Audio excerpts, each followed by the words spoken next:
Chapter 51. Are you asking me to be your experimental subject? When Gyoza tapped his tablet, Xueling nodded silently beside him. She had guessed the same thing. But no matter what, as long as when Gyoza was still there, that was fine. Zombies don't feel pain anyway, whether it's needles or cuts. This **** wouldn't care. If all else fails, there's always her. She can cooperate too. Surprisingly, when E refused, she said, I need you to go to a laboratory in Dahai City to retrieve some important equipment and data. Dahai City was one of the most populous cities before the apocalypse, a place where land was incredibly valuable, and home to renowned research institutes and biotechnology companies, as well as some of the best universities in the country. Wen Yi's teacher, Ronglanjia, had previously taught there. But after the apocalypse, Dahai City fell at an alarming rate. Less than 1/20th of its original population survived. The survivors blew up the Cross-Sea Bridge during their escape, turning the entire Dahai City into an isolated island, devoid of life, only countless zombies. I'm currently working at the Beijing-based Medical Research Institute with my teacher, and my main focus is on the zombie virus vaccine, when he briefly explained her situation. We're currently lacking a lot of crucial equipment, which is significantly slowing down our research progress. The base has formed several special operations teams to infiltrate high-risk cities and collect what we need for our experiments, but Dahai City is simply too dangerous, and both operations failed. Therefore, your first task is to go to a biological research institute in Dahai City and bring back the target item. Xueling, who had mentally prepared herself to become a test subject, felt greatly relieved upon hearing this. $0 purchases. She was very familiar with that. There was no one more suitable than them to retrieve items from the zombie city.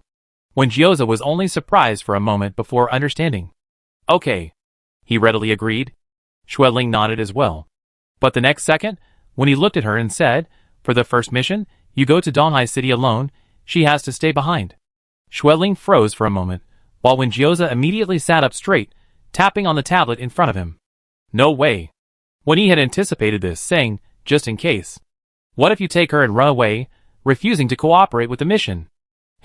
That concern makes sense. Xueling glanced at Wen Gyoza, thinking that he really might do that. Wen Gyoza, you don't believe I'd be honest and trustworthy? Wen Yi, of course not. Wen Gyoza still refused. No, she has to come with me. Wen Yi, you mean, then there's nothing to talk about? Seeing the atmosphere tense, Xueling snatched the tablet from Wen Gyoza and decisively ended the conversation. Fine, I stay, he go alone. Wen Yi, very good, you're sensible. By the way, your name is Xueling, right? I'm glad you're cooperating. So it's settled then. Wen Gyoza slammed his hand on the table, reaching for the tablet in Xueling's hand, but she wouldn't give it to him. Wen Gyoza crossed his arms, turned to face Xueling, his dissatisfaction. Why did you agree? Written all over his face. Don't worry, I protect myself, nothing will happen, Xueling assured him. Wen Gyoza took the tablet. Do you believe that as soon as I leave, Wen Yi will trick you into the lab and cooperate with her in experiments? Xueling's eyes widened, her gaze shifting between the two. She's still sitting here. How can you speak ill of her so loudly in front of her? How could she? She wouldn't, right? Xueling sought confirmation from Wen Yi. Wen Yi, of course not. Xueling then looked at Wen Gyoza, revealing a clear expression that said, see, she said she wouldn't. Wen Gyoza, He typed, Wen Yi is the worst liar, ruthless and unscrupulous, even less principled than me. Xueling quickly turned off the automatic reading function, awkwardly covering the screen as she replied, don't speak ill of me in front of people. When he stood up, saying nonchalantly, you can talk bad about me all you want, I have to go now. You can rest for the next few days. Once we return to the Beijing base, we arrange the Dahai City operation. Both of you will be assigned to a special operations team then, so be prepared. Wen Yi seemed very busy, coming and going in a hurry. Wen Gyoza recalled hearing about the special operations team at the Beijing base a couple of days ago. He had refused to participate in the assessment then, but unexpectedly, he had joined in a different way. As soon as she left, Xueling continued typing on the tablet. There are many soldiers and weapons outside. We can't refuse even if we don't agree. Besides, when he wants our help, she won't hurt me. More importantly, there was the medication Wen Gyoza had taken. She didn't know if there would be any side effects. It seemed okay for now, but if something went wrong, she might need Wen Yi to handle it. Arguing with the doctor was the most unwise thing to do. After Wen Gyoza lost his voice, his expression somehow felt even more mocking. Without saying a word, it felt like his face was cursing. He took Xueling's pen and tapped around on it. You don't know Wen. She won't force you to do anything, but she's good with words. You might be easily swayed and agree to cooperate with her research. Wen Jiao had lived in the Wen family for so many years, and he hated everyone in the family, but the only people who truly instilled fear in him as a child, besides old Master Wen, were Wen. Although this half-sister, a few years older than him, had never bullied him like Wen Xian and Wen Xiang had, she mostly ignored him. A few years ago, when old Master Wen was seriously ill, while Wen Xian and Wen Xiang were worried about their grandfather's health and concerned about the distribution of the family property, only Wen, like him, wanted old Master Wen to die because she wanted the Tai Sui he possessed. They had cooperated once then, which made Wen Jiao even more wary of her. Xueling was already used to Wen Jiao's unusually strong protectiveness towards her after their reunion, and earnestly assured him, if that's what you're worried about, then I promise I won't cooperate with any of her research. She believed Wen Jiao understood their situation. If he were to cooperate with the experiment, Xueling knew he would agree, but if it were her, he absolutely wouldn't. Both sides had concerns, and one of them was destined to compromise. They were currently at a disadvantage, so there was no need to force things. For their first collaboration, the most important thing was to establish a foundation of trust before discussing the future. Actually, Xueling felt that Wen and Wen Jiao were somewhat similar. Both of them had an uncompromising temperament. When Jiao was worried she would be taken advantage of, but Xueling believed she was actually quite good at dealing with people of that personality. When Jiao was still very unhappy, so Xueling didn't bring it up again, but changed the subject, saying, Is Wen an official? The convoy was protected by soldiers. Xueling was a little excited. So does that mean we joined a special operations team? Does that mean we're public servants? When Jiao, He understood why Xueling trusted Wen so much. After all, she had considered taking the civil service exam. Seeing Xueling's happiness, Wen Jiao said nothing more. Even though Wen Jiao believed it was safer for zombies to stay away from humans, he knew very well that Xueling craved living among people. Before, when the topic of all zombies dying came up, her first reaction was, Great! The apocalypse will end when the zombies disappear. She always thought from a human perspective, because deep down, she considered herself human. Xueling, now a zombie, was lonely. She was afraid of becoming an outsider. Before, when she heard there were others like her, she was happy, even if that fellow human was Wen Xian, whom she disliked. But now, the two of them were truly kindred spirits. At this moment, Wen Jiao truly abandoned the idea of taking Xueling away from the crowd. When Yi's suspicions were correct, he hadn't intended to diligently complete the task at all. Xueling pondered whether she was now considered a public servant, then remembered something else. She cautiously avoided using her tablet, instead using her writing pad, and wrote, When he mentioned something about the Wen family's misfortune, is it related to you? Wen Jiao was amused by her guilty-looking expression. He had done something wrong, yet Xueling felt guilty for him. Of course, it has nothing to do with me, he replied using the tablet, completely unashamed. Regardless of who in the Wen family died, he wasn't the one who did it, so how could it be related to him? You're so easily guilty. Have you never done anything wrong before? Wen Jiao asked. Xueling felt underestimated. Of course I'd done bad things. How could anyone in this world not have done bad things? You actually done bad things? Tell me about it. Wen Jiao leaned back in his chair, waiting. Xueling hesitated for a moment before telling him, Every year on my birthday, I used to wish that my dad would get cancer soon. Wen Jiao was still waiting, but when he realized she had nothing more to add, he asked in confusion, That's it? Seeing his lack of reaction, Xueling added, Someone once asked me to do their homework for them, and I deliberately scribbled all over it so they would get scolded. Wen Jiao stopped her from racking her brains to recall, That's enough, you don't need to say any more. I feel sorry for you. That pitying look and open embrace made Xueling feel a wave of mockery. Xueling, Why should she be looked down upon by him for obeying the law and not doing bad things?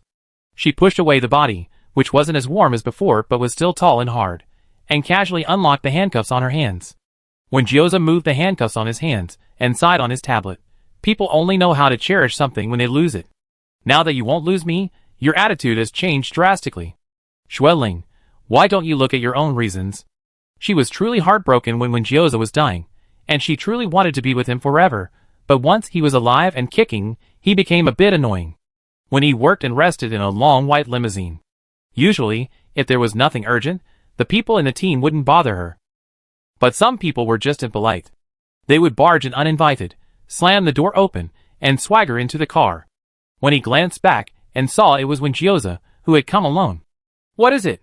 When he turned back to her documents, asking casually. Gyoza didn't take his tablet. He spoke in a slightly hoarse voice. "After I leave, don't touch her. If you want to study her, wait until I get back." When he looked him over, her eyes filled with incomprehension. "You really changed a lot. Now you're so obedient, willing to sacrifice yourself. I almost thought you weren't the Gyoza I knew." In her memory, Gyoza was like a wolf. On the first day, he was brought to the Wen family, Xiang, at Xian's urging, pushed him off the stairs. He fell, his head bleeding profusely, but immediately got up with a fierce expression, wiped the blood from his face and head, rushed upstairs, and pressed his blood-covered hands onto Xiang's face, scaring her into a scream. If the maid hadn't intervened quickly, Xiang would have been thrown off the stairs as well.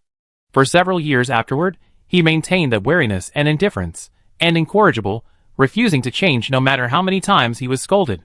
"You know, you're like a dog now," when he said. Gyoza pulled at the stiff muscles in his face and smiled, revealing the ferocious teeth of a zombie. "Dogs bite too." After a moment of awkward silence, when he said, "I know." After Gyoza left, when he continued working, but a short while later, there was a knock on the car door. "Come in." Her expression was cold and impatient, but when she turned her head, she saw someone unexpected. It was Xueling peeking her head in from outside the car door. Compared to Gyoza, she was exceptionally polite, her tablet asking, "I have some questions I'd like to ask. Do you have time to talk to me now?" When he put down her aimless work and used her foot to turn the swivel chair towards her, "Come in." Chapter 52. Xueling sat opposite Wen Yi, placing her tablet in front of her. This tablet, provided by Wen Yi, had a sturdy and clear screen, lacking many fancy functions. It only allowed inputting sentences and selecting to read aloud. Below were many related words and convenient phrases, making sentence input very easy, much more convenient than her previous tablet. It felt like it was designed for people in her situation. Under Wen Yi's gaze, Xueling's movements were slightly tense and restrained as she picked up the tablet's built-in stylus to type. Aside from Gyoza, she hadn't interacted with any normal humans who knew her zombie identity for a very long time. She hadn't felt it when she was worried about Gyoza, but now that things were temporarily alright, she felt a little uneasy. When he subtly observed her, genuinely curious about what she wanted to say, she hoped it wouldn't be the same threats and suspicions as her boyfriend, or a decision to volunteer as a test subject out of consideration for the other person. That would be incredibly boring, and she would genuinely be annoyed enough to ask her to leave. "Can you tell me about Gyoza's past?" A female voice came from the tablet. This was an unexpected topic. When he was slightly surprised. "I'm not very familiar with him, and we rarely interacted before." "What do you want to ask?" She seemed a bit aloof, but her attitude was friendly, so Xueling asked directly, "I want to ask what he was doing back at the Wen family a few years ago, before the zombie outbreak?" "When he didn't tell you." "He did, but not completely." Xueling was angry thinking about Gyoza's evasive explanation earlier. He definitely didn't tell the truth, Xueling had already guessed. "I'm not entirely sure either. Basically, Grandpa made him go back to do some not-so-good things, and even planned to arrange blind dates for him. He didn't want to, and not long after he went back, Grandpa died at his hands."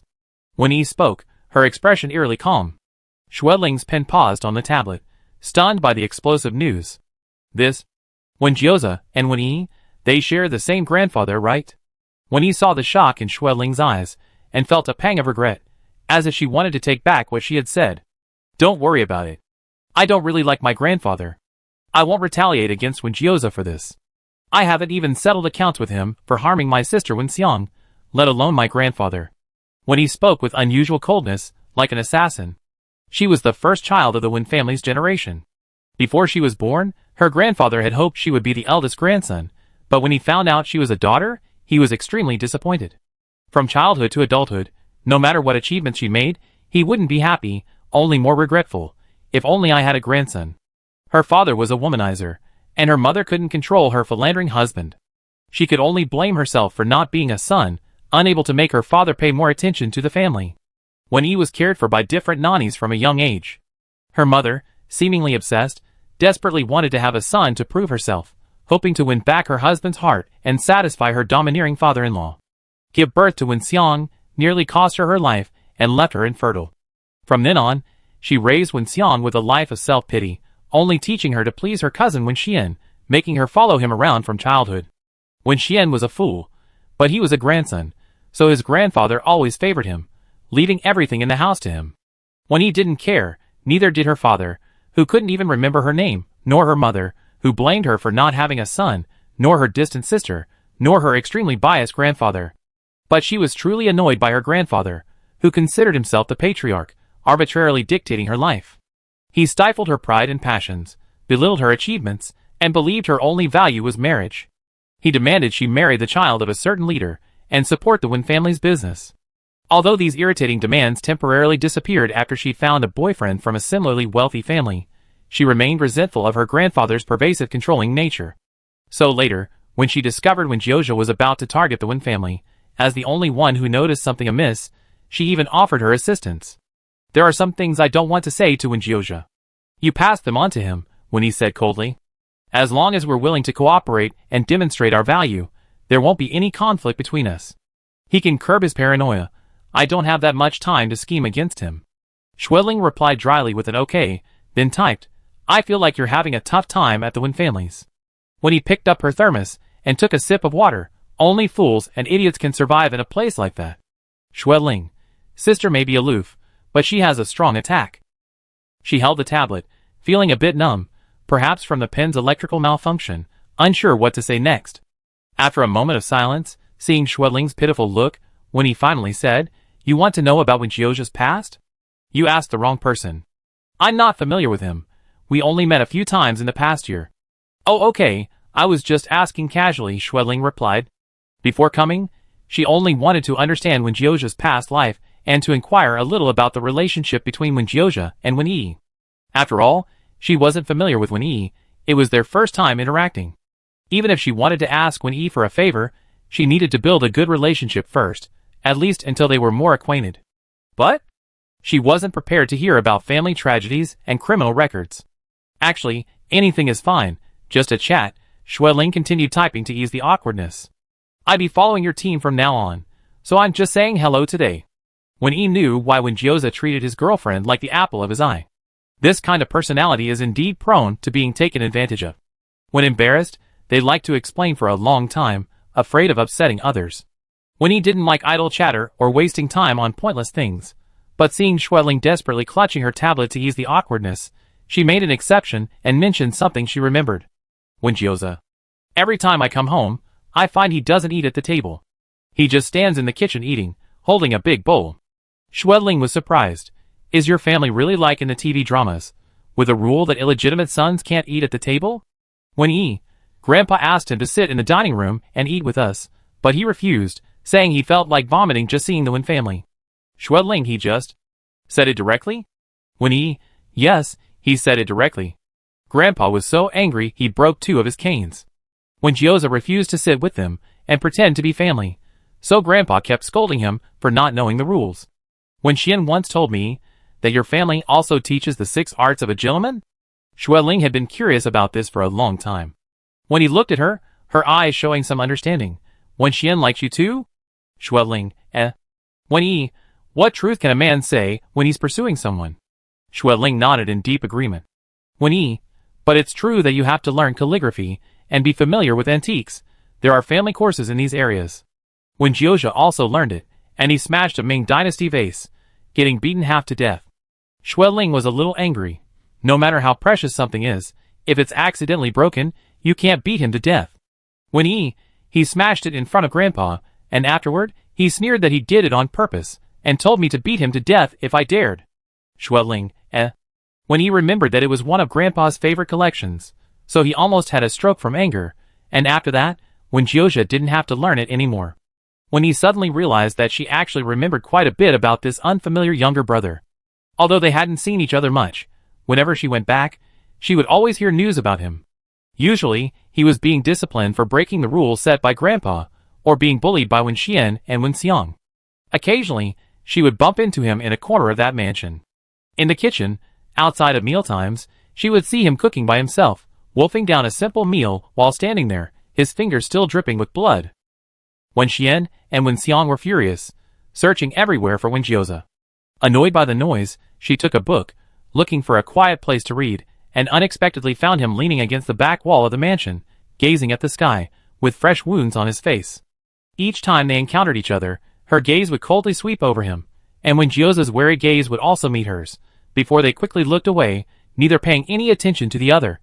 From the age of 11 or 12, when he first entered the Wen family, growing into a tall and strong young man, when Gyoza had always defiantly resisted everyone in the Wen family. Just like what he said to his grandfather on his first day at the Wen family home, "Even if you take my mother's job and force her to bring me to the Wen family, it won't work. I will never consider this place home." When he was an unwanted heiress. When the Wen family talked about her, they said regretfully, "What's the use of being so smart? She's not a man." Speaking of Wenjio, they were disdainful and guarded.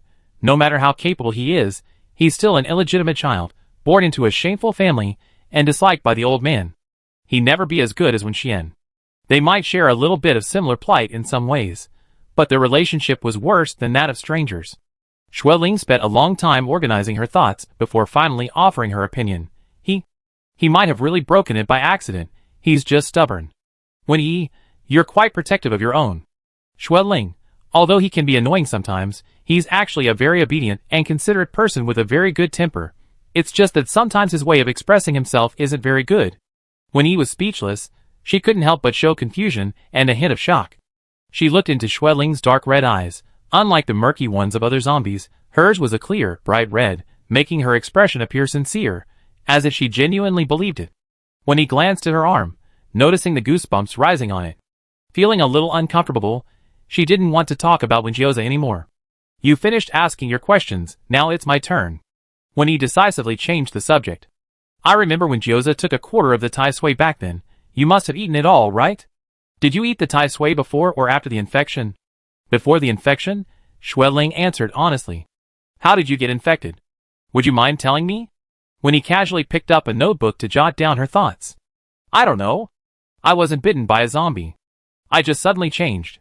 At first, I thought I was sick." "Oh, you're one of the first zombies to naturally transform." Wen Yi's interest was clearly piqued, and she looked at her more closely. She thought for a moment, and suddenly said, "When Xian ate half of the Tai Sui. The zombie he became is very different from ordinary zombies. His appearance is closer to that of a normal person. The liquid extracted from his corpse also made Wenjioza different from ordinary zombies. He can now say some simple words." Xueling was shocked. "What? Wenjioza can talk? Then why was he pretending to be mute earlier, only making a couple of howls at her, and communicating with her via tablet the rest of the time? He didn't say a single word." When he felt no remorse for exposing Wenjioza's secret. She said, "I see you're not in good condition. Perhaps the Tai Sui extract will help you. I have another test subject who has consumed a quarter of the Tai Sui. I can extract the liquid for you again to improve your condition. In exchange, you cooperate with me on some research. How about it?" Xueling, "Didn't you just promise not to trick me into doing research in the lab?" Xueling asked. This isn't lying." Xueling noticed that Wen and Wenjioza really were somewhat similar. They both spoke with such conviction. "Don't you want to be like Wenjioza? You don't look too good." When he asked again. Xueling shook her head again. She had promised Wenjioza not to let Wen do research, at least not until their first collaboration ended. The future was too far away. Let's deal with the present first. The car door was slammed open, and Wenjioza stood in the doorway, exuding a menacing aura. His ferocious expression softened when he saw Xueling sitting opposite Wen Yi. He braced himself against Xueling's side, almost enveloping her, and took the pen from her hand to type on the tablet. "Why are you here? I couldn't find you for ages." When he swiveled her chair back, dismissing them, "You can leave now." Chapter 53. The camp had RVs and tents. Xueling and Wenjio had their own tent, a safe distance from the others' quarters.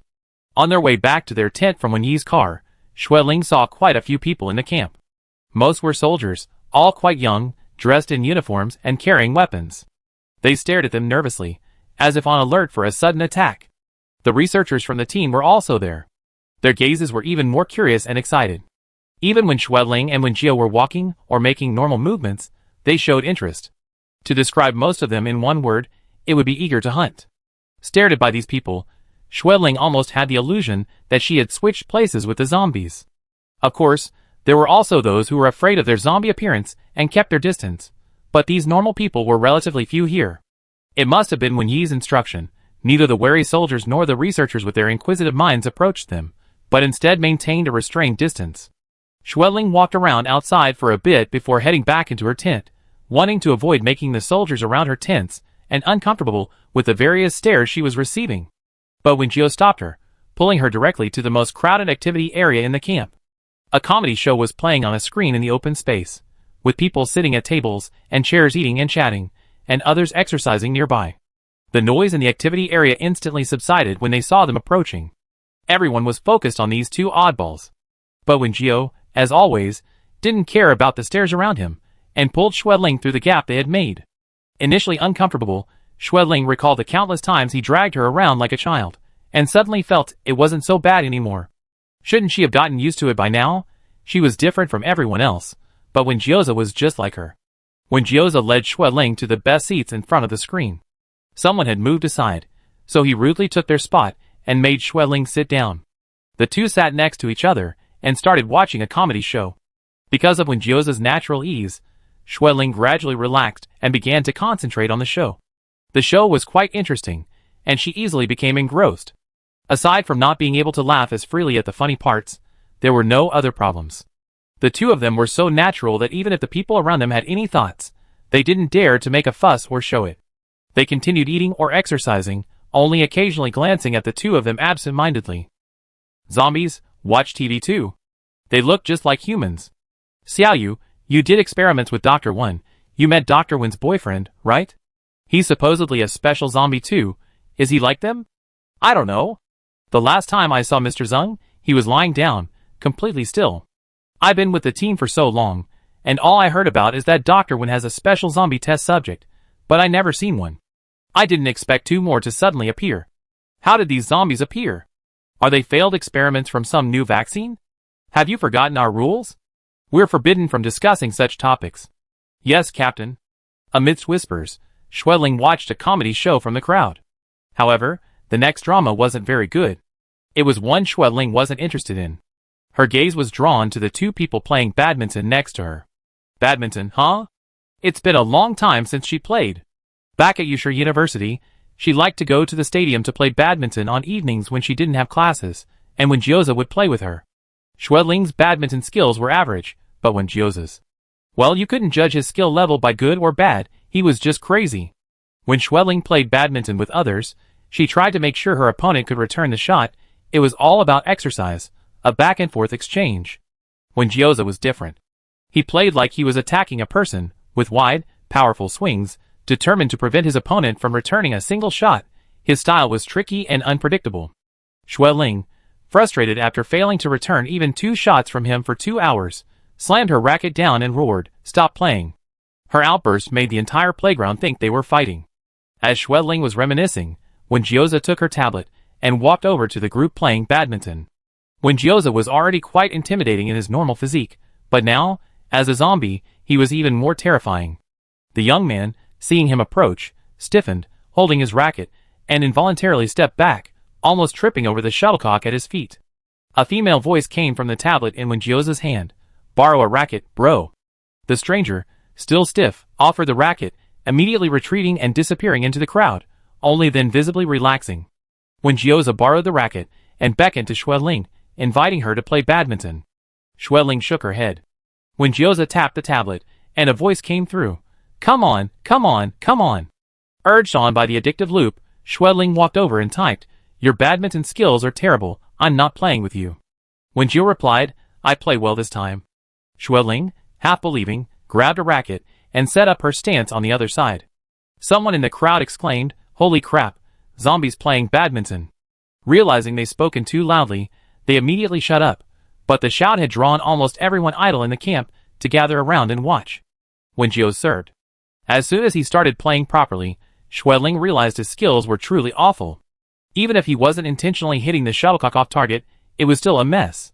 Schwedling's movements weren't as fast now, requiring her to dart left and right to receive the shuttlecock, and she quickly lost interest. "How about I play with you?" A young girl in the crowd mustered her courage and spoke up. Wu Ying was a badminton expert and couldn't stand watching their play. Besides, playing badminton with zombies was a novel experience. She wanted to try it out. After Wu Ying finished speaking, the tall, fierce-looking zombie on the court approached her with a racket. Everyone around Wu Ying immediately backed away, and Wu Ying's heart rate soared with fear.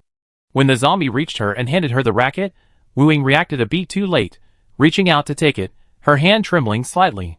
By the time she came to her senses, she was already on the court. The tall zombie who had retreated stood on the sidelines watching with the others, while the female zombie on the other side of the net held her racket, waiting intently for her serve. Wu Ying took a deep breath and served. When he got out of the car, intending to go to the activity area for a meal, before she even got close, she heard a commotion. Approaching, she found no one around the tables and chairs. Everyone was crowding around the open space, making it impossible to move. Through the throng of heads, when he could only see the badminton shuttlecocks occasionally soaring into the air. So many people watching badminton? When he noticed that the cooks, all wearing aprons and holding large ladles, were constantly tiptoeing behind the crowd, peering in. The soup simmering in the large pot was neglected and about to overflow. What are they doing? Wen Yi was the decision-maker in this group, and her overly aloof personality made both the soldiers protecting them and the researchers in the team somewhat afraid of her. Seeing her approach, the huddled crowd slowly dispersed, revealing two people playing badminton. One was Wenjioza, and the other was Company Commander Yao from the guard camp. The nearly worn-out shuttlecock bounced back and forth between them. This place had just become a playing badminton with zombies experience area. Following Wu Ying's lead, several girls had taken to the court to play badminton with Xue Ling. The main reason wasn't to play badminton, but out of curiosity about zombies that looked just like humans. Later, many soldiers wanted to play too, but they were too embarrassed to challenge Xue Ling, so Wenjioza went back to the table. I didn't expect you guys to be so comfortable with it, when he said, sitting down with her tray. Wenjioza had always been a lone wolf, never caring about those around him, or whether he could fit in. His initiative was obviously to make someone else happy. Xue Ling had played badminton with several people today, and was in a good mood. She sat at Wen Yi's table, and pulled Wenjioza down to sit with her. The people who had been playing and watching badminton were now eating, and the open space was filled with the aroma of food. Only Xue Ling and Wenjioza had no food in front of them. Sit over there. I don't have a good appetite, and seeing you makes me even less inclined to eat, when he said to Wenjioza. Wenjioza sat with his legs spread apart, arms crossed, ignoring her words, and asked on his tablet, You study zombies, do you know what else zombies can eat besides humans? If there was anything zombies could eat, it would be good for Xue Ling to satisfy her craving. Her eyes were practically glued to the food bowl. When he glanced at him, chopsticks in hand, You're really ignorant. A zombie's digestive system isn't functioning anymore. How could it possibly eat? The idea that zombies eat people is a universally acknowledged myth. In reality, zombies don't eat people, they just have the urge to infect humans, and will attack them by scratching and biting to spread the infection. If zombies ate people, the city would be full of leftover bones, not an endless horde of zombies. So, if someone gets eaten by a zombie, it just means they were unlucky. The zombie virus spread too slowly in their body, and there were too many zombies around. The zombies that noticed they weren't infected bit them one by one, eventually wiping them out. When he took a sip of soup, You've been out there for so long, haven't you noticed this obvious fact? Wenjio hadn't noticed it. A normal person seeing a zombie eating someone would either kill it or run away immediately. They wouldn't stand there watching to see if the zombie had finished eating the person. Xue Ling felt like she was being scolded too, because she hadn't noticed it either. Wenjio, long accustomed to her personality, didn't even flinch, extracting the key information. So, even if a zombie bites a few more times, it'd still get hungry, and eating won't help. It can only endure it, right? Wen Yi sighed softly, putting down her half-eaten meal. Actually, my teacher believes the zombie virus is an unknown organism that lives inside the human body. Strictly speaking, it's not a virus. It parasitizes the human body, causing death, and drives the corpse to reproduce. Infection is their method of reproduction. The zombie's hunger is also an illusion created by this creature to complete its reproductive task, driving the parasitic body to find a suitable breeding ground. Chapter 54. If zombies don't rely on eating people to replenish their energy, how do they sustain themselves for extended periods? If what controls the zombies' bodies isn't a virus, but some unknown creature when he mentioned, where did it come from, and how did it suddenly appear and erupt? Zombies don't need to sleep, so lying on the bunk bed that night, Xue Ling's mind was still preoccupied with what he had said at dinner that day. Unfortunately, when he only said a few words before quickly putting down her unfinished food and returning to work. Xue Ling's thoughts were racing. Seeing an insect crawling across the tent, she thought, the unknown creature that infects humans and turns them into zombies sounds like some kind of parasite. So does that mean every zombie has such a worm inside its body? Xueling uncontrollably imagined the scene of an insect crawling inside her body, and couldn't help but shudder, raising her hand to rub her dry arm. Lying next to her, the large Wenjiu grabbed her arm, looked at it, and let out a questioning awe. There was a bunk bed in their tent. Xueling found climbing up too strenuous, so she chose the lower bunk, but Wenjiu didn't take the upper bunk either. Once Xueling lay down properly on the lower bunk, he simply lay down next to her. Of course, a single bed couldn't fit two people, so most of Wenjiu's body was outside the bunk. He moved two chairs to the side of the bed, and propped his body and legs on them. Even in this situation, he insisted on squeezing in with her. Xueling urged him to go to the upper bunk, but he pointed at his tablet and said, "I'm afraid I collapsed the bed and crush you if I go up." Xueling assured him that it wouldn't happen. The metal bunk bed was quite sturdy. Wenjiu grabbed the bed frame and shook it, the creaking noise prompting Xueling to quickly stop him. She was not only afraid he would actually break the bed with his strength, but also worried that passers-by might misunderstand what they were doing. The two zombies, following human sleep patterns, lay on the narrow bunk bed for a long time. Wenjiu didn't make a sound. If Xueling didn't know zombies don't get sleepy, she would have thought he was asleep. After Xueling was caught secretly rubbing her arms, Wenjiu bit his knees, tapped his feet on the chair, sat up, picked up the tablet, and asked, "Rubbing your arms? Are there bugs crawling on your arms?" Xueling shook her head. She took the tablet, and saw Wenjiu's current appearance in the dim light. His face, now a bluish-gray, resembled a lifeless stone statue, as if touching it would cause dust to fall off. She suddenly remembered to ask him, "Are you used to being like this?" "Used to it? I long envied you for not having to eat or sleep," Wenjiu replied. Even without speaking, Xueling could imagine the nonchalant ease with which he said this. It would make the listener think he truly didn't care about anything. Xueling only truly realized it when she saw Wenjiu watching others eat with her at dinner. Wenjiu had also become a zombie. Beyond the relief of not having lost him, she felt a complex mix of loss and helplessness. When Wenjiu first discovered she was still conscious, he had said, "It's good that you're still here." Xueling felt the same way now, but she discovered it wasn't just pure happiness, there was also a lot of regret and melancholy. "You become a zombie too," Xueling said, tapping her tablet. Wenjiu replied, "How novel. I've been a zombie for so long, and you only just noticed." Xueling, After learning from Wenyi that Wenjiu could still speak, Xueling didn't expose him, wanting to see how long he could keep up the act. However, tonight, as they chatted on the tablet, Wenjiu didn't say a word, and Xueling felt a little uncomfortable. She knew he was deliberately acting like her. Today, pulling her into the activity area and into the crowd was also to consider her feelings. When he was still human, he would stay away from crowds for her sake, living alone with her at the foot of a deserted mountain, venturing into a city teeming with zombies. Now that he's a zombie, he's still actively pulling her into the crowd because she wants to. Just as she told Wenyi, Wenjiu's thoughtfulness and consideration were genuine. Xueling reached out and hugged Wenjiu's neck, burying her face in his hardened, bluish skin.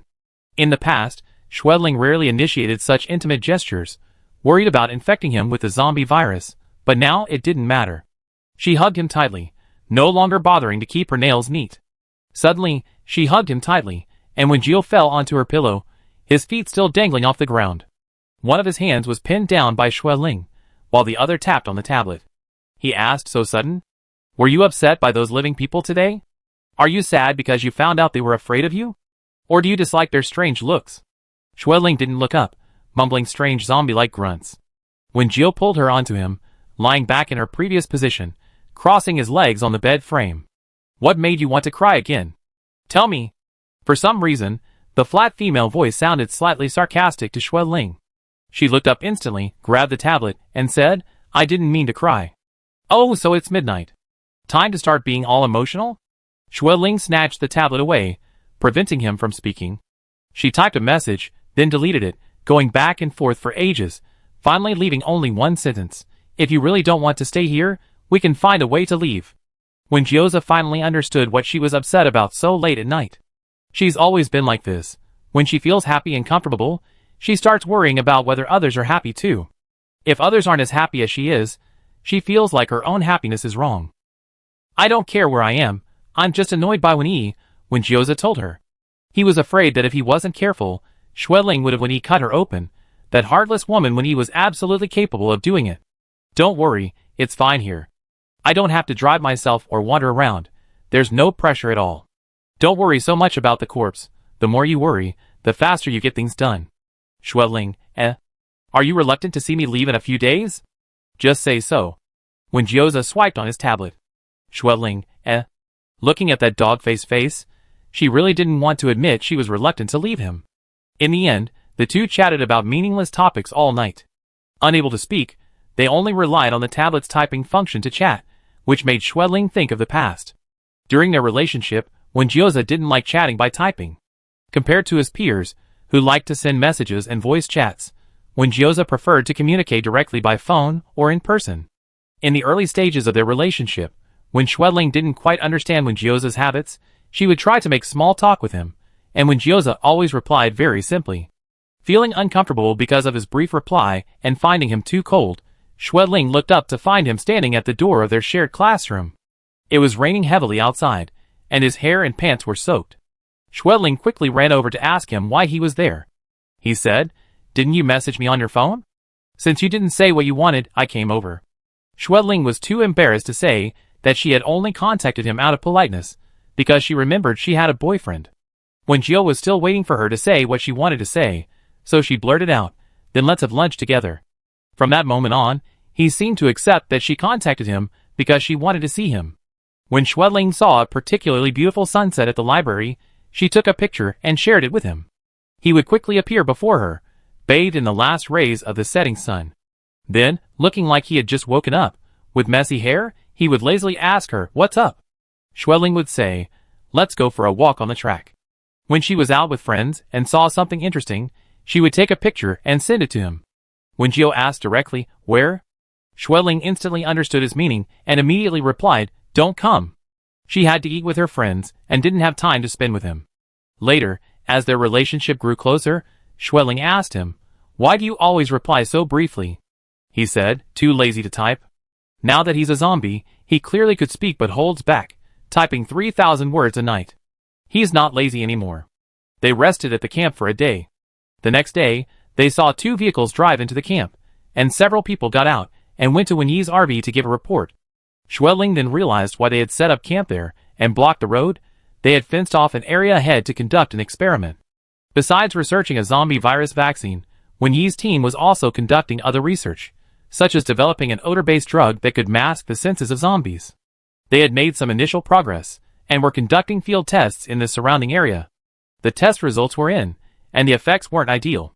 In the lab, in a confined space, it had some effect, but in a natural environment, it didn't work. The drug's disorienting effect was very short-lived, lasting less than 5 minutes. We increased the drug concentration, and initially there was some effect, but with breathing and sweating, the surrounding zombies quickly detected it again. The results were unsatisfactory for all 5 test subjects. The researcher recording the data couldn't hide his disappointment. When he didn't react much, only saying, "I understand." Organize the data first, and then take Luo Chun and Lu Jia to start the second phase of testing as soon as possible. The initial rush to develop this was to equip the special operations team with it, increasing their success rate in missions within the zombie city.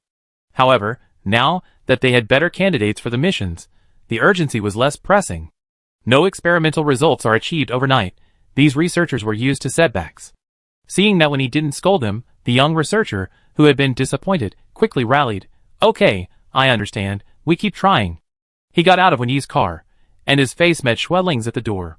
Caught off guard, he screamed in fright and fell backward into the car, landing right at Wenyi's feet. Wenyi lightly kicked his shoulder. "Get up. That's a special zombie like Xingitong, it won't bite you." The young man scrambled to his feet, adjusting his glasses, and said, "Oh, a zombie. Ah? This is a special zombie? Then we can do a control group experiment." When Gyoza's face appeared behind Schwedling, his gaze coldly fixed on the researcher. The researcher's surprised smile froze. When he said, "The one in the back is also a special zombie, but he might bite. Don't mess with him." When Gyoza was blocking the car door menacingly, the young, bespectacled researcher hesitated, too afraid to get out, and could only look to Wenyi for help. At that moment, another researcher behind Gyoza called out hesitantly, Could you move aside? I need to talk to Dr. Wen." Mr. Zhang in the medical vehicle in the back is woken up. Chapter 55. There was only one person surnamed Zhang in the entire camp, Wen Yi's boyfriend, Zhang Yitong. Xueling had overheard a lot of gossip while hanging out in the activity area yesterday. Life in the camp was too boring. The topics of conversation were limited, including those about Wen Yi and her boyfriend. This Mr. Zhang was said to be a rational zombie, just like them. It was because of him that the people in the camp were aware of rational zombies, and knew that such special zombies existed. But in reality, very few people had actually seen Zhang Yitong in person. He was basically always in the medical vehicle. Only occasionally would Wen Yi visit him. Usually, his junior from the same school, Su Jihua, would keep watch over him. It was this junior, Su, who came to tell Wen Yi that Zhang Yitong had woken up. Xueling had been curious about Zhang Yitong ever since she heard about him, and now, hearing from Su Jihua that he was awake, she was even more curious. Zombies don't sleep, so how could he wake up? Seeing when he walked towards the medical vehicle, Xueling pulled Wen Jiao along to join the fun.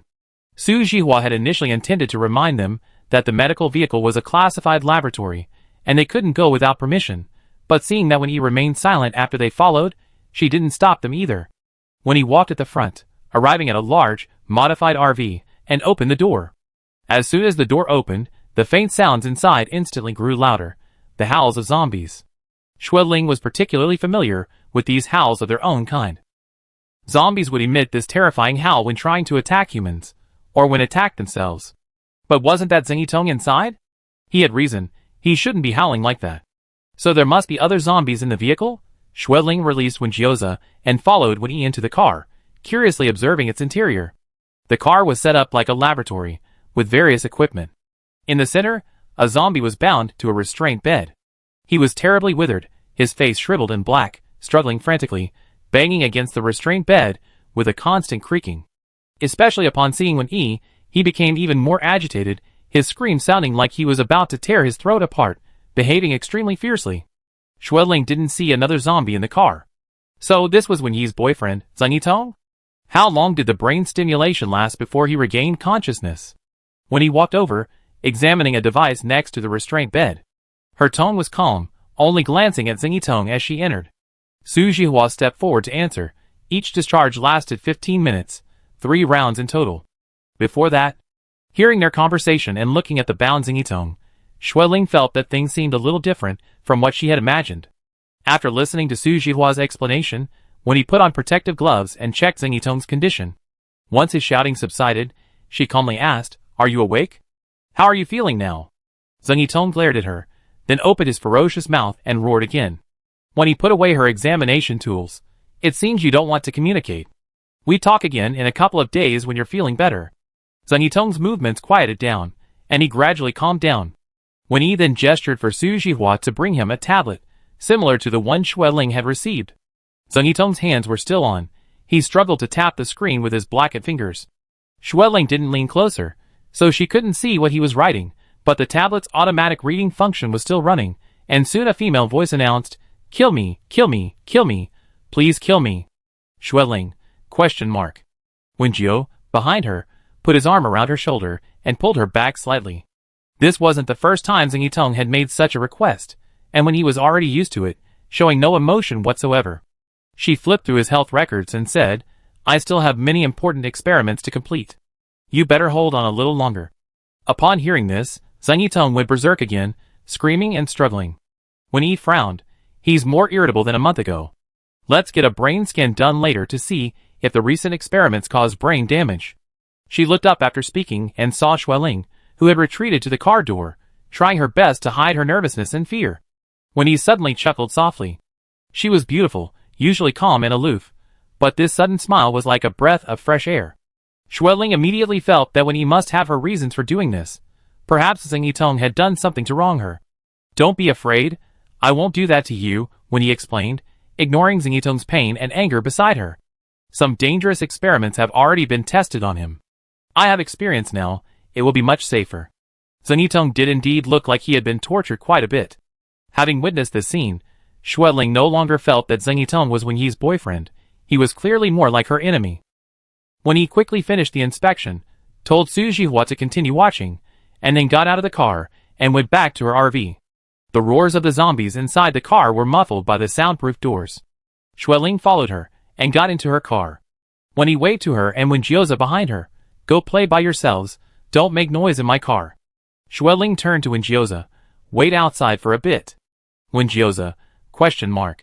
He tried to take the tablet from Xueling's hand, but she forcefully pushed him out of the car. When he saw that she had locked Wenjioza out of the car, but didn't insist on kicking her out too, and went to wash her hands, Xueling walked over and quietly asked her, "You mentioned last time that there was another test subject who had ingested a quarter of the Tai Sui, from whom you could extract the medicinal liquid. Is that the one from earlier?" Yes. Although there are still some experiments on him that aren't finished, if you agree to cooperate with me on some minor, harmless experiments, I can make him obsolete ahead of time.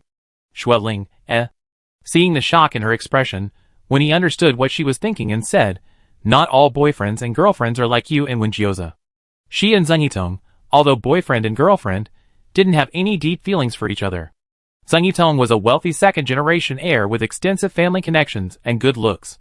He had had no shortage of girlfriends since his teens.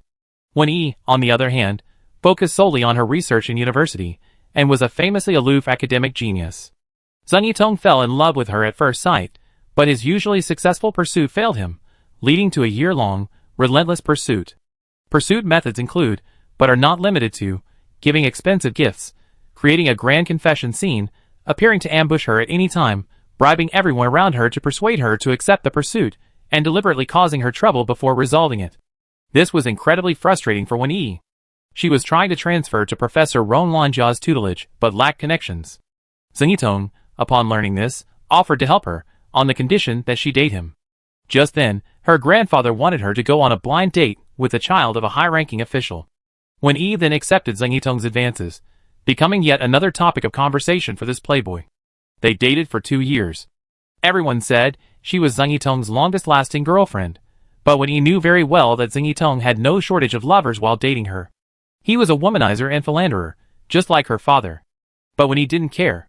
The only time she got angry was when Su Zhihua, a junior in her lab, told her that Zheng Yitong had asked her out. She wanted to refuse, but was afraid of angering him and facing retaliation.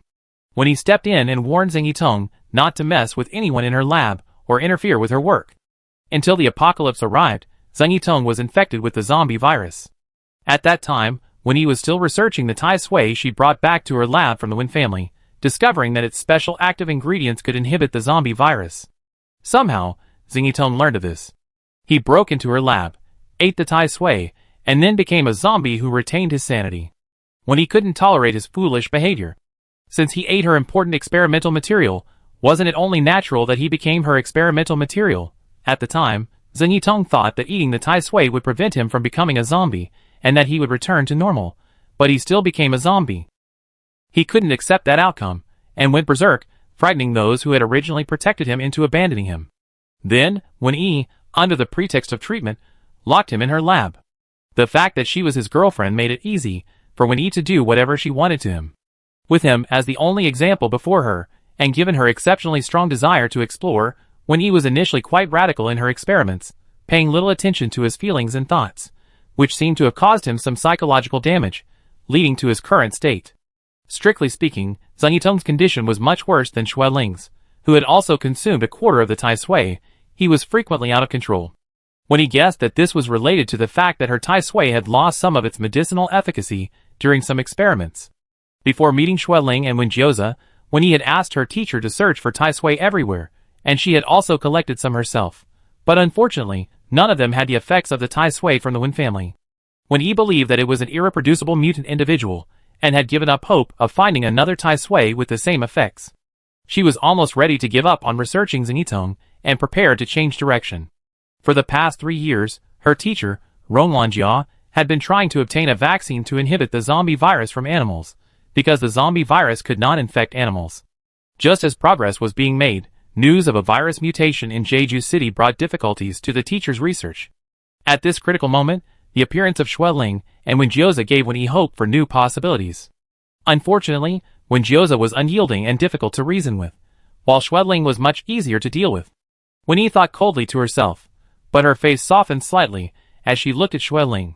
"You saw it today. Xueling, don't you really want to try the medicine extracted from Zheng Yitong?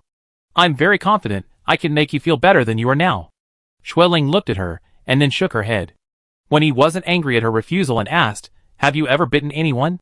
Schweling felt a little guilty and hesitated, not daring to nod.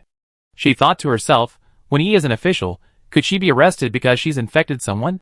When he guessed from her expression that she had bitten someone and continued, normal zombies, once they infect humans, successfully reproduce. The more times they successfully reproduce, the longer their lifespan. The latest research shows that zombies can also obtain nutrients from certain substances in the air to maintain their activity. But your situation is different. When he lifted her arm, the effects of the Tai Sui medicine have kept you sane, but the zombie virus in your body has never given up controlling you. The struggle between the two will constantly deplete your body. If this continues, you might shrink into a ball. Schweling felt that when Jiu understood her older sister, she was really good at talking. Her words gave her a sense of urgency, as if she would die if she didn't see a doctor immediately. But Schweling had accepted her own death for a long time. What she had never feared was death itself. Schweling typed on the tablet, then turned it over to show Wen-Yi. "Let's talk about this later. I came over earlier to ask if we could have another tablet?" Wen-Yi, Chapter 56. Schweling was kicked off the car by Wen-Yi, and wasn't allowed to get back on all day. When Jiu, with his arm around Schweling's shoulder, pressed his heavy, stiff body against hers, chuckling loudly on his tablet, and told her, "It's useless. You can't get along with Wen-Yi. She's hard to please, and doesn't like making friends." Schweling didn't actually want to be friends with Wen-Yi, she just felt more relaxed around her. Although Wen-Yi liked to use persuasive tactics to get her involved in the experiments, she also treated her completely like a normal person. While the others in the camp wouldn't scream or run away when they saw them, they would instinctively keep their distance. Many people would immediately look away in fear when they met their eyes, afraid to look at their faces for long. If Schweling accidentally got too close, they would show expressions of fright and tense up, avoiding her. Even the researchers who were willing to talk to them looked at her with curiosity. Mixed in the crowd, Schweling still felt like a monkey or an alien. Schweling wanted to have normal conversations with people. She could chat with Wen-Jiu, but sometimes she found him a bit annoying and didn't want to deal with his unnecessary nagging. Besides, there were some things she couldn't say to Wen-Jiu, so Wen-Yi was a good confidant. Schweling noticed that as long as Wen-Jiu wasn't around, Wen-Yi was usually willing to chat with her a bit more. Holding her new tablet, Schweling typed, "She's so busy, she only eats 1 meal a day. If only she could eat for her." She wanted to eat. Wen-Jiu, holding his old tablet, gossiped about Wen-Yi to her. "Do you believe it? Wen-Yi is absolutely envious of zombies, who don't have to eat. She used to be a very picky eater." Wen-Yi opened the car window, peeking out from above them. "Go back to your chatter. Don't chat near my window." She then slammed the window shut. Their experiment here was complete, and they quickly set off to return to the base. They began dismantling the tents and packing up the equipment. Everyone had something to do, except Schweling and Wen-Jiu. Wen-Yi wanted to temporarily assign them to Zhang Yitong's medical vehicle, but Wen-Jiu disagreed, insisting on driving his own car with the convoy. Wen-Yi was too busy to argue about such a small matter, so she let him have his way. The convoy set off, with large vehicles leading the way to quickly handle any road damage. Wen-Yi's RV, the medical vehicle, and the vehicles of other core researchers were in the middle of the convoy, escorted by military green armored vehicles in front and behind. Wen-Jiu's well-worn car was also mixed in, attracting a second glance from everyone who passed by. This convoy looked very official, exuding martial spirit. It was more intimidating than the previous convoy.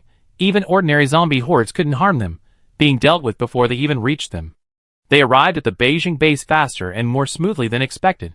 Behind the sign for Beijing base lay wheat fields divided into squares by countless fences, an endless expanse of undulating green waves. The car drove into this green sea from the wide central road. It took a long time before the high walls and electric fences of Beijing base came into view. The walls stretched far into the distance. Looking out the window, Schweling could only see the towering buildings rising behind them, reminiscent of a bygone metropolis. In just 3 years, a completely new city had been built here. What was it like inside? She peered out, only to see the convoy not entering through the base's gate, but instead driving left along the long, high city wall. They drove past wheat fields, past a vast array of solar panels, through a maze of roads leading to an unknown destination, finally entering a heavily guarded complex. The walls here were even higher than the large base they had just passed, but inside, there weren't many tall buildings. Most were under 5 stories. Each area was separated by walls, and each gate was guarded. The convoy was checked several times before slowly driving inside. Xueling made eye contact with a row of soldiers standing guard through the window. They held their guns, their eyes fixed straight ahead. Xueling thought to herself, they're really well trained. Only one younger soldier couldn't help but widen his eyes slightly and open his mouth a little when he saw her. His comrade next to him quietly nudged him with his elbow, and he quickly shut his mouth. Xueling had already noticed the shock in his eyes about zombies driving. The solemn and serious atmosphere in the base made Xueling involuntarily tense as well. The car stopped in the parking lot of a cluster of white buildings. When he came over and said, "You two wait in the medical vehicle for now. I come back to make arrangements later." She needed to find her teacher first to confirm their identities. Inside the medical vehicle, Zhang Yitong was still strapped to the restraint bed. Wen Yi's junior, Su Jihua, sat beside him organizing data. She was a quiet girl and awkwardly asked the two to sit down to the side. When Jiao tapped on his tablet, they even arranged for someone to watch over us. They're afraid we wander off. Xueling instantly turned off his automatic reading function. She quickly typed, "Actually, it can also be seen as a form of protection." Su Jihua awkwardly interjected, "Senior Wen is also considering your safety. This is an affiliated base of the Beijing base, housing important researchers. The level of secrecy and security is very high. Senior Wen's teacher, Academician Ronglongjia, is the director of the Medical Research Institute, but there are several vice directors under him.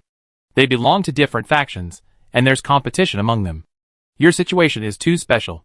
Senior Wen needs to report to Academician Rong first and complete the formal procedures to ensure your safety at this base. Otherwise, there's too much room for manipulation, and they might be forced to cooperate with experiments."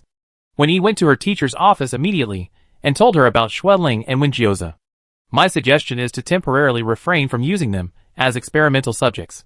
Their zombie identities will greatly assist our search missions deeper into the city. I understand Wen Jiaozi's abilities. With him, we can restart those missions we couldn't complete before."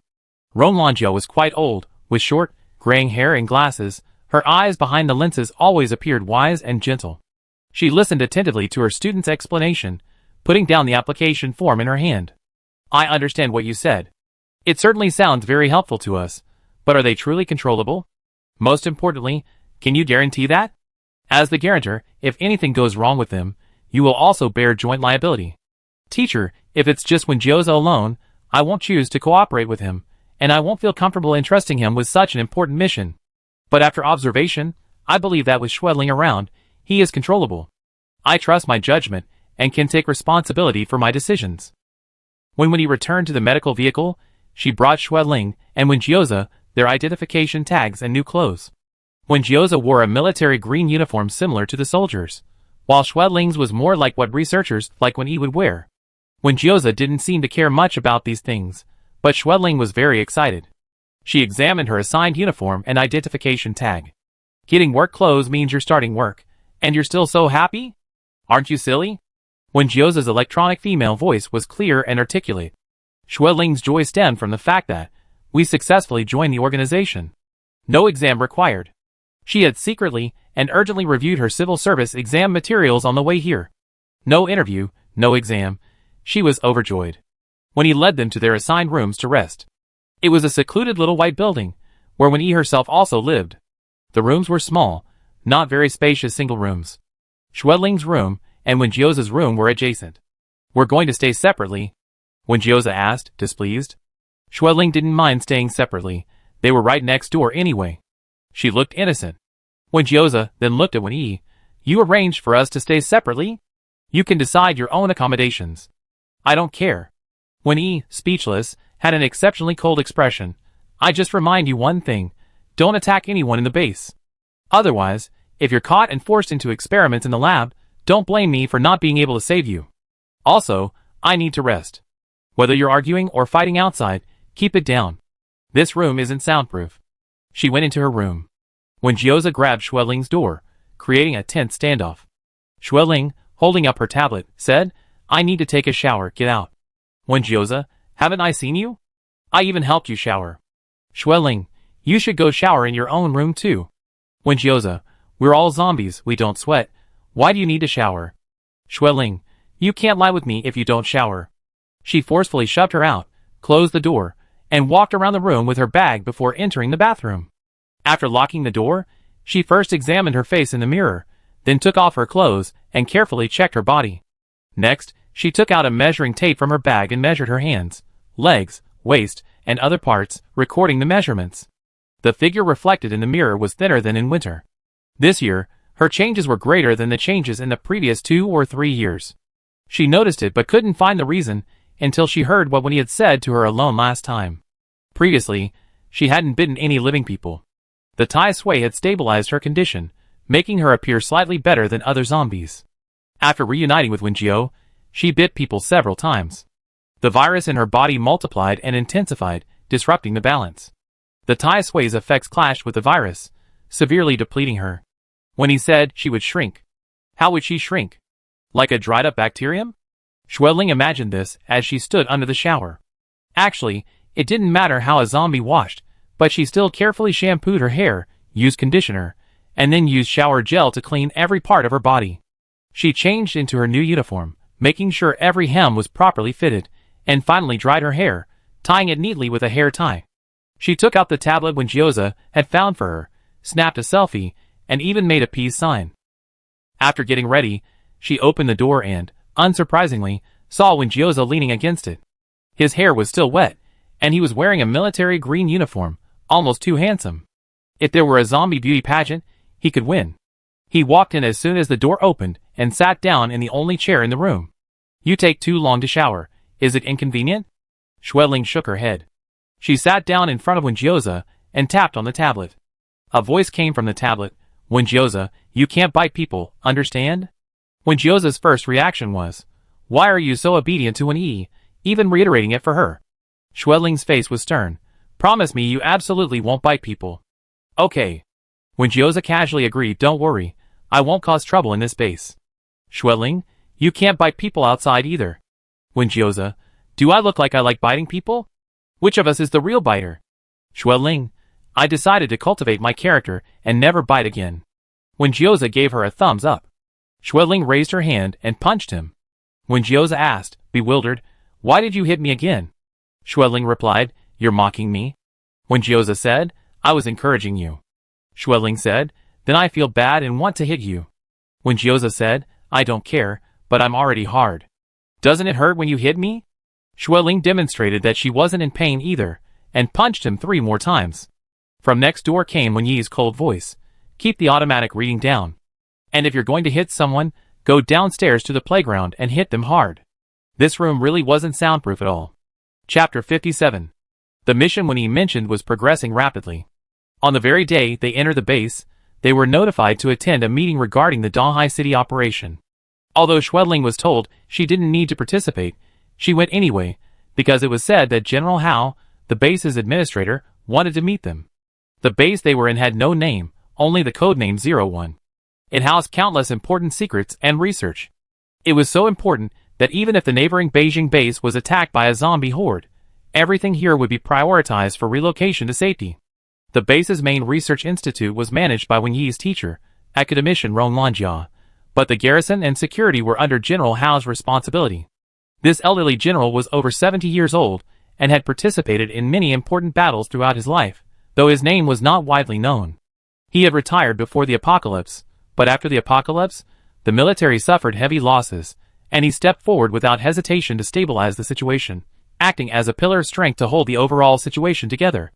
It was also he who chose to establish the Beijing base here. After the Beijing base was running smoothly, he stepped down and came to this secret base to oversee things. The old general's legs weren't very good. He entered the meeting room with a cane, but he was in good spirits. His eyebrows were thick, and his eyes were bright. Even Wenjiu, looking into those eyes, unconsciously lowered his nonchalant demeanor. General Hao carefully observed Wenjiu for a while, then looked at Xueling. With 2 zombies present, everyone would pay more attention to Wenjiu. General Hao noticed that Wenjiu always used his body to partially shield Xueling, preventing her from being completely exposed to others' scrutinizing gazes. He appeared relaxed, but the old general, with his keen eye for people, immediately sensed his underlying tension, which never wavered.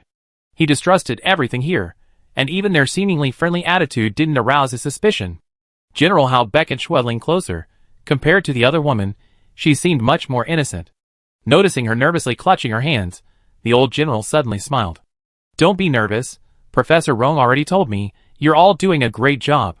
The meeting wasn't large. General Hao had only brought a bodyguard and a middle-aged subordinate with a serious expression. Shortly after him, when he led in her teacher, Academician Rong Lanjia. Everyone sat down amicably at the simple conference table. The atmosphere didn't feel like a serious meeting. Academician Rong carried a worn-out thermos, and when he offered to pour tea for everyone, the young bodyguard beside General Hao quickly took the thermos and made tea for each person. When the tea was placed in front of Xueling and Wenjioza, he seemed to hesitate for a second, wondering if the zombies wanted tea, before serving it to them both without discrimination. Xueling looked at the steaming tea in her white porcelain cup, then at the potted green plant on the table in front of her, and overheard Academician Rong asking General Hao about his leg. This relaxed atmosphere was completely different from the scene she had imagined before coming, where she would be scrutinized and examined by many people. However, it was very relaxing. Her stiff back had subtly slumped. Let's talk about the operation in Donghai City, General Hao said, getting down to business. We sent 2 action teams to Donghai City, and both operations failed. We couldn't break through the dangerous area in the city center, and 97 people died. Speaking of this, General Hao gripped the end of his cane with both hands, leaning on it in front of him. Those were all my soldiers. I feel pain for even one of them dying, but the mission had to be carried out, no matter how difficult. If those who came before don't pave the way, those who follow will have no way to go. Now it's all good. With the cooperation of you 2 special talents, casualties will be greatly reduced. Putting aside everything else, I sincerely thank you for stepping forward. This was the source of General Hao's gentle demeanor. What did it matter if they were zombies or not? This old man, who had seen too much of life, didn't care. As long as they were working together, they were good colleagues. Given the failures of the previous 2 times, this time we plan to recruit skilled civilians to form a new special operations team to supplement our regular soldiers and assist in the mission. This operation is expected to deploy 40 people in total, led by Captain Xinjiang, who is beside me, with 30 special operations team members and 8 special unofficial personnel to cooperate with Wenjioza. The meeting didn't last long. Once the arrangements were explained, it adjourned. Before leaving, General Hao casually patted Xueling and Wenjioza on the shoulders and said to them, "You still have reason, that's being human. Be steadfast in your humanity. No matter how the world changes, maintain your basic human principles. Don't give up on yourselves, always look to the future. Do your mission well. Once you complete it, you receive medals." "Wow, medals!" Xueling's eyes practically sparkled. She grabbed Wenjioza's arm and shook it excitedly. She also wanted to complete the mission and earn a medal. "Mom, I made something of myself." After General Hao left, Captain Xinjiang came over to greet the 2 and offered to shake their hands. After shaking hands with Wenjioza, Captain Shin extended his hand to Xueling as well. Xueling, "Oh, me too?" She looked at her dark, pointed fingernails, then cautiously shook his hand. "We should have many opportunities to cooperate in the future. I hope to receive your guidance," Captain Shin said calmly after shaking the zombie's bluish hand. The Donghai City operation was scheduled for 3 days later. In the meantime, Wenjioza needed to undergo emergency training. He quickly passed the training on various firearms and weapons because he had a foundation in them. Another crucial training course was given to him by Wen Yi, instructing him on the various valuable equipment and data he needed to take with him after entering the laboratory. He had to know how to disassemble and move them intact, and which items were most important, prioritizing what they needed. Captain Shin and the others would wait on the outer perimeter. Only Wenjioza would go to the most dangerous area for humans. Only he could enter the laboratory. Therefore, he also needed to learn how to crack the highly secure gate. Time was of the essence, and there wasn't time for detailed study, so when he had him bring several instruction manuals, so he could refer to them on the spot if anything was unclear. Wenjio, however, was holding the rather thick manual, listening rather inattentively. Judging from his expression, when he suspected he might accidentally damage the equipment and bring back a pile of broken machines. She placed her hand on Xueling's shoulder, who was listening nearby, and threatened, "Xueling isn't going anywhere here. You better complete the task diligently, and not just do it half-heartedly." Wenjio's dark red eyes looked at her dangerously. "Threatening me again?" At that moment, Xueling suddenly raised her hand. "I have a suggestion." Her tablet read aloud, "How about we keep Wenjioza as a hostage and send me on a mission?" Wenjioza, who had just been threatened by Wen Yi and was about to explode, stammered, Wen Yi, seemingly a little tempted, murmured, It didn't seem like a bad idea. Xueling, I request to compete for this position, boss. I have over 3 years of zombie experience. That's an advantage, right? Wenjioza, you're getting cocky now, trying to compete with me on work experience? Wenyi, that makes sense. Look at these books. Do you remember the points I just mentioned? Xueling, I can stay up all night memorizing them. I definitely study hard. Wenyi, your attitude is very good, much more proactive than Wenjioza's. If they continued talking like this, the mission might have to be reassigned. Wenjio interrupted the two. Alright, I study hard. Xueling asked with some regret, really, can't I go?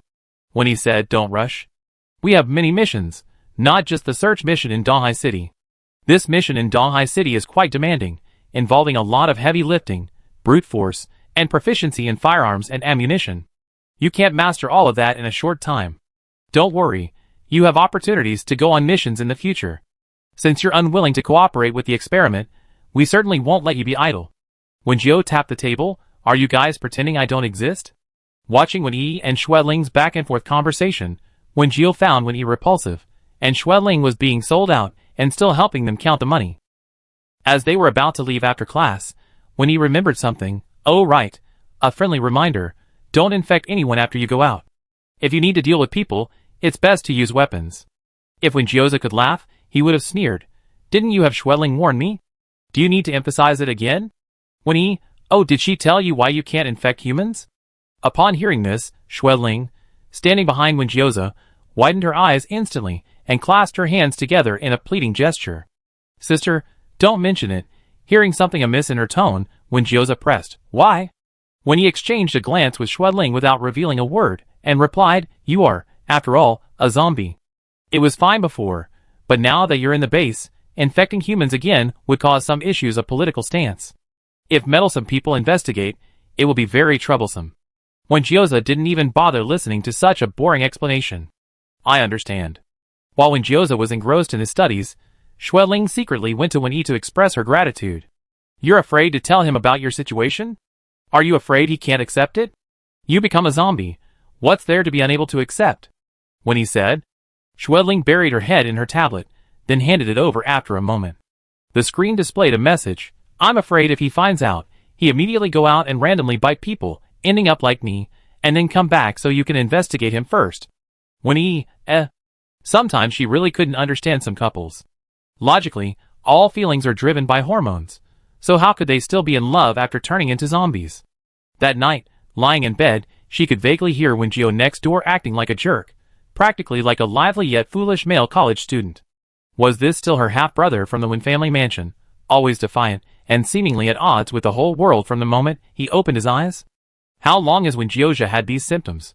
When he asked, she tried to attribute it to the virus altering Wenjioja's brain, causing his mental breakdown. Xueling, ? I mean, is he like this now, or has he always been like this? Xueling, he seems to have always been like this. Sometimes it's more obvious, sometimes less so. It seems you have to cooperate with my research. When he said calmly, little sister, you don't want him to know what you're hiding, do you? Xueling took a moment to realize when he was joking. She chuckled, then sighed, offering a sincere explanation. Sister Yi, it's not that I don't want to agree, it's that if I agree, Wenjioja will go crazy. Returning from Wenyi's place, Xueling opened the door, and was startled to see Wenjioja standing there. He was still holding the thick instruction manual when he had given him. It seemed he had been reading it before Xueling entered. He tossed the book aside, approached Xueling, and quietly looked her down. Xueling leaned against the door, a little guilty, her eyes darting left and right. Are you hiding something from me? Wenjioza asked. Biting people, infecting people, what are the consequences? It's not just the problem when he mentioned, is it? He moved closer and closer, his chest almost touching Xueling's face. What have you been so anxious about these past 2 days, Xueling? Caught between his chest and the door, Xueling had nowhere to escape. Suddenly, she crouched down, trying to get around the obstacle. Wenjioza, He also crouched down, still blocking her from the doorway, firmly pressing her down with one hand. Tell me, don't try to fool me. Xueling, driven to anger, held up her tablet. If you won't tell me when something happens, then I won't tell you this time either. Chapter 58. Xueling and Wenjioza had a fight. Although Wenjioza still followed Xueling like a ghost, when he noticed that the two no longer communicated using tablets. Wenjioza was still pretending not to speak, and Xueling was pretending not to know. All morning, Xueling didn't speak to Wenjioza. She was carrying 2 tablets, and she had confiscated Wenjioza's tablet. Wenjioza didn't try to take the tablet back. He pulled out a calculator from somewhere and followed Xueling, pressing buttons. The 000 sound made Xueling cover her ears and walk forward. When he looked at this scene, both of them are crazy. When he wasn't surprised that Xueling hadn't been able to hide it. What surprised her was that Wenjioza hadn't come to find her. She thought he would come immediately to interrogate her. Their fight continued until the Davy action team set off for Donghai City. Wenjioza was leaving. Before he left, Xueling finally returned the tablet to him. Wenjioza took back his tablet and typed, "If you haven't figured out how to tell me yet, wait until I get back to tell me, okay?" Xueling coldly crossed her arms and watched Wenjioza get into the car. Once the car drove out of sight of the camp, Xueling's face slowly wrinkled. After their reunion, they had been together ever since, never separated again. Wenjioza's sudden departure left Xueling a little unaccustomed. She wasn't familiar with anyone else at the base, so she went to Wenyi's place. Wenyi was also focused on her own work. During a break, she saw Xueling quietly lying beside her, reading a copy of the instruction manual she had prepared for Wenjioza. "You should learn about those firearms when you have time. You definitely need them in the future." "Can I go?" Wenyi said. "Why can't I go?" Xueling looked up and asked. "Go straight to the training ground and find someone to teach you. If they're unwilling, go find General Hao." Xueling hesitated for only 2 seconds. "Okay, I go right now." Watching her departing figure, Wenyi continued with her own business. When Wenjioza was around, he doted on Xueling like the apple of his eye, wanting to shield her from everything and shoulder all the burdens himself. His excessive concern made Xueling feel constrained. Xueling's personality dictated that she didn't want to cause trouble for others, and couldn't refuse others' kindness. Many things weren't beyond her capabilities. She didn't try simply because she was wary of Wenjioza's unhealthy protectiveness. As an outsider, Wenyi calmly observed the dynamic and predicament between the two, and she had only one thought: men are such a nuisance. Dating a man like Wenjioza, whose upbringing led to an overly protective instinct, was just asking for trouble. Hopefully, this separation will help Wenjioza's rigid, lifeless mind to clear up a bit. Xueling found the training ground. Soldiers were training there, and among the soldiers in identical uniforms, she stood out immediately, attracting everyone's attention. But no one came to ask her anything, and no one paid her any attention. The soldiers here had all been notified that their base had recruited 2 special individuals, whose appearance was indistinguishable from zombies. 2 days ago, the male zombie had come to the training ground for a test. Although he was self-taught, his results were excellent, so he only came for half a day and then disappeared. Today, they saw the other one. Despite their curiosity, no one paid much attention, because they had to follow discipline. In Xueling's eyes, everyone was doing their own thing, the scene so serious it was intimidating. She mentally encouraged herself. Since no one was stopping her, she boldly made her way along the edge of the training ground to the weapons training area. A soldier intently training put down his gun and checked his score. Suddenly sensing someone beside him, he assumed it was a replacement teammate. Turning around, he was nearly scared out of his wits by the zombie-like face. Xueling quickly pulled out her prepared tablet. "Hello, I'm here for training. Can you teach me?" Xueling found the young soldier's expression particularly cold and hard, and waited anxiously after asking the question. But what she didn't know was that his heart was pounding too. His cold expression was from fear. After finally regaining his composure and understanding her request, the young soldier slowly showed a troubled expression. Xueling thought he was going to refuse, but unexpectedly, he turned and jogged to a soldier who looked older, pointing in her direction and speaking.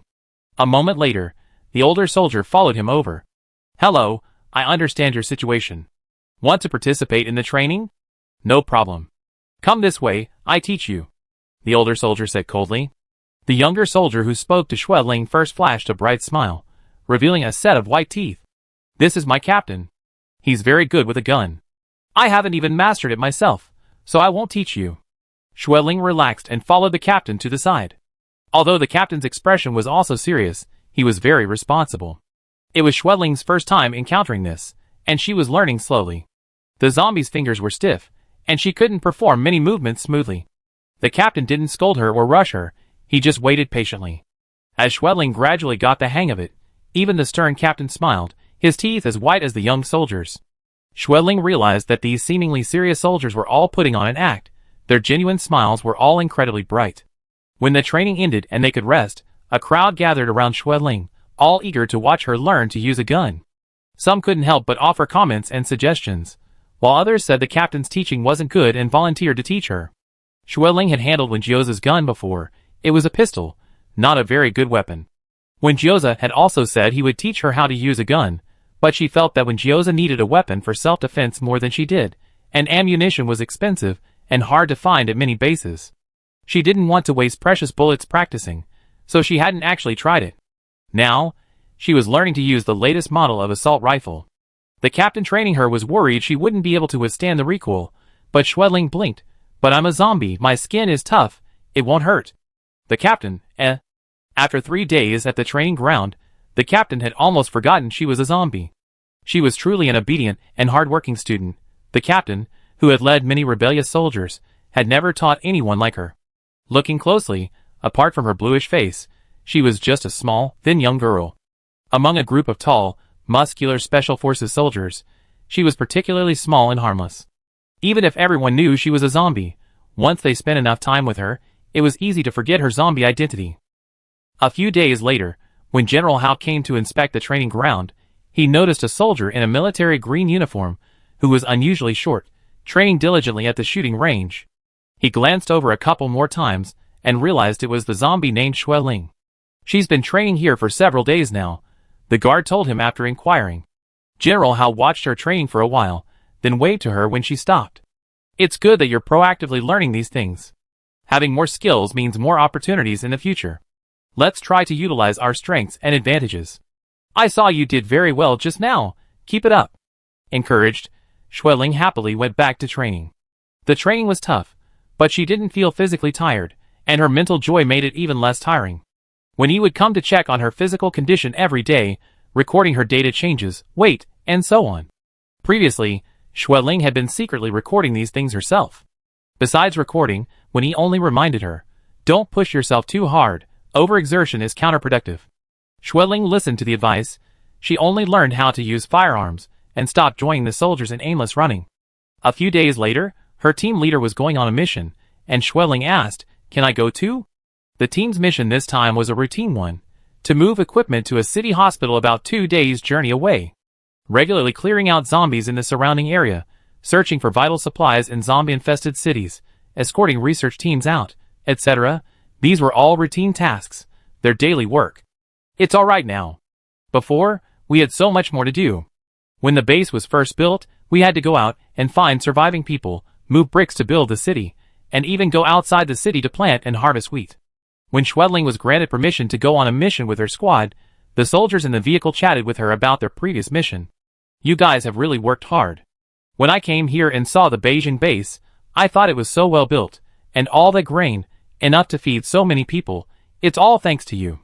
Xueling still remembered the awe she felt when she arrived at the Beijing base, and saw the vast wheat fields, and the high city walls.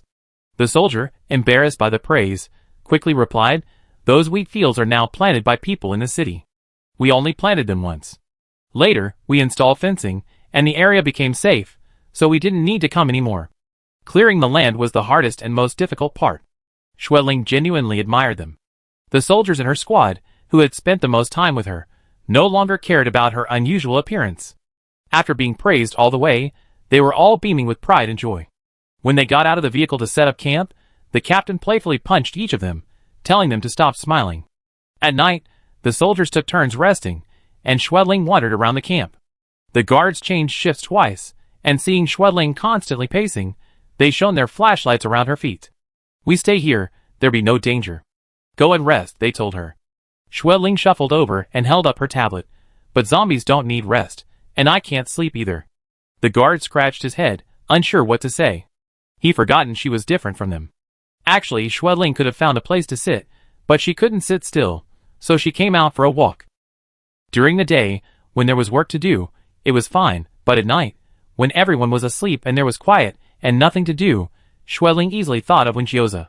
When Wenjioza was around, he usually slept very late.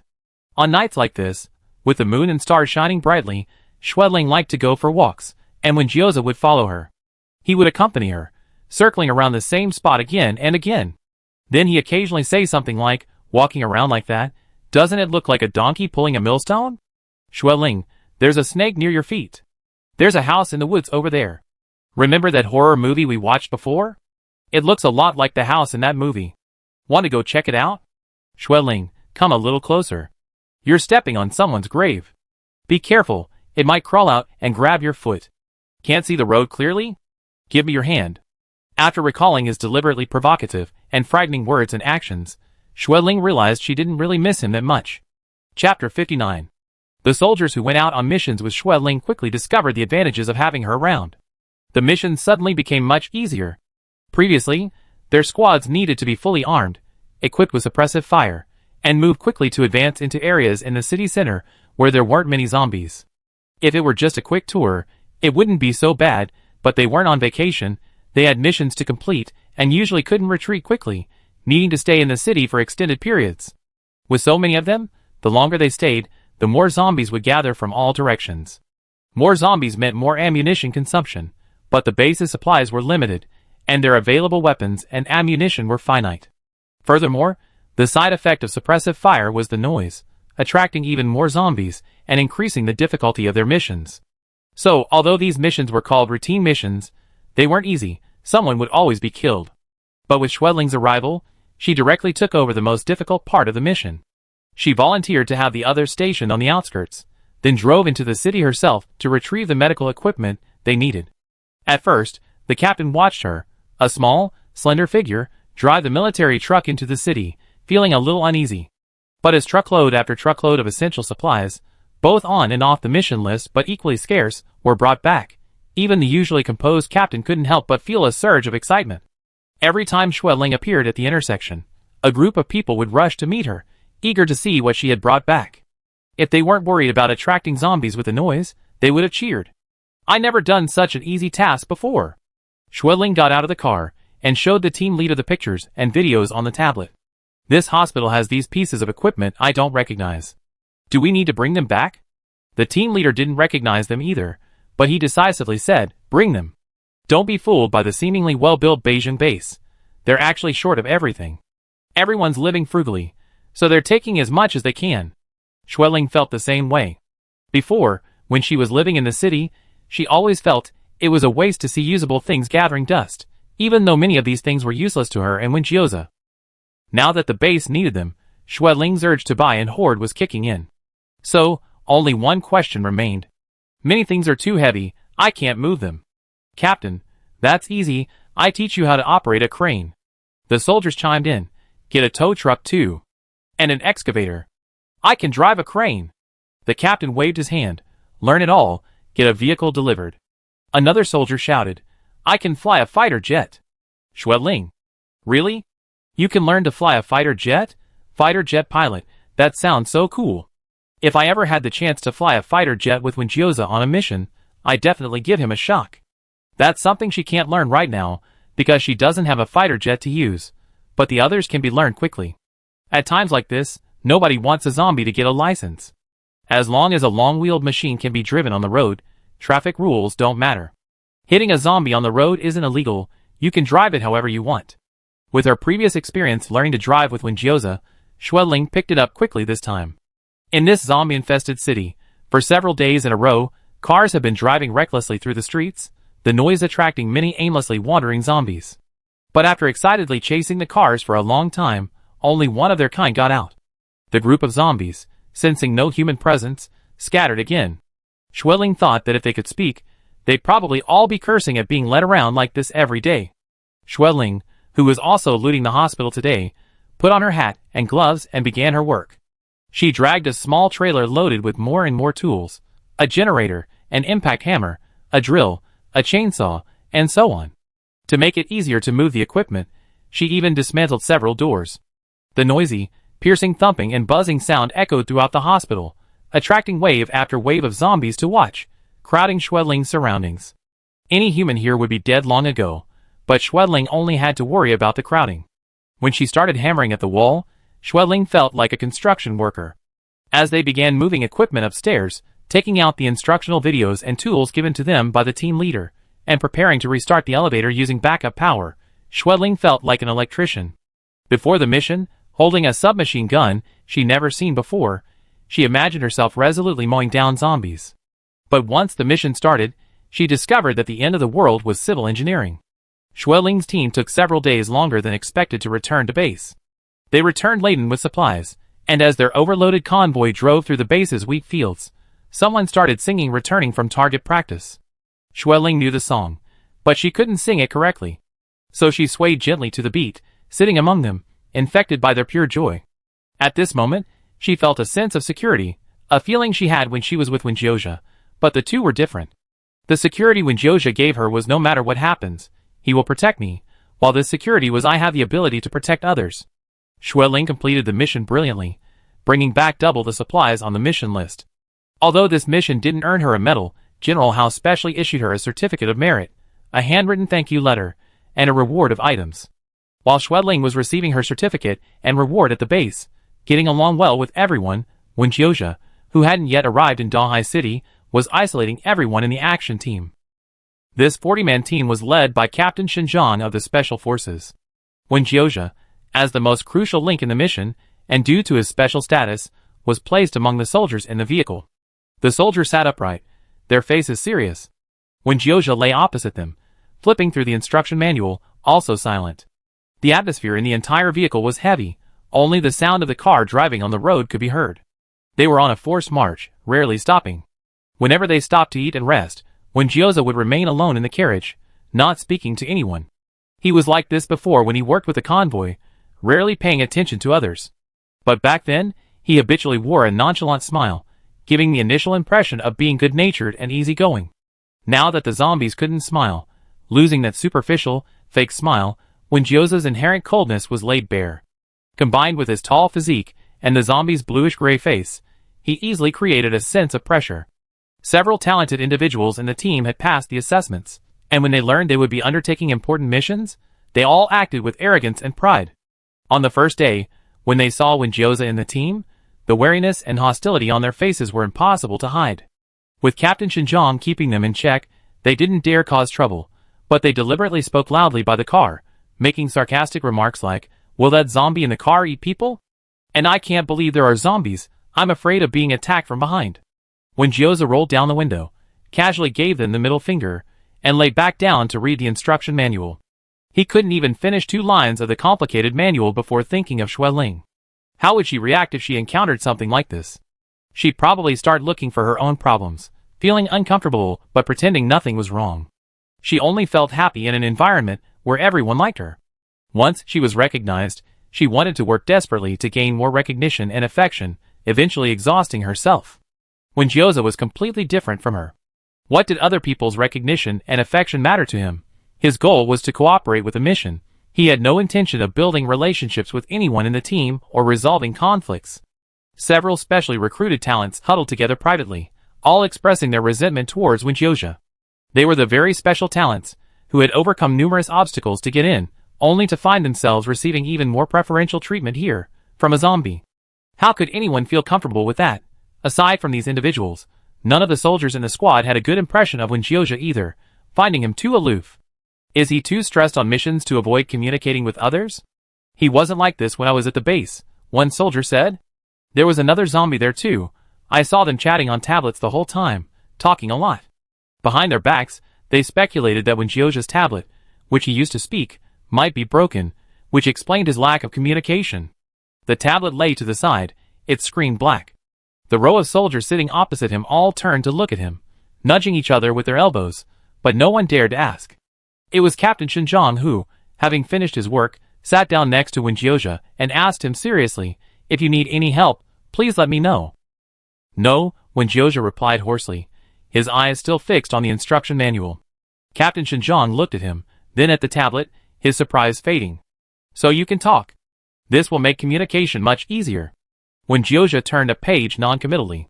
Even after learning he could speak, Windjioja didn't initiate conversations with anyone in the following days. The only time he asked was how much longer it would take to reach Dahai City. Dahai City is quite far, it will take some time. Captain Xinjiang possessed a sensitivity that belied his appearance. He observed Windjioja for a while, then asked bluntly, Do you miss Xueling? When Jioza, saying he missed her wasn't quite accurate, worried was more fitting. This problem of his had been escalating ever since his reunion with Xueling last year. He had to follow Xueling wherever she went, otherwise, he couldn't help but imagine her encountering danger and hardship. The longer they were out, the more anxious he became, even losing patience with the instruction manual he always held. His demeanor was like that of a large, caged animal pacing back and forth, making the surrounding soldiers tense and wanting to keep their distance. In this oppressive atmosphere, they finally arrived at Donghai City, ready to begin their operation. The Donghai City bridge had been destroyed, and they needed to cross the river by boat, but the river was teeming with zombies. These zombies weren't truly dead, they would suddenly move at the slightest sign of life. In previous operations, the task force had used small boats, which were quickly capsized by the zombies clinging to them. Several men had already perished on their very first step into Donghai City. This time, they needed to first search for larger ships in the surrounding area. Captain Xinjiang said, according to the information we gathered, there's a shipyard in Hancheng County along the coast. We go there first to find usable ships. Jia Ho, the special talent we recruited, is highly skilled in both shipbuilding and navigation. A middle-aged man stood up proudly, but when Gio interrupted them. Too slow. You guys go find a boat. I take a speedboat, cross the river, and then we split up. His voice was dry and hoarse, and his sentences weren't very fluent. Many people present were hearing him speak for the first time, and were quite surprised. Before Jiaho could speak, he was interrupted and angrily said, "You're not the captain, yet you want to bypass Captain Shin? You really don't know your place. You think you're invincible just because you become a zombie." When Gio ignored him, and only looked at Captain Xinjiang. Captain Xinjiang pondered for a moment, recalling General Hao's instructions before departure, and said, "You're the core of this mission. You have full autonomy. If you think this is better, then go with your plan." You set off immediately, and we slowly advanced to provide support from the rear. When Gio stood up, ignoring what others thought, and left. "He's too arrogant," someone whispered in the room. "Do you think he can complete the mission by himself? What's the point of hiring us? He might slink back in a bit and ask for help." Chapter 60. When Gio could feel the anxiety rising within him, but he was the kind of person who became calmer the more anxious he was. Taking some ammunition and weapons, when Gio boarded the speedboat alone. Standing at the bow, he steered with one hand, the other holding a weapon, ready to strike. Zombies in the river resembled floating lily leaves, layered upon layered, some their bodies rotting, yet still rising from the water to their decaying faces at the sound. Drawn closer to the speedboat by the noise, they sensed no human presence and remained unmoved, with few climbing aboard. When Gio raised his lowered gun and shot a zombie clinging to the side of the boat in the head. The corpse fell into the water, only to be pushed aside by the speedboat, splashing grayish-black water onto the gunwale. This river had always been heavily polluted, yet residents still used it for water and fishing. Now, with so many zombies in the water, it had turned grayish-black and was completely unusable. Drinking this water would likely infect people with the virus. Crossing the collapsed bridge, the speedboat approached the riverbank of Donghai City. The closer they got to the shore, the more zombies piled up. Because there were no living people left in Donghai City, and the other side was the boundless sea, the zombies, chasing humans, could only slowly move towards the river on the other side.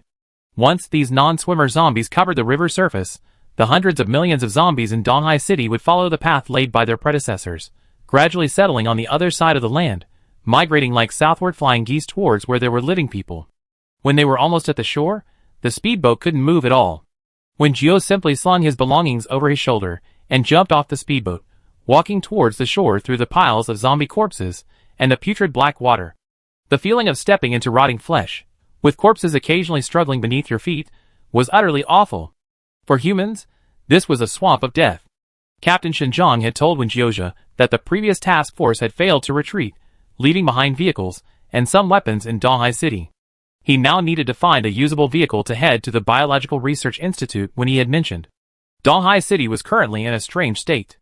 Many zombies were trapped in the bustling city center, wandering aimlessly like headless flies. Many zombies in the central area had migrated to the outskirts, concentrating around the exits, making it difficult to enter the city and penetrate the city center. Only the central area had the fewest zombies. The vehicle the task force had left behind was in that area. When Gioja found the vehicle the task force had abandoned, ignoring the blood splattered on it, he climbed into the wide-open door and grabbed whatever was still usable. He started the car and, referring to the map provided by Wen-yi, headed straight for the Biological Research Institute. Donghai City appeared to have been in a state of great chaos. Many roads were jammed with vehicles, blocking countless zombies. Many residential areas and buildings had roadblocks made of debris at their entrances, suggesting that the inhabitants had once put up a fierce resistance, but the isolation of Donghai City hadn't allowed them to hold out for long. Countless roadblocks were scattered along every road, and many others were completely blocked or destroyed. When Gio tried different routes, eventually finding himself with nowhere to go and needing to clear a path, he grabbed his weapons, got out of the car, and used explosive grenades to lure the wandering zombies, driving as many as possible into one street. They then moved onto the buildings on both sides, calculated the angles and positions, installed explosive devices, and blew up sections of the buildings at both ends of the road, blocking the zombies from the front and back of the entire street, achieving the best effect with the least amount of ammunition. The squad members stationed on the other side of the river in Donghai City could hear explosion after explosion in the distance, occasionally accompanied by the sound of buildings collapsing. This tremendous noise reverberated from day to night, without stopping except for a short interval. No one in the squad could sleep all night. The few specially recruited members, who had initially made sarcastic remarks, were now speechless from the rumbling noise. The soldiers, hearing the sounds, began to feel the pinch of ammunition. They were usually very frugal with their ammunition during missions. Captain Xinjiang was still dealing with the ship's affairs, and he couldn't help but wonder, had they equipped Wenjioja with so much weaponry and ammunition? No, but Wenjioja was adept at using whatever was available. In the apocalypse, everything was scarce, and he was skilled at scavenging for talent. Donghai City is so large, and many places have guns, ammunition, and usable weapons. With a little modification, he could blast a path through it. It was all free stuff, so Wenjioja didn't care at all. He would only choose the most efficient method, brute force. After dealing with the zombies, there were still cars blocking the way. He found a bulldozer for road construction, and unceremoniously drove it to push all the cars blocking the road to both sides. Whether it was a small car worth tens or hundreds of thousands, or a luxury car worth millions, along with the zombies trapped inside, they were all casually squeezed together and swept aside. A death road that had swallowed countless lives, a death block that the previous two teams couldn't pass through, was transformed into a zombie death road in another sense by Wenjioja's blasting and pushing. He spent 2 days and 1 night clearing a path directly to the Biological Research Institute. Xinjiang's team hadn't caught up yet, but Wenjioja didn't mind. He always worked alone and didn't need help. His previous experience with convoys told him that more people didn't guarantee smoother operations. They could also lead to setbacks and infighting. He preferred to control the mission's progress himself and complete it as quickly as possible. Entering the Biological Research Institute to retrieve the items was the most troublesome part of this mission. Wenjioja, covered in grime, rubbed his stiff fingers to loosen them before carrying his toolbox to open the institute's door. Captain Xinjiang was a very steady person. He planned meticulously and always considered backup plans. It was precisely because of his prudence that General Hao had assigned him to this mission. Having learned of the failures and dangers of the previous 2 operations, even with Wenjioja present, Captain Xinjiang had made careful arrangements to ensure that even if Wenjioja's mission failed, they could continue to complete it. But to his surprise, just as he had arranged for his team of several dozen to safely cross the river and reach the shore of Donghai City, and was preparing to advance, he saw Wenjioja return. He was driving back carrying mission items, valuable laboratory equipment, and data. Captain Xinjiang, we just disembarked? He was unusually speechless. Wenjioja impatiently urged, if you're worried, you can check. If there are no problems, let's go back. He made sure not a single mission item was missing, and he didn't take anything extra that wasn't on the mission list. The core principle was to only complete assigned tasks, and never exert any extra effort. Captain Xinjiang, still somewhat dazed after checking the supplies, was a little confused. Just like that? The mission was complete? His face showed no bewilderment. He even remembered to instruct the soldiers to carefully load the supplies onto the boat for the return trip. Back on shore, as they prepared to depart for the Beijing base, a soldier beside him muttered, "We didn't do anything, were we just here to be porters?" Captain Xinjiang snapped out of his daze, patted him, and smiled, "That's good, everyone can go back safely." Someone, watching Wenjioja get back into his usual seat on the vehicle, couldn't help but say, "I wish I were a zombie like that. Completing missions would be so convenient." Several special talents, who hadn't had a chance to utilize their special abilities, also got into the vehicle in a daze, and were taken back in the same state. Who would have thought that this mission, intended to last several months, was completed in less than a month, with the most time-consuming part being the travel. It was like a difficult exam where the hardest questions were open book, and they only needed to copy. On the way back, Gyoza still had the same aloof demeanor as before, but this time the atmosphere on the vehicle was much better. The soldiers had smiles on their faces, and some even dared to chat in front of him. During a break, Gyoza went to the nearby river to fetch water and washed himself twice. He was soaking wet, and when he raised his arm to smell it, he felt there was still a strange odor on him.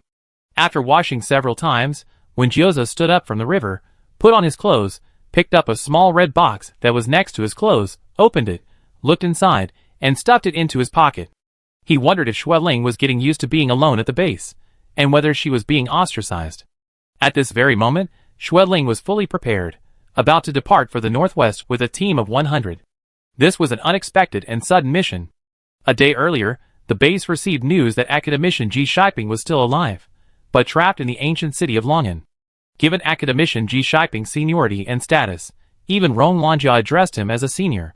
When the apocalypse occurred, he was nearly 80 years old, yet still shining brightly in his work. He was one of the first to begin researching the zombie virus, and it was he who proposed that the zombie virus might originate from outer space. After that massive meteorite shower, Academician Ji Shiping decisively proposed studying these meteorites to find a way to defeat the zombie virus. At the time, most of the meteorites fell in the northwest. Academician Ji Shiping was unwilling to wait at the northern base for soldiers to bring back meteorite samples from the northwest. He believed that every minute and second should be seized, and disregarding all objections, he resolutely led a few students, escorted by a team of soldiers, to the northwest. 3 years passed. The Beijing base lost contact with them, and subsequent missions failed to find them. As time went on, it was assumed they had perished. This time, one of the soldiers sent to protect Academician Ji Shiping returned with 2 comrades to report for help.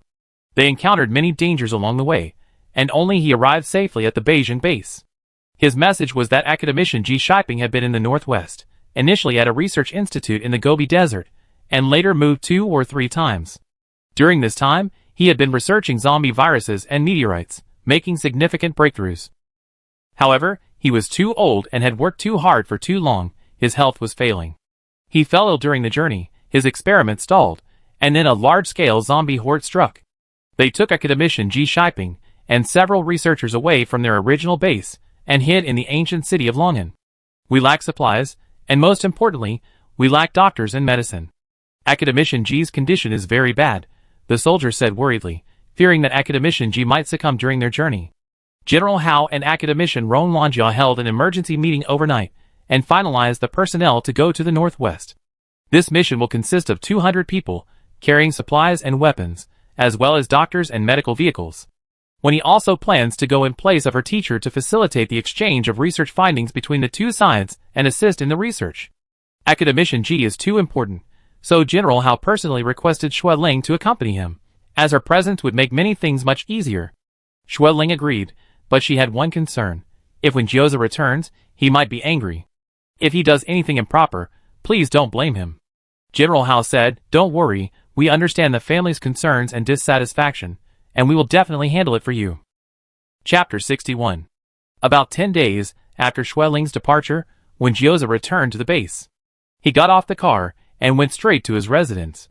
Not seeing Ling, he went to Wenyi's laboratory, only to find the door locked and Wenyi not there. A bad premonition immediately arose. As expected, he discovered Ling wasn't at the base, but had gone to the northwest with the team. Enraged, he kicked over the conference room table. One leg of the simple long table broke off and crashed against the wall.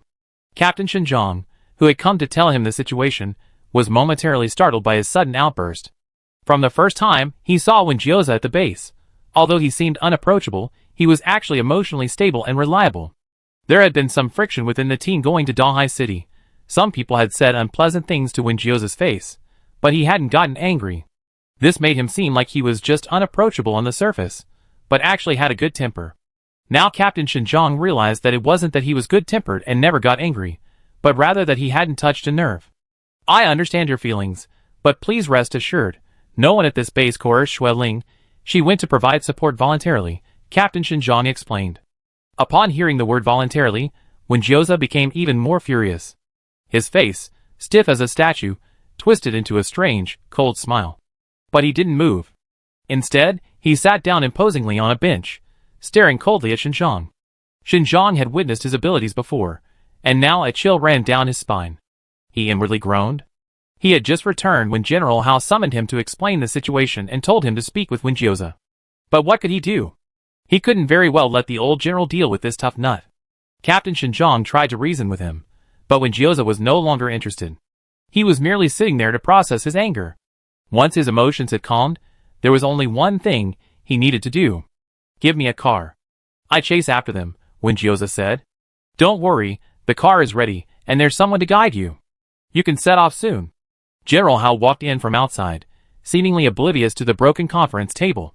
He gestured for a guard to bring over a letter. I almost forgot, there's a letter from Xueling for you here. Wenjioza took it, ripped open the envelope with a tear, and poured out a Polaroid photograph. In the photo, Xueling was holding her old, tattered writing board, on which were written the words "Don't be angry." You could see the anxiety and nervousness in her expression, like a prisoner having their first prison photo taken. After looking at it for a while, Wenjioza put the photo away, got up, and left. Seeing that he seemed completely calm, Captain Xinjiang smiled wryly and asked the old general, "Why didn't you ask me to deliver this letter sooner?" General Hao, leaning on his cane, waved his hand and said, "Young people have short tempers. They need to vent their anger to calm down. Seeing a letter at a time like this will help them vent their anger." He was very experienced. Back in his youth, when he and his old comrades were stationed in harsh conditions, he was responsible for comforting the families of soldiers. When the wives of soldiers who accompanied them to the front lines were wronged and started making a scene, it was truly terrifying. You couldn't reason with them. How fierce they could be when they started fighting was unimaginable to today's young people. They almost destroyed the conference table, let alone General Hao himself.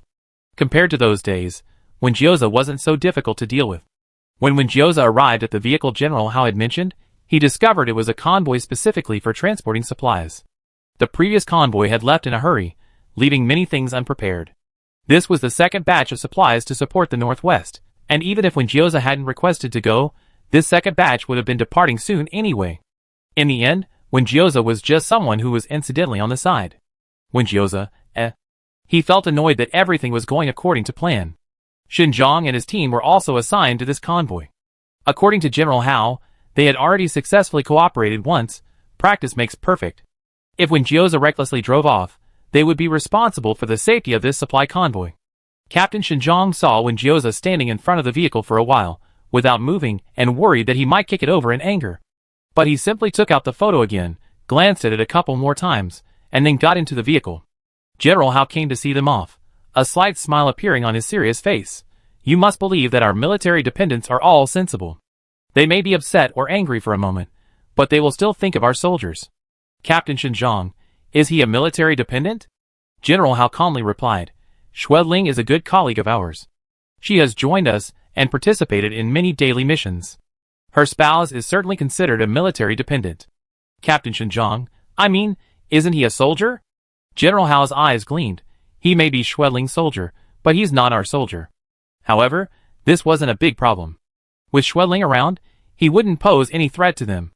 Xueling was a sincere and good young woman, and this young man was also good at assessing situations. The experienced General Hao prevented the landmine from exploding at the base, easily getting everyone out of there. Xueling sat in the car, frequently glancing back at the road she had come from. The road was bare except for dust, but she kept looking at it. When he noticed and said, "Stop looking. Even if Wenjioza is coming, he won't catch up so quickly. They probably haven't finished their mission in Donghai City yet. You haven't been apart for long. Is it necessary to miss him so much?" Xueling nervously clutched her pants, explaining on her tablet, "I'm not missing him. If I could, I'd rather he stay at the base and not catch up. I'm a little afraid he catch up and get angry." When he, putting down the documents in her hand, when he curiously inquired, "What did he do when he was angry with you before that made you so afraid?" Xueling, "He doesn't seem to have ever been angry with me." When he, Xueling, "It's precisely because he's never been angry with me that I'm afraid his first time getting angry with me will be terrifying. She bravely came when she heard about the mission, and now she's scaring herself." When he, "So what's the point of your relationship? You don't even have the freedom to do what you want, and you have to consider another person's feelings." Xueling thought for a moment and explained, I have many problems, and he has many problems too. Being together has solved some old problems, and created some new ones, but overall, the problems have decreased, not increased. Maybe that's the meaning. I understand. Solving old bugs leads to new bugs, but overall things are getting better. Being together is like a version update. Xue Ling. Such a characteristic explanation of Wen Yi's, utterly devoid of humanity. After a few casual words, Xue Ling, holding her tablet and watching the dust kicked up behind the convoy, asked, "Why don't we use planes? With planes, we could quickly fly to the northwest, solve the problem quickly, and get back quickly. Maybe we could even get back to base before Wen Jiuze and his team's mission. We can forget about using planes for a while," Wen Yi said. Global communications were disrupted before, and navigation and radar completely collapsed. More importantly, due to the sudden change in the magnetic field, unknown interference has occurred, making planes prone to crashing in the air. There are people at the Beijing base researching these things, but communications haven't been restored yet, and restoring air transport will take time. Xue Ling was disappointed. She was still thinking about how someone had offered to teach her how to fly a fighter jet during the previous mission. No wonder the captain said there wasn't a chance for the time being. There was no other way but to obediently drive on the ground. This team was on a life-saving mission, traveling day and night, taking turns driving, never stopping on the road, rushing to the northwest at top speed. Xue Ling's fears about Wen Jiu catching up and getting angry halfway through didn't happen. They arrived at Long and Ancient City ahead of schedule. The journey had been incredibly rushed and arduous. Even the toughest of the group looked pale and sickly. Researchers like Wen Yi, whose health wasn't great, had all lost a lot of weight. Wen Yi couldn't eat anything, and was surviving on glucose, looking much more haggard. In this lifeless and exhausted group, only Xue Ling, the zombie, remained lively.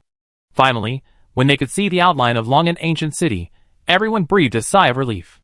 But what lay before them were zombies roaming the roads, and hordes of zombies lingering outside the ancient city.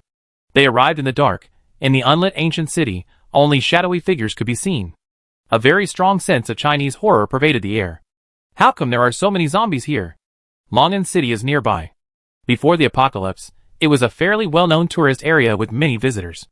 Now, many zombies from the city have fled here. Their large group was like bright lights in the darkness, attracting the zombies' attention. Even though the convoy had temporarily stopped here, some zombies had already come drawn by the scent. Entering Long'an Ancient City wouldn't be easy for them. To be on the safe side, it would be best to proceed slowly, but Mr. Ji Shiping's condition was dangerous, and they couldn't afford to waste time. So, in the end, they decided that Xue Ling would drive the medical vehicle into Long'an Ancient City to contact them and deliver some supplies. Xue Ling, wearing a hat and gloves, climbed into the medical vehicle, waved to the hopeful crowd, and started the engine. The map was drawn for her by the soldier who brought the news. It marked the location of Academician Ji Shiping and his group before he left. They were hiding in the famous Li family mansion, a historic building in the ancient city. It was a long distance from the city gate to the Li family mansion. The roads in the ancient city were narrow, paved with bricks, and uneven in some places from tire tracks. Moreover, there were many alleys, and zombies would often suddenly pounce out from the dimly lit alleys. Xue Ling drove very carefully, but she was still startled by the zombies that pounced on the hood and windows. The ancient city's old buildings, and the sudden appearance of zombies, were like a terrifying scene from a classic horror movie. Startled, Xue Ling instinctively stepped on the gas, dragging the lunging zombie under the car. Xue Ling, it's not my fault you scared me first. For the dozen or so people huddled in a courtyard of the Li family's old mansion, it was a dark night. Almost everyone was in despair. Of the soldiers who had escorted Academician Ji Shiping on his journey of hiding and relocation, only 10 remained. Each was dark-skinned and emaciated, having not eaten properly in a long time. Even their guns had only a few bullets left. Academician Ji Shiping's initial team of a dozen or so people had dwindled to just 2 researchers, their cheeks sunken. And their leader, Academician Ji Shiping, had been unconscious for 2 days. He used to occasionally wake up to give them instructions, but today, he couldn't even be fed water. His face was deathly pale, as if he would stop breathing at any moment. They had no medicine, no food, and only a little water left. Those who went out to seek help hadn't returned, nor had those who went out to find food. They were likely all dead in the horde of zombies outside. The soldiers discussed the situation and decided that at daybreak they would try to get out and send others to seek help nearby. Everyone knew that going out might mean certain death, but they had no other choice. 13 men in total huddled together, sitting listlessly in the darkness, listening to the howls of the zombies outside. In the suffocating silence, suddenly one of the soldiers stood up, his voice hoarse and trembling, and asked uncertainly, outside, "Is that the sound of a car?" Chapter 62. Everyone couldn't help but stand up, crowding around the door, trying to discern the sound of the car. They were now in the backyard of the Lee family mansion. There were 4 courtyards in front, with side rooms on either side, and a main hall at the back. Once the heavy wooden doors were closed, high walls surrounded them on all sides. They had previously lived in the second courtyard, but after a while, the zombies accumulating outside the walls had become too numerous, allowing some to crawl into the courtyard. They didn't have enough weapons and manpower to clear the area outside, so they had to retreat and defend themselves until they reached the courtyard with the highest walls. The square courtyard, paved with bricks and stones, with its gray walls and old, heavy wooden doors, formed a temporarily safe cage. Those inside heard nothing but the howls of the lingering zombies outside, day and night, until they became numb to it. Reminded, the group's numb senses were jolted awake. They slowly began to hear the sound of a car, approaching from afar. It wasn't their imagination. "Someone's coming!" a soldier exclaimed excitedly. "We're saved! Someone's come to rescue us!" The young researcher cried tears of joy. Whoever entered this ancient city teeming with zombies, and devoid of supplies at this time was most likely after them. Whoever came, it was still a glimmer of hope. Everyone seemed to have received a shot of adrenaline. 2 soldiers brought a ladder and climbed to the top of the wall. The first to reach the top, then onto the roof, quickly revealed a look of surprise, turning down and saying, "There really is a car. I see the headlights." Forgetting about remaining quiet to avoid agitating the surrounding zombies, the soldier on the roof saw the car lights flickering in the alley, then disappearing again. He frantically took off his clothes and waved them around, shouting, "Here! We're here!" Xueling was genuinely a bit lost. The streets of the ancient city were incredibly winding. This ancient city featured genuine ancient architecture, not the imitations found in trendy tourist towns. The streets and houses all looked almost identical, with virtually no shops or landmarks to guide the way. She saw a figure waving clothes on a rooftop, but the ambulance was too large to reach the person directly, so she had to park it temporarily on the street outside the gate. Xueling got out of the car, and a group of zombies excitedly approached before disengaging. Ignoring these irrational fellow zombies, she slung her bag over her shoulder and knocked on the gate. The gate was bolted from the inside, and only the roars of zombies could be heard from behind it. It seemed the courtyard was overrun by zombies. She couldn't enter through the main gate. Xueling then turned into the alleyway with her backpack. The soldier standing on the rooftop was named Li Shirshi. He saw the car parked near the gate, and was so anxious he wanted to jump down and tell the person that the front yard was inaccessible. It was teeming with zombies, too dangerous. But then he saw someone get out of the car and head towards the alley. In the darkness, he couldn't make out the person's appearance, whether it was male or female. Li Shirshi only saw that the person was carrying a flashlight and walking through the zombie-infested alley. The thought, "How did someone come here?" flashed through Li Shirshi's mind, and then he realized that this person was actually walking right through the zombie horde. None of the surrounding zombies attacked him. Occasionally, when a zombie blocked his path, the person would simply push it aside without reacting. He just came through? Li Shirshi stared in disbelief, wondering if he was dreaming, if he was hallucinating from hunger. Xueling stood by the wall, looked up, and waved to the stunned people above. Li Shirshi snapped out of his daze and stammered, "You? How did you? How come the zombies didn't bite you? No, I mean, you just got here like that, you." He was so shocked he was incoherent. Those waiting for news in the courtyard hadn't seen what had just happened and kept asking what had happened. Xueling pulled out a folding ladder, leaned against the wall, and climbed up. Li Shirshi quickly moved closer to help her up, but Xueling didn't touch him. Instead, she held out a tablet to him, gesturing for him to look. Li Shirshi didn't quite understand. He took the tablet and immediately saw a video on it, the cover showing the face of his teammate. It was one of the teammates who had gone out to seek help a long time ago. He went back to the courtyard and watched the video with the others. His teammates said they had found the Beijing base, and he was the only one left, but he had brought rescuers. The main rescue force is temporarily unable to enter the city, so a special soldier has been sent to contact them, deliver some emergency supplies, and exchange information. It was specifically emphasized that this special soldier is a zombie with rationality. Everyone was confused upon seeing this. A rational zombie? Li Shirshi suddenly realized, no wonder. I saw him walk through the zombie horde just now, and none of them attacked him. I was wondering why, So he's a zombie. His teammates in the video said, Xueling is friendly and a very important soldier, we mustn't hurt her. After watching the video, everyone looked at the wall again. Xueling was perched on it, waiting. Are you really a zombie? Someone asked. Xueling pulled down her mask, which she wore to avoid startling anyone, revealing a pale face. It wasn't he, it was she. She then pulled her mask back up, placed her backpack on the wall, and gestured for someone to take it. 2 soldiers stepped forward without hesitation. Xueling tapped her tablet and read aloud the questions she had prepared beforehand. How is Mr. Ji Shiping? A thin, middle-aged woman with short hair hurried to the wall and said, the teacher's condition isn't good. He needs treatment, and we run out of medicine. Seeing her urgency, Xueling quickly reassured her. The medical vehicle has a lot of equipment, but it can't be brought in right now. However, I took some emergency medications in my bag. See if we can use them. If you need anything else, I go to the medical vehicle and see if we have it. Lin Shuang hurriedly rummaged through her backpack, pulled out a first aid kit, and checked it. She went through each item one by one, ignoring everything around her, and rushed back into the house with a kit to administer the medicine to the teacher.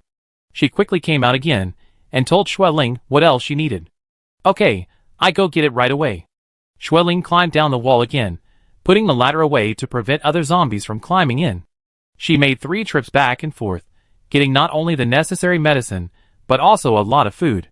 She noticed that everyone in the courtyard was starving, their cheeks were sunken, and their lips were chapped. Having received another package full of food and water, Li Shirshi looked at Xueling. Do you want to come in too? Xueling shook her head. Li Shirshi heard his comrades in the courtyard cheering. So much good food. He glanced down, his eyes lit up, and without thinking of anything else, squeezed into the crowd, eagerly starting to eat. Canned meat, canned fruit, dried meat, biscuits, self-heating rice, bread, and even instant noodles, something I hadn't had in ages, all smelled so good it made my stomach ache. Glucose, energy drinks, dairy products, candy, even vitamin supplements were there. For a moment, the courtyard was filled with people engrossed in eating. Even Aunt Lin, who had given Mr. Ji and 4, came out and joined the eating crowd, her eyes red, focused intently on her food. The feeling of fullness in one's stomach was so blissful it brought tears to one's eyes. Finally, after everyone had filled their stomachs, someone remembered, where's the person who brought us the food? Xueling was cleaning the front yard of the Li family mansion. Mr. Ji Shiping's condition was terrible. He needed to be taken to the ambulance as soon as possible, but it was impossible to carry him out. They just leave him at the gate. The outside was a maze of pathways. If someone came out, the zombies would all come smelling him. So they had to drive the ambulance into the spacious courtyard and close the gate. At least that would allow them to hold out longer. This meant clearing out the zombies in the yard first. Xueling had been on several missions with them, so she was quite adept at this task. She first crawled into the front yard and dealt with the zombies there. When Xueling shot at the zombies, every shot hit its mark, because she simply walked right up to them and fired, aiming straight for their heads. There was no way she could miss. With this racial advantage, even a novice could hit the bullseye every time, earning her praise from her teammates as a sharpshooter. If she hadn't retained her rationality, Xueling would have almost gotten carried away.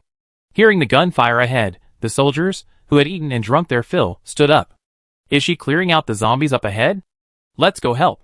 Leave 2 people here to guard, the rest of you go. She just brought guns and bullets, come and get some. Having eaten their fill and been armed again, the battle-hardened soldiers regained their strength and morale. Xueling saw them coming to help and waved, but considerately kept a distance, not getting too close. These people had been in a dangerous and high-pressure environment for a long time, and their mental state wasn't very good. She didn't want to upset them. Working together, they dealt with the zombies in the Li family mansion before dawn, then dismantled door panels and planks to place on the steps so Xueling could drive the medical vehicle in through the gate. They even dismantled the screen wall to get the vehicle into the yard. After all that work, they finally succeeded. Old Mr. Ji was in very poor condition, and no one dared to move him carelessly. Even this short distance was carefully carried over by several soldiers using a bed board. Lin Shuang knew some first aid and stayed with the unconscious old Mr. Ji in the medical vehicle. Xueling retrieved her tablet from them, intending to first go outside the city to report the situation to the main force and see what the next steps were. Seeing that she had been busy for so long without a break and was about to walk back, a soldier quickly said, "We have a vehicle. It's parked on the main road to the left ahead. You can drive it, but it's low on gas." Xueling gave an okay sign. As she went to get the car, a row of heads popped up from the wall to watch her go. They watched her push aside the zombies blocking her path, their expressions of amazement unanimously changing. Then, watching her drive away, they were amazed again. So convenient. I want to too. Xueling heard this. She had heard this many times before. Every time they saw her effortlessly accomplish tasks that others couldn't, someone couldn't help but feel envious and yearning. They either thought it made missions easier, or believed that it would make them safer, and less afraid of zombies. Xueling understood perfectly. That's human nature. When looking at others, they only see what's good about it, not the hard work behind it. Everything has its pros and cons. Nothing is entirely beneficial. Having relayed the news from inside the city to the teams outside, Xueling's mission was perfectly accomplished. The rest was up to the others. Whether to arrange for people to clear the ancient city of zombies and rescue the people, or whether to remain stationed there for a while. For the time being, Xueling wasn't needed. She was told to rest. Finding an open seat in the back of the vehicle, Xueling faced the slowly rising sun. She stretched out her hand, comparing it to her slender wrist. It seemed to have worn quite a bit lately. The ancient city walls in the distance, bathed in golden sunlight, looked like a dream from hundreds of years ago. The morning sun felt wonderfully warm. Xueling placed her hands on her abdomen, slowly closed her eyes, and savored the contentment and tranquility of the moment.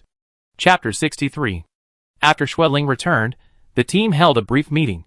Then, a group of armed men, escorting two specially brought doctors, headed towards Long and Ancient City. Their mission was to do everything possible to save Academician Ji Shiping and ensure his safety. When he also expressed her desire to go with the team. She was eager to meet Academician Ji Shiping's research team and discuss their new discoveries regarding meteorites and the zombie virus. She would also appreciate being able to see the relevant materials first. However, the team's commander refused her request. He understood her eagerness, but felt now was not the right time. In Long and Ancient City, every additional person added to the danger. Another researcher in the team, surnamed Yang, named Yan Luo, was not part of Wen Yi's faction. He criticized her, saying, Dr. Wen, being too eager for quick results is not good. If you rush over now, do you think Academician Ji will answer your questions? I suggest we observe here for a few more days. Once Academician Ji's condition stabilizes, and he leaves the ancient city, we can go to a safer place to conduct our research, right? Yan Luo argued righteously. When he didn't even glance at him, but continued to tell the commander-in-chief, if we need to stay in Long and Ancient City for an extended period, then I request that we enter Long and Ancient City no later than 2 days. The commander-in-chief was also in a difficult position. The researchers came from 2 small groups, and he wanted to treat them equally, ideally letting them act together. One group wanted to enter the ancient city, while the other wanted to stay at their base. He couldn't send one group to contact Academician Ji's research team first. Therefore, he didn't give a definite answer, only saying, we have to wait for the team to return and then see the specific situation. Both of you are senior researchers. I'm responsible for your safety, and can't rashly put you in danger. When he emerged from the temporary tent and saw Xueling strolling nearby. Walking up to Wen Yi, Xueling showed her tablet, which read, Sister Yi, if the commander doesn't agree, I can take you there in a couple of days. I know the way well. She was quite confident she could get Wen Yi there safely on her own. The tent wasn't soundproof, and Xueling, walking outside, could hear everything they said. Although they hadn't known each other long, Xueling already understood Wen Yi's personality very well. Once she made a decision, no one could stop her. She shared the same madness as Wen Jiao at her core, and was capable of driving herself into the ancient city of Longan. She felt it necessary to coax her. Sure enough, seeing her words, Wen Yi's icy expression softened slightly. But Yan Luo, who had followed them, was incredibly oblivious. He glanced at Xueling's tablet and pointed. Pointing, he said, Xueling, I have to say something to you. You can't just take advantage of your achievements and openly disobey orders. Even zombies have to follow discipline. Xueling suddenly made a ferocious expression, baring her teeth and claws as she lunged at Yan Luo. Yan Luo was terrified and retreated sharply, his expression filled with fear as he shouted, You! What are you doing? Trying to attack me. If you dare attack me, you're committing a crime and breaking the law. Even when he can't protect you. Xueling, her face pale with fright, withdrew her hand and tapped her tablet, sending out a voice. I was just joking with you. Why are you so scared? Do you have a problem with me? Researcher Yan's face turned green. He had always thought Xueling was easy to talk to, diligently completing tasks, and usually quiet and unassuming. Even though she was a zombie, She seemed harmless. He hadn't expected this side of her. When Yi then said calmly, if you accidentally become a zombie, who knows which zombie infected you? There are so many zombies around the camp. It definitely couldn't have been Xueling, don't you think? Understanding the threat in her words, and seeing that there were few people around, Yang Luo immediately turned and ran away, distancing himself from the two of them. Watching him flee, Xueling held up her tablet and read aloud a dozen ha-has. When he also curled her lips slightly, go on, next time you see this idiot, stay away. His stupidity is contagious, harder to cure than a virus. Half of the team that entered Longan Ancient City returned that evening, bringing the latest news that Academician Ji's condition was very serious. He shouldn't be moved for the time being, and he couldn't withstand the bumpy journey. He currently needed to be monitored with equipment in a medical vehicle. They would have to stay in Longan Ancient City for at least half a month. Whether they could leave afterwards depended on the situation. They couldn't stay at their current base for long. This meant the Commander-in-Chief would have to consider moving the main force into Longan Ancient City, and would need to arrange for a cleanup of the surrounding zombies. When he got her wish, but Yang Luo was extremely unhappy. He went to the Commander-in-Chief alone to offer his suggestions, but they weren't accepted. He reluctantly had to go into the ancient city with Wen Yi and the others. The main force was to move into Longan Ancient City. Xueling didn't participate in the zombie cleanup operation inside the ancient city. She stayed at the temporary base outside the city with a few soldiers who remained behind. Before when he left, she reminded her to make sure she wore her soldier's uniform properly, and not to wander around the ancient city. It would be terrible if a zombie cleaning soldier didn't see her clearly and cleaned her up as a regular zombie. Xueling, what a hellish hypothetical. Xueling obediently stayed away from the commotion. Outside of missions, she paid special attention to rest, often finding a place to lie down. Because lying silently in the camp would inevitably scare others, Xueling deliberately found a spot far from the encampment with a better view. Lying there all day felt like returning to those 3 years when she was alone, with nothing to do and no one looking for her, so she could only idly watch ants crawling across the trees. Her tranquility lasted only until the sound of a car broke the silence. People had arrived at the camp, and Xueling could hear the commotion from a distance. There were quite a few people. She got up and went to see what was going on, immediately spotting someone by the car. He looked around the camp, as if searching for something. It was Wen Jiuzi. According to the plan, shouldn't he still be completing the Dahai City mission at this time? Why was he here already? Wen Jiuzi also noticed her, and walked straight towards her. Because he was expressionless, his silent and rapid approach was somewhat frightening. Xueling quickened her pace, but her path diverged from Wen Jiuzi's. She headed straight for the car she had been in. Wen Jiuzi, what's this? Why is she running? If zombies did not laugh, he would have almost laughed out of anger. He turned and followed Xueling's car. Just as he stormed to the car, Xueling got out with something else in her hand. It was a red corsage. She grabbed it, swayed it as if showing off, and then fastened it to Wen Jiuzi's chest. Wen Jiuzi's anger was stifled by her strange behavior. He stared at the red corsage on his chest for a while, then pulled out his tablet, which he hadn't used in ages, and asked Xueling his first question since they met. A groom's corsage? What does it mean to give me a groom's corsage? Are we getting married? Xueling, This is a reward I received after completing a mission. It represents honor, not a groom's corsage.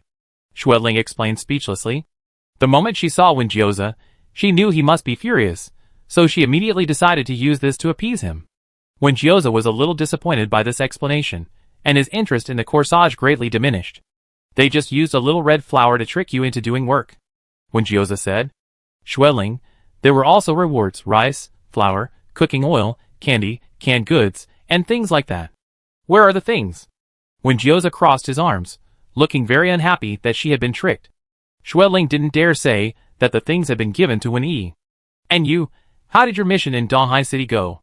Why are you back so early? Xueling tried to change the subject. Wen Jiuzi read aloud on his tablet. The mission is too easy. I'll be back as soon as I finish. Captain Xinjiang, who had come to discuss arrangements with Wen Jiuzi, stopped in his tracks upon hearing this, his expression complex. Xueling also saw him and waved. She sensed the mission might not be as simple as Wen Jiuzi made it out to be. Captain Xinjiang looked 10 years older than before. Captain Xinjiang said, we rest for half a day, and then prepare to enter the ancient city. Wen Jiuzi, what are your plans? Although he already knew he would stay with Xueling, he still had to ask. Sure enough, Wen Jiuzi succinctly told him on his tablet, stay. Xinjiang didn't understand why he wasn't speaking even though he was capable of it, but he didn't press the issue. He nodded to indicate he understood and turned to leave. They had been traveling at breakneck speed the entire way, without rest. If it weren't for the fact that the whole team consisted of physically fit soldiers, several of them would have collapsed along the way. Even so, Wenjioza kept complaining that they were too slow. Xueling leaned closer to Wenjioza, lowered the volume of her tablet, and whispered, "Did you get your medal?" Wenjioza, "No." He hadn't even thought of that at the time. But after looking at Xueling a few more times, he immediately understood her meaning, narrowed his eyes, and asked her, "Want to trade your corsage for my medal?" Xueling's eyes widened. How could that be? If he didn't know her so well, Wenjioza would have really thought she didn't want it anymore. Upon closer inspection, he noticed a hint of guilt in her eyes, her gaze drifting from his nose to behind his ear. "I don't have a Medal of Honor yet, but I have this." Wenjioza took out a small red box. "I brought it back from Donghai City." He took this, the only thing he brought back from his trip to Donghai City, besides the items on his mission list. Xueling didn't immediately reach for the box. It looked too much like a ring box. If a box looks like a ring box, then it most likely contains a ring. Xueling, eh? She looked at Wenjioza, then at the box that appeared exceptionally small against his palm, and slowly reached out her hand. As she opened the box, Xueling wondered, is Wenjioza going to propose right away? She nervously opened the box, revealing a ruby necklace. Xueling, eh? Wenjioza waited a moment, seeing her staring at the necklace without reacting, and asked, "Why aren't you reacting? Don't you like it?" Xueling, "Of course I do. I love it. Wow, it's so beautiful." "Thank you." Her flat voice was more so than ever before. Wenjio asked, "You didn't think it was a ring, did you?" Xueling suddenly punched him in annoyance. "You guessed it, so why did you have to expose me?" Wenjio grabbed her hand. "There aren't any nice rings over there. This necklace is the most expensive." At that moment, he had looked at the ring counter for a while, but what he was thinking about was Xueling's increasingly thin fingers. If the ring were slipped on, it would probably be clearer how that small circle gradually loosened on her finger. So he only stood at the ring counter for a short while before leaving, ultimately choosing this necklace. Chapter 64. "Give it to me, I help you put it on." Xueling was a little reluctant. She felt she didn't look good right now, and wearing this would look strange.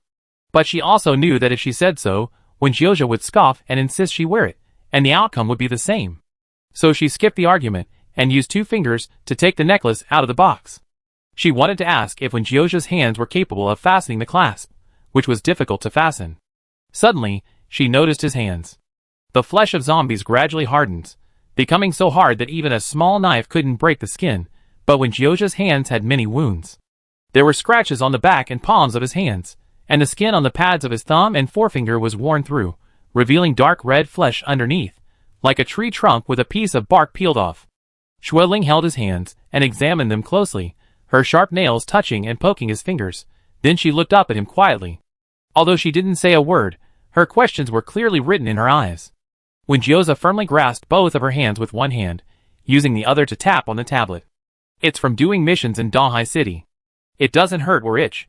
He completed missions in Donghai City so quickly and carelessly, dismantling everything with his bare hands. Even a person of iron would suffer a layer of skin. Not just his hands, but he had also used explosives many times, almost getting buried alive and hit by flying debris. But zombies are indeed convenient. As long as the wound isn't big, it dries up quickly, without a drop of blood, and can be covered by clothes without any problem. Before, injuries would hurt, but now that they don't, it's hard to notice any damage. At first, Wenjioza himself didn't notice that the skin on his hands was worn away. When he washed them in the river, he washed away the surface dust and dirt, but the dark color on his fingertips wouldn't come off no matter how he washed. Only upon closer inspection did he realize that the skin had been worn away, exposing the flesh. These hands, scarred even in their human form, were now even rougher. Xueling felt a pang of sympathy and leaned closer to his chest. Wenjioza shook his tablet, urging, "Bring me the necklace first." Xueling pounded his chest with her head. Wenjioza pried the ruby necklace from her hands and put it on her. The clasp was indeed small and troublesome. It took Wenjioza a while to put it on. The whole time, Xueling kept her head down against his chest, like she was reflecting on her actions. Wenjioza pushed her, "Get up. Stop feeling sorry for me. Feel sorry for yourself too. She's gotten so thin." When did Wenjioza first notice Xueling's weight loss? It started last winter. He was her closest person. They were together day and night, inseparable most of the time. Wenjioza even noticed her changes faster than Xueling herself. But Wenjioza didn't understand what caused this change. He was helpless, only able to watch. Wenjio could do many things, but he never considered himself capable, because the things he truly wanted to do always ended in failure. You promised to tell me what you were keeping from me when I got back. Now tell me. Xueling wasn't as stubborn as Wenjio. She slowly pulled out her tablet, found a PowerPoint presentation, and let him look at it himself. She had made the presentation on the way, refining it several times. It not only explained her own situation, but also largely advised Wenjio not to act impulsively, especially not to try biting someone and end up like her. Wenjio looked down at the PowerPoint, and Xueling took the opportunity to secretly look at her neck through the car window, admiring the necklace hanging there. Actually, it didn't look bad hanging around her neck. At least the necklace was quite pretty. The translucent gemstones had a nice texture, and it swayed like flowing blood. She hadn't wanted to wear it before, but now that she was wearing it, Xueling felt a little happy. When Wenjioza finished looking at it, he seemed very calm, showing no signs of going crazy. Xueling stopped glancing at the car window, and started glancing at him instead. When Wenjioza asked, "Is there anything you still want now?" Xueling was shocked. He had accepted reality? He was even starting end-of-life care? Want a medal? Xueling shook her head. It's not that I want a medal, I just... The word just on the tablet paused, and nothing appeared for a long time. When Wenjioza added, "You just want more people to remember you." Xueling thought about it, and it seemed like that. When she was alive, all she thought about was studying hard, graduating, taking the postgraduate entrance exam, taking the civil service exam, having a stable job, and perhaps having a family in the future. She would plan for the future, imagining what she would be like in middle age and old age. After becoming a zombie, everything came to a standstill. She felt she had no future and stopped thinking about it, simply drifting through life. 3 years alone in the apocalypse, without any interaction with other living beings, felt like being forgotten by the human world she once knew so well. Perhaps this is the reason for her current mindset, a desire to be seen, accepted, and remembered. Discovering that her indefinite death had become a finite life, she could no longer maintain her previous composure and began to desperately want to do something, to leave something behind. Being able to contribute her share would bring her satisfaction. If she died as a zombie, she wouldn't be scorned, but rather remembered by those who knew her. And then, there's Wenjioza. Once they complete their mission, they be accepted and treated well by the base. They have a place to stay, no more wandering, no more hiding from people like she used to. They can be open and respected among people. She wants medals, but not the honor itself. She wants a reliable credential. Medals, certificates of honor, rewards. I want them all, Xueling typed. You're quite greedy. When Wenjioza pulled her around the neck. Come on. Where to? To earn you little red flowers. They participated in the zombie clearing operation in Longan Ancient City. The soldiers started clearing from the entrance gates of the ancient city, while they started from another direction. When Wenjioza took out explosives, Xueling grabbed his hand in shock. Explosives are convenient and quick. Wenjioza thought it was simple and easy to lure all the surrounding zombies into a courtyard and then drop the explosives. Xueling didn't agree. The ancient buildings in Longan Ancient City have stood here for hundreds of years, and they are all exquisite and beautiful. They were well preserved before the apocalypse, so it's a waste to just blow them up like this. There are clearly other ways. A waste?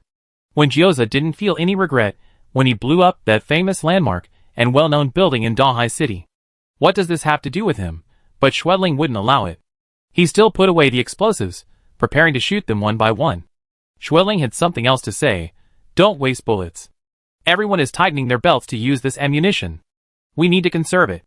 Wenjioza, then what do you suggest? Xueling had plenty of ideas. She was also good at using what was available, but unlike Wenjioza's extravagant spending, she was thrifty and frugal. Longan Ancient City is filled with various museums, all housed in ancient courtyard buildings. Inside, glass cases display banknotes, account books, silver, and even weapons from previous dynasties, a diverse array. Xueling took out a gong. It was the kind of gong that makes a loud sound when struck with a stick. The clanging sound echoed through the ancient city, attracting the surrounding zombies. Wenjioza took a large roll of hemp rope from a display case and began to loop it around the surrounding zombies, binding them one after another into a long string. Xueling walked ahead, striking the gong, while Wenjioza followed, pulling the rope and leading the string of zombies to an empty street corner. Then, Schweling directed him to use a large machete, taken from the display case, to behead the zombies one by one, pinning them to tree stumps. She had turned it into a beheading at the Meridian Gate. When Gyoza held the machete, gesturing towards the zombie's neck, then looked at Schweling. What an innocent face! She seemed completely oblivious to the awkwardness of the scene. Suddenly remembering something, she made a pause gesture, pulled a pair of large gloves from her bag, and had Gyoza put them on. This way, his hands wouldn't get too rough. Satisfied, Schweling continued to subdue the zombies. Seeing Gyoza holding the knife without moving, she curiously tapped the tablet and asked, "Is the knife too dull? Don't you think you can cut through it? How about I sharpen it first?" Gyoza's brow twitched, and he began to act as the executioner. After a while, it became just a mechanical chopping motion, and occasionally he even felt like he was chopping wood.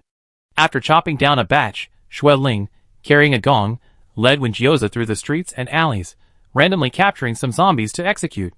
Wherever they passed, every slightly wider intersection was littered with rolling heads and strewn corpses. Some curious soldiers in the group observed their situation through binoculars from the high city wall, and were stunned by the horrific scene. Zombies were being beheaded. Soldiers who were familiar with Schweling explained that Gyoza is so ruthless. Since he arrived, even Schweling has become terrifying. The soldiers who came with Captain Xinjiang, having witnessed Gyoza's coldness and uncooperativeness, sighed, "Gyoza is truly terrifying. To come up with such a method to deal with zombies, he's too cruel." Compared to that, his previous mere ignoring of them was already quite friendly. "By the way, brother, what's Schweling like doing missions with you guys? Is she also aloof? How could she? Schweling is incredibly nice. She even brings us gifts when she does missions. Last time she brought a giant ham to add to our team's meal. Before, our cook, Old Zhang, said his pod was no good, so she brought back a new one while she was on a mission. Old Zhang said it's amazing. The soldiers in Xinjiang's team, is there really such a big difference between their own reinforcements and those of other teams?" The news of Schweling and Gyoza roaming the city, capturing zombies and beheading them, quickly spread throughout the several hundred-strong team. Every day, people secretly observed them through binoculars, then gasped in amazement. Even when Yi, who was engrossed in her research, heard about it. "They already chopped off so many zombie heads. How come they have time to come find me?" When he glanced at Gyoza, who was blocking the door, and reminded him, "Move aside, you're blocking the light. That's the downside of ancient buildings, the lighting is poor. What can you do about Schweling's condition?" Gyoza's voice was hoarse. When he kept her head down, her pen still in her hand, and said, "You people just love to make trouble. You wouldn't let me investigate Schweling's condition before, and now you want me to save her? I don't know anything about how to save her. Do you think I'm a god?" Gyoza remained silent for a long time before saying, "It can't be. Making her suffer while studying. Anything else is fine." When Yi sarcastically remarked, "I thought you were going to bite someone yourself, then let me study you first before showing it to Schweling," Gyoza replied, "If there's a need, that's fine." When he quietly wrote a few more lines before refusing, "No, Academician G's research materials are very valuable. I don't have time for anything else right now." Besides, she was afraid Gyoza would cause trouble. She had many things to do in her life, and didn't want to die from Gyoza's displaced anger. Gyoza surprisingly didn't linger, and turned to leave. Light streamed in again from outside, and when he picked up one of Academician G's manuscripts, deep in thought. Academician G's research on viruses was fundamentally different from her teacher's. He had discovered special substances in some meteorites that could inhibit viral reproduction, but this was likely another living, unknown organism, very similar to existing viruses. Academician G hoped to solve the zombie virus problem through competition between the two. But this was a bold and dangerous attempt. No one knew if it would open another Pandora's box. When Yi's thoughts shifted, and she thought of Schweling's current situation. If she were given this special drug to deactivate the zombie virus in her body, would it improve or worsen her condition? Chapter 65. After several days in a coma, Academician Ji Shiping finally awoke. The first thing he uttered upon waking was a mumbled, "My experimental data." His student, Lin Shuang, quickly leaned closer and said, "Professor, don't worry, we brought all the data with us, nothing was lost." The old man then said something else indistinct, something like "a few people." Lin Shuang understood and said, "Shaoli and the others are all fine, we're all alright." Academician Ji mumbled okay, and then fell into a coma again. He didn't fully regain consciousness until half a month later. Seeing some unfamiliar faces around him, and hearing that they had contacted the northern base, and that the northern base had sent people, Academician G immediately became excited. The doctor had to hold him back for a while to calm him down before he could speak slowly. He was still weak and his speech was unclear, but he was still preoccupied with his experiments. I was in Lab 8027. The experiment started. Many samples and data weren't taken with me. Later in Jinan, Shilin. Again. Lacking experimental equipment. Lin Shuang didn't let him continue. Quickly reassuring him, I told him everything, Professor, you should rest well. Yang Luo, and when he came to visit and sat down beside him. Yang Luo spoke first, comforting him, Academician G, I'm Yang Luo, Professor Qi Zhengguang's student. Don't worry, we brought a whole research team this time. We will definitely assist you in completing the virus vaccine research. Right now, the most important thing is for you to recover quickly, so you can better lead us. Hearing his impassioned words, Academician G smiled, then looked at Wen Yi and said with difficulty, your teacher is Ronglan Jia. I know you. She told me. Yes, my name is Wen Yi. These past 3 years, my professor has been at the Beijing base, and has made some breakthroughs in virus research. I brought all the data with me. Professor Lin also showed me part of your research, which inspired me a lot and gave me some new ideas. I hope to receive your guidance. When he leaned closer to the old man and spoke softly. Good, good, everyone work hard, let's work together. Academician G said. Seeing him smile happily at Wen Yi, Yang Luo subtly curled his lip. He had heard that Academician G had a closer personal relationship with Dean Rong, and his favoritism was so obvious. After Academician G's condition improved, he couldn't wait to continue his previous research. Long'an Ancient City was initially just a temporary refuge, lacking any research facilities. Academician G longed to return to Laboratory 8027, where there were readily available instruments, the initial samples and data he had left behind, and it was also close to the site of the large-scale meteorite impact. After careful consideration, the team's commander decided to send a portion of the team to Laboratory 8027 to clear out the zombies. The remaining team would temporarily remain in Long'an Ancient City, waiting until Academician G's condition stabilized before heading to Laboratory 8027 to regroup. Xueling and Wen Jiuze were among the first group to go to Laboratory 8027. Laboratory 8027 was a secret laboratory hidden in the Gobi Desert, existing for decades. The Northwest is so desolate. I heard that Laboratory 8027 is surrounded by vast stretches of Gobi Desert. There shouldn't be that many people in the research institute. How could it have fallen? Someone asked curiously, inquiring of a soldier who had been protecting Academician G. This soldier was Li Shirshi, the first to climb onto the roof and find Xueling, the one who made initial contact with her. He explained with a wry smile, there are no cities around Lab 8027, but there's a military legion station nearby. When the apocalypse struck, they were supposedly conducting closed-door training there. No one knew the specifics, but when they found it, there were no living people inside, only a group of zombies trapped within. They were searching for food in the surrounding area when they unexpectedly discovered the Legion's base. Delighted, they went to seek help, but inadvertently released the zombies, leading to the siege and capture of Lab 8027. Lab 8027's location was extremely remote, making supplies difficult to obtain. Securing food became even more challenging after the apocalypse. They were already short-handed, with some going out to find food daily, while others stayed to protect Academician G and his group. Ammunition was running low, and after being surrounded by zombies, they barely escaped, beginning a period of constant wandering. Li Shirshi didn't elaborate, but everyone understood the situation, and a silence fell over them. But the silence didn't last long. After so much time in the apocalypse, those still alive had witnessed far too many tragedies. Once the car stopped and they started cooking, the group, carrying steaming, fragrant meals, all smiled again. The past couldn't be changed, and the future was uncertain, but being able to sit in this open field and eat a hot meal was a source of happiness. The two in the group who couldn't eat wandered around the roadside. They planned to rest in this area tonight. There was an abandoned power plant nearby, and Xueling, curious about the tall cooling towers, suggested they go take a look. They were now on equal footing, one didn't need to wait outside, and they could act together. There were zombies inside the power plant, howling as they passed by and made noise. They scratched restlessly at the metal door inside the building. Xueling was also howling outside, but her howls were light and cheerful, like a happy humming. The power plant wasn't really anything special. The tall cooling tower that looked so distant wasn't particularly remarkable up close, but Xueling still enthusiastically climbed to the base, found the entrance, and went inside to explore. When Gio went with her for a walk, the two zombies looking up at the sky circled above the cooling tower. After they came out, they climbed another observation tower. Grabbing the peeling, rusty handrails, they reached the top. They could see their temporary camp not far away, with a few lights on and figures moving among the convoy. Looking further into the distance, the horizon disappeared into the distance.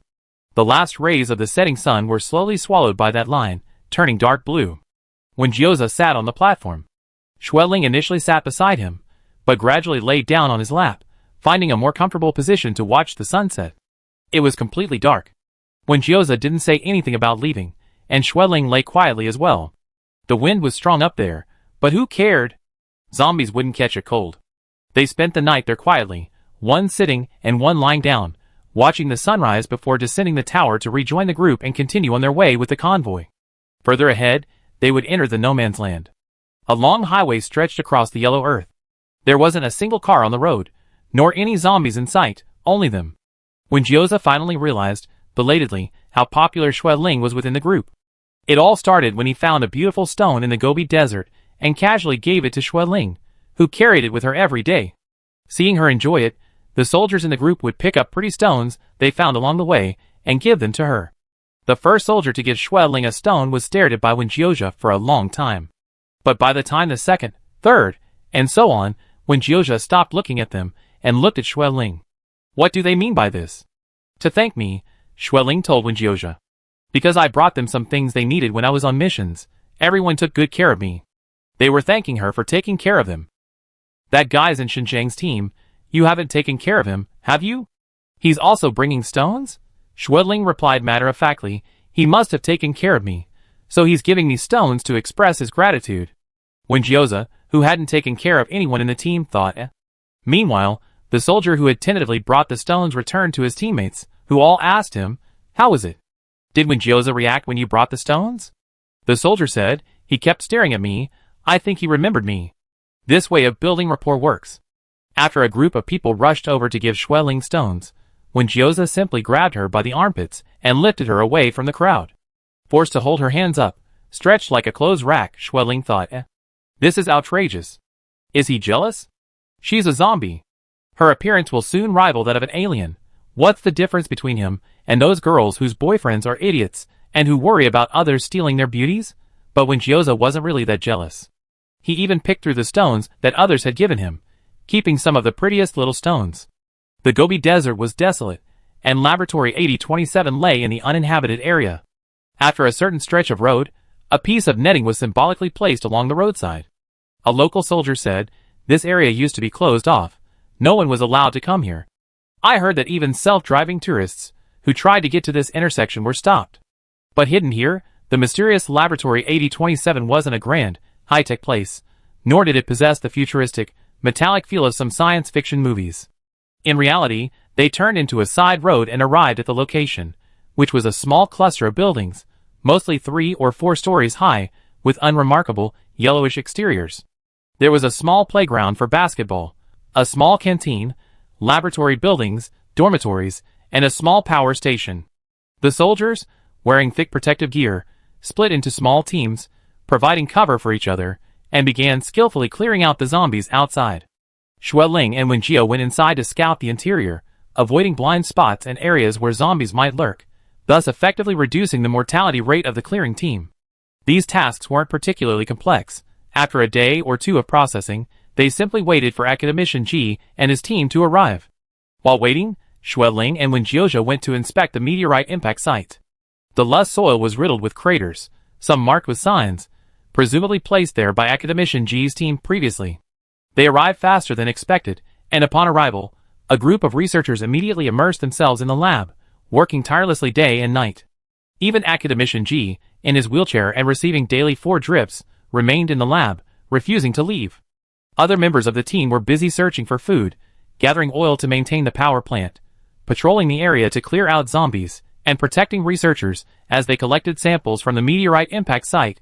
Everyone was constantly on the move. Soon, a series of good news arrived. Their research had made a new breakthrough. The new virus, named Re by Academician G, could inactivate the zombie virus. Zombies injected with this drug would die completely within 10 minutes to an hour.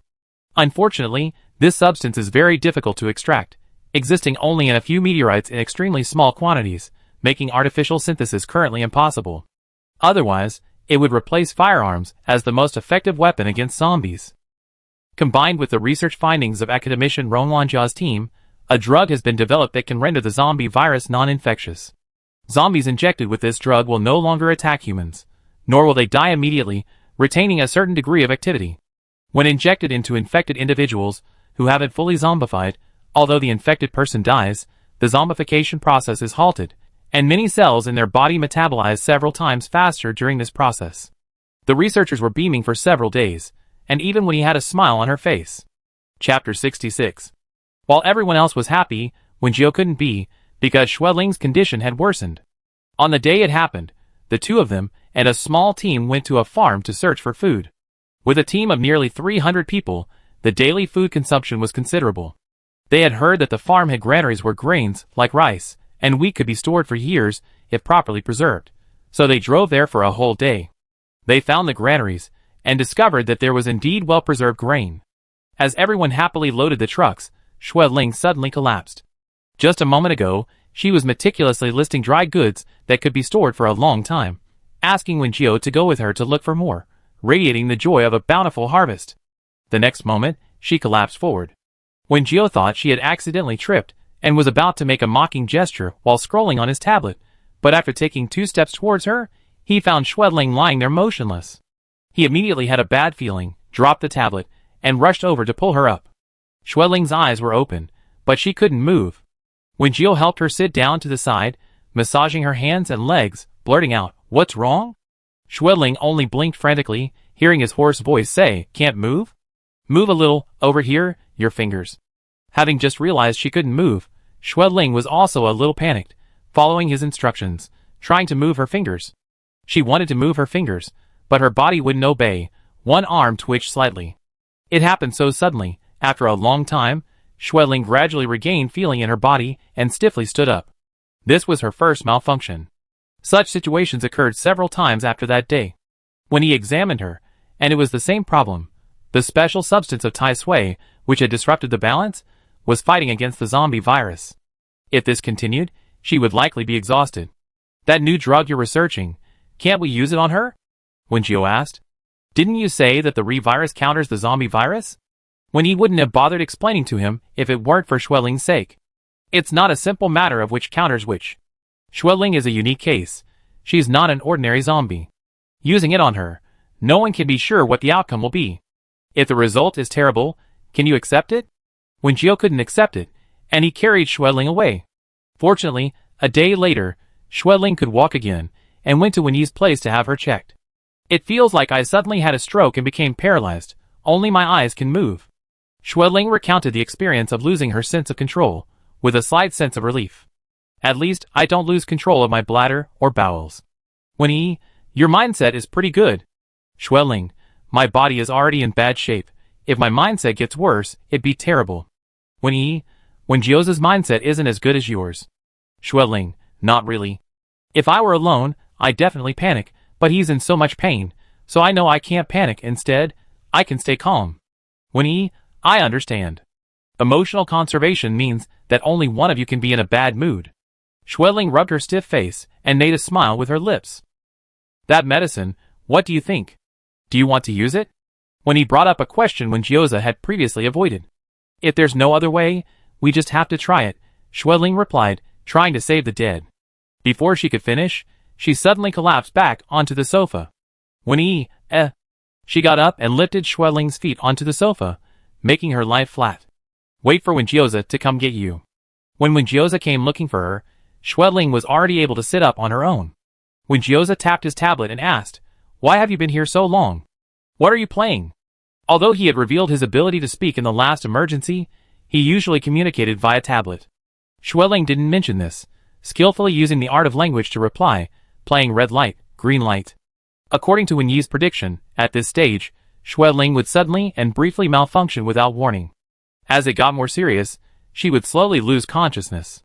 Zombies can lose consciousness, just like Wenyi's boyfriend, Zheng Yitong, that unlucky guy. His situation differed from Xueling's. Having undergone too many experiments with Wenyi, He was exhausted and prone to losing consciousness. This time, their mission to the northwest was urgent, so the personnel were streamlined, and they didn't bring Zhang Yitong, a discarded experimental subject who wasn't urgently needed. Otherwise, they could have used him for experiments first. Although Xueling's emotions and vital signs were stable, her condition was deteriorating. Finally, after collapsing, she completely lost consciousness. When Jiuzha pinched her face and hands, shook her, and pried open her eyelids, but received no response. She lay quietly, her skin cold and bluish, already lifeless. After guarding her for a day and a night, when Jiuzha still hadn't seen her wake up. Every moment, he wondered if she was truly dead. Give her that medicine. Whatever the outcome, I won't cause trouble, when Jiuzha said. During this time, when he was also working on improving the new drug they had developed, specifically for Xueling's condition. However, she still wasn't confident. A small dose of medicine, injected in less than 3 seconds, but the subsequent wait was agonizing. It should be alright. Didn't he successfully become a zombie with some sense of reason, because of the Tai Sui medicine extracted by Wen Yi? When Jiuzha half lay beside Xueling, one leg resting on her, telling himself this. When he had studied Zhang Yitong for so long, she had experience. Xueling would wake up soon, and her condition would improve. Unlike him, Xueling wasn't unlucky. She was quite lucky. In supermarket raffles, while others won tissues, she won small appliances. About an hour after the injection, changes occurred in Xueling's body. Her fingernails fell off, and new, sharp, and strong nails grew in their place. When Jiu held her hand to observe, guessing it was a positive change. Then, very distinct, crisscrossing dark red lines appeared beneath her pale skin, like veins imprinted on her skin. When he came over to examine her, she was silent for a moment, then delivered the devastating news, like the coldest of doctors. This is a bad sign. You need to be prepared. Prepared for what? Simply put, the re-virus that entered her body didn't fight the original zombie virus. Instead, it strengthened it, causing it to fight against the Tai Sui. This is something I hadn't considered. What would become of her? When he didn't say, but suggested he restrain Xueling first. When Jiuzha didn't listen. He didn't check the time, but it felt like he waited a long time. Finally, he saw Xueling move. When Jiuzha immediately stood up and moved closer to her head. Xueling. She opened her eyes, revealing a pair of red eyes.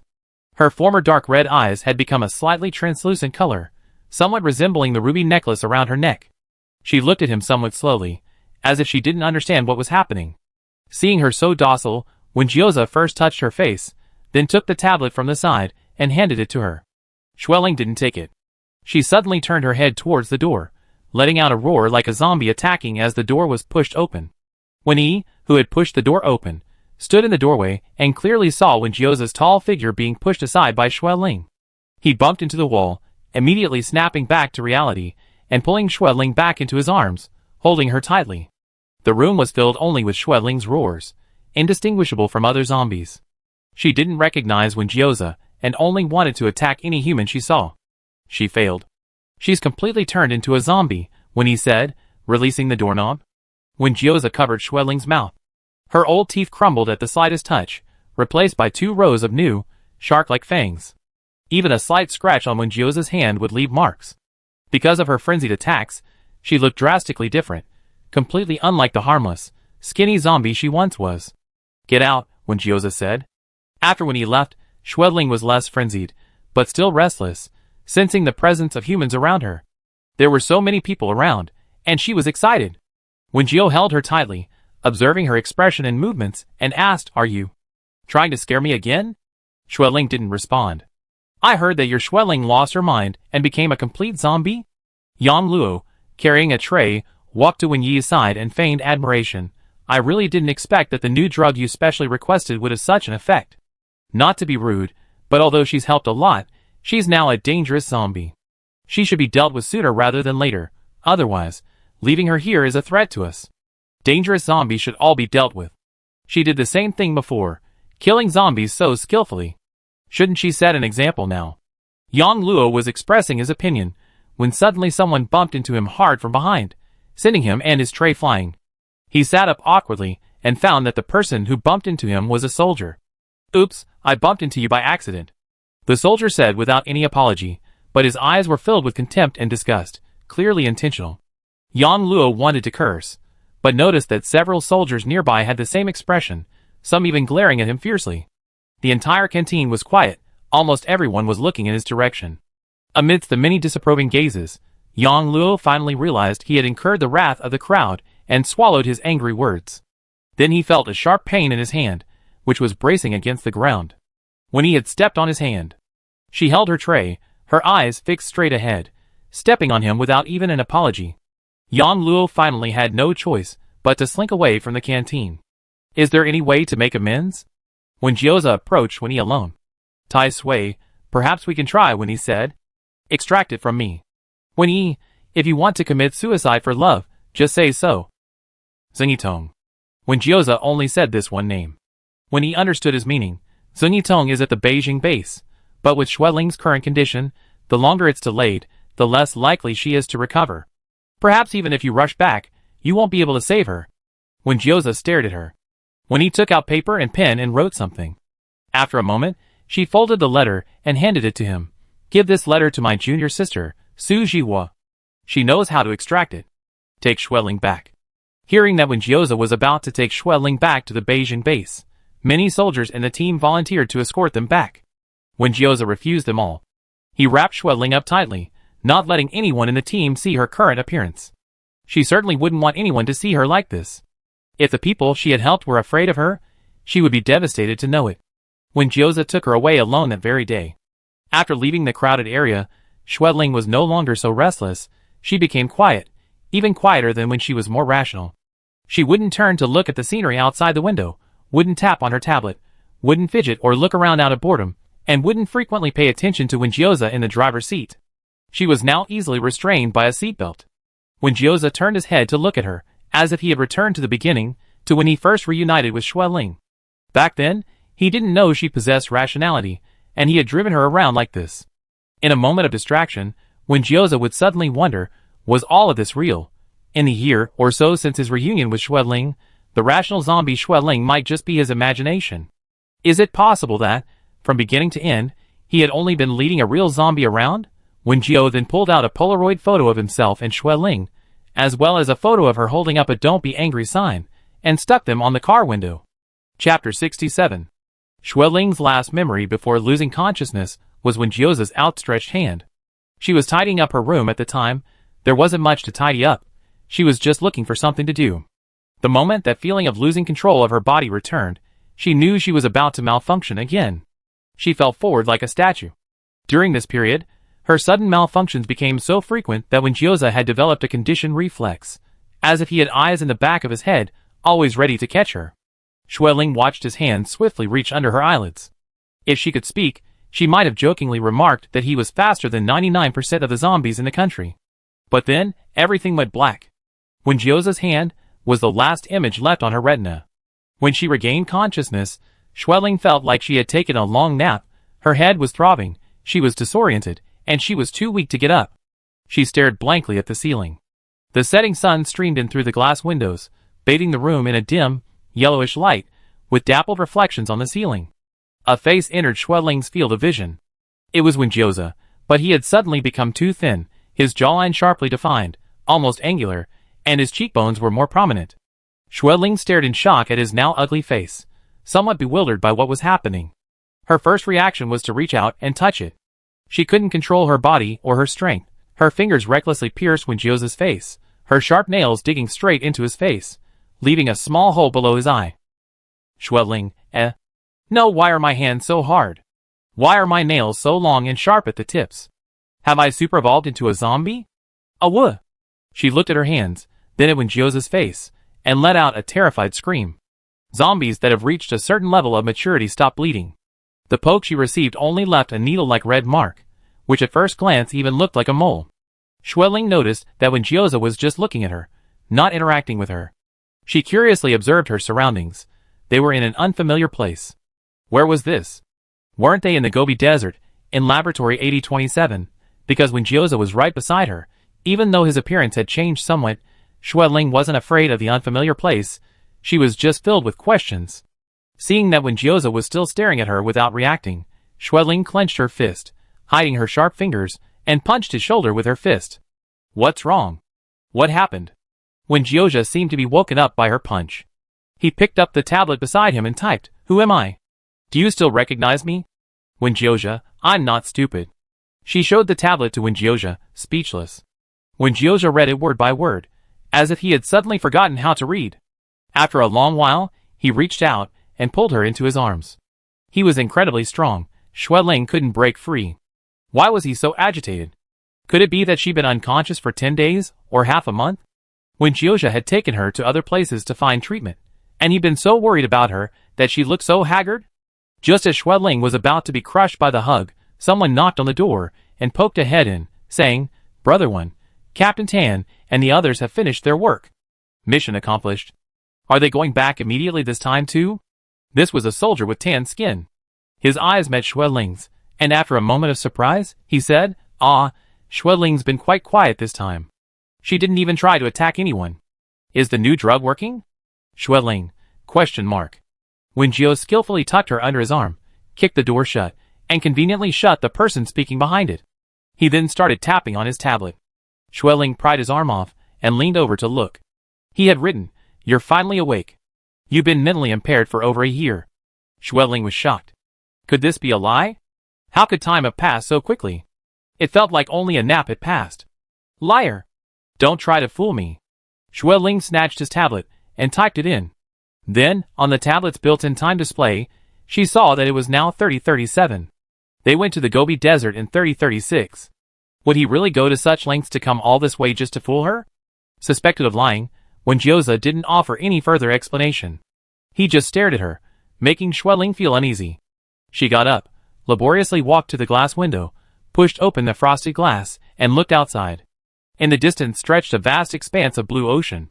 The sea and the Gobi Desert were so far apart, even if Jioza was lying, at least 2 months must have passed. Xueling noticed that Jioza was wearing something that looked like a mechanical watch, with a time display. October 3037. She also noticed an unwrapped syringe on the table, the packaging showing the production date, also October 3037.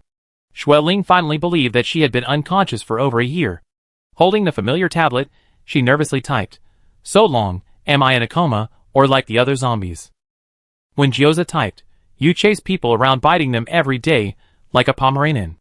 Xueling, How did he manage to dispel my anxiety with just one sentence, leaving me only with anger? Jioza, it's this expression right now, very fierce.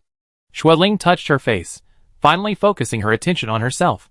Why were the red and green veins on her arms crisscrossing like a circuit board? And what about all that hanging on her chest? 2 medals of merit, and more than a dozen different kinds of badges and plaques. No wonder she felt so tired walking earlier. Those dozen or so badges were heavy, all strung together, jingling as they hung on her. "You got these?" Xueling was even more incredulous. Jioza sat down in front of her, his legs spread wide, encircling her in front of him, his gaze unwavering, only tilting his head in response. "Otherwise what?" Xueling, "You done so many missions behind my back?" Jioza leaned closer to her and continued typing on her tablet. "I did them without your knowledge. The two behind us don't mean the same thing." Xueling took a moment to process this. Under his gaze, Xueling raised her hand to scratch her head. Jioza stopped her. "Your nails are very sharp now. Don't poke your head, you might scrape your scalp off." Hearing this, Xueling couldn't help but look at the small red dot under his eye. She had poked it when she woke up. She hadn't noticed it when she wasn't paying attention. Xueling looked at Jioza. His exposed pale skin had many scratches. Could they all be from her? She looked at her own fingertips and compared them. Jioza pulled her hand down again. Many of them are from doing missions. Xueling's gaze fell on his other hand, the one without a watch, where a silver handcuff was fastened to his wrist. The other side of the handcuff was empty, swaying with his movements. Could it be the handcuff he usually uses to cuff her? It's for her. Xueling saw the mark on her own wrist. She sat down in front of Jioza, her hand on his thigh, a little awkward, unsure of what to say. She hadn't processed all this information yet, and Jioza was far too silent. Aside from a few explanations, he just stared at her in silence. The usual gossip and idle chatter had significantly decreased. Xueling paused for a moment, preparing to say something. Jioza typed first, "Trying so hard to comfort me. Give your brain a rest, stop thinking. Today, I'm already very happy." Over a year ago, when he said Xueling had become a complete zombie, he refused to believe it and rushed her back to the Beijing base. Dean Ronglongjia and Wen Yi's junior sister Su Jihua helped extract the Tai Sui potion from Zheng Yitong's body. However, whether it was because the amount of Tai Sui remaining in Zheng Yitong's body was too small, or for some other reason, Xueling did not recover. Her condition fluctuated. When she was at her worst, she was a completely irrational zombie, only wanting to chase humans. When she was better, she would sit quietly, even accepting the tablet Wenjioza gave her. This initially overjoyed Wenjioza, who thought she had regained her sanity, but she wouldn't type anything on the tablet and couldn't communicate with him. As Xueling's condition continued to deteriorate, Wenjioza overheard some people demanding that she be disposed of, or that she be moved out of the research base. Although General Hao assured him that only a minority of people made such claims, Wenjioza still felt uneasy. He kept Xueling by his side at all times, regardless of the mission, especially when others were around. He would never let her leave his side. Many missions would be more complicated with a mindless zombie by his side. Different people at the base had repeatedly advised him against it, assuring him that Xueling would be protected and no one would harm her. Wenjioza still refused. He only had one statement: if he couldn't have Xueling with him at all times, he would not undertake any more missions. The medal Xueling wore, Wenjioza had once disdained these honors. He carefully displayed them on her. He only hoped that if one day they were accidentally separated, those who wanted to harm Xueling would see her many medals and refrain from doing so. Over the past year, not only the Beijing base, but also people from other bases had learned of Wenjioza's existence and hoped to receive support from the Beijing base. Wenjioza accepted every task offered, taking on any assignment he could. Those who knew him couldn't help but feel awe towards him, for his efficiency in completing missions was simply too high. He was practically omnipotent. Only when he knew that he was on the verge of madness. A few months ago, when he returned to the Beijing base from the Gobi Desert Laboratory, Wenjioza asked her, "Is there any chance that Xueling can regain her sanity?" "The chances are very slim," Wen Yi said. "What if they extract the Tai Sui potion from me again? You will really die, even before Xueling." "I miss her so much," Wenjioza said, holding Xueling's hand. "I want her to talk to me, even just one sentence." Wen Yi studied Wenjioza's physical condition and conducted some experiments. Finally, she extracted some of the substance from Wenjioza and, combined with the latest revirus research, created a drug. 10 doses, 1 injection every week. If she's lucky, she might regain some sanity. If there's no change after 10 doses, it means she's completely brain dead and can't be awakened. However, this highly stimulating drug has significant side effects. You should know that even if she does regain sanity, it won't last long. And afterwards, the Tai Sui in her body will be depleted, and she might truly die completely. The first dose was injected. Xueling showed no change. The second dose was injected. Xueling howled wildly at a passing researcher, scaring him half to death. The third dose was injected. Xueling went berserk, scratching him extensively. The fourth dose was injected. Xueling dismantled the car seats and smashed the window with a punch. The fifth injection. The eighth injection. She reached out to him, accidentally poking a small hole in his face, startling herself so much she screamed. "Who am I?" "Wenjioza," she answered. She always managed to step back from the brink of his despair. Chapter 68. The mission location this time was Jiaoting Island, an island. Xueling woke up at just the right time, right after the mission was completed, and everyone was relaxed. A group of people, temporarily idle, carried buckets and tattered fishing nets, searching for food on the rocky beach and shore. Having experienced a period of resource scarcity in the apocalypse, people were very enthusiastic about any edible food they could find. Wenjioza appeared with Xueling without attracting any attention. They were all already used to the two of them being inseparable, and knew they weren't dangerous, but of course, it was best not to get too close when there was nothing to do. For their own safety, and also to avoid upsetting Xueling. When Wenjioza brought her out, Xueling carefully observed the faces of these people, trying to see if she recognized anyone. Unfortunately, they knew her, but she was a stranger to everyone. Wenjioza led Xueling to a beach far from the crowds, where the water quality was better. "Awoo!" Xueling released a pent-up feeling of unease towards the setting sun and the sea. The surging tide gave her an urge to go with the flow, and Xueling ran towards the sea, stumbling and falling. Then a wave crashed over her, knocking her into the water. Wenjio, following behind, wasn't prepared for her sudden outburst and couldn't stop her in time. He quickly pulled the dazed Xueling from the water. The empty handcuff on one hand was now cuffed to Xueling's wrist. "Xueling, Wenjio pulled out a tablet. So you don't get swept away. If you end up in the sea, I have to go get a salvage boat. Xueling didn't argue with him, ignoring the handcuffs on her wrist, and directly grabbed his hand, preventing him from finishing writing. Then, they charged headlong into the small waves. Wenjioza stood like a pillar, firmly planted on the ground. Xueling held onto him, and although the knee-deep water whipped her around, she didn't fall. When Xueling felt unsteady and about to fall, Wenjioza would lift her up. On the other side of the shore, a group of soldiers were cooking seafood over a fire. Xueling finally came out of the water, walked onto the beach, and picked up a small twig to scratch at it. Like a dream, a year has passed in the blink of an eye. Wenjioza tapped his tablet, and soon a flat sentence came through. Get up. Don't sit on the beach like a fried chicken leg covered in breadcrumbs. Xueling, I wanted to have a heart-to-heart talk with you. What are you talking about? She got up, angrily brushing the sand off her body. Resuming the conversation. How's your year been? Wenjioza, very fulfilling. Working 24/7, 365 days a year, no days off. Xueling, even for a corpse, this job is a bit like hell. Wenjioza, you're also very easy to manage. If I don't take you out for a day, you smash things. You're more irritable than other zombies. If I take you out, you attack people. I can't even hold you back.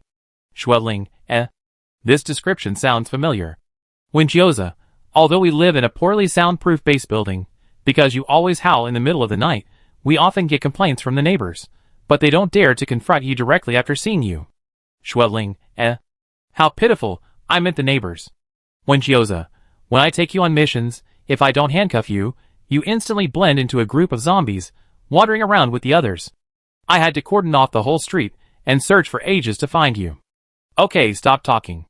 Xueling snatched Wenjioza's tablet, shocked by his incredibly fast typing speed. His face had thinned, but his movements had become faster. I admit I was wrong, I apologize, okay? I'm sorry, I caused you trouble. Wenjioza picked up the small twig she had dropped and scratched it on the ground. It's not trouble, it's just that no one argues with me, and every day is so boring. Because of the boredom, he could only frantically do tasks. Don't you really think I'm a burden? Hearing his classic, easygoing description of making a big deal out of a small one, Xueling knew the reality was far worse than he made it out to be. Over a year had felt like a dream to her. It still didn't feel real, but Wenjioza had to go through it all day, and he must have encountered countless things with her. Just thinking about it made Xueling feel suffocated. I must have caused you a lot of trouble. Xueling lowered her head. Wenjioza lifted her pointed chin with his thumb and forefinger, showing her the tablet. You call the everyday events that happen during 3 meals a day trouble? Xueling, Such Wenjioza style comforting. To be honest, thinking about how frequently it happens, it's really hard to feel apologetic. How's Winnie doing? How's Lab 8027 doing? And how's the zombie virus vaccine research going? Xueling asked. Wenjioza, let's continue talking about the trouble you caused me. Xueling, didn't you say it wasn't trouble? Wenjioza, you took my politeness seriously? Listen carefully, and then thank me properly. Xueling, thank you my foot. If you're so capable, throw me in the trash. Wenjioza suddenly fell silent. Xueling began to reflect on whether she had gone too far. Saying thank you wouldn't have been a problem. It's this feeling of arguing. It's great, Wenjioza said after a moment of silence, giving her a thumbs up to signal her to continue. Xueling, Seriously, are you crazy? It got dark.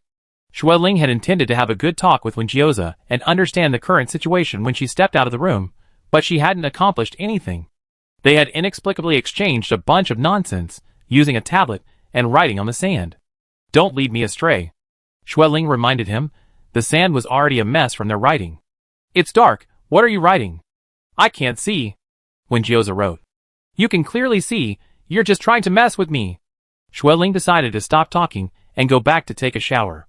Her body was wet from the seawater and covered in sand, making her feel uncomfortable. The temporary room they were staying in had running water, and even a small bathtub. Xueling locked the door and sat in the bathtub, scrubbing herself while secretly measuring her body. How she suddenly regained her senses after a year, given her previous state, Wenjioza wouldn't say. The locked bathroom door suddenly clicked open, and Wenjioza walked in naturally, placing some things beside the bathtub. Use this shower gel and shampoo, the ones here have expired. And put your pajamas and slippers here. Do you want a bath towel? Xueling was still in the position of measuring her neck circumference, not having had time to lower her hand, when Gyoza glanced at the measuring tape around her neck, pointed at his tablet, and solemnly reminded her, "Don't hang yourself in the bathroom." "Who hangs themselves in the bathroom? Are you blind?" Xueling splashed water on him. Gyoza put his things down and went out, but stopped at the doorway. He tapped his tablet and said, "No need to secretly take your measurements anymore. Your data is recorded weekly. You can view it on the tablet if you want." After finishing, he closed the door. Xueling, She suffocated and collapsed into the bathtub, rolling around like a shark. After rolling around, she got up and leaned over the edge of the tub, picking up the shower gel Gyoza had brought her. Wow, it was produced this year at the northern base. It seems the production of daily necessities is recovering. The outside world is getting better. It wasn't just small daily necessities that were recovering. They were leaving the next day, and Xueling discovered they were taking the train back to the northern base. Don't be so surprised. Only a small portion of the high-speed rail and regular trains have reopened, connecting several important bases and some special cities. Ordinary people can't use them yet, only specific groups on missions can use them, Gyoza explained, pushing her onto the platform. Surprisingly, there was also manual ticket checking. The lady checking tickets smiled, took 2 cards from Gyoza with her gloved hands, checked them on a machine, and then handed them back to him. "Thank you very much. If you have any problems on the train, you can find the train attendant in carriage 1. Have a pleasant journey and safe travels." There were only a few carriages in total. In the carriage Xueling boarded, most of the seats had been removed, leaving only the 2 seats in the front row. The empty spaces behind were used for freight. In fact, this small section of the high-speed train, now reopened, was primarily for transport, not passenger transport. The other soldiers also boarded one after another, but they were in a different carriage. Gyoza kept Xueling in a separate carriage, a habit of his. Their carriage was a cargo compartment, and 2 seats had been specially set aside for them. Xueling sat down and reached out to Gyoza, wanting to see the card he had just taken out. "What's that card?" "It's a new ID card." "A new ID card? Let me see it. I have an ID card too." Xueling saw her name, date of birth, and registered base on the card. There was also a special note. Her identity was a member of the Special Operations Team of the Beijing base, with the number S0. Next to the words was a photo, not a zombie's gaunt face, but a screenshot from when she was human. She remembered it was from a Polaroid photo. Gyoza's ID card was the same as hers, only the number was different. He was S9, and the photo was from the same Polaroid photo as hers. She stared at the 2 ID cards. Gyoza told her, "That number doesn't represent the number of people in the squad. The 2 of us are a separate squad." General Hao had assigned them a separate unit, and the ID numbers were even cleverly homophonous with their names. Xueling examined the 2 simple ID cards for a long time before handing them to Gyoza. "Gyoza, should you keep yours?" Xueling shook her head, stacking the 2 ID cards together. "I keep them for you." The train traveled for a day and a night. Although it was much slower than before the apocalypse, it was still much faster than driving herself. The train barely stopped along the way, and didn't pass through any major stations. Gyoza told her that because there were too many zombies at the major stations, many of them were blocking the tracks, and there weren't enough people to clear them one by one. So, for the time being, they had to bypass them. Xueling knew that she had once gotten lost at a high-speed rail station, climbed the tracks to the platform, and searched for a map to figure out where she was. It's recovering quickly. In a few years, it might be fully recovered, Xueling optimistically stated. Gyoza didn't react to her words, as if he hadn't heard them. After getting off the train, they still had half a day's drive to get back to the Beijing base. Back at that secret research base, just like her first visit, Xueling was again sitting in the passenger seat, seeing a row of serious-looking soldiers standing guard at the entrance. But this time, she recognized several of the soldiers. So she opened the window and waved to them. The men, seeing her gesture, widened their eyes, unable to maintain their serious expressions. "Ha ha." The car drove forward and disappeared from sight, and Xueling pulled her head back in. She saw Wen-Yi again, and someone who hadn't changed much in over a year was talking to her junior sister, Su Jihua, downstairs.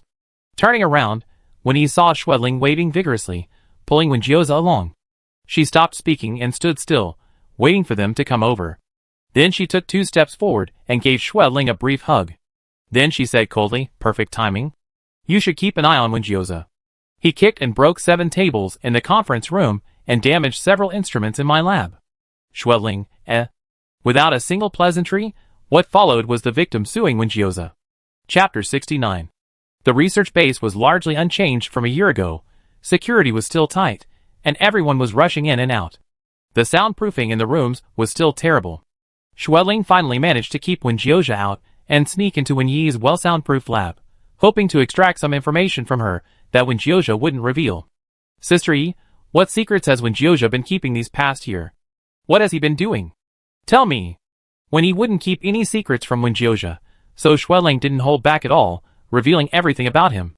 He would come to my lab every few days, asking if there were any new drugs that could restore your sanity. He said he wouldn't cause trouble, but his words were like empty promises. When he said coldly, using foul language.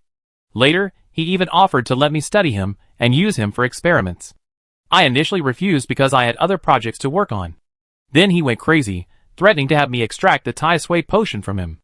I told him he might die, but he wouldn't listen. I think he's completely insane. Xueling remained silent. How could she not be surprised at all? After the apocalypse, she truly understood what kind of person Wenjioza was.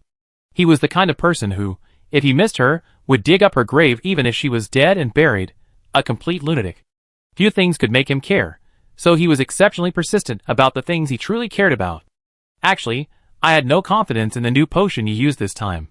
I was also surprised that you regained consciousness. It was just a stroke of luck when he said. But this kind of luck is unrepeatable. You need to be mentally prepared, Xueling. Xueling understood. I try my best to prepare Wenjioza mentally.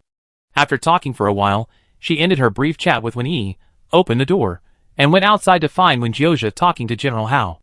No wonder he didn't knock on the door. Halfway through her conversation, he was being controlled. The situation in Jizhou is getting more and more serious. The mutated zombies, they are generally more ferocious than those in other places. Animal infections were discovered at the end of last year, and this year the situation is even more severe. Xueling walked over and overheard a few sentences, seemingly about a difficult mission. The serious-looking General Hao saw her, stopped talking, and briefly concluded, "In short, I hope you can reconsider this mission." Then he gave Xueling a relieved look. "Xueling, I'm glad you recovered." After asking about her situation, he offered some encouragement. The old leader's procedures were practiced. Finally, he said, "This year we built a monument to honor our soldiers, inscribing many glorious deeds and their contributions. You all have a piece of the record. You can go see it when you have time." The monument stood at the back of the secret base, next to the martyrs' cemetery and monument. Buried there were the soldiers who sacrificed themselves for the future of humanity after the apocalypse. However, a large portion of the graves were cenotaphs, because many bodies could not be brought back each time. Xueling walked across the clean, tidy paved path and saw her name on the tall, independent monument to honor. Xueling, Wenjioza completed an important rescue mission in Huaxing City in August 3037. Xueling, Wenjioza completed. Xueling, Wenjioza. Xueling saw several names in a row, then looked up at Wenjioza beside her with a puzzled expression. Wasn't she supposed to be out of her mind all this time? How come she's still counted as having done the mission, even being listed first? Looking at other missions, the one listed first is usually the captain with the greatest merit. Wenjioza, what's the problem? You did do the mission with me. This monument was supposed to be built months ago, and they even specifically asked Wenjioza about it then. Wenjioza has never been interested in such honors and glory. He replied to Captain Xinjiang, who had inquired at the time, "No need to carve my name, carve Xueling's name." She liked these things anyway. Xinjiang never came to him about it again, and Wenjioza only just discovered that the base had carved Xueling's name along with his. Xueling felt she had received an honor that didn't belong to her. Her eyes flickered, revealing a hesitant look, and Wenjioza knew what she was thinking. "You made the greatest contribution to these missions," Wenjioza told her. "He did these missions because of her. Only if his contribution was significant enough would General Hao and Dean Rong at the base tacitly allow him to bother Wenyi and agree to use Wenyi's precious new drugs on Xueling. He believed it was simply a fair exchange, but he knew Xueling would be moved, just as she would be gratified by the name engraved on the monument. Xueling, who had been accepted by her surroundings since childhood, had a sense of belonging and responsibility, unlike him. Wenjio understood what General Hao meant by showing them this monument of merit. It was a gentle and tactful persuasion. Wenjio believed Xueling had also heard General Hao mention the difficult mission to him earlier. He was also waiting for Xueling to bring it up herself. Unexpectedly, Xueling didn't mention it, as if she hadn't heard. Why don't you ask about the mission in Jizhou? When Jioza brought it up, Xueling rummaged through her wardrobe for a belt. She didn't need to lose weight now, so she had to fasten her belt tightly. Her old soldier's belt was too big even when fully fastened. She buried herself in a pile of ugly clothes she didn't recognize, searching for a suitable belt, and took the time to answer when Jioza, if you don't want to do it, then don't. You already done enough missions. When General Hao mentioned it, when Jioza didn't react. Judging from the implication, this wasn't the first time he refused a mission. When he had actually mentioned the Jizhou mission to her, and it seemed she also hoped she could persuade Wen Jioza. But looking at Wen Jioza's sunken cheeks, and the dark red scars showing through his clothes, Xueling didn't want to persuade him. It shouldn't be like that. It wasn't Wen Jioza's responsibility. Just because he was injured but wouldn't die didn't mean she could subconsciously and naturally assign him all the most difficult missions. He too would be worn down like her. He should have been able to refuse. They said the situation in Jeju City is very serious. I thought you start worrying about them right away after hearing that. Wen Jio was a little surprised by Xueling's sudden loss of responsibility. Xueling faced the wardrobe, seemingly busy rummaging through it. After a moment, a message came from the tablet. I'm most worried about you right now. If it were spoken in her own voice, it would definitely sound muffled, but the voice from the tablet made it sound cold. Xueling then added, you should get some rest first. Every decision she made for Wen Jiozha turned out badly. She initially hoped he could have an easier time at the base, be accepted by others, and interact with people besides her. But he still ended up like this. But thinking about it carefully, it wasn't surprising. He had lived like this for the 3 years after the apocalypse, when he was still human. You've been rummaging through the closet for ages, building a nest? Wen Jiozha asked. Come sit over here and let's talk. He patted the table. Xueling sat down directly on the pile of ugly clothes in the closet, arms crossed, facing Wen Jiozha. Come over and let's talk, she said, her tone like a lord. Wen Jiozha looked at her. Won't come over. Fine, I come over and talk. He dragged a chair to the closet, his legs on the closet door, facing Xueling closely. His feet were on the closet, Xueling's feet were on his. It's not that I can't take the mission in Jizhou City, I refused before for other reasons. Wen Jiozha guessed that she probably still hoped to help. He had previously refused to take the mission because the zombies in Jeju City had mutated, and animals infected with the mutated zombie virus had appeared, attacking both humans and zombies indiscriminately.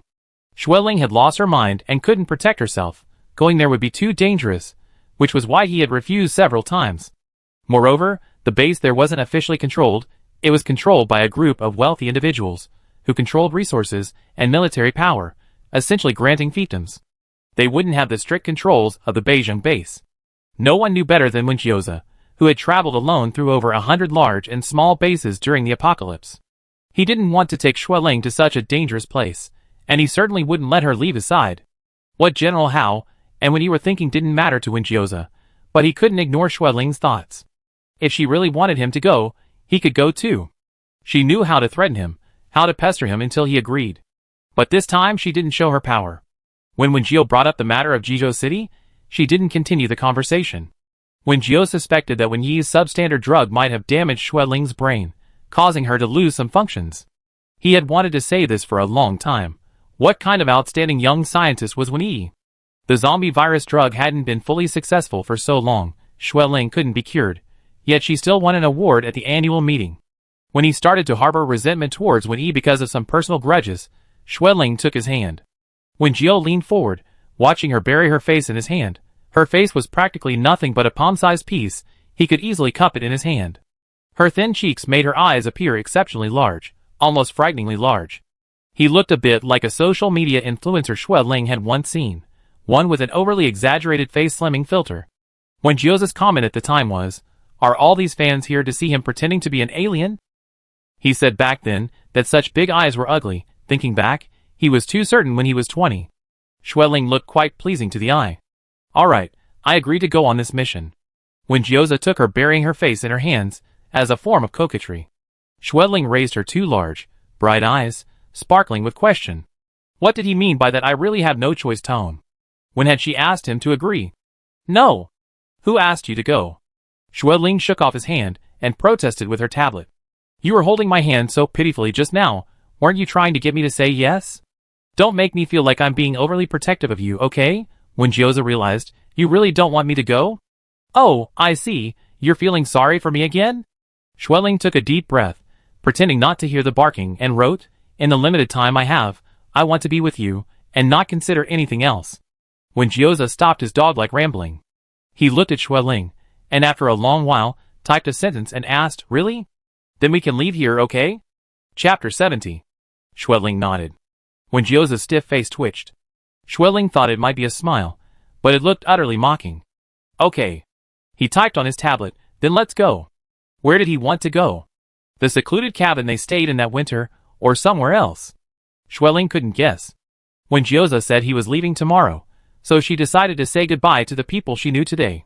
Last time she lost consciousness so suddenly, she didn't even have time to say goodbye. If she left this time, she probably wouldn't see them again. When she went to say goodbye to the soldiers in her old squad, Schweling didn't let Gyoza come with her. She went to the familiar training ground by herself. The weather was cold, but the training ground was full of people, everyone sweating profusely. The warm air made the place feel less cold. As Schweling approached, the hunger that had always accompanied her became very pronounced. She initially tried to find the squad and their leader she knew, but ended up unconsciously staring at the group closest to her. This group was resting at the edge of the training area, chatting and laughing against the wire mesh. For a moment, Schweling seemed to lose consciousness, unconsciously taking quick steps forward, only to be stopped by the wire mesh outside the training area. She suddenly snapped back to reality, abruptly withdrawing her hand from the mesh. She had been a zombie for a long time, and had always done well in fighting her zombie instincts and hunger. She knew very well that she didn't like attacking humans. This was the first time she had found herself suddenly unable to control herself while fully conscious. Just like the previous sudden loss of control over her body, but this loss of control terrified her far more than simply being unable to move. Without even stepping through the iron gate beside her, Schweling abruptly turned and hurriedly returned to Gyoza's side. You said goodbye so quickly? When Gyoza was still sitting in the chair she had been in before she left, his posture unchanged. Schweling went over, pulled open his coat, and hid her head inside. What's wrong? Did they say bad things about you? Didn't find anyone you knew? Are you saddened to hear that someone you knew sacrificed themselves? When Gyoza pulled her out, handed her the tablet, and asked her to answer. Schweling shook her head, holding the tablet. After a while, she opened her mouth, revealing sharp teeth, and made a gesture as if she wanted to pull out a tooth. Want to bite someone? When Gyoza asked. Schweling buried her head in his coat again. When Gyoza wrapped her in his coat, got up, walked to the table, opened a drawer, opened a small insulated box, and took out a cryogenically preserved injection. Hearing the sound of packaging being unpacked, Schweling looked up and saw a row of empty boxes, except for the one Gyoza was holding, and a vial of liquid medicine. She had seen similar medicine packaging on the table next to her when she first woke up on Jiaoting Island. When Gyoza pressed the back of her head, Schweling didn't feel the stinging pain of the needle, only a faint coolness on the back of her neck. Then that coolness spread like a spider web across her scalp, along with a sensation like bubbles bursting in her brain. Schweling was stunned for a moment before hearing Gyoza's reassuring voice from the tablet. Don't be afraid. It's okay, I'm with you. Even if you want to bite someone, it's okay. Schweling still said a brief goodbye to everyone she knew. Holding Gyoza tightly with one hand, she suppressed the urge to bite and walked around the dense crowd, feeling utterly exhausted when she left. When Schweling finally went to say goodbye to Wen-Yi, her expression was a little strange. Was it really necessary to come all this way to say goodbye? Of course, Schweling replied, once we leave, we might not come back. Thank you for your help and care during this time. Wen-Yi's expression became even stranger. You might not come back? She glanced at Gyoza, but didn't say much. All right, I hope you have a safe journey. The next day, when Schweling got into the car, she also felt strange. Sister-y didn't try to stop us, and no one stopped us from leaving. They were officially employed, after all. Were they allowed to leave whenever they wanted without any restrictions? This question was quickly answered. Because they hadn't been in the car for long before boarding a train, and Schweling saw that the final stop on the station sign was Jeju City. Schweling, ? Where are we going? Jeju City. To do a mission? Yes. What about all that mental preparation she'd done before, all that earnest farewell? Schweling realized she'd been tricked by Gyoza again. He hadn't planned to take her away from the base at all. He already planned to go to Jeju City. When he must have known that too, which was why she reacted so strangely to the farewell. When Gyoza asked, leaving here is fine too, he genuinely wanted to leave. After Schwedling tore the hem of his coat into strips, when Gyoza explained, "I didn't want to go before, but we received a new message from Jizhou City, and now we have a reason to go." Jizhou City was a special place. Special because in the early days of the apocalypse, it was the only city cleaned up by special weapons. The entire city of Jizhou had vanished. Millions of zombies were buried along with the city. But before people could even rejoice, something worse happened. The zombies around Jeju City, exposed to radiation, underwent mutations. Their bodies became deformed, their infectivity increased, their vitality strengthened, their perception of humans enhanced, and their movement speed increased, at one point causing more than half of the dozens of bases of varying sizes around Jeju City to fall. This forced the surviving human bases to continuously regroup and retreat, moving away from the original Jeju City. But the mutated zombies didn't stop their advance, they spread from Jeju City to the surrounding areas.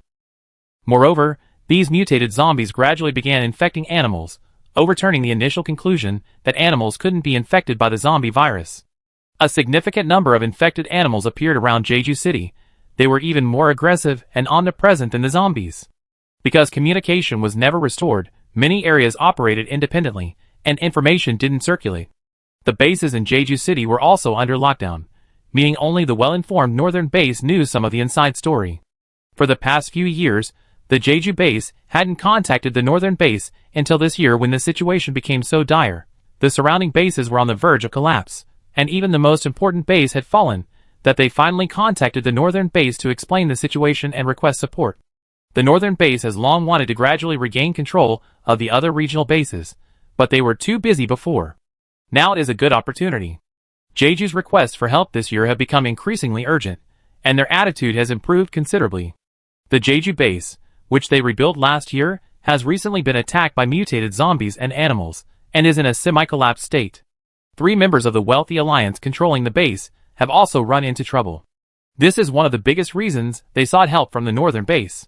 When he revealed some inside information, one of the wealthy alliance members in Jeju was a biotechnology company before the apocalypse, with a renowned biological research lab. They possess cutting-edge cryopreservation technology.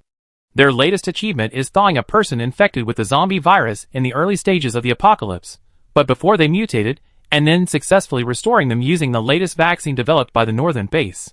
This lucky individual didn't turn into a zombie. Aside from being physically weak, he's perfectly fine. Initially, this cryopreservation technology was only available to wealthy individuals infected with the zombie virus. After this incident, many members of the wealthy alliance are also willing to cryopreserve themselves until the best zombie vaccine is developed, or until the zombies are eradicated, before thawing. Now, they are willing to use their classified cryopreservation technology in exchange for the northern base's assistance. This is why when Gyoza was willing to come to Jeju City.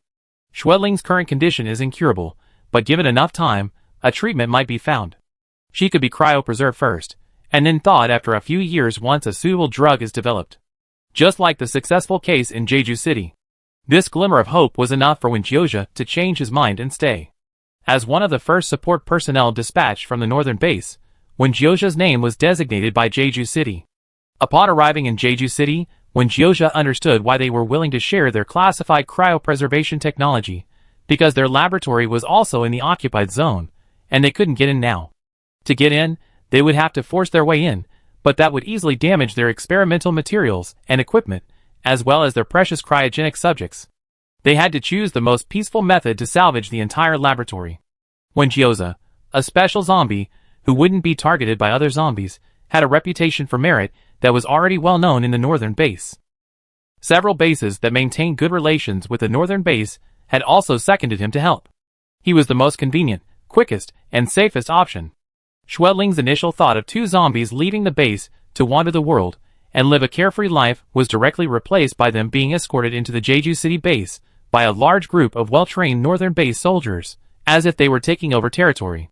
Moreover, the soldiers standing behind them called them commander. Schwedling, Huh? Are we in charge of this group? She whispered. Gyoza, experienced as ever, just follow me. Following him meant putting on a deadpan expression, and not reacting to anything. Other matters were handled by the team's diplomatic personnel. The Jeju City Tycoon Alliance, currently managed by the Jeju base, met with them. This middle-aged tycoon was very amiable, adopting a humble and courteous attitude. Schwedling could tell from his words that he was subtly trying to poach talent. However, his clothing was somewhat comical, bulging. It was supposedly a newly developed zombie protective suit from the Jeju City base. Expensive to produce, rare, and impervious to zombie scratches and bites? Was it really true? Xueling was now truly sharp-tongued. She could easily scratch even Wenjioza's tough skin. With this kind of promotion, she was genuinely curious whether she could even scratch the suit. While the middle-aged manager and the diplomat exchanged words, Xueling kept staring at the middle-aged manager's zombie protective suit. She didn't pay attention to what they were saying, but it was probably unpleasant. Finally, the middle-aged manager even shook hands with Xueling and Wenjioza. Wenjio didn't reach out, but Xueling did, her sharp fingernails tearing the sleeve of his zombie protective suit. Xueling clearly saw his expression change drastically as he withdrew his hand, his composure vanishing. Startled, she took 2 steps back, then scurried away in a flustered manner. Xueling was still wondering, I don't have to pay for the torn suit, right? Suddenly, the diplomat in the group applauded and praised her. That threat was really powerful. Xueling, what? Was that considered a threat? Wenjio gave her a reply. You say you don't want to do the mission, but you still really want to help, right? You're cooperating so actively. Xueling, Chapter 71. Upon entering the fallen former Jeju base, Xueling finally discovered her unusual nature. She possessed claws sharper than any zombie. They first encountered 2 large dogs infected with the zombie virus. This was the first time Xueling had seen infected animals. After infection, they exhibited the same symptoms as zombies. Their skin and flesh dried and hardened. However, they also differed from human zombies. Their forms became deformed, and their eyes were a cloudy gray. They attacked anything that moved, whether dead or alive. The 2 infected large dogs Xueling and her companions encountered had deformed skulls, their teeth twisted and growing outwards, and their skin and flesh were torn apart. When they ran, the skin and flesh ripped off with a series of cracking sounds, revealing dried muscle beneath the skin, a sight almost unbearable to behold. They were likely kept as guard dogs by some wealthy family in the base before they died. They still wore collars and ropes around their necks, the skin around their necks worn away, leaving only a ring of red flesh. Xueling was startled by the sudden appearance of the infected dog and instinctively reached out to defend herself. She felt her fingers slice across the dog's neck, like cutting through tofu. In short, before she could even react, the decapitated infected dog lay sprawled in front of her. Wenjio dealt with the other infected dog a little slower. He used a machete, severing most of the infected dog's neck, then fired 2 shots into the split neck before finally stopping the dog's movements. Judging from the force and movement of his machete, Xueling couldn't help but wonder if his infected dog's neck was 100 times harder than the one in front of her. She walked over hesitantly, tried, and her blackened fingertips easily pierced the infected dog's neck. She then pulled Wenjioza's finger and tried to poke it in the same way, but couldn't, feeling significant resistance. She immediately widened her eyes and opened her hands to Wenjioza, expressing her shock. When did she undergo such a super evolution? She thought that middle-aged manager's zombie protective suit was really that vulnerable. But it turns out I'm just too special. In the Gobi Desert lab, when he gave you a drug that, by a twist of fate, caused you to undergo a transformation. From then on, you became a super zombie, Wenjioza explained. Because Xueling lost her mind at that time, he isolated her from everyone, only when he knew about her change. Increased lethality isn't a good thing for a zombie without a mind. But now, it's something that would make Xueling happy. Without thinking, she blurted out, "Isn't this the best weapon? If you cut off my arm, it'd be the most powerful weapon without even needing to be sharpened. Much better than the knife in Wenjioza's hand." Wenjioza was silent for a moment, then suddenly grabbed her arm, raising his knife to strike. Xueling screamed in fright, desperately trying to pull her hand away. Wenjioza didn't use much force, letting her pull her hand away, the knife whistling as it missed. "Cut off my arm. Still talking nonsense?" Xueling hid her hands behind her back. She didn't really intend to cut off her arm to use as a weapon. It was just a casual remark. Why was he angry? She was certain Wenjioza was angry because of what she had just said. But the next moment, he calmly sheathed his knife, gesturing to continue walking forward, and didn't seem angry at all. The 2 of them were currently exploring the occupied area separately, and would only let the team follow after they had assessed the situation. Startled by him, but currently on a mission, Xueling decided not to argue for now. Wenjioza turned around and held out his hand to her. Xueling put her hands behind her back and walked past him. Then she used the watch-style short-range communicator on her wrist to type out a sentence. A calm, electronic female voice came through. Step back behind me. When Gyoza, This portable watch-style communicator had the same functions as a tablet, just a bit more cumbersome to input. Xueling tapped a few buttons on the side. I let it slide for now. When Gyoza also pressed buttons. I'm just helping you dispel some dangerous thoughts. Xueling, do I have more dangerous thoughts than you? When Gyoza pulled her back, making sure she didn't step on the zombies on the ground. Several mutated zombies, a local specialty of Jeju City, lay dead on the ground ahead. These were from an unknown batch of zombies infected by radiation. They were different from the ordinary zombies Xueling had seen before. Their bodies exhibited varying degrees of deformity. Xueling nearly stepped on a zombie with a swollen, deformed head. Next to it was a zombie with its back bent at a 180-degree angle, and its legs were of different lengths, its body severed in two. How did this last zombie even walk? The severed zombie's upper half wasn't quite dead yet. Its mouth was opening and closing. However, they didn't attack Xueling and Gyoza. In this area, the infected animals occupying the overrun territory posed a threat to both humans and zombies. The zombies that terrify humans outside are now targets for infected animals here. A new food chain seems to be forming in this mutated, toxic circle. Be careful, don't get bitten or scratched by these mutated creatures, Gyoza warned. You already have enough fighting stuff in your body, no need to add another mutated virus to the mix. Xueling, you be careful too, or you mutate like them, ending up with one arm longer than the other. Gyoza patted the back of her head. Knowing Xueling's condition was on the verge of worsening, Gyoza was a little alarmed that he had brought her into this dangerous place. Xueling turned around and slapped him hard, then said, the advantage is with me, it's okay. Gyoza loved saying it's okay, and occasionally this phrase would appear in Xueling's words of comfort. The infected dogs weren't the most terrifying thing. Too many people had lived in this area before, and the garbage and corpses they produced had bred a lot of rats. The sight of a dense swarm of infected rats crawling out of the sewer openings was enough to make anyone's scalp crawl. They dragged their ridiculously long, fat tails, like snakes trailing behind them. Gyoza immediately grabbed Xueling, hoisted her onto his shoulder, and ran out of the area. The infected rats were too numerous and troublesome to deal with. They hadn't come specifically to kill rats, and couldn't waste time here. Besides rats, cats were also common animals in human cities. Unlike the wary, cute creatures he remembered, the infected cats were deformed and had dull fur. The infected cat that suddenly attacked them from a dark corner was swiftly sliced open by Gyoza with a single stroke of his knife. The knife failed to pierce the infected cat's body. It attacked a second time, and Xueling stepped forward to block it, slicing open its belly.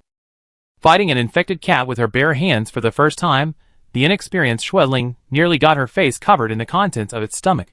Gyo shielded her, half his body, including his hair, reeking of decay.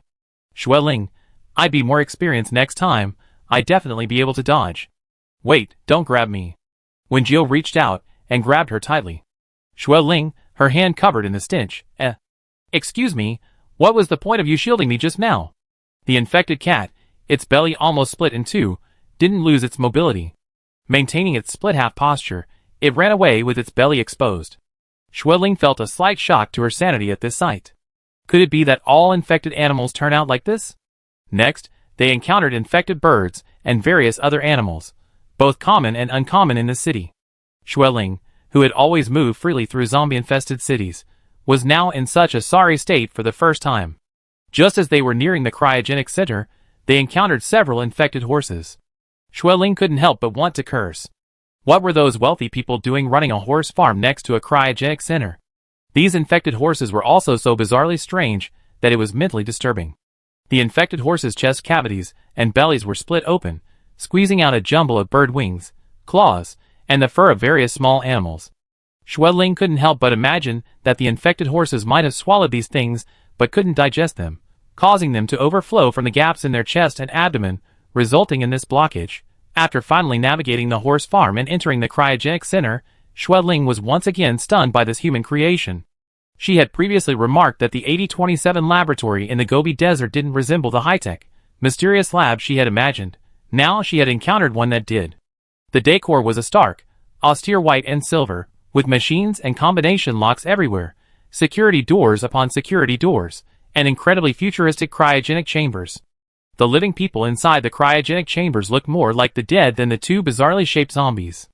Turning her head, there was something even more like a scene from a science fiction movie. The researchers here kept various mutated zombies and animals as specimens in the lab. Some were even submerged in an unknown liquid. Xueling wandered around, looking at everything like a country bumpkin visiting a grand garden. When Gyoza, who had raided countless laboratories and research institutes, ignored everything and began tidying up the place. He even picked up their core cryogenics technology to examine. His entire trip to Jeju City was for this. Xueling's life will be prolonged thanks to this cryonics technology, until a way to save her is found in the future. When he always called him a reckless man who knew nothing but how to threaten people, but over the past year, when Gyoza has learned more and more. The medicine when he gave Xueling, the experiments she conducted on him, every report she provided, every sleepless night when Gyoza spent reviewing them, trying to understand. It was as if understanding them would allow him to find a possibility of restoring Xueling. He sifted through the pile of data on cryonics technology, recording it, trying to understand it, trying to analyze it, to see if it could achieve the results he hoped for. But this was a new field, and he only vaguely understood it. He only understood that this cryonics technology was not as safe and harmless as he thought. In his hands was a case report of a failed cryopreservation attempt to awaken Xueling.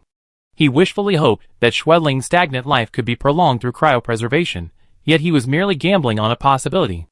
Xueling returned and saw him looking at the documents. She hesitated for a moment, then asked, "Are you studying? Here, learning on the spot?" She remembered that before, when she asked him to get materials from the lab, he hadn't wanted to read the instructions when he had given him at all. Now he knew how to study independently. A sense of urgency, like that of a test taker from her school days, compelled Xueling to pick up a lab report as well. "Then I look at it too."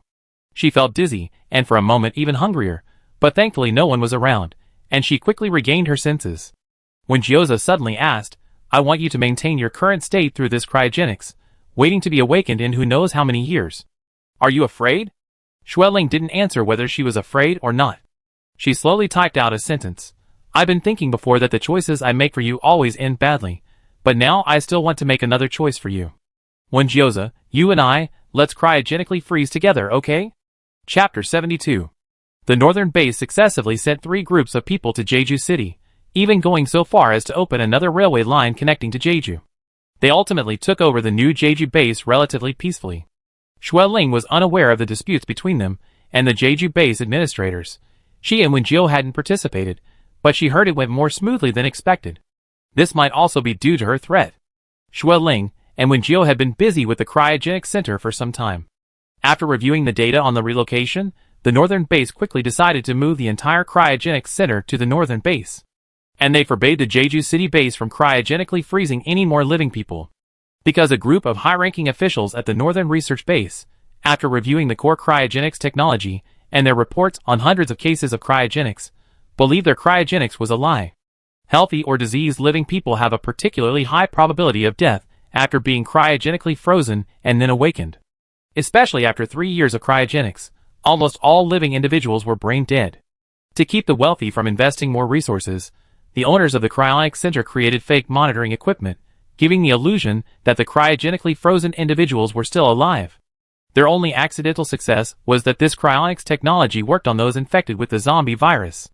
The zombie virus, in the sustained low temperatures, actually maintained the body's vitality.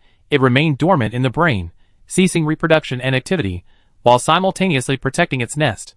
The continuous energy provided by the zombie virus, combined with this cryonics technology, could indeed freeze time for the infected. This discovery alone was enough to make the Northern Base pay them double the attention. The Northern Base had far too many infected soldiers. Besides Wenjioza and Xueling's mission, soldiers were constantly undertaking dangerous and arduous tasks. For them, infection with the virus was still tantamount to death. With this cryonics technology, the infected soldiers had another chance to survive. As long as they could be cryogenically put into a suspended animation before completely turning into zombies, they might be saved in the future by a newly developed drug. During the construction of the cryonic center at the Northern Base, Xueling received her 10th injection. Wenjioza also agreed to be cryogenically frozen with her. "You mean, you're going to hold hands and be cryogenically frozen together, lying in the cryo chamber at the same time?" When he had just finished a research meeting, when the young couple blocked her at the door, listening to their cryonics plan. Then she paused for a moment, speechless, and said, "The last time I saw a plot like this, a double suicide, was in Liang Shanbua and Zhu Yingtai, the two who turned into butterflies." Ling was a little embarrassed. When Jioza tossed the handle he just unscrewed from Wen Yi's door, offering no response to her words. Fine, if you insist, Wen Yi rubbed her forehead. I submit your applications tomorrow. Ling pulled out a pre-prepared application form. The format is correct. There's an electronic version if needed.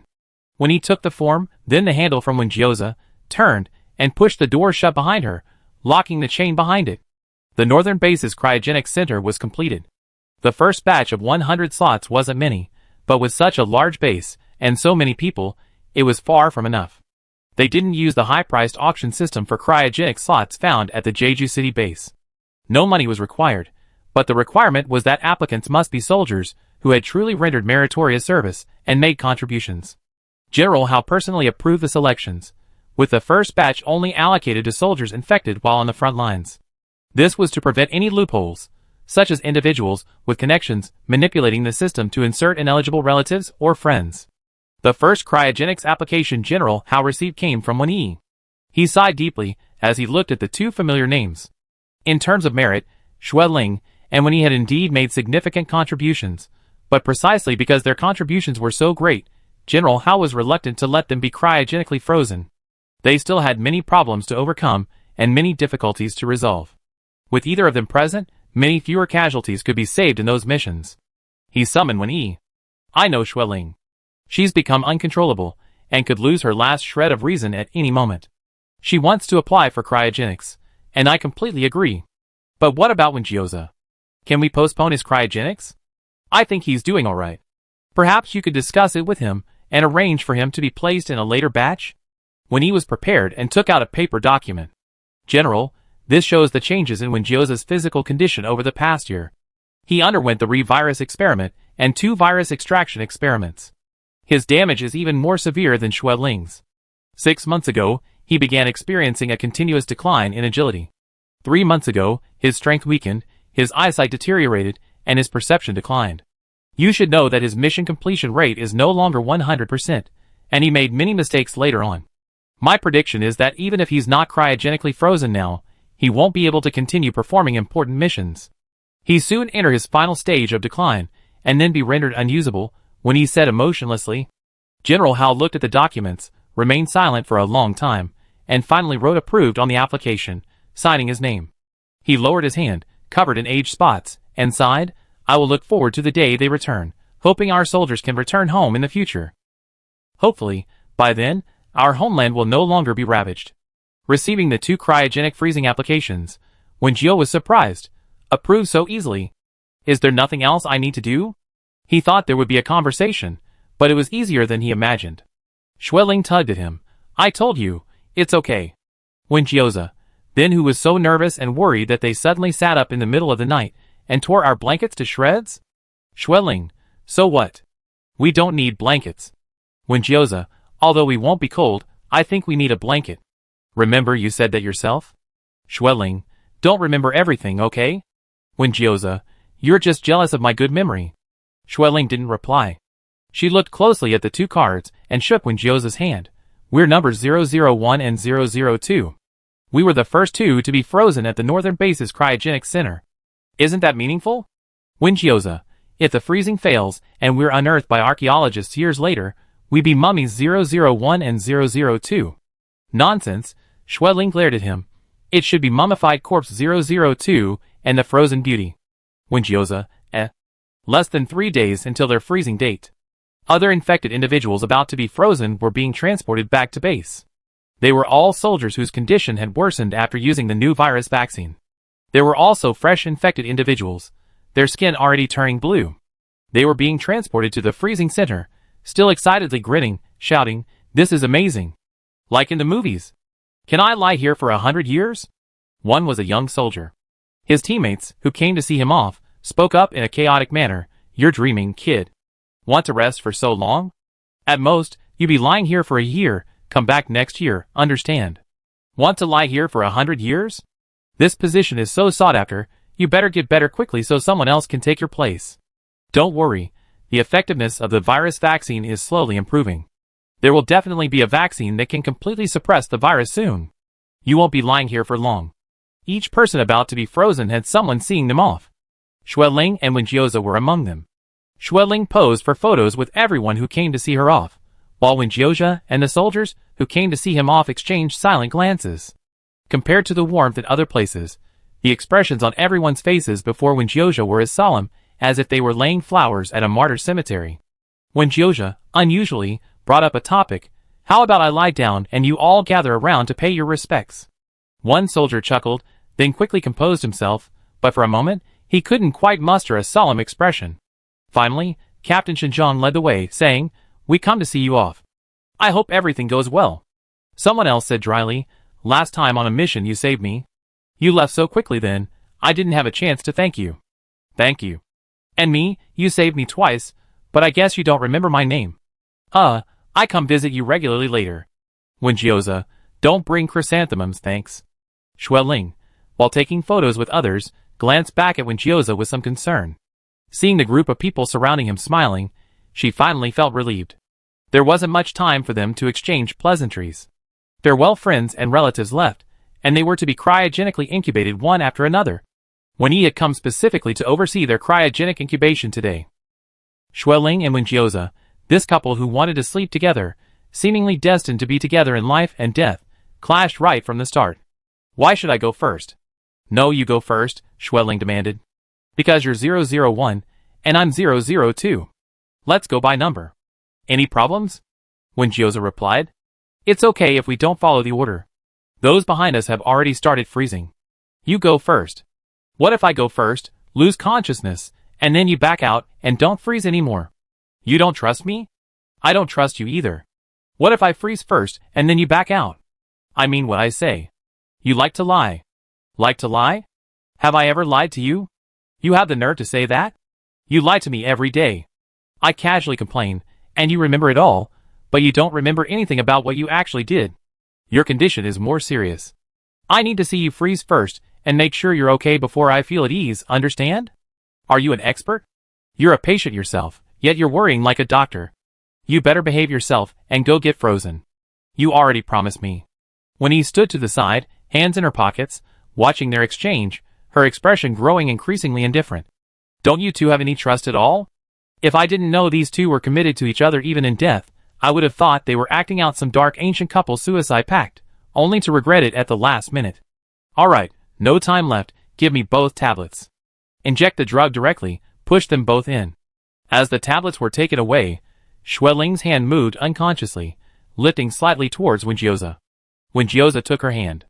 If he could speak, Xueling knew he would say, "It's okay, don't be afraid. Wen Yi, separate, go lie down properly, don't make me play the Queen Mother of the West here and call someone to tear you apart." Xueling awkwardly let go of Wenjioza, pushed him again, and returned to her cryo chamber. After lying down, she suddenly looked up and saw Wenjioza lying down in another cryo chamber, then lay back down again. Wen Yi controlled the cryo chamber for Wenjioza first, then came to Xueling's side. She said, "Don't worry." Xueling was completely relieved, mouthed "Thank you," and then wearily closed her eyes. A buzzing sound filled the air as the cryo chambers gradually closed. In the now quiet cryo chambers, when he packed up the remaining medications, she glanced one last time at cryo chambers numbered 001 and 002. Both of them had come to see her separately not long ago. Wenjioza had said that once Xueling was cryogenically frozen, he would be revived. He wanted to stay by her side, so that if anything went wrong with the freezing process, he could stop it immediately. He wasn't at ease. Xueling said that if Wenjioza wasn't frozen, she had to be awakened. If they were both frozen, then when it was possible to awaken them in the future, she must be awakened first. If the awakening failed, do not try to awaken Wenjioza. When he had agreed to all of this at the time. However, of course, she wouldn't do as either of them said. In November 3037, the first batch of infected individuals at the northern base were cryogenically frozen. Over the next decade, infected individuals were successively cryogenically frozen and thawed. The first batch of cryogenically frozen individuals were also thawed and treated over the next 20 years. Some survived, while others died. Except for 001 and 002. They were never thawed. Until 3357. Chapter 73. In 3357, a scientific expedition team from Beifeng District discovered a batch of cryogenic chambers at a ruined site in a desolate area, thawing over a dozen virus carriers. After resurrection treatment at the first research institute of Beifeng District, 3 virus carriers from these cryogenic chambers successfully revive. 2 of them were numbered A3223-02-068 and A3233-13-023, where the letters represent the area code, and the following numbers represent the freezing time, batch, and cryogenic serial number. The third carrier's cryogenic chamber number was 002. It lacked an area code, batch number, and freezing time, possessing only a serial number. The technology for freezing virus carriers began to mature over 300 years ago, and cryogenic chambers have undergone continuous updates and iterations. Over 100 years ago, after the mutated animal frenzy of 3207, the 7 habitable zones were redefined and rebuilt. From that time onward, all cryogenic chambers have been assigned more detailed batch numbers. Just like A3223-02-068 and A3233-13-023. Prior to this, the cryochamber numbering was more complex and chaotic, but a simple number like 002 was unprecedented. Even more astonishing was the viral activity level of the person in the cryochamber, which was incredibly high, suggesting they were a carrier of the original virus. The first research institute of Beifeng District, after reviewing historical records and comparing all recorded data, combined with the memories of 002 after awakening, finally confirmed that cryochamber 002 was among the first batch of frozen virus carriers at the Beijing base in the early post-apocalyptic period. Number 002, whose real name was Wenjioza, was posthumously awarded the rank of colonel by the Beijing base in 3060. In 3085, all his secret experimental data and materials were sealed in top-secret archives. The then director of the research institute, with the highest authority, sealed the cryochamber, forbidding any further research. Afterwards, the Beijing base disintegrated, and mutated animal disasters erupted. Number 002, along with a large number of different batches of cryochambers stored at the Beijing base, were lost in the chaos. Then, in 3357, number 002 was unearthed, miraculously reviving this antique that had been dormant for over 300 years. Although today, it is not uncommon for virus carriers to awaken from cryochambers, and some have even remained dormant for a century, the awakening of number 002 still seems like an incredible miracle. To protect him, number 002's data was once again classified as top secret.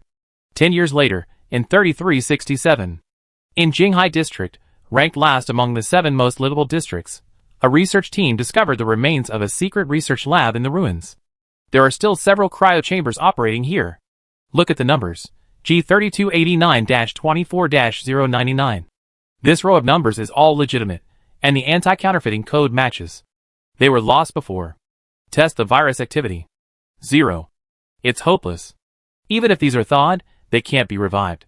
Captain, there's another cryochamber at the very back of this room, but it doesn't have a number.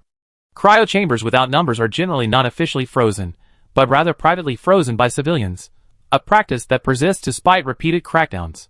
Through the semi-transparent window of the cryochamber, the research team members saw the virus carrier inside. Her body was more emaciated than any they had seen before, completely unrecognizable. How long has she been frozen? She's become like this. There's probably no need to thaw her. The viral activity is definitely 0. She can't be revived, one team member said. The team leader, however, said, test her. The procedure still needs to be followed. A team member took out a machine, opened the cryochamber, and placed the instrument on her brain. Oh my god!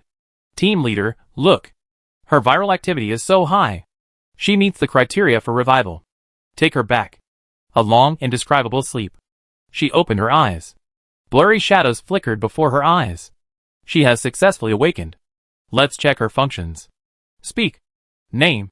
She listened to these voices, her brain unable to process the information at first. Someone patiently repeated the questions beside her. Your name, do you remember? Her name? She tried to grasp something from her empty mind, finally moving her lips to utter 2 barely audible words. Xiao Xiao. Really? Your name is Xiao Xiao? Do you remember your age? What year were you born?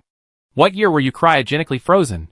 She pondered for a long time, but at this moment, she felt like a penniless pauper, unable to find anything no matter how hard she searched. Someone beside her comforted her. It's okay, it's temporary. You've probably been cryogenically frozen for too long. Many cryogenically frozen individuals are like this when they first awaken. After 2 more rounds of treatment, you remember, Hearing the gentle female voice in her ear, she slowly looked down at her hands, letting out a blank awe. Don't worry, the virus in your body is highly active, and your recovery will be very effective.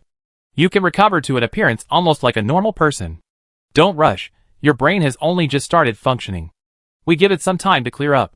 She felt a strong drowsiness again, nodded slowly, turned her head, and fell asleep again. Dr. Jian, who was in charge of her, left the special ward and returned to her office. Someone asked her, Dr. Jian, how's your thawed patient doing today? She's awake, but still in a state of confusion. She can't remember anything and can't communicate normally.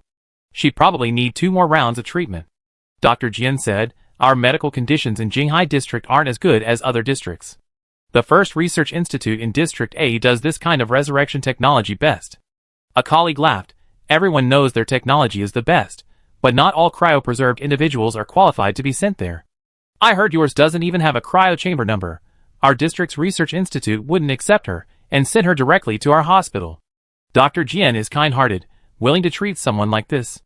But to be blunt, if the resurrection fails, no one will pay for her treatment, and Dr. Jian will suffer a huge loss. Dr. Jian, she seems quite young, about the same age as my child. I help her as much as I can. How do you calculate the age of a virus carrier in a cryo chamber, Dr. Jian? She might be decades older than you. Many people in the office laughed. Before they were able to conquer the zombie virus, several districts had frozen infected people in large numbers, and the peak of thawing was decades ago. Now everyone's used to it. It's become increasingly rare in recent years, with only a few cases appearing each year, mostly survivors unearthed from ruins. Those infected individuals, who have thawed and awakened, are now often referred to as the immortals. After thawing, the virus in their bodies is activated using equipment, and combined with medication, their bodies can be rebuilt.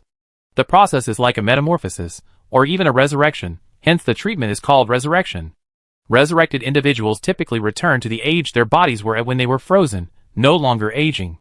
They possess bodies of steel and superhuman strength, relying on regular injections of special viral active cells to sustain life. It sounds amazing, but not all resurrected individuals thrive. If the resurrection is unsuccessful, their bodies don't reach their ideal state, requiring more precious medications for secondary repair. Like the case Dr. Jian treated, their identity is unknown. The Jinghai District Research Institute won't thaw them for free, and their resurrection technology is inadequate. They might end up owing a large sum of money for treatment in the future. Dr. Jian had been worried about this for the past 2 days, but today, after receiving the viral data from the thawed patient, a new idea popped into her head. Dr. Jian had previously performed resurrection therapy and had handled a lot of data from virus carriers, but she had never seen anything so strange. Perhaps she could send this data to the first research institute in Beifeng District. Area A has the most thorough research on viruses. Maybe they would be willing to provide resurrection therapy to this patient free of charge because of this unusual data. Going to Area A for the treatment would certainly be better than staying here. Xiao, how are you today? I have good news for you.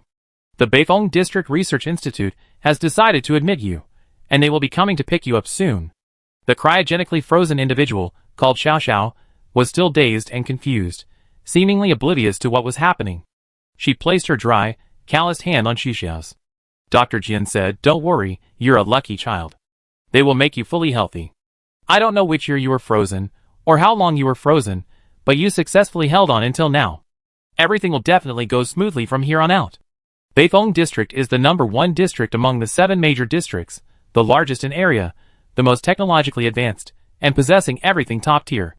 The first research institute received the test report sent by Dr. Jian as a preliminary inquiry and dispatched an airship to pick her up that very day. No one knew how excited they were. Since the data report from 002 10 years ago, they had once again seen that special mutated virus, the one that had only appeared in 002.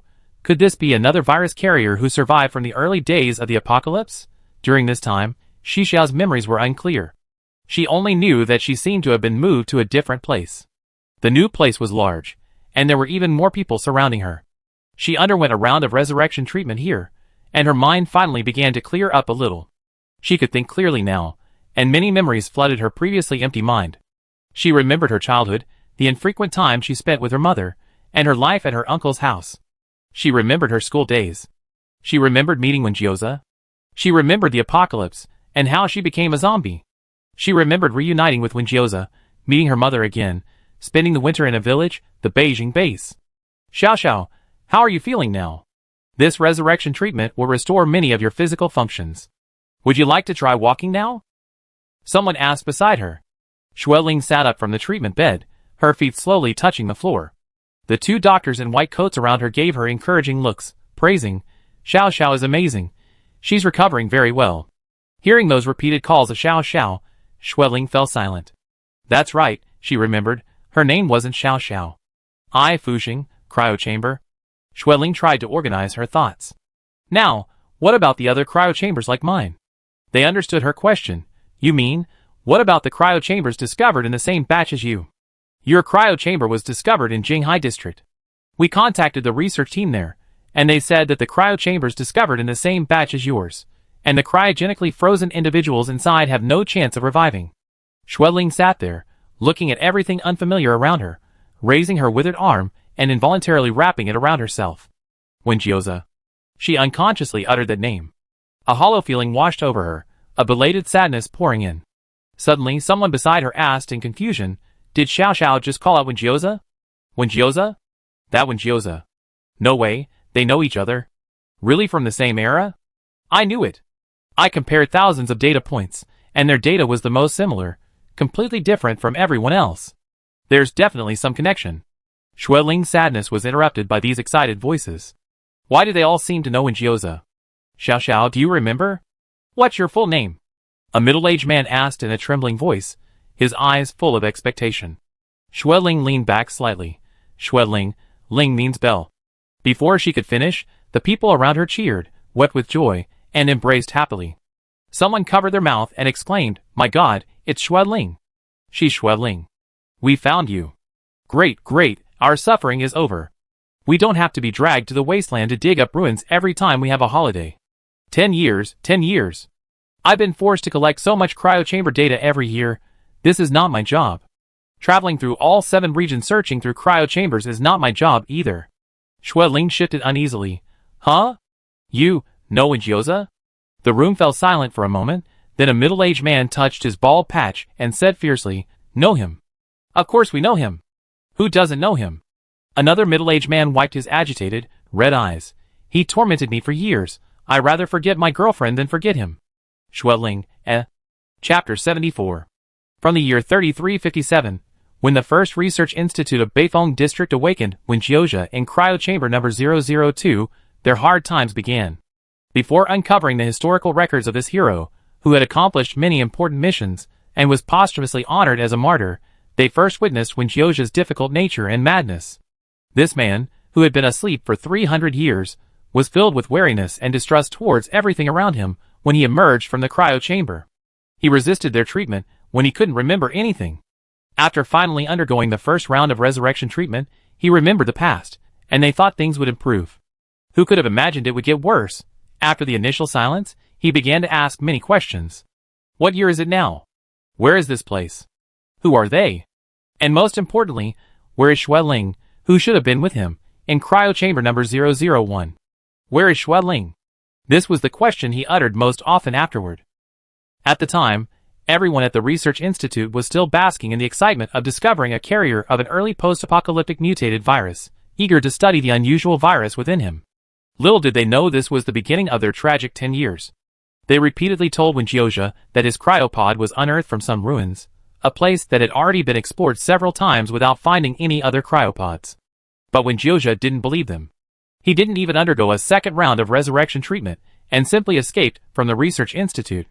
There were guards outside his ward, and various security personnel at the institute's entrance. No one knew how he managed to escape. If it weren't for his terrifying appearance at the time, making it impossible to conceal his tracks, and the numerous surveillance cameras and patrols in Beifeng district, he probably would have truly succeeded in escaping. To appease him, they took people to see the ruins in person, but he wasn't appeased. He also inspected all the cryogenic chambers excavated from the same batch, even those deemed unrecoverable, and disposed of. After confirming the person he was looking for wasn't there, they thought he would give up. But he quickly showed the research institute what stubbornness and tenacity truly meant. If it wasn't at the same site or in the same batch, it must be somewhere else. While receiving resurrection treatment from the research institute, He searched for various thawing records from the past 300 years. Because much of the data required high-level access, after his resurrection treatment, he immediately joined the abnormal squad in the Beifeng district. Many thought individuals couldn't adapt to living with ordinary people, yet possess superhuman strength. To manage these individuals, each district provided them with different jobs. At the same time, to thank them for their contributions and status before freezing, they were provided with very generous living conditions and compensation. When Gyoza could have chosen other jobs and had an easy life, but he didn't. Instead, he joined the most demanding and challenging anomaly squad. These anomaly squads, comprised entirely of undead members from the 7 districts, were also known as elite squads. They were responsible for tasks that ordinary teams couldn't handle, eliminating the most stubborn mutated animals. Of course, they also possessed very high privileges. When Gyoza used this identity to obtain high privileges, allowing him to view the thawing status of all cryogenically frozen individuals recorded throughout the region. He spent half a year at the first research institute, and then 3 or 4 years searching and sifting through the vast thawing database. Meanwhile, taking advantage of the anomaly squad's missions, he traversed all 7 districts in search of people. If he had only been searching alone, it wouldn't have been so bad, but he didn't overlook the people at the Beifeng District Research Institute either. Because he left District A for other districts on missions, he couldn't spend most of his time on investigations, so whenever he had the chance, he would request that people from the Research Institute accompany him. Just because they were experienced, and just because they had damnably been in charge of Gyoza's resurrection, when Gyoza's ghost had haunted them ever since, occupying every one of their holidays. Although there were subsidies and extra income, who would want to spend 10 years doing the needle in a haystack kind of work? It was utterly tedious and hopeless.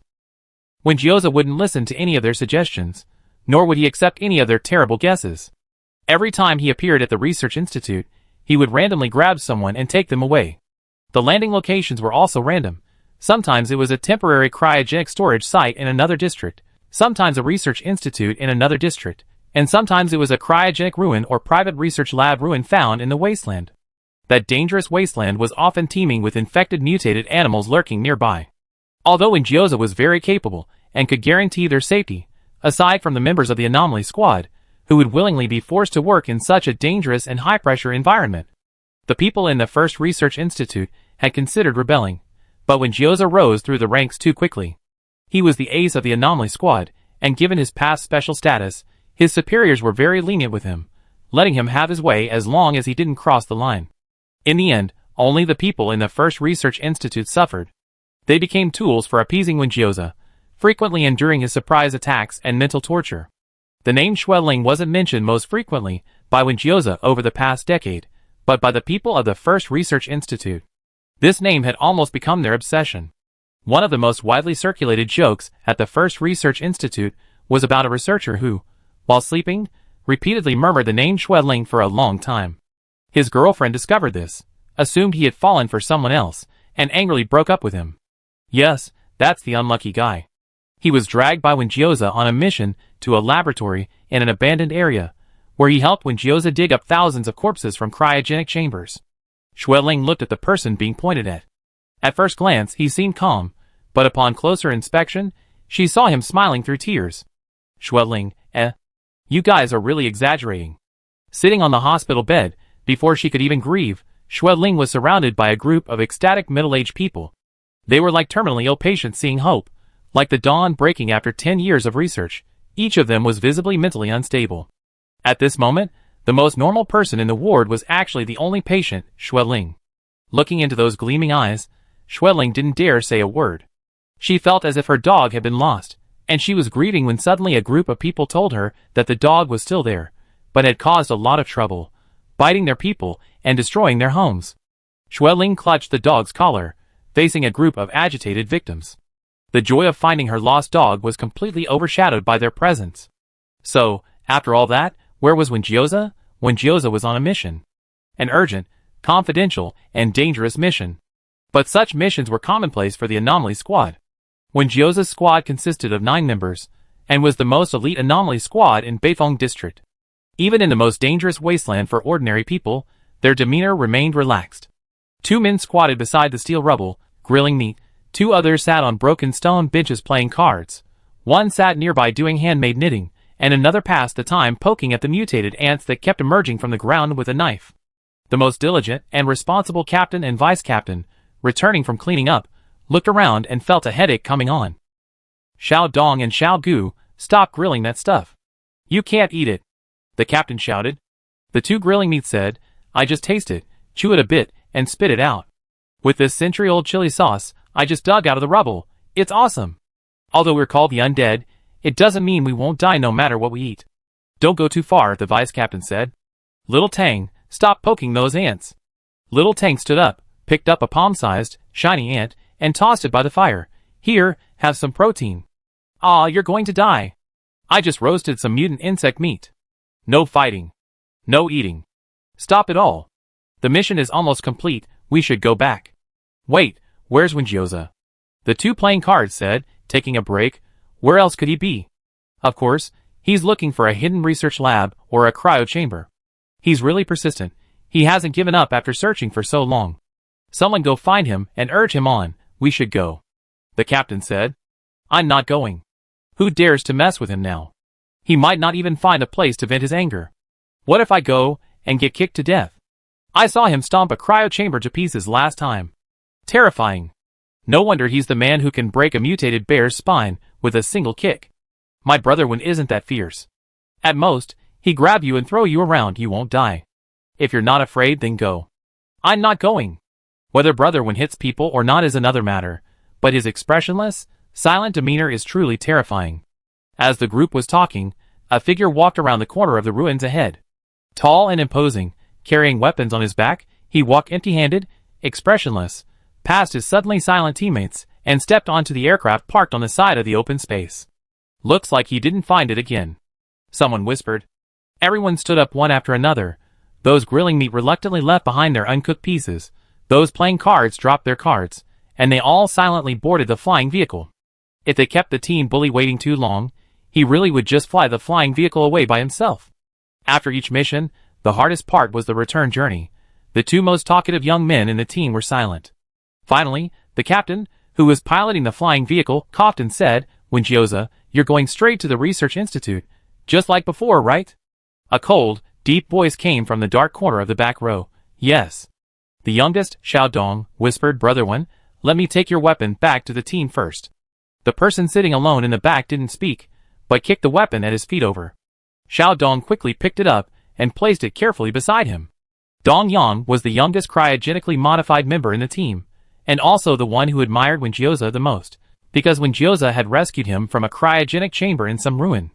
If it weren't for Wenjioza, he didn't know how many years he would have been discovered. Over the years, Wenjioza had rummaged through countless cryo chambers, many containing bodies like Dong Yang's, which he had rescued and sent to the research institute for treatment. However, the person he most wanted to find, he still hadn't been able to locate. The Anomaly Squad's aircraft could pass through air traffic control directly, enter the habitable zone, and begin its descent after reaching the airspace above the first research institute. Upon reaching a suitable altitude, Wenjioza stood up, opened the hatch, and jumped out.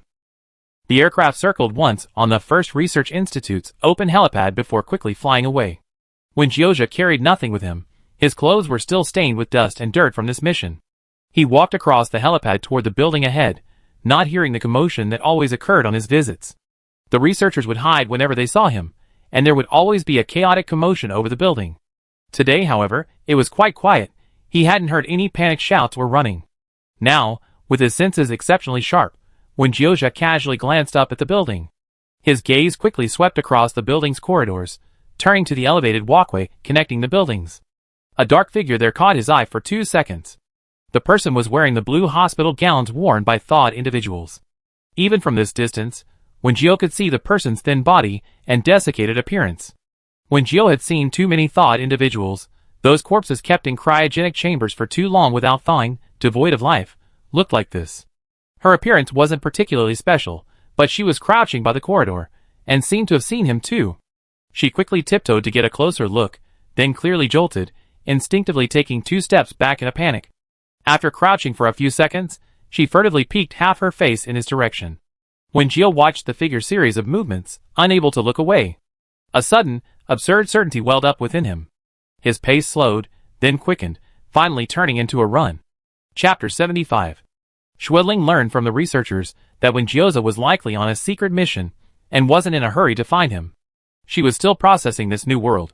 After one resurrection treatment, she could speak and walk, but her body was still emaciated, like a dried-up corpse. It was said that the next resurrection treatment would begin to repair her appearance. Taking advantage of the group's overjoyed departure from the ward, she got up and went outside to see her surroundings. She walked around the quiet building, finally standing on an elevated walkway, enjoying the breeze. Over 300 years had passed. Everyone she knew was gone. Everything familiar was gone. But the world hadn't turned bad. Humanity still stubbornly survived. They had defeated the zombie virus, but were still fighting infected mutated animals. Humanity had new habitable zones, rebuilding cities within them. Communication had been restored, and technology was more advanced than before, especially in medicine, where they had done exceptionally well.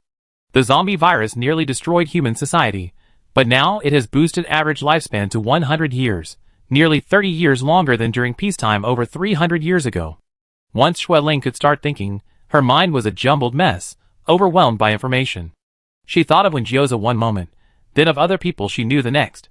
Past and present intertwined, the old world and the new world pulled at her, like a garbage bag caught in a typhoon, drifting aimlessly through the air. She seemed to be thinking a lot, yet also a lot of nothing.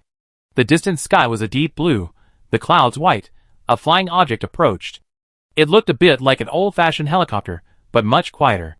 Do they use this for daily transportation now? Xueling wondered. She saw the aircraft hover nearby, and someone jumped out. The person walked towards her building. As they got closer, the way they walked and their appearance seemed familiar to Xueling. When she saw their face clearly, Xueling's first reaction was to hide. Just like when she reunited with Windjioza after becoming a zombie, her instinctive reaction upon seeing him was also to hide. For those few seconds while crouching, she felt something was wrong. Why was she hiding? So she slowly stood up again and cautiously looked in that direction. Logically, she shouldn't be nervous or afraid. At a time like this, she should be shouting Windjioza's name and giving him a long-awaited, exciting hug. Like a classic romantic drama couple reuniting. But she did feel a strange sense of panic. As she did squats and stood up repeatedly, she realized that Windjioza downstairs was gone. A pang of panic shot through her. She released the handrail in the corridor and headed towards her ward. After only a few steps, a whoosh of wind swept behind her, and Xueling's head lurched forward. A hand grabbed the back of her head. The hand was large, gripping the back of her head firmly. It roughly stroked it, as if confirming something, before turning Xueling's head around. Xueling involuntarily turned with his movement, hearing him say, "Xueling." At that moment, Xueling thought, "Damn it, how did you recognize me? By the feel of the back of my head? You recognized me by the shape of the back of my head?" Her mind was screaming, but her mouth was dry as she uttered, "Ah." Windjioza. Unlike the zombie Windjioza he had last seen, he now looked closer to the original human form. Except for his eyes, which were still red, his skin was no longer bluish, but a cold white like a human's, without the strange vein color showing through. His hair was jet black, and his lips were red. Below his eye was a red mole. It was a small hole she had accidentally poked with her finger, which had remained on his skin until now, truly becoming a small tear mole. Windjioza's hand was still on the back of her head as he bent down and stared at her. He looked at her empty hospital gown and her panicked eyes, as if she were seeing the world for the first time. "Where did you go?" he said. "I've been looking for you for a long time. Why is it always so hard to find you?" Xueling opened her mouth, only to find him pressing his face against hers. Xueling, ? Xueling, shock. "You're going to kiss me right away? Are your eyes okay? How could you kiss me like this? Your taste is really too heavy." Xueling was so frightened that she slid down, grabbing the railing to avoid this heavy-handed kiss. She wouldn't accept kissing a dried corpse, even if that dried corpse was herself. "Don't get excited. Windjioza, calm down," she suddenly shouted, her head getting stuck in the railing in her excitement. Xueling, Windjioza, Because of her actions, Windjioza did calm down a little. He was speechless, bent down, forcefully pried open the railing, pulled the silent Xueling out, and carried her out. Xueling thought he was going to take her back to her ward, but seeing him preparing to leave, she shifted anxiously.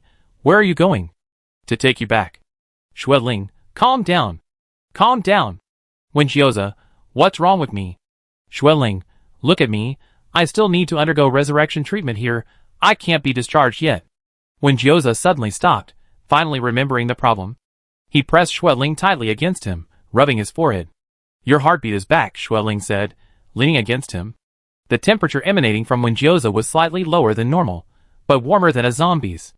The pounding of his heart against her eardrum surprised Xueling. Resurrected thawed individuals regain their heartbeat, but usually it beats very, very slowly, almost imperceptibly. Beating this fast is abnormal. If it beats this violently for more than half an hour, the newly grown heart could explode. But Xueling, still unaware of this, was overjoyed at the sound of his heartbeat. Jioza held her close, facing her. You recover soon. Xueling looked at his face, hesitantly saying, Can you smile? I'm a little scared of your expression. She had never seen Jioza with such a cold expression. He was always either smiling or nonchalant. Jioza didn't know what his expression was like.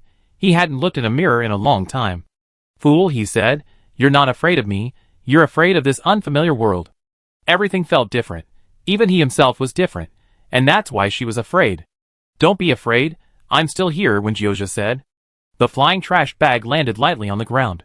Xueling suddenly heard her heart pound.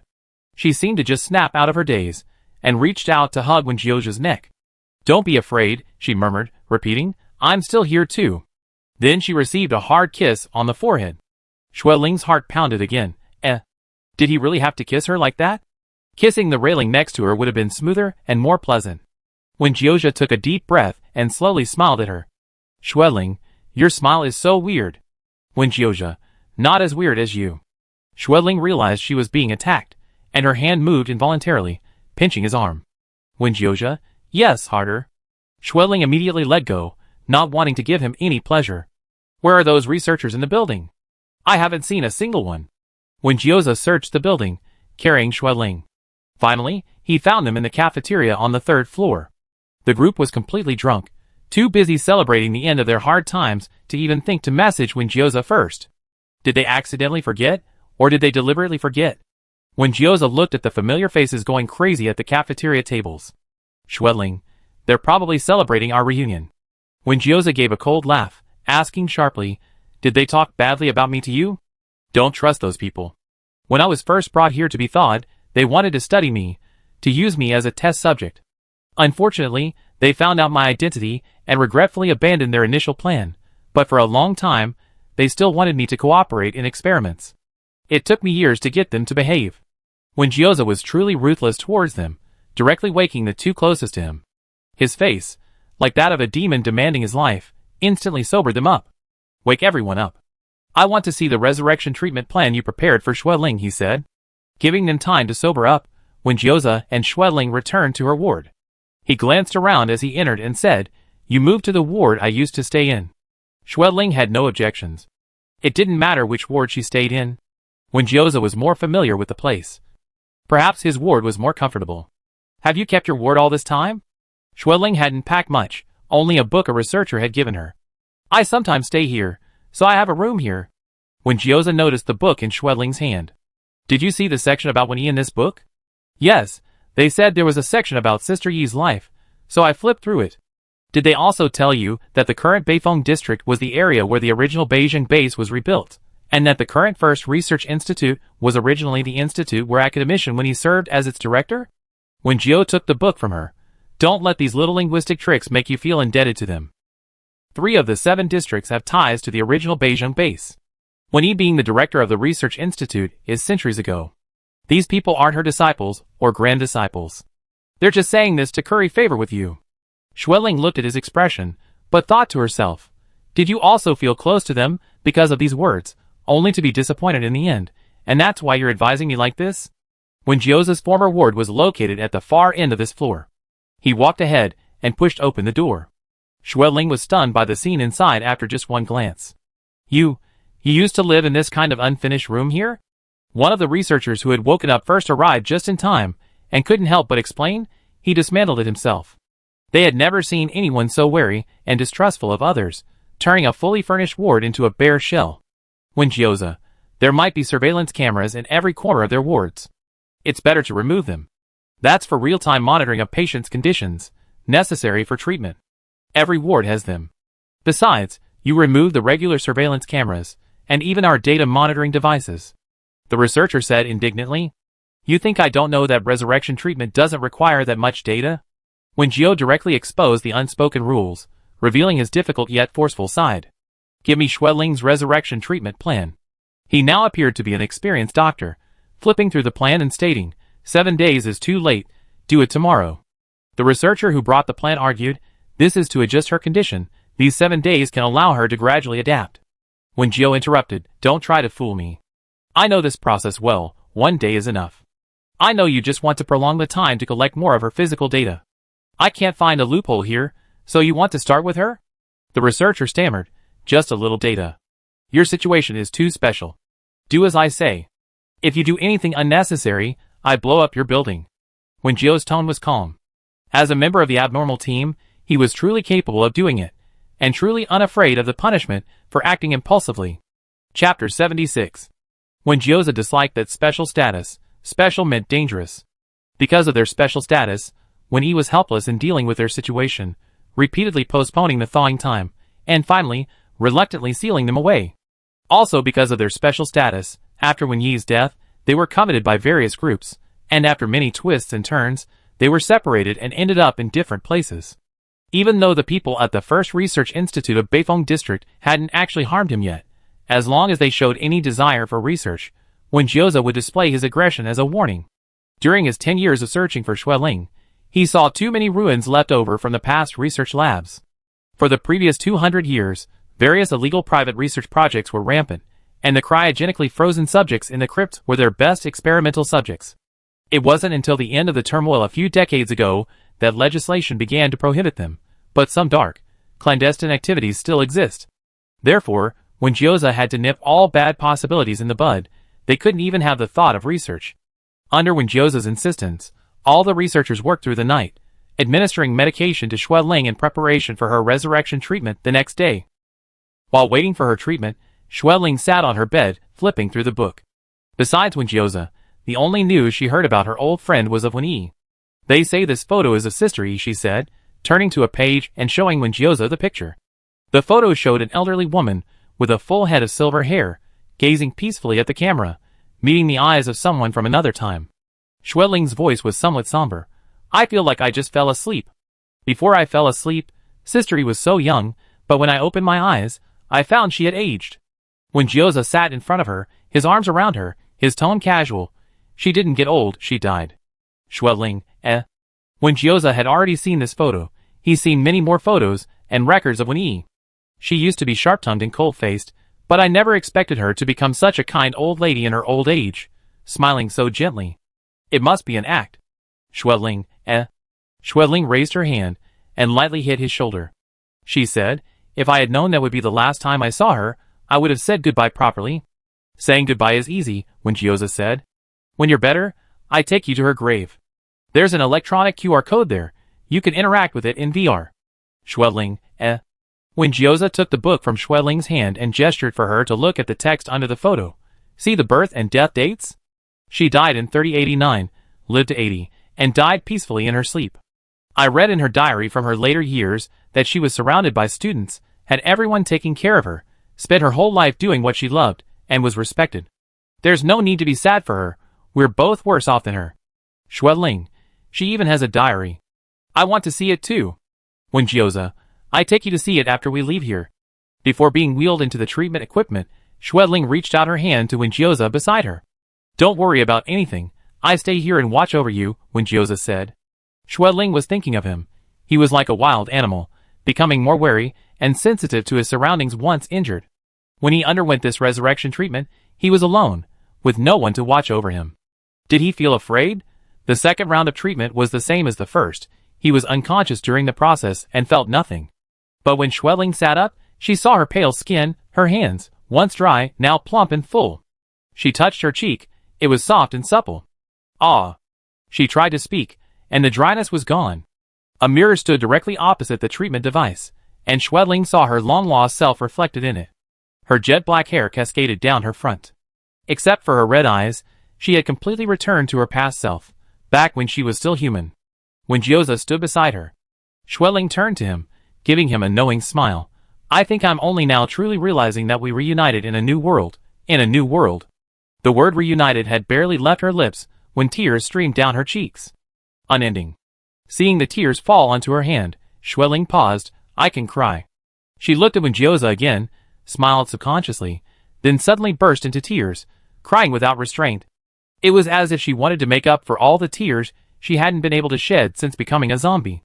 All that long period of confusion and heartbreak, those moments of overwhelming emotion where she couldn't cry no matter what, all accumulated and erupted at this moment. She could no longer control her emotions. Schweling Windjio called her name several times, only to be met with her heartbroken wailing, oblivious to her surroundings. He went over and took her hand. Schweling clung to him like a piece of driftwood after falling into water, sobbing uncontrollably. Windjio picked her up and carried her to a secluded corner outside, stroking her arched back and wiping her flushed cheeks. Schweling cried for a long time. Her eyelashes were wet, and her eyes were almost closed. Gradually, her sobs subsided, mumbling incoherent words like "They're all gone, Mom," and Windjioza. Tears continued to stream from her eyes, showing no sign of abating. She was crying so hard it was worrying she might drain all the moisture from her body. Windjioza spoke to her for a few moments without any response, then suddenly lowered his head and took her eyes in his mouth. The tears that hadn't yet fallen were sucked away, her eyelashes and eyelids were sucked in, and the horrifying feeling of her eyeballs being licked finally snapped Schweling back to reality. What are you doing? Don't cry, you ruin your eyes. Schweling leaned back, touching her red and dry eyes, feeling a little more moisture seeping from the crevices, and quickly wiped it away. Windjioza held her with one arm, pressing her back down, while unpacking a syringe with the other. I give you 4 fluids. Losing too much water at once can damage your body. Close your eyes. Schweling watched him prepare to inject her neck, leaning against him and closing her eyes. It didn't hurt, just a slightly cool feeling on her neck. After a while, Windjioza helped her sit up straight and kissed the injection site on her neck. All done. He tossed the empty syringe aside and pinched Schweling's cheek. The immortals aren't truly immortal. We at least outlived when he lived past 80. Don't cry like that next time. Schweling was lost in the numbness that follows a good cry, her head resting against his chest. After a few minutes, she suddenly looked up and asked, Why isn't your heart beating? Windjioza, you scared me so much my heart stopped. Schweling, mine doesn't seem to be beating much either. Windjioza, the more you cry, the less it beats. Try crying again. Schweling thought he was talking nonsense again, but she was too lazy to investigate for the time being, so she leaned on his shoulder to relax. His shoulder was wet. Schweling's gaze shifted, and she saw many wet patches on his clothes, especially on his shoulders, which looked like they could be wrung out. Schweling moved her head and rested it on the other dry shoulder. Turning her head back, she noticed that it was afternoon, and the buildings across the street were golden, while a large patch of golden rain trees below were in full bloom, also a vibrant golden yellow. The blue of the sky and the bright yellow combined to make everything bright and cheerful. Yu City also has many golden rain trees. Thinking of this, Schweling hugged Windjioza's broad shoulders tightly again, clutching his clothes. I woke up 10 years before you. Windjioza pulled her off him, letting her sit on his lap, and looked into her eyes. Do you know what this means?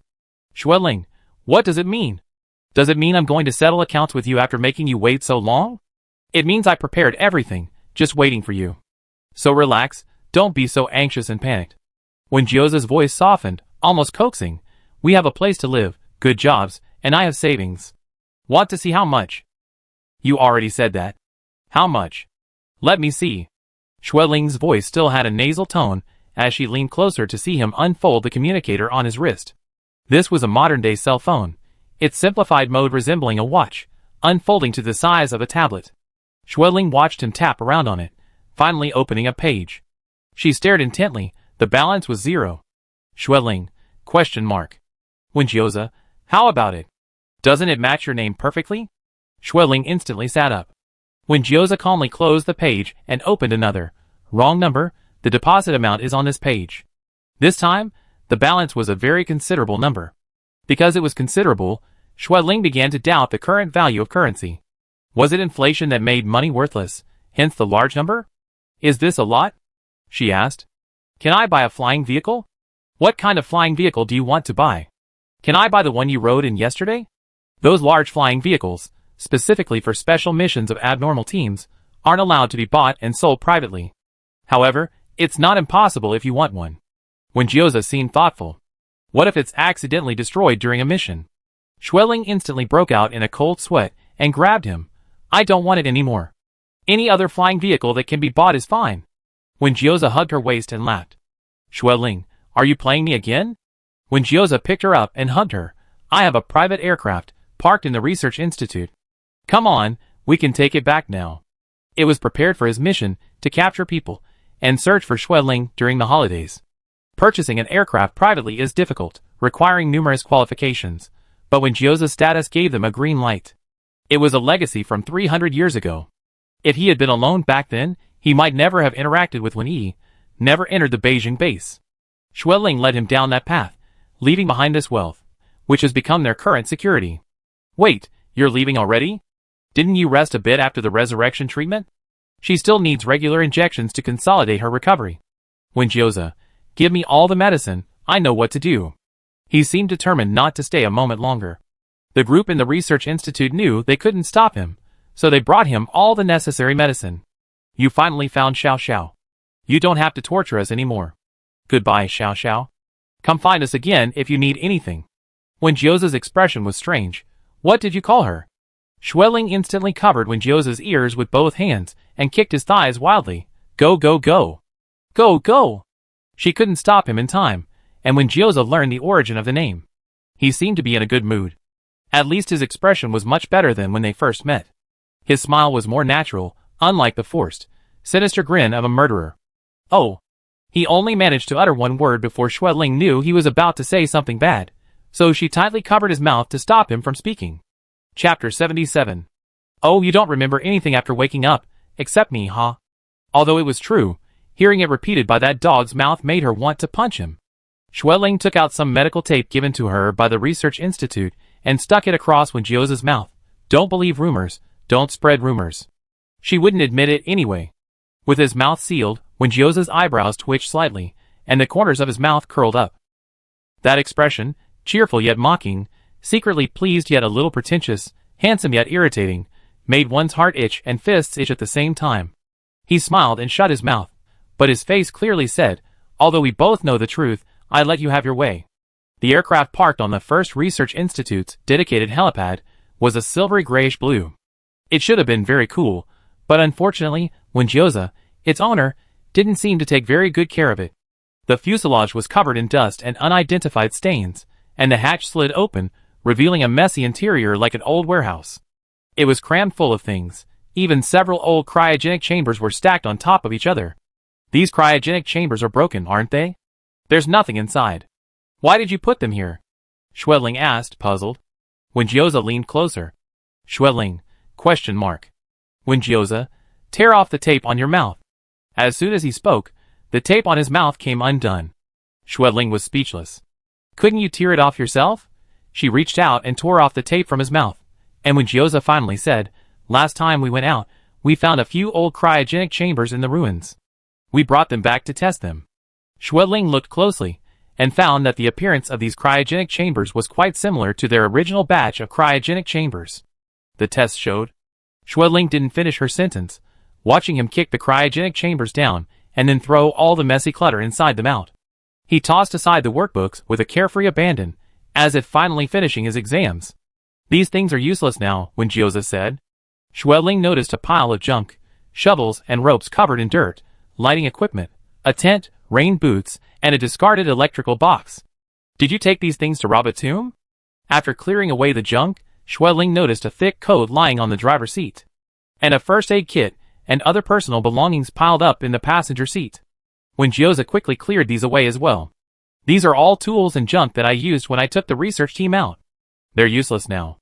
With a clatter, the aircraft was finally empty, as if it had been swept away by a typhoon. He sat down in the driver's seat and pushed the controller forward. Sit tight, we're going.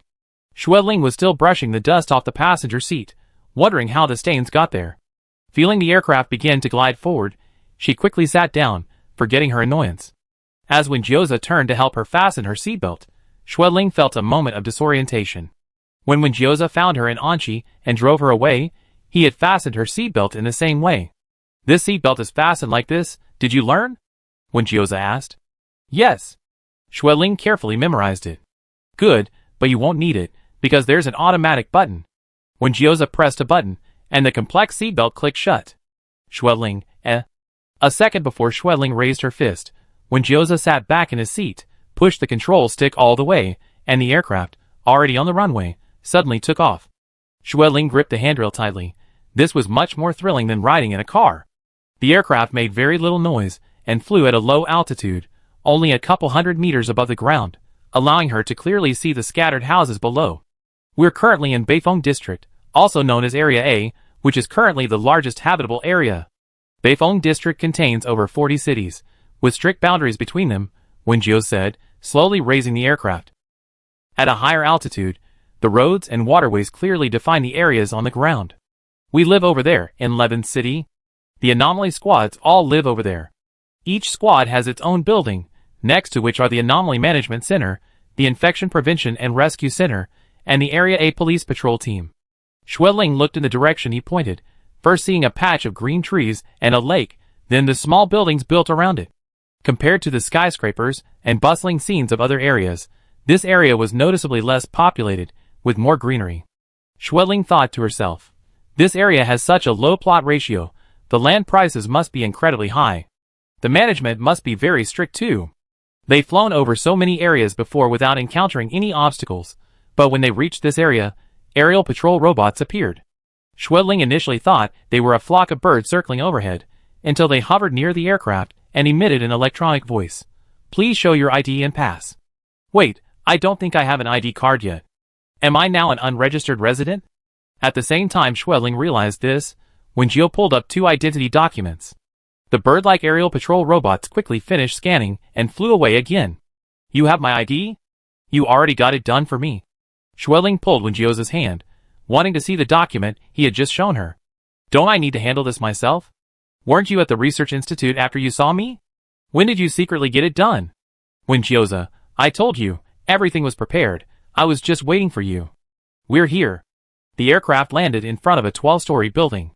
Wenjioza led her downstairs, telling her, we live on the 5th floor. Schwedling immediately remembered that her old rented apartment was also on the 5th floor. The building was huge, but they didn't see a single person inside. It was a 1 apartment per floor apartment, with only 1 unit per floor. The exterior, the building's exterior, the hallways, and the elevators were all spacious and brand new, clearly well maintained. But after Wenjioza pushed open the door, Schwedling fell silent. Just 1 door separated them from a clean, tidy, and beautifully decorated house outside. Inside was a dark, haunted house where no one lived. Schwedling, Wenjioza, you really know how to ruin a house. The heavy blackout curtains were drawn tightly shut, and several of the ceiling lights were broken, leaving only a dim, yellowish glow. The house looked like it hadn't been lived in for a long time. A layer of dust covered the floor, and a trail of footprints could be seen walking back and forth from the doorway to a certain room. How long has it been since you've been back? Schwedling asked. More than 2 months? Wenjioza couldn't quite remember. Aside from team missions, he spent most of his time outside, rarely returning here. He spent more time at the first research institute than here. Don't you clean at all? Schwedling was about to lose her mind over this bachelor pad. Cleaning? Wenjio suddenly remembered. Oh, I remember they said there was some kind of smart butler here that could clean the rooms regularly, but I turned it off because it was too noisy. He walked to the control panel by the door, looking for the smart butler switch that had been shut down because it was too smart but lacked intelligence. Schwedling stepped into the dusty room. The house was large, but empty. Besides the island and cabinets, the living room only had a sofa. There wasn't even a dining table. To the right was a living room leading to a small balcony, piled high with clutter. At a glance, there were several abandoned freezers and some old, worn-out junk. She pulled back the floor-to-ceiling curtains facing the lake into the living room to the left. Bright light, and the golden yellow flowers of the golden rain trees below immediately rushed into her view. Why did you draw the curtains before with such a beautiful lake and tree view? Schwedling exclaimed, confused. Did this guy really live here before? Wenjio said, it was too bright before, it was annoying.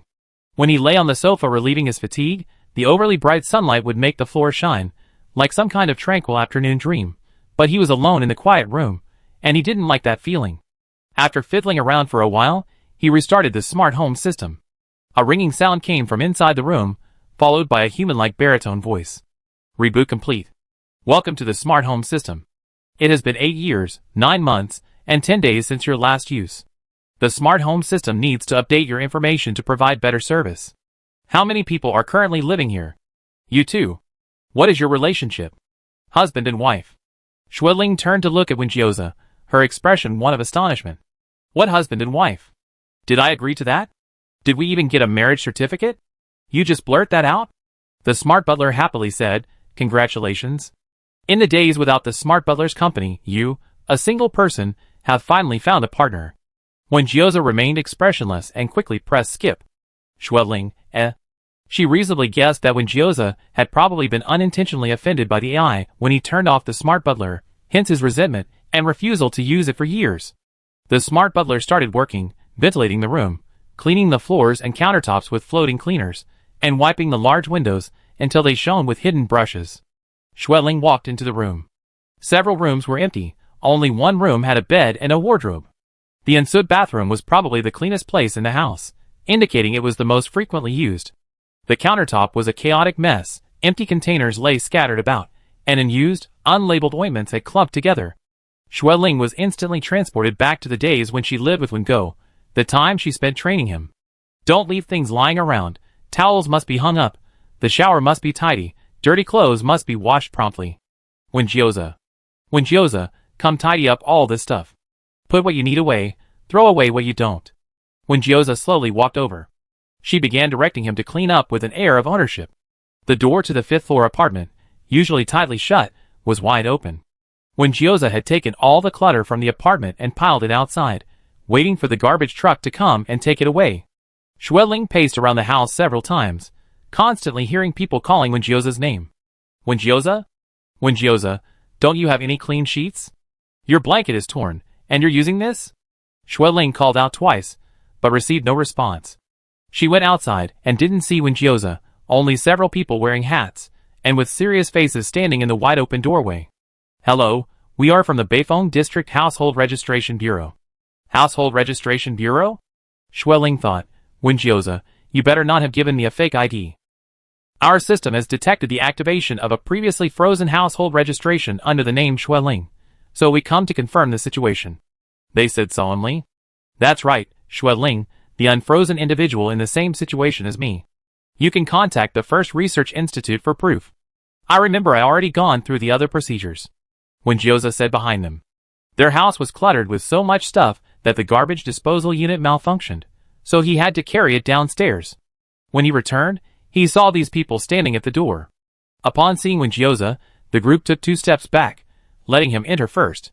Although their expressions remained serious, they were all inwardly groaning. Wenjioza was a celebrity in their system in every respect.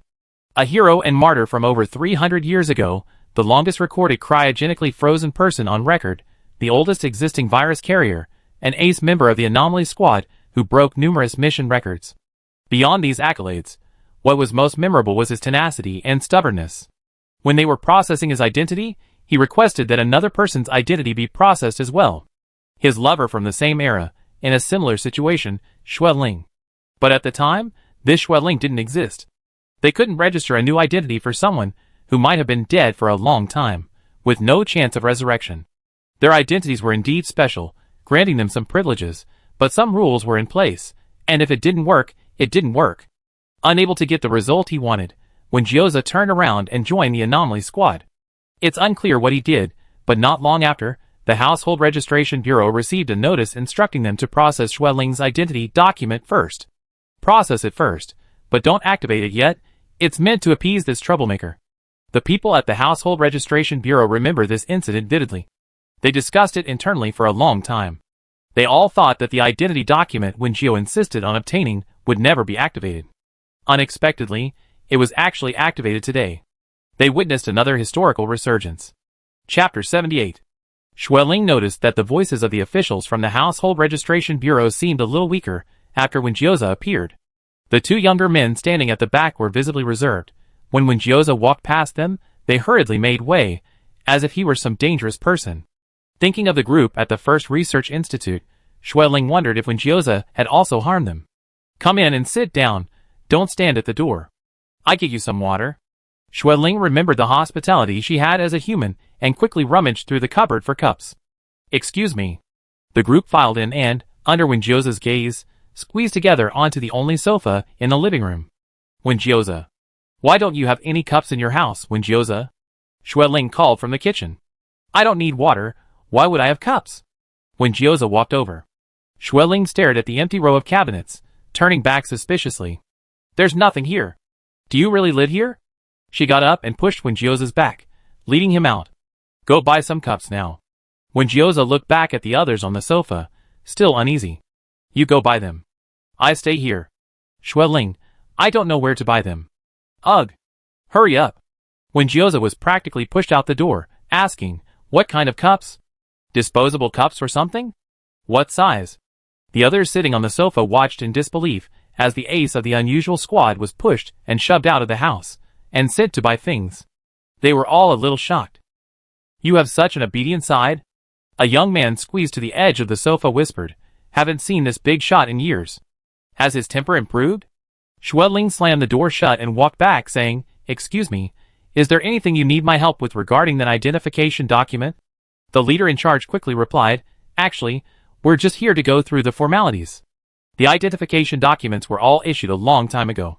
We're just confirming that it's been activated by the person in question, and then writing a report to explain to our superiors. Because your situation is special, we hope you can understand. Yes, we should.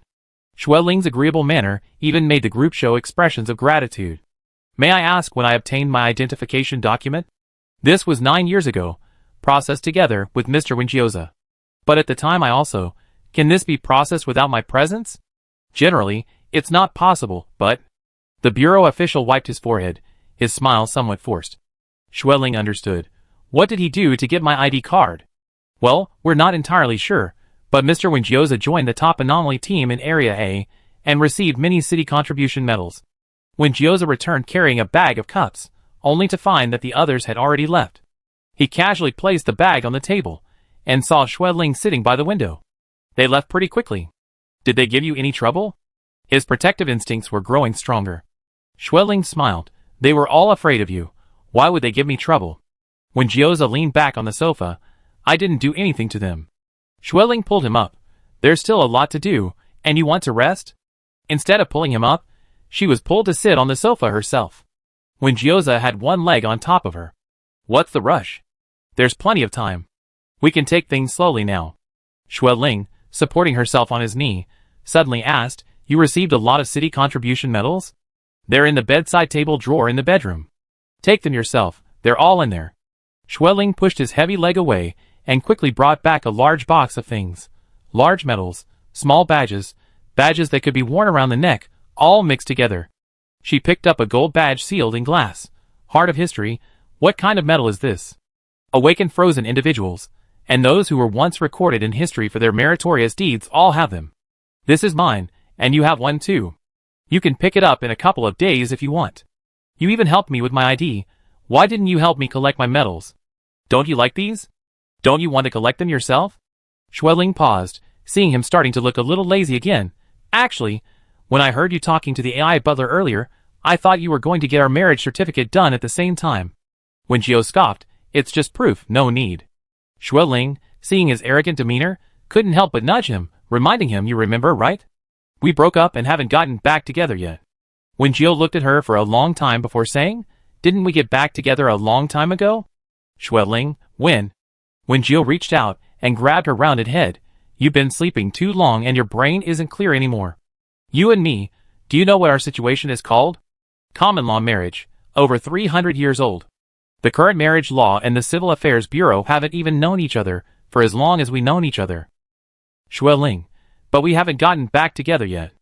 Windjioza, Xueling found his expression hilarious and covered her face, laughing out loud, ha ha ha. She was pulled unsteadily and fell onto Windjioza, her hands bracing against his chest. Windjioza's hands were particularly large, his fingertips rough, digging into the hair at the back of her head, his palms pressing against the back of her neck. Pressing down, Xueling involuntarily leaned against him. Don't ask anyone to admit it. Tell me, what's our relationship? He narrowed his eyes, the corners of his eyes curving into a smile, yet also carrying a hint of threat. Xueling wasn't afraid of him at all, deliberately saying X. Windjioza bit her lower lip, then released her, What did you say? Schwelling's hair was a mess from his grip. She chuckled and rubbed her head against his neck. She had only rubbed against him a couple of times when she felt a pulling force on her hair. Let go! You even bite my hair, are you a dog? When Gyoza brushed her messy hair aside and kissed and bit her cheeks, nose, and ears. I am a dog, so I don't understand what you're saying. He snorted with a laugh, his bites leaving half of Schwelling's face wet and red. Actually, when they were together before, except for their first time, when Gyoza rarely left obvious marks on her.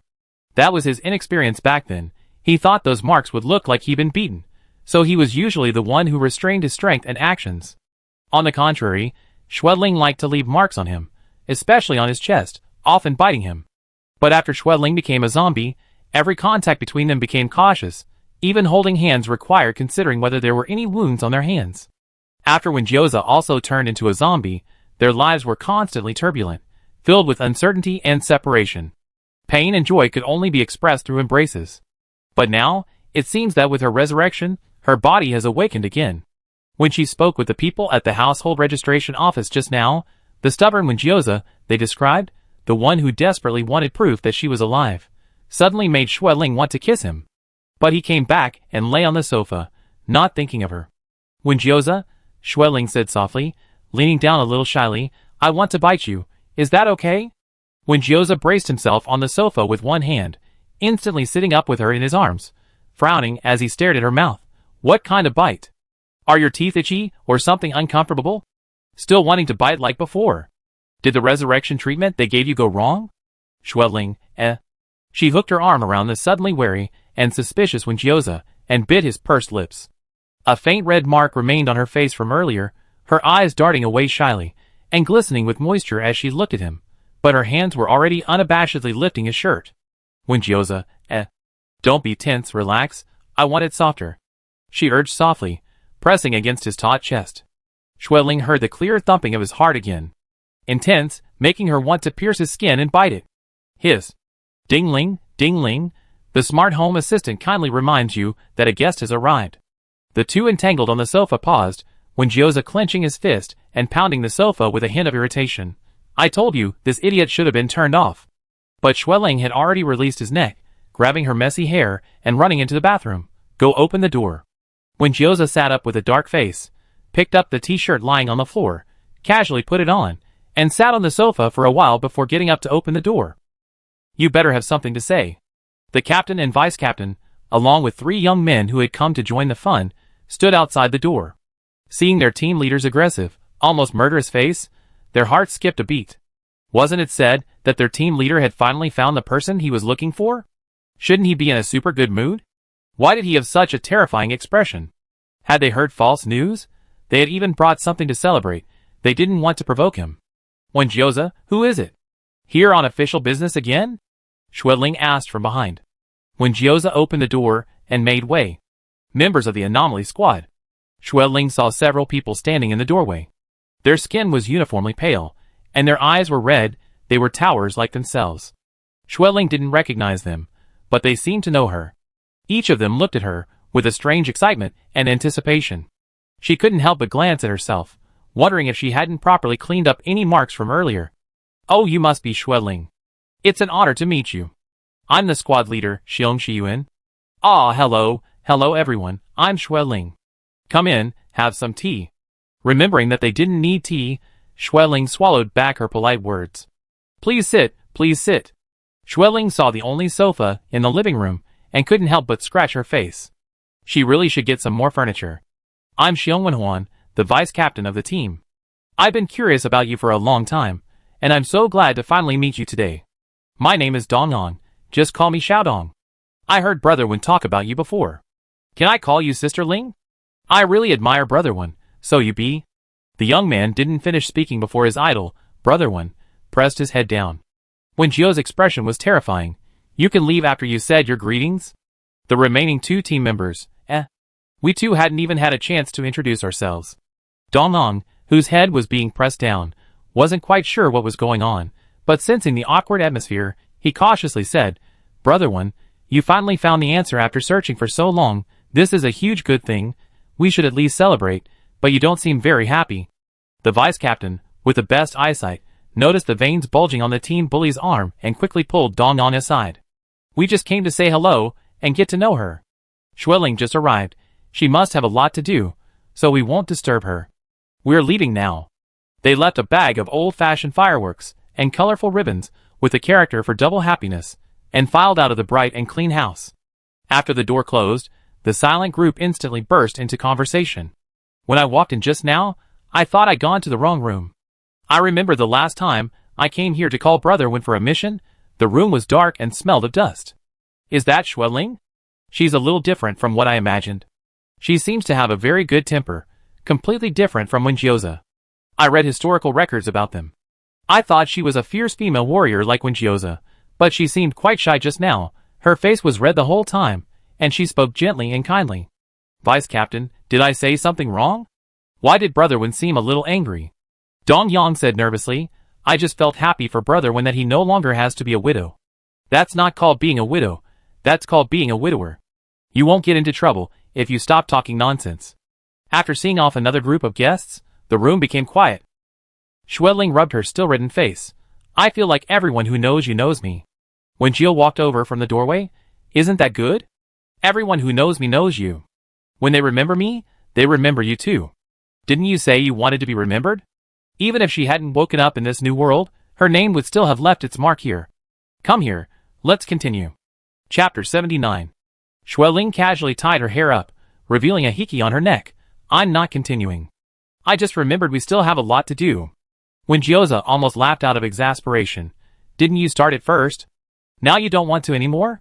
Xueling made a stop gesture. I started it, so I pressed pause. When Gyoza walked over, slipped one arm under her armpit, and pulled her towards the room. Xueling struggled.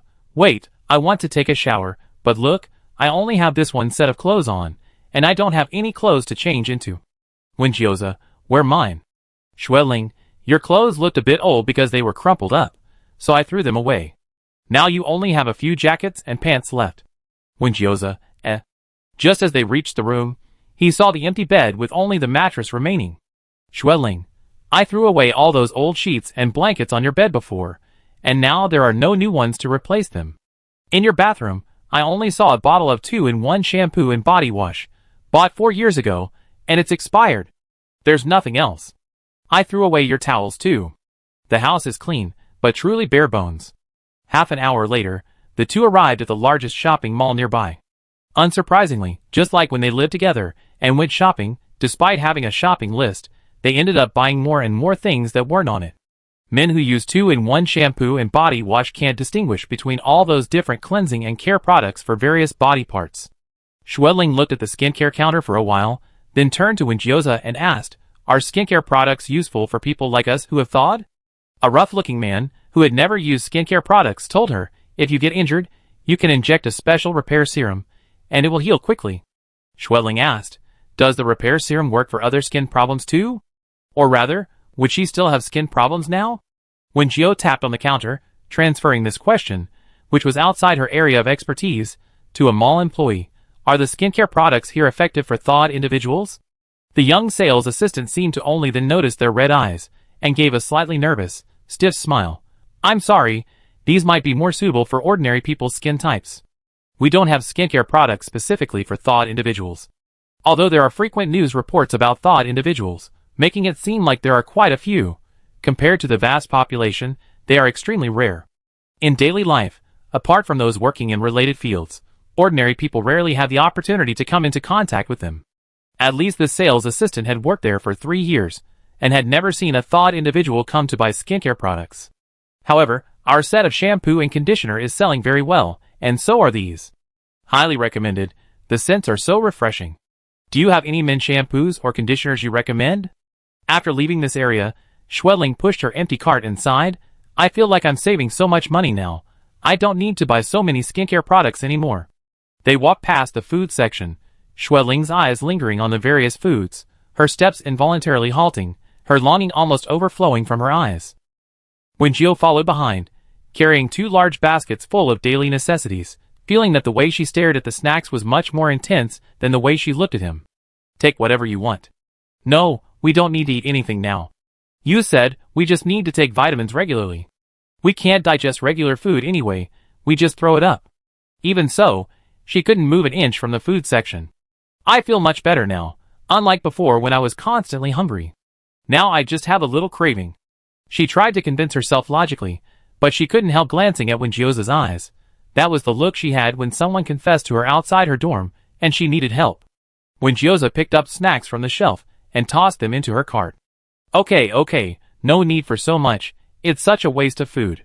I just have a little bit, and that candy too. Pushing the half-full cart of snacks, she felt lighter on her feet. Passing the beverage section, she stopped again, turned back, and asked expectantly Wenjioza, "Can we have some drinks?" Wenjioza didn't answer, just grabbed a drink and tossed it into the cart. After storing the 2 carts and several large baskets of food, they went to buy clothes. This time, when Wenjioza picked up the clothes hanging on the rack to throw into the shopping basket, Xueling stopped him. She took the purple gradient dress out and hung it back up. "It's too ugly, I'm not wearing it." Some old stories about Wenjioza's terrible fashion sense resurfaced. "You can pick clothes for me, but I can't pick for you." Wenjioza held up a pink pencil skirt and a pale yellow women's blouse, expressing his dissatisfaction. Xueling didn't dare look at the eye-watering outfits in his hands. "Think it over, you could only pick one outfit for me." Wenjioza hung the clothes back up and returned with a high saturation, visually polluting dress. "Xueling, I meant you could choose, but I didn't say I would wear them myself." "Wenjioza, thank you for not preparing clothes for me in advance, thank you so much. I thought about buying them for you beforehand, but I was afraid you wake up too late and all the trendy clothes would be out of season." "Xueling, with your taste, even zombies would get rheumatism from being too fashionable, and you're worried about them being out of season? Wake up. The clothes you chose will be too ahead of their time even 100 years from now." After buying clothes for both of them, Wenjioza checked the time. "It's about time, we should go back." Xueling pointed to the other side of the mall. "That looks like a furniture store. Since we're already here, and the house is empty, let's go buy some furniture. We come back tomorrow." Wenjioza dragged her away. "Xueling, we need to buy a new bed, something more comfortable to lie on. And a bigger sofa. The old sofa at home is too small, we can't even turn over. What do you think?" The old sofa was indeed too narrow. Xueling was worried he would fall off if he moved.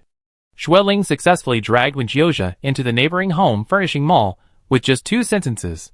Once there, Wenjioza had no say in the matter.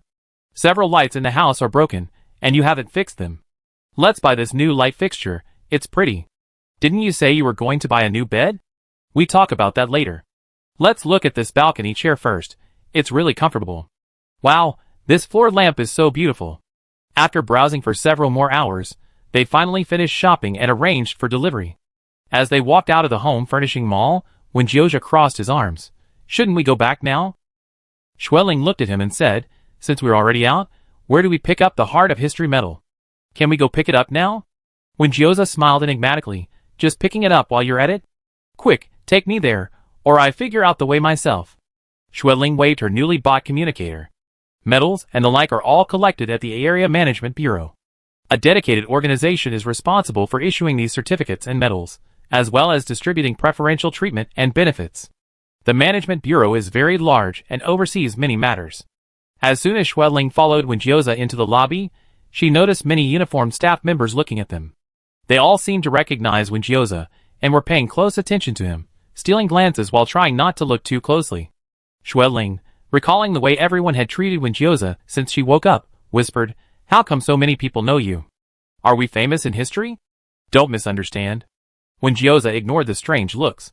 "The only historical record about us is a simple mission log left behind by the Beijing base. We're not famous. They all know me simply because I've been causing trouble since I woke up." Xueling, Lower your voice, is it something to be proud of? How can you talk about causing trouble so casually and confidently? Wenjioza, you weren't arrested for causing trouble, were you? Xueling tugged at Wenjioza's clothes and whispered, "I helped the Security Bureau arrest troublemakers." Wenjioza hooked his arm around her neck and led her into an office with practiced ease. He went into the office, opened a cabinet, took out a tea cake, got a cup, and brewed tea as if he were at home. After finishing smoothly, he placed the teacup in front of Xueling, then sat down on the guest sofa in the office and introduced her to the elderly man sitting behind the desk. "This is Xueling, here to receive her medal." Xueling, If it weren't for the person sitting behind the desk, I would have really thought this was your office, Windjioza. The office owner looked distressed. That's my tea, not what your fungus. How could you brew it like that? Windjioza, what do you know? This is the ancient way of brewing tea. That's how we ancient people brewed it. The old man seemed a little shaken by this. Xueling, Windjioza, don't spread rumors.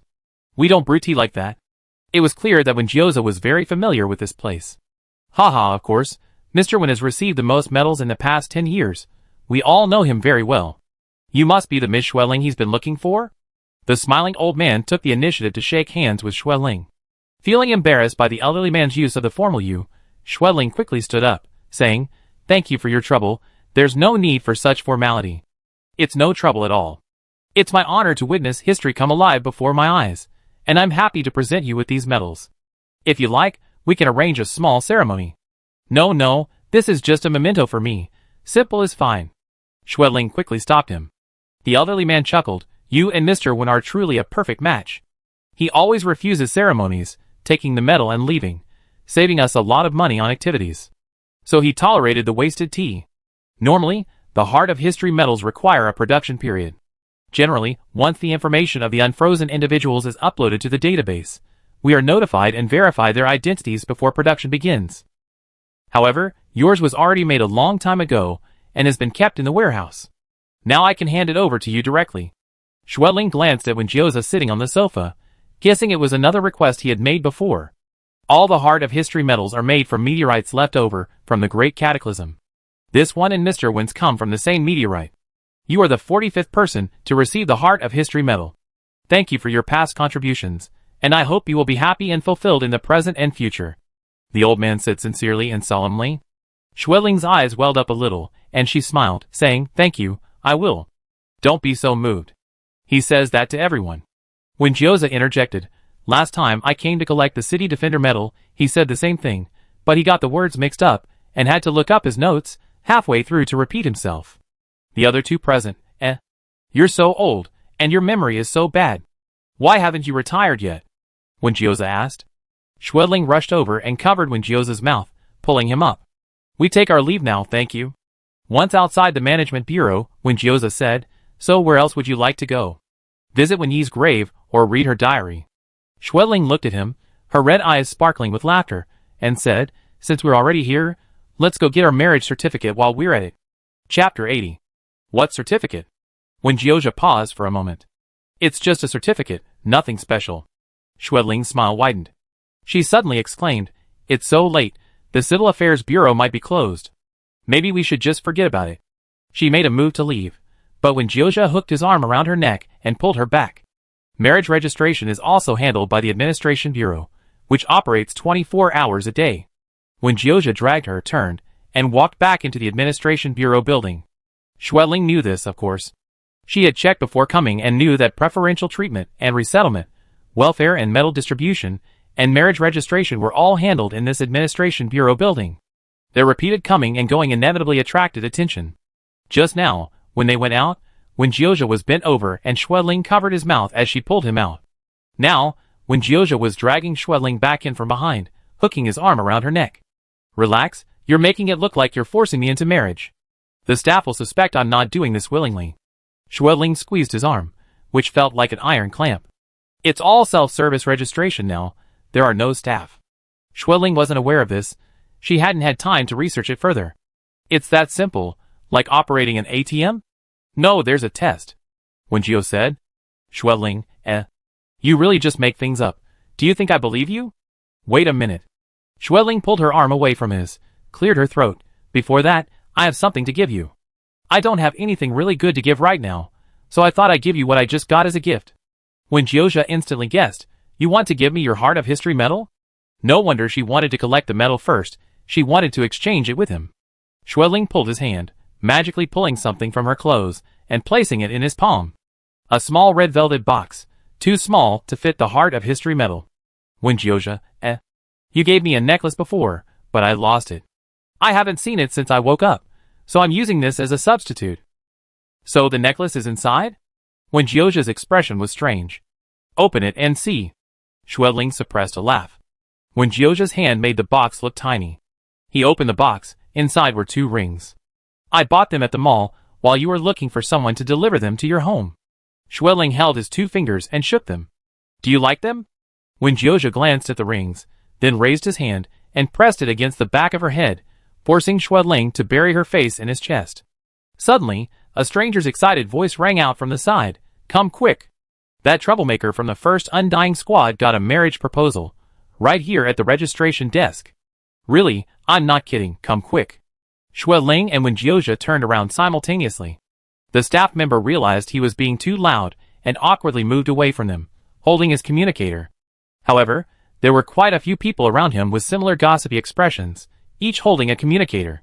Wenjioja released Xueling, frowned, punched his chest, and said with a slightly annoyed expression, Quiet down, what are you jumping around for? The surrounding voices instantly quieted down. Xueling, I don't think he was talking about you too. She secretly reached up and touched her chest, taking a deep breath. Feeling unwell? Wenjioja immediately noticed and placed his hand on hers. He felt the rhythm of her heartbeat in her thin chest, took a syringe from his bag, and skillfully injected her. Tell me immediately if you're not feeling well. You only recently been resurrected, and your body is still quite fragile. And you, are you alright? Xueling also touched his chest worriedly. I don't care. Wenjioja said nonchalantly, if it explodes, it just grow back.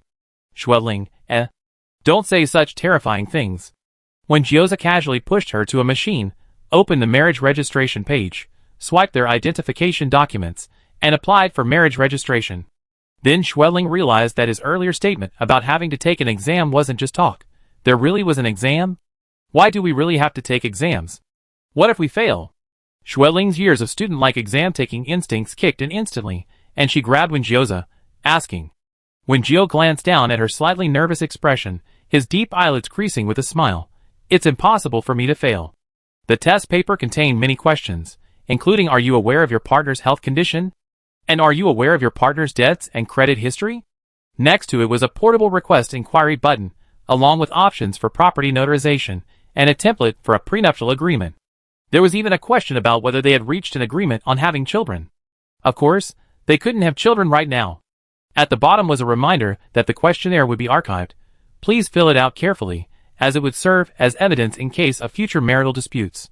Scrolling down reveals a more detailed daily questionnaire, including date and location of meeting, partners' likes and dislikes, etc. After completing this section, the couple will exchange scores later. If the score is too low, a prompt will appear asking if they want to reconsider. Xueling was overwhelmed by the sheer volume. She turned to look at Wenjioja's questionnaire, and found he was almost finished. So fast. Are you just randomly ticking boxes without even reading the questions? Xueling hated having a deskmate like this during exams. While she was still looking at the questions, her deskmate was already turning the page. She had no choice but to quickly bury herself in her work. After they finished, they exchanged papers. Xueling only then noticed Wenjioja's selection of property sharing. He immediately scrolled to the bottom of the page, wrote full marks for the sections requiring scores, and then signed it off. Xueling, you didn't even look. Wenjioja, what's there to look at? I give you full marks no matter what you write. He even urged her, hurry up, don't dawdle. What's the rush? She can't run away, can she? Xueling typed her name, and saw the registration success page pop up on the machine. Is that all? Xueling pointed to the congratulatory message on the screen. Wenjioja took her finger and smoothly slipped the ring onto her finger. It's done now. And mine? Should I put it on myself or you? He asked knowingly. Xueling pulled his finger, pinching the base of his finger and complaining, do you know how hard it is to choose a suitable ring with such thick fingers? Luckily, the one she hastily picked out was a decent size. A simple band encased the faint scar on his finger. The new, shiny ring clashed with his hand, like a wild leopard on the savannah wearing a collar. Wenjioja was quite satisfied, pushing the ring further down his finger. Let's go home. The items delivered from the mall had already been roughly arranged and stored by the smart home system, welcoming the newlyweds to a clean, tidy, and inviting home. The lights came on, revealing a large bouquet of flowers in the living room. Did the smart home system prepare these flowers? Wenjioja asked. I prepared them for you, Xueling said. Wenjioja remained silent, with a strange expression, not seeming happy, but rather wary and suspicious. He took Xueling's hand, suddenly observing her hand with the ring, then leaned in to smell her scent, before looking around the somewhat unfamiliar house. Xueling was confused, patting his arm. What's wrong with you? Who reacts like this to receiving flowers? When Gyoza didn't speak, but took out his communicator and contacted someone. I picked Xueling up from your place this morning, right? The voice on the other end of the phone sounded surprised. Yes, that's right. What's wrong? Is Xueling feeling unwell? When Gyoza hung up and called again, just now, Xueling and I registered our marriage at the management office. Did you see it? Of course I saw it. My office is right next door. So you're contacting me now to share your joy? You don't want me to give you a gift, do you? When Gyoza hung up after confirming. His tense body relaxed a little, and he looked at Xueling again. Why are you suddenly so nice to me today? You haven't been angry with me all day. You took the initiative to suggest getting a marriage certificate, and you even gave me a ring and flowers? Xueling was speechless. Do you think you're dreaming? I just thought you'd gone through so much trouble looking for me, so I wanted to give you a gift. Is it really necessary? She even started to doubt him. Xueling was speechless yet wanted to laugh, and felt a little sorry for him. She pulled his head down and kissed his cheek. What are you thinking? I'm standing right here, alive and well, how could I be fake? When Gyoza, have you become a little stupid? Yes, you eat my brain. When Gyoza hugged her, and sat her on the new sofa. It's not fake, so let's continue. Now it was Xueling's turn to be suspicious. You're not pretending to be pitiful, are you, trying to trick me into taking the initiative? When Gyoza rarely slept. For those who had thawed, using special drugs to maintain energy was a more convenient and faster way to recover physical strength than through sleep. But occasionally, he would return to his rarely used house and sleep in the dark. Usually, this sleep would be very long, until his team reminded him that it was time for a mission. Long sleep can cause memory lapses. Occasionally, he'd think he was still in the apocalypse long ago, still searching for Xueling. The moment he awoke, his mind would instinctively recall unfinished tasks and unseen people. So, even before he opened his eyes, his brows furrowed instinctively with a sense of urgency. In those few seconds of memory confusion, light pierced through the white gauze curtains, piercing the gaps in his eyelids. It wasn't the dimness he was used to. When Gio raised the back of his hand to his forehead, feeling a cool touch against his brow. The first second he opened his eyes, he saw the ring on his hand, suddenly waking up with a start, turning his head to look beside him. Lying beside him was someone, her back to him, only long black hair spread across the pillow. It was Xueling. She was back. They did many things together yesterday. Newlyweds. Yes, it's true, no need to look anymore. When Gyoza confirmed it to himself, his shoulders slowly relaxing back onto the bed. Xueling was still fast asleep. From when Gyoza's perspective, he could only see her ears and cheeks. The fine downy hairs on her cheeks rose and fell slightly with her breathing.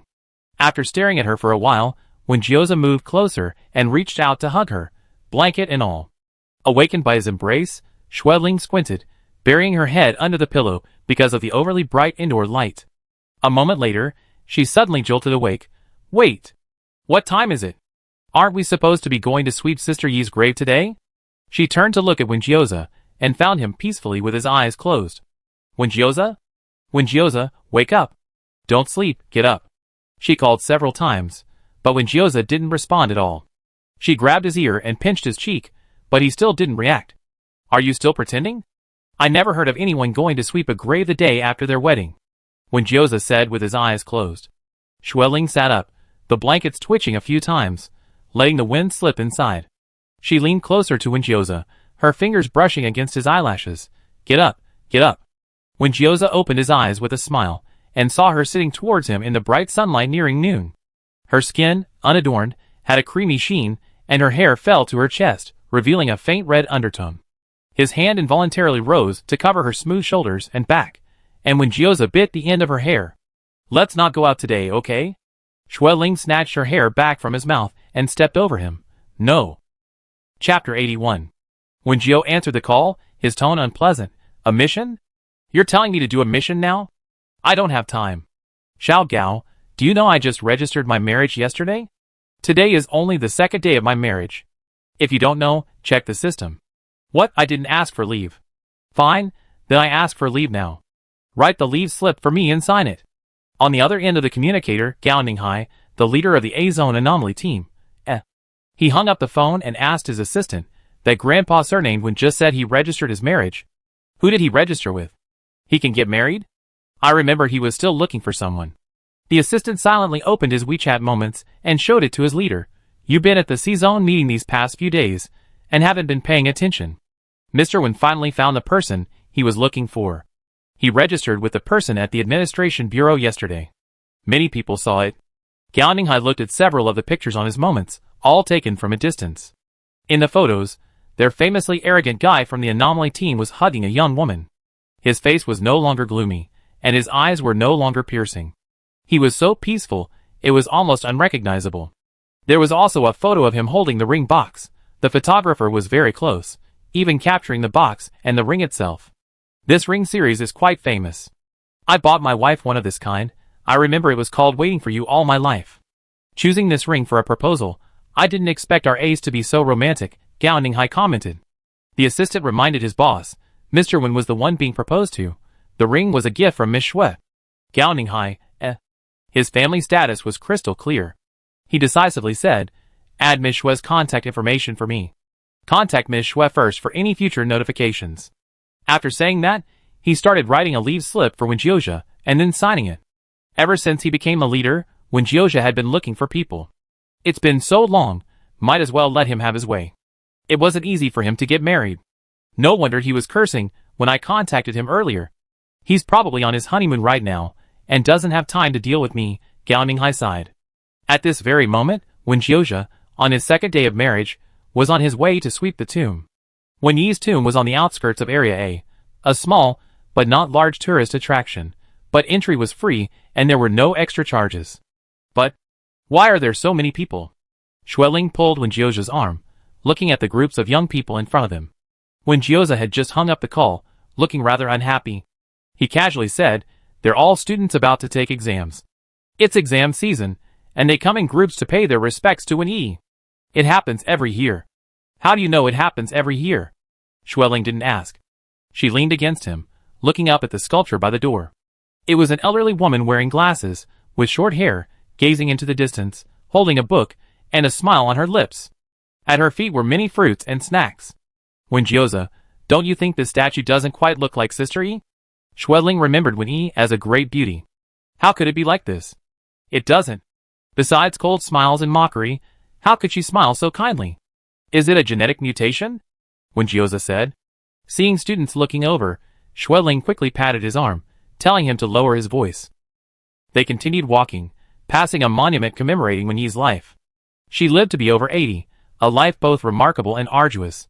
Having survived the apocalypse and the subsequent cataclysm of mutated animals, she dedicated her life to researching the zombie virus, laying the foundation for many effective drugs today, earning her the title of Mother of Zombie Virus Vaccines. In addition, she led her team in continuously optimizing and perfecting cryopreservation technology, enabling cryogenic chambers to better preserve cryogenically frozen individuals, significantly reducing their mortality rate. From the first batch of cryogenically frozen individuals in 3037, through the decades that followed, virus carriers were continuously cryopreserved, and previous cryogenically frozen individuals were continuously thawed, all under the supervision of Wen Yi, who had by then become the director of the Research Institute. From the director of the Research Institute at the Beijing base to later, after the Beijing base disintegrated, she fled with her students and much important data, moving between many large and small bases, passing away in Fengling City in her later years, still conducting new research before her death. Compared to Xueling and Wen Jiozha, who were like shooting stars, only briefly mentioned in the history of the Beijing base, Wen Yi's achievements and deeds make her a much brighter star in history. Walking along the quiet, secluded tree-lined path, ahead stood Wen Yi's simple tombstone. Look there. Wen Jiozha turned Xueling's head, gesturing for a line of small characters at the base of the tombstone. It was Wen Yi's epitaph. Life is fleeting, no need for farewells. It perfectly echoed her regret at not having said a proper goodbye. Xueling buried her face in Wen Jiozha's shoulder, her voice hoarse. You didn't secretly carve that, did you? Why would I carve something like that? Wen Jiozha said. Carving things here will get you fined. Xueling, you been fined? Wen Jiozha, not for the money, I was fined for carving indiscriminately. Xueling, then what was it for? Wen Jiozha, Xueling, It was because he couldn't find Xueling anywhere, and suspected that Wen Yi might have been buried with her, so he wanted to dig her up to see. Alright, the people in front have left. Come and scan the code to experience the VR interaction. Wen Jiozha casually changed the subject, it's said to be based on her last images. Ling scanned the code a little awkwardly, and soon, a room appeared in front of her. An elegant, middle-aged woman sat at the table, pen in hand, looking over as if speaking to her students. Given enough time, the world will eventually get better. But I can't run anymore. The baton is passed to you all. Keep running towards the future. Ling sniffed, wanting to say something to Wenjioja, but then she heard the young people scanning QR codes nearby wailing, Dean Wen, bless me with good exam results. Dean, bless me. Keep up the good work. Surrounded by a group of energetic and lively young people praying for good exam results, Ling's sadness couldn't last long. She quietly finished watching the holographic image, then went forward to place flowers at the grave, hugging the cold tombstone. Thank you, Sister E. Surprisingly, Wenjioja, usually so good at ruining the atmosphere, didn't say anything harsh in the latter half of the ceremony, only accompanying her for a walk around the cemetery. They sat on a bench under a pine tree to rest. Wenjioja's arm was draped over the back of the chair, and Ling leaned back, her head resting comfortably on his arm.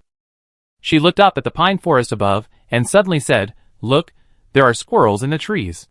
There are so many squirrels here, they're practically taking over the cemetery, Wenjioja said. Little squirrel, come here, let me nibble. Are you calling a dog? How can they come over like that? Wenjioja said, pulling a small bag of sunflower seeds from his pocket and giving it to her. Ling tore open the bag and scattered a handful of sunflower seeds on the ground, attracting several squirrels nearby. They weren't afraid of people. They practically nibbled at the sunflower seeds right at Ling's feet, their reddish-brown tails swishing back and forth. Ling looked at the squirrel and teased Wenjioja, You seem to know this place well. Do you come here often? You even carry sunflower seeds with you. Wenjioja replied, Oh, I just grabbed some from Wenyi's grave. Those students offered them to her. Ling, How many times have you silenced me today? She suddenly grabbed Wenjioja and stood up. Let's go quickly, I'm a little scared. Wenjioja, scared of what? Scared of the cemetery's eeriness? Ling, I'm afraid Sister E will run out of her grave and beat you up. After visiting Wenyi's grave, they went to a nearby history museum to see Wenyi's diary manuscripts. It was a very small museum, very close to Wenyi's grave, and very sparsely populated. This exhibit displays old objects left over from the early post-apocalyptic period and before. Ling saw many familiar things in the glass display cases, including canned food, game consoles, cell phones, televisions, tablets, chargers, robot vacuums, drones, and so on. The things she once knew so well were displayed in glass cases, their aged appearance frozen in time. As Ling walked past the cases, it was hard not to show a strange expression. Behind them was another exhibition hall displaying the corpses of zombies from the early post-apocalyptic world. Ling glanced at the excavation date of the skeletal zombie. He's not even as old as me. I was born before him, and so is everyone in this row, Ling said. Wenjioja, then what do we do? Should I have them moved out, and we lie down in them? Ling gritted her teeth, something she hadn't done in a long time. You get into the zone pretty quickly, starting again, huh? Ling poked his ribs, urging this cheeky fellow to the Wenyi Diary exhibition hall. A very ordinary black leather notebook lay open in the glass case, illuminated by light. Ling leaned closer to look. Wenyi, like Wenjioja, had beautiful handwriting, even if it was a wild, flowing style. The two open pages contained her thoughts on a new research project, exuding a dignified and serious academic air. Ling recognized every single word, but couldn't understand them together. She asked Wenjioja, Can I open this notebook to see other pages? No, how can you just casually flip through the artifacts in the display case? Wenjioja waited for Ling's disappointed expression, then suddenly changed his tune, but this museum has a complete electronic version of the diary. Several entries of Wenyi's diary could be found online, but only here was the most complete collection available, and not just this one volume. Because those diaries contained confidential information, they weren't publicly available, only authorized personnel could apply to view them. Given Wenjioja's blood relation to Wenyi, his treatment was particularly special. This wasn't Wenjioja's first time seeing Wenyi's diary. The museum's director recognized him.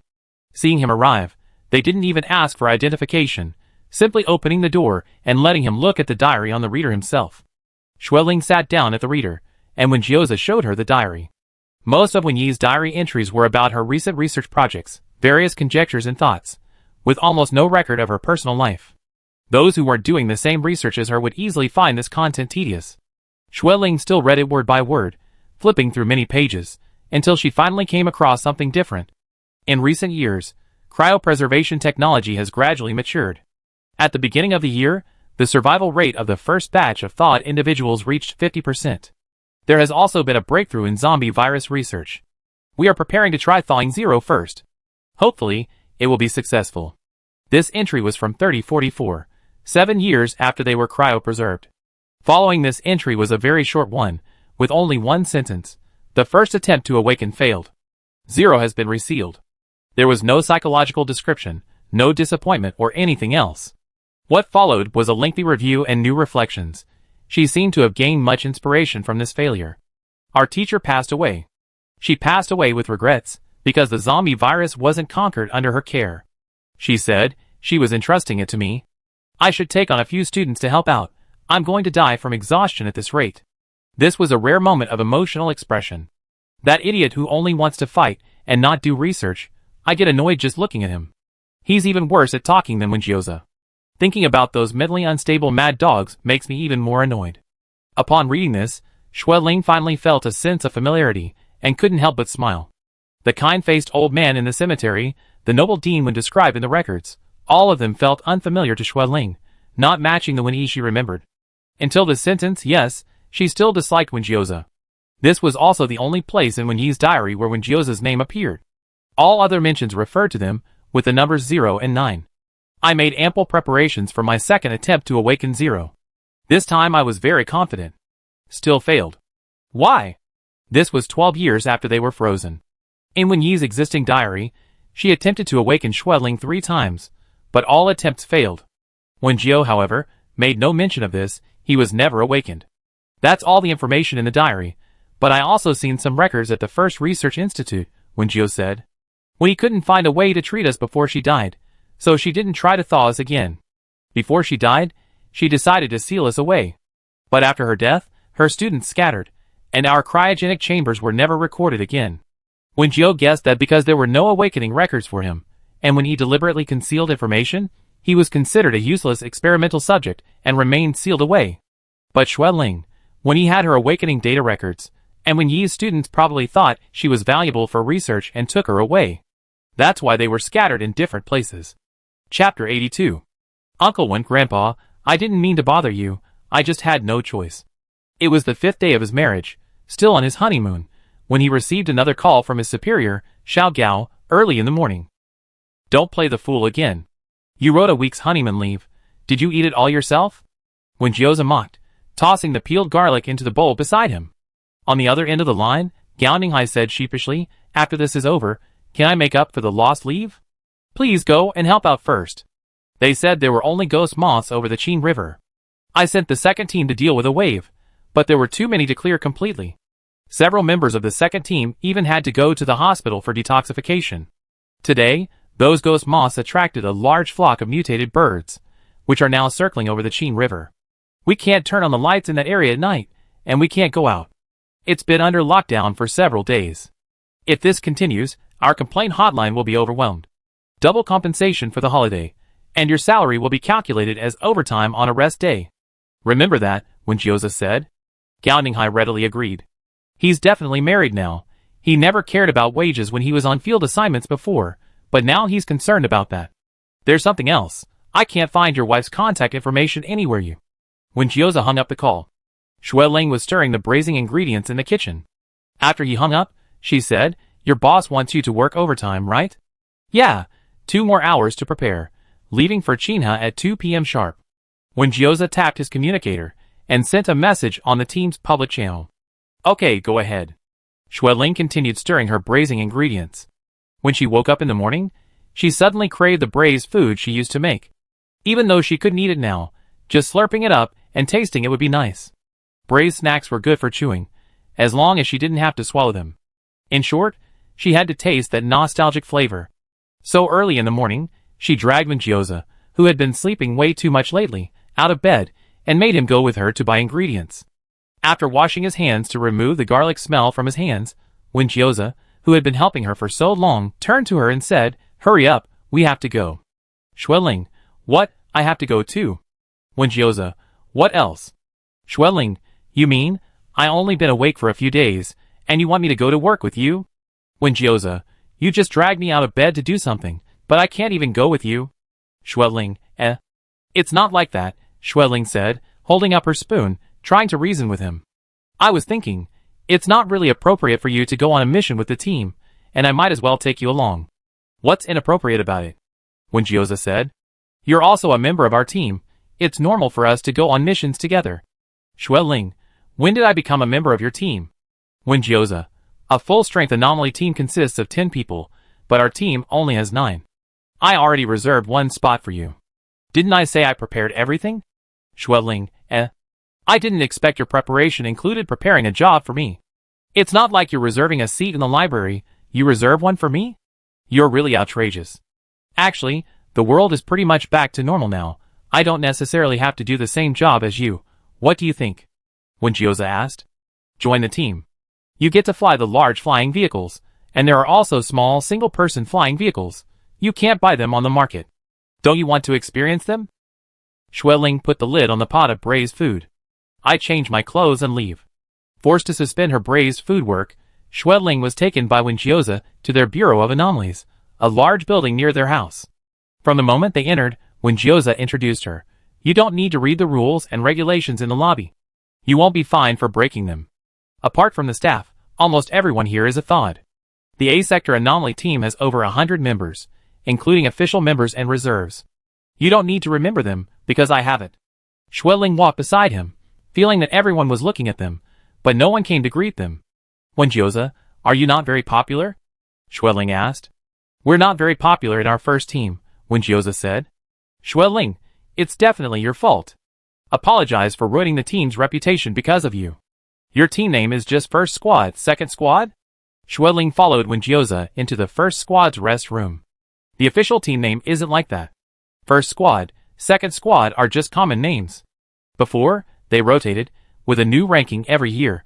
The higher the mission completion rate, the higher the ranking, explained Vice Captain Xiong Wenhuan, who was already waiting in the rest room. But because Wen Gyoza is on our team, our mission completion rate has been the highest for several years in a row, so the title First Squad has gradually become fixed to refer to us. Xueling greeted her, thinking to herself, so your team wins the rotating red flag every year. No wonder Wen Gyoza is so arrogant. It turns out he's an indispensable artery. Someone with a special skill is truly powerful. So what's your official team name? The Missing Persons Notice Team, Xiong Wenhuan said. Xueling paused. Was it Wen Gyoza who came up with it? How did he agree to let you choose this team name? Xiong Wenhuan laughed. Our team name is actually pretty good. The third team is called the Rose Sisters Team, but all 10 of them are men.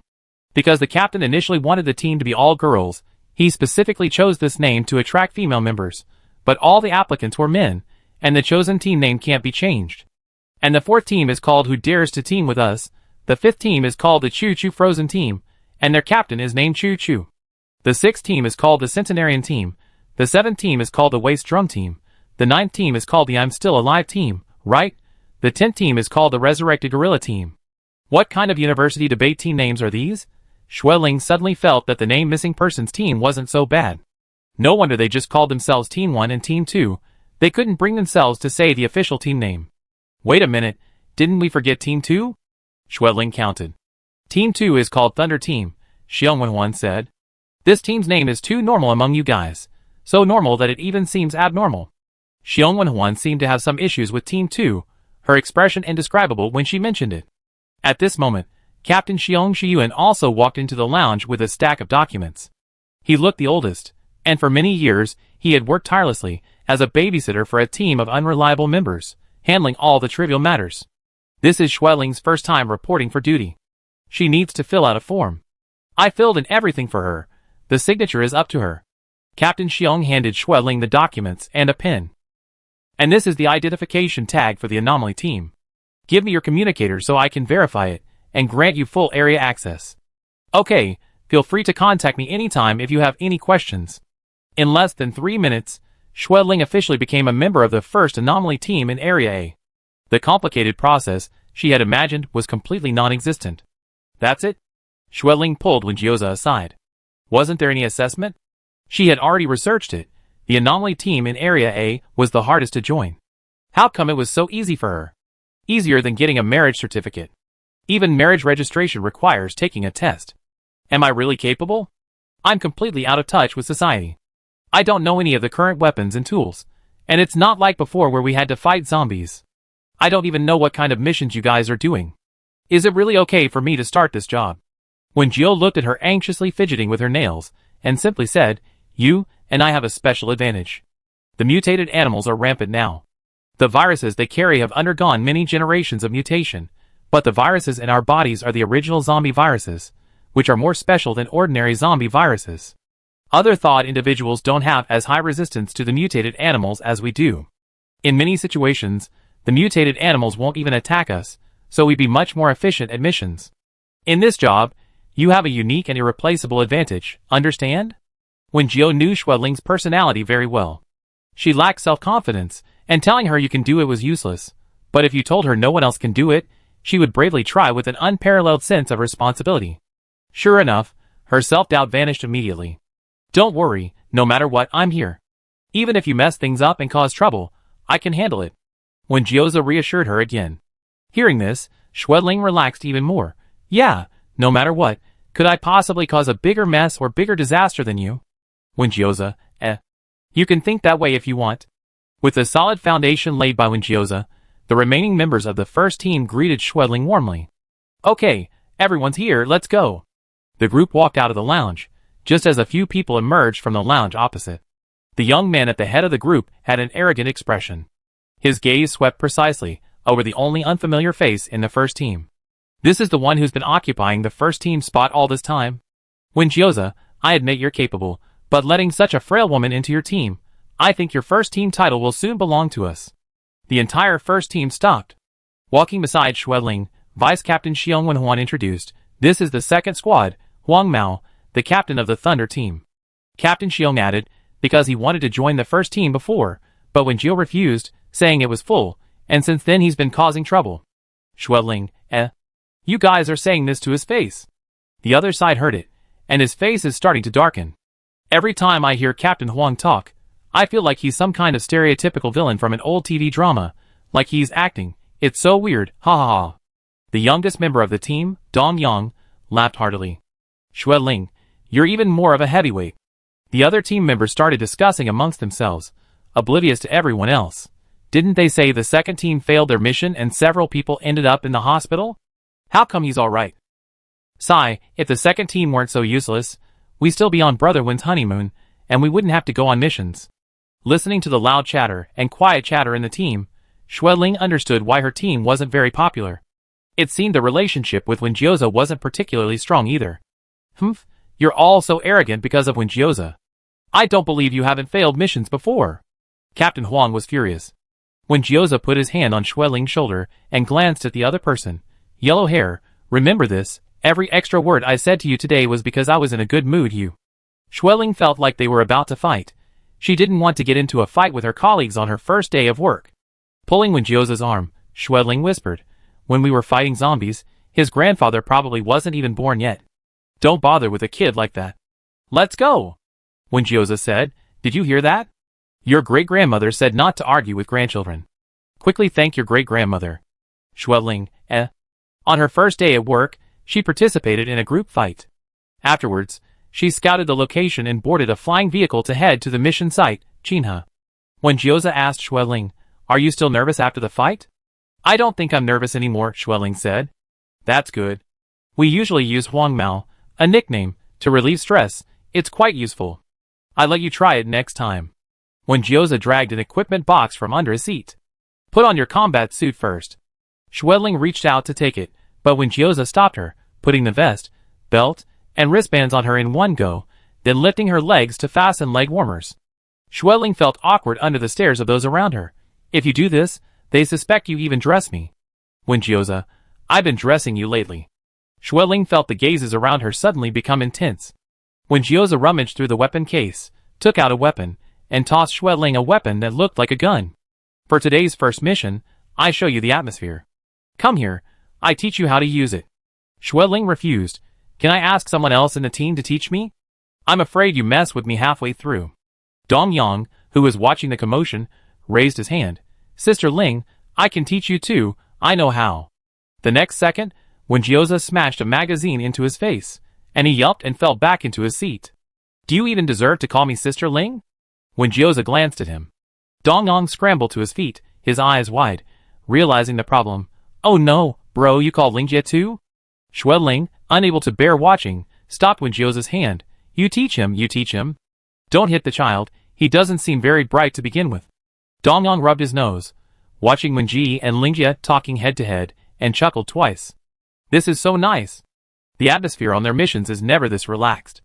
Wenji usually doesn't say a word, but now he seems alive. I never knew when Gyoza could talk so much, a teammate whispered. Dongyong nodded in complete agreement. Now we should say, it's been so long since I seen Wenji smile so happily. Hey, Vice Captain, I saw that line in a novel before. Ling, I heard it too. Did they always do this? I don't know, I didn't notice. How did you communicate before? Communicate? Like this? When Gio helped the two of them put on their equipment, then stood up. I go first, handle the first wave, you follow. He pulled Ling to a folded-up single-person aircraft, opened the hatch, and propelled the aircraft out of the hatch, plunging into the air. The world spun, and Ling gripped the handrail, the air current slamming her against Wenjio's chest. They had reached above the mission location, their aircraft landing in a dense swarm of mutated birds. You take the directional control. I show you how to kill the mutated birds with weapons. Take the directional control? You didn't even teach me how to fly a single-person aircraft. This damn dog, before she could even react, he grabbed her and plunged her into the flock of birds. When Gyoza seemed to be laughing, and Ling felt a constant vibration in his chest behind her. She could only hurriedly reach out, feeling when Gyoza's arms around her, his weapon unleashing meteor-like fireballs, creating several gaps in the dark swarm of birds. One after another, other single-person flying vehicles appeared around them. The vice captain's flying vehicle approached. Ling, how are you feeling? Are you alright? Ling nervously controlled the flying vehicle. I'm fine, but I'm still not very good at flying. The vice captain seemed to pause for a moment, then Dongyong exclaimed in surprise. Isn't this flying vehicle in automatic flight mode? It doesn't need to be controlled. Ling, She released the flying vehicle's control stick and clenched her fists. After landing, she wouldn't kill the mutated animals, she'd kill Wenjioza first. Wenjioza's voice rang in her ears. Xiao Dong, connect this aircraft to mine. Let's land, and deal with the mutated moss below. He pushed off the aircraft's pedals, scooped Ling up, and leaped from the sky. Ling felt the wind whistling against her cheeks, and a few mutated birds that had escaped the net flew past. The world was upside down and chaotic. A dog was laughing, and she couldn't help but scream. You just jump like that. We are this high above the ground. When Gyoza. Chapter 83 Extra Chapter. October 17, 3034. An autumn rain fell near Yu City, causing a sharp drop in temperature. Ling sat in a medium-sized van, sharpening her nick machete with a whetstone. Lately, she felt the zombies' necks were getting harder. Her blade would often dull after only a few cuts, requiring constant sharpening. The van had been modified. Besides the driver and passenger seats, the back seats had been removed to store items. So Ling sat on an uncomfortable little stool, surrounded by tools and miscellaneous items. The small space was crammed with things, and several people were sitting inside. The windows were tightly closed, and the interior had a stuffy, unpleasant smell. As the van drove along the road, it suddenly hit something on the left, causing it to lurch and stop. What happened? Asked her mother in the passenger seat. It looks like the left tire is punctured.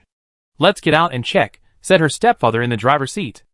Ling opened the car window, and a blast of cold air, mixed with the stench of decay, blew into the car. This smell indicated that someone or a zombie had rotted nearby.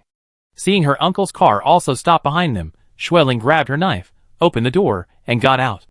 Her stepfather called to his drowsy son, Gao Bin, come with your sister and check the situation. I haven't heard of anyone robbing people around here, and I haven't seen any zombies. What could be wrong? Gao Bin muttered, but after being glared at by his father, he still got out of the car. Ling had already gone to the rear tires, and said to her stepfather, Uncle Gao, there are 2 long nails stuck in this rear tire. Her stepfather also got out of the car. Gao Bin, give me a hand, let's change this tire. These people are all psychopaths, they can't stand seeing others do well. Gao Bin, the stepbrother, muttered as he went to the car to get a replacement tire. Brother-in-law, what's wrong?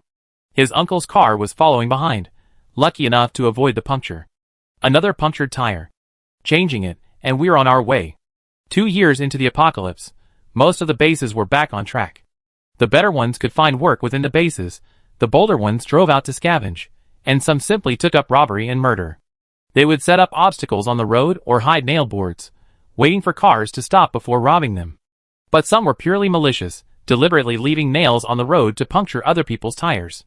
Vehicles like theirs, which frequently went out to scavenge, almost always encountered this. They had 2 cars and 6 people, and their scavenging trips didn't take them very far, just searching for leftover supplies in the surrounding cities. Although their haul wasn't much, it was relatively safe. Schwedling squatted beside the car watching her stepfather and stepbrother change a tire, when she suddenly felt a gaze upon her. She turned her head to look at the roadside. There were only 2 old houses, reduced to mere frames, and nothing else. "All right, everyone get in the car.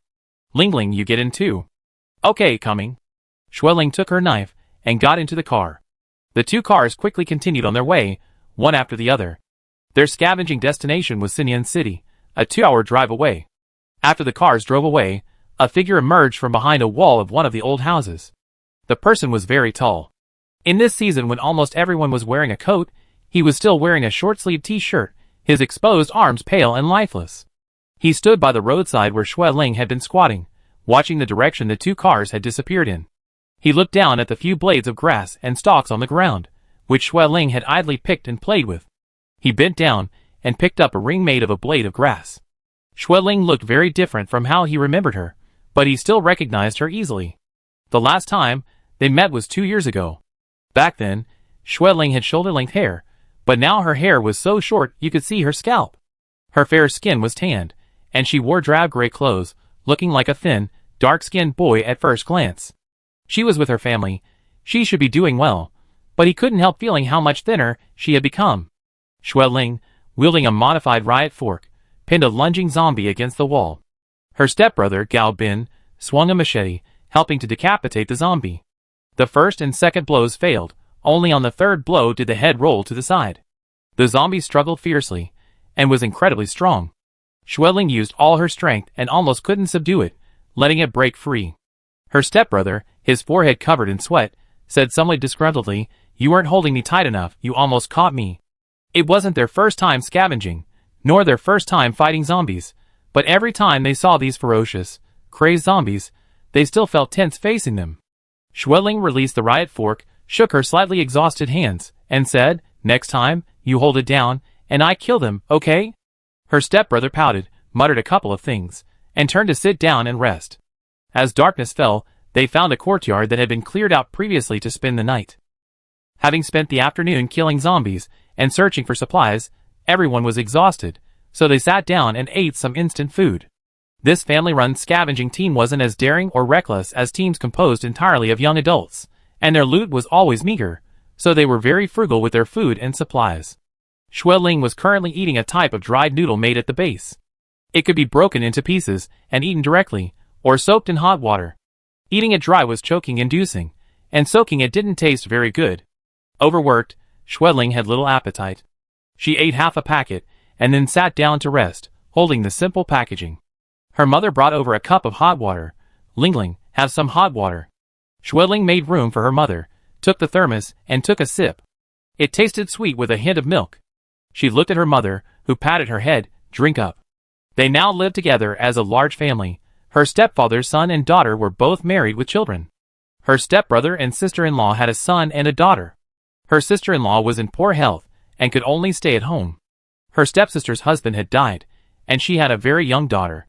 The family's candy and milk powder were always given to the children and her ailing sister-in-law. Schwedling hadn't tasted sweetness for a while, and didn't know where her mother had secretly saved the milk and candy for her. "Your period hasn't come this month either?" Her mother suddenly asked in a low voice, her expression worried. "Yeah, it's better that it's not coming. It would be troublesome if it came, and it wouldn't be convenient to kill zombies," Schwedling replied. Her mother suddenly reached out and hugged her, her voice choked with emotion. "My daughter has suffered so much. Why are you so strong-willed, coming out with us to scavenge? Killing zombies is so hard.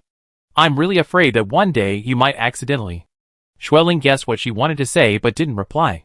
Sure enough, after a moment of self-pity, her mother continued, Lingling, I thought it over. You can't go on like this. Like your cousin, find a suitable person to marry, stay at the base taking care of the children, and you won't have to risk your life anymore.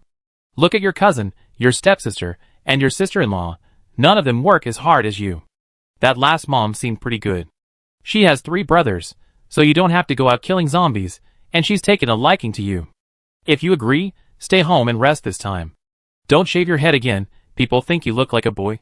Xueling listened to her mother's rambling, her helplessness growing stronger. This wasn't the first time her mother had said these things to her. She knew her mother meant well, but Xueling didn't want what her mother considered good. Rather than marrying a random stranger who could support her like her cousin, she'd rather go out and kill zombies. She didn't care that she didn't menstruate because of malnutrition. At least she could eat her fill, which was already luckier than many girls. Mom, I need to use the restroom. Xueling didn't want to listen anymore, making an excuse to escape her mother's endless persuasion. Just go to the back of that house. Don't go too far. Take your flashlight, be careful. Or should I come with you? Mom, no need, I be careful. You go and rest. Xueling habitually took her riot fork and knife and went to the back of the house. She didn't really need to use the restroom. She just wanted to find a quiet place to be. Squatting against the wall where no one was around, Xueling slowly exhaled, her gaze unfocused as she stared at the dim corner. Marriage? She had witnessed her parents' bitter and messy marriage when she was very young, leaving a deep impression on her. After she grew up, she felt that she didn't want to get married when she grew up. Living alone was fine, as it would avoid arguments and hurt. However, she did later consider marrying someone. When Gyoza. This thought arose one ordinary evening. She was preparing for an important exam, but wasn't confident, and had been nervous for days. A group of children downstairs were screaming and making noise, making it difficult for her to concentrate on her studies. When Gyoza, for some unknown reason, was causing quite a commotion in the living room. Xueling couldn't help but shout, Can you please stop making noise? She didn't hear when Gyoza speak, only the sound of him closing the door and leaving. After shouting, Xueling felt a little flustered and uneasy, worried that when Gyoza was angry, but a moment later, she heard when Gyoza's voice downstairs. He had sent the noisy children away. Then he came upstairs, carrying a small bag, and asked her, Want some ice mung bean soup? Xueling, still in her pajamas, sipped the mung bean soup and hesitated, saying, I shouldn't have spoken so loudly. When Gyoza said, If you don't shout louder, how will those kids downstairs hear you? He paused for a moment, then said, Oh, so you were talking about me? But he didn't seem to realize he'd been yelled at, and even mocked. Your voice wasn't much louder than a bird's chirp. If I didn't have good hearing, I almost wouldn't have heard you. Xueling, When with other people, Xueling was usually the more emotionally stable one, but with when Gyoza was the most emotionally stable. Is it true that the closer you are, the easier it is to hurt the other person? Xueling, having witnessed the terrifying power of unstable emotions firsthand with her mother and uncle, secretly vowed never to become like them. Then, with when Gyoza, she realized she too would eventually become the person she hated, venting her emotions on those closer to her. Come here and kiss me, hurry up. When Gyoza lazily tapped his cheek with a smile, like a balloon that would never inflate. If she were with him, they probably wouldn't end up like her parents, Xueling thought. Indeed, they didn't end up like her parents, they broke up before even getting married. Why, even after all this time, does the thought of marriage still bring back memories of this damned ex-boyfriend? Xueling was lost in thought when she suddenly heard footsteps. She thought it was her mother, worried she'd been out too long, coming to urge her on. She had just propped herself up on her knees when she realized the approaching figure was very tall. Her stepfather, stepbrother, and uncle weren't that tall, and the silhouette seemed strangely familiar in the darkness. Xueling turned on her lantern. The light flickered on a familiar face, illuminating the person's pale, stiff skin and dark red eyes. Clatter. The lantern fell to the ground, illuminating the ceiling. When Gyoza. Xueling recognized him, then belatedly realized he was a zombie. Her ex-boyfriend had become a zombie. Damn it, her ex-boyfriend was really dead. Xueling froze for 2 seconds, then suddenly grabbed the riot fork leaning against the wall. Perhaps from too much exertion today, her hand trembled as she gripped the fork's handle. Her ex-boyfriend, who she didn't know why was here, now sporting the terrifying appearance of a zombie, suddenly reached out and made an attacking gesture after a brief silence. Xueling's heart skipped a beat. She raised the riot fork, expertly thrusting it into his neck, and brought the tall man to the ground. Chapter 84. Xueling was already a skilled zombie hunter. Based on her experience, a zombie's strength was related to their physical abilities in life, but after becoming a zombie, they often unleashed even greater strength than before. Each time she had to hold a zombie down with her fork, it required all her strength. But her ex-boyfriend, who used to be quite a fighter, was easily forked to the ground, barely struggling or even uttering a sound. Was this normal? Xueling's first thought was he faking it? He hadn't actually become a zombie, he was just trying to scare her. She was still alive and well. How could Wenjioza have become a zombie? Xueling's mind was in turmoil. She loosened her grip on the riot fork, and Wenjioza, whom she had forked, began to move like a malfunctioning robot. Although the movements were slow, they still made Xueling nervous. Seeing him stand up again, swaying and approaching like a malevolent ghost, Xueling used a fork to pry him down onto a heavy wooden sofa, quickly and silently tying him up there. While tying him up, Xueling felt he only struggled half-heartedly, his movements perfunctory. He really, definitely was faking it, right? With unwavering suspicion, Xueling picked up a handheld lamp and shone it directly on Wenjioza's face. His red eyes didn't close as normally would when suddenly exposed to light. Xueling. He even wore red contact lenses to fool me. Xueling pulled a small towel from her pocket, leaned closer, and vigorously rubbed Wenjioza's pale face several times. Unable to remove the expected amount of paint, Xueling moved to his hands and rubbed the back of his hands, stubbornly rubbing several spots, even checking his pulse and chest. Finally, Xueling had to believe that Wenjioza was indeed a zombie, and not deliberately painted like that to scare her. Warm tears suddenly fell onto Wenjioza's bluish-black hands. Xueling abruptly squatted down, clutching her head. Why am I crying? Why am I crying? She muttered to herself in a low voice, repeatedly banging her forehead against her knees. Wenjioza, his features sharply defined by the light, looked down at her round head and her trembling shoulders, which were trying to suppress sobs. After their breakup, he thought she would laugh out loud, cursing him for being dead, and then stab him mercilessly. He never expected her to cry. It's the apocalypse. Why is her temper still so damn good? Won't she get bullied like this? His large, bluish hands, bound to the wooden sofa, twitched, as if he wanted to break free and touch her head. But if he did, she'd probably fly away in fright. Wenjioza moved, then leaned back. Xueling quickly suppressed the sudden surge of sadness, her eyes reddening as she looked up and drew the knife she always carried. Reason told her that if there were zombies around, she had to deal with them immediately, otherwise it would be too dangerous. Everyone did the same. Family, friends. Once they became zombies, they were truly dead, no longer the same people they once were. Killing them was the only way to free them. Xueling brought the knife close to Wenjioza's neck. He simply stared at her, motionless. Even though he was a zombie, at this moment he seemed to still possess human reason, knowing what she was about to do, his gaze filled with understanding and calm. That gaze was so familiar that Xueling couldn't help but recall many moments from the past. This guy was a strange person when he was human, and even as a zombie, he's a strange zombie. Why isn't he struggling? Wenjioza leaned back relaxed on the old-fashioned, heavy wooden sofa, ignoring Xueling's ever-approaching knife, only staring at her face, preparing to take one last look before he died. Although he could easily untie the ropes binding him and leave, he felt that dying here was acceptable. His family and enemies were all dead, Wenjioza now had no burdens, and nothing he wanted to do. His transformation was an accident. The only reason he came all the way from Anchi to U City was because he was worried about Xueling and wanted to see her. Now, seeing her with her family, being taken care of, he had nothing to worry about.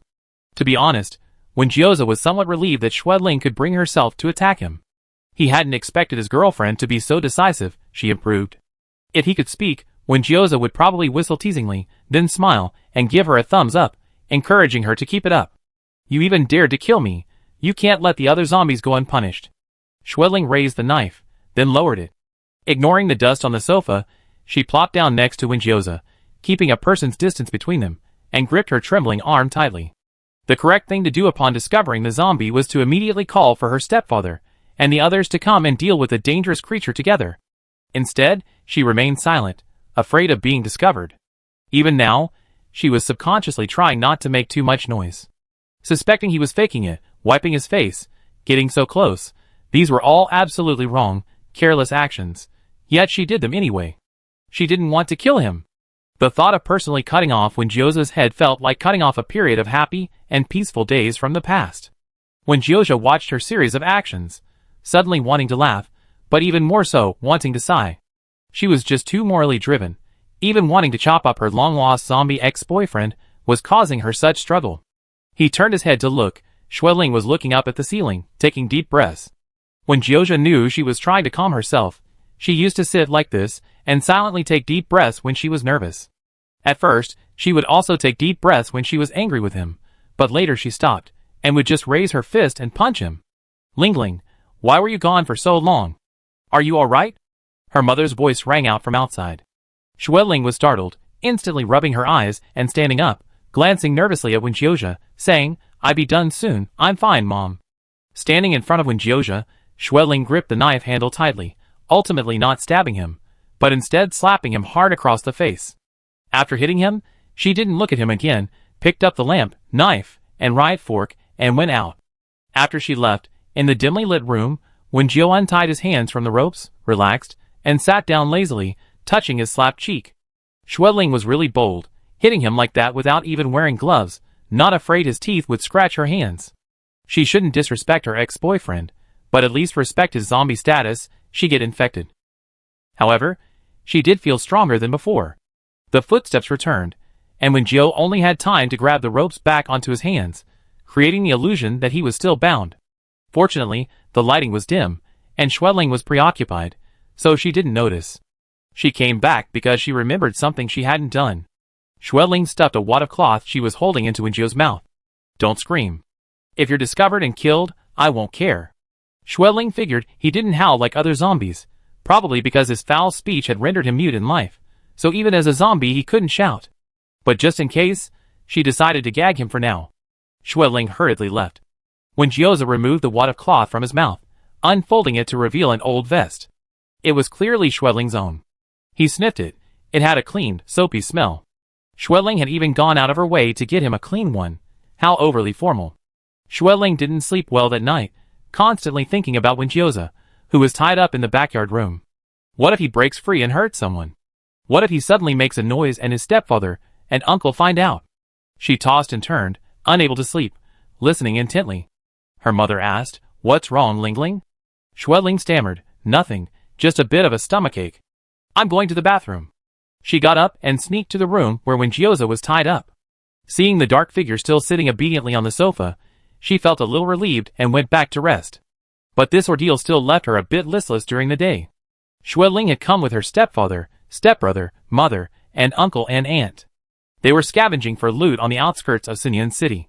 In areas with roving zombies, they usually didn't stay in one place for more than 2 days, because staying in one place for too long would attract more zombies due to the strong human scent. The next day, they moved to a nearby small building for temporary accommodation. Before it got dark, Xueling quietly went to the room where Wenjioza was tied up. In the natural light of day, his features were clearer. Xueling didn't do anything. She just sat on the doorstep, clutching her zombie-killing weapon, and watched him for a while. Wenjio wanted to ask her, "Aren't you going to kill me today either?" But he wanted to ask even more, "You're covered in sweat. Are you tired today too?" While Xueling was outside killing zombies and moving things with her family, Wenjio hadn't stayed there, he watched from nearby. He squatted on the roof, watching Xueling kill zombies. Although she wasn't very strong, her neck-chopping movements were swift and practiced, unlike the hesitation she showed when she was slashing his neck. Unlike her brother, who was a bit stronger but panicked when near zombies, always missing his mark and having to try several times before cursing and complaining about Xueling's poor coordination and being useless. They spent 2 nights around Sinyan City, and that afternoon they were heading back to the base. After moving their things, they got into the car and drove off. Wenjioza was sitting on the rooftop when he suddenly saw Xueling get out of the car and run towards the courtyard. He went down the stairs with his hands in his pockets, quickly returning to his seat before Xueling arrived, not forgetting to put the wad of cloth in his pocket into his mouth. Xueling, panting, pushed open the door, first impaling him with a fork, then tying his hands, dragging and pulling him out of the empty room and into a more secluded one. Wenjioza felt the ropes on his hands being pulled off, and felt a push from behind. Then the door slammed shut, and was locked from the outside. Xueling didn't say a word and quickly left. What did this mean? Was she locking him up in a dark room? Xueling returned to the car, closed the door, and started the car. Her mother asked, "You were running so fast. Did you leave something in the yard where we used to live? Did you have to make a special trip? Schwedling gave a vague answer. After driving for a while, she glanced out the window a few times. She couldn't bring herself to kill Windjioza, and she didn't want a disabled zombie like him running around outside, but locking him in a secluded room still made her uneasy. Perhaps because she was so worried, Schwedling dozed off in the car and even had a dream about things that happened when they lived together. Once, she forgot her keys in the room and couldn't open the door, and she couldn't get through to the locksmith. Windjioza told him to come, and he went up and yanked the lock off the door. She was shocked and asked him, "How did you pull it off?" Windjioza said, "Isn't it easy to open with your hands?" The second half of the dream changed to her locking her zombie ex-boyfriend in a room. He burst out, holding the broken lock, and said to her, "You still want to lock me up? Opening it isn't as easy as opening with your hands." Then he charged into the crowd like a wild dog. Schwedling woke up with a cold sweat. Her mother looked at her worriedly. "Lingling, haven't you been sleeping well these past few days? You were talking in your sleep just now." "Huh? What did I say?" Schwedling didn't understand. "Why do you keep calling out Windjioza?" Schwedling said calmly, "It's a hot pot restaurant I used to frequent. I dream about eating hot pot there." "You said you come back?" "Come back now. Because the owner went bankrupt, the hot pot restaurant closed down, and I haven't had such delicious hot pot since, so I'm asking him to come back." Chapter 85. Schwedling had just left when Windjioza pushed open the window of that house, stepped onto the windowsill, and went outside. Schwedling was going back to the Shioan base, and Windjioza certainly wouldn't stay here and be confined. Walking through a small alley where zombies roamed, Windjioza drove out a motorcycle he had parked there. Putting on a jacket, a full-face helmet, and motorcycle gloves, no one on the street would mistake him for a zombie. That's how he ostentatiously came from Anshi. Windjioza had actually been at the Shioan base for over a week. Before finding Schwedling, he had returned to U City. It was completely overrun there. He heard that the residents of U City were mostly scattered across several nearby bases, which is how he slowly found his way here. A week ago, he saw Schwedling once at the entrance of the Shioan base. For the next few days, he waited around the base entrance until he finally saw her come out and had the opportunity to get close to her. Once Schwedling returned to the base, Windjioza could only wait outside. His unusual demeanor would be easily detected if he got too close, making it impossible for him to infiltrate the heavily guarded base. Schwedling didn't leave the base every day, they usually only left once a week, spending the rest of the time doing odd jobs. After parking the car in a secluded spot as usual, Windjioza climbed a hillside near the base, found a pavilion he knew well, sat down, and took out his binoculars to observe the base entrance. These liver-red glazed tile pavilions built on hillsides are called tomb pavilions here. As the name suggests, they are built on top of graves. It's a local custom to build pavilions on top of ancestral graves. This area used to be a cemetery. After the apocalypse, many people buried their deceased relatives and friends around here, making it seem eerie and terrifying even in broad daylight. However, Windjioza thought this place was quite nice. It was quiet and secluded, and its elevated position allowed him to observe the base entrance.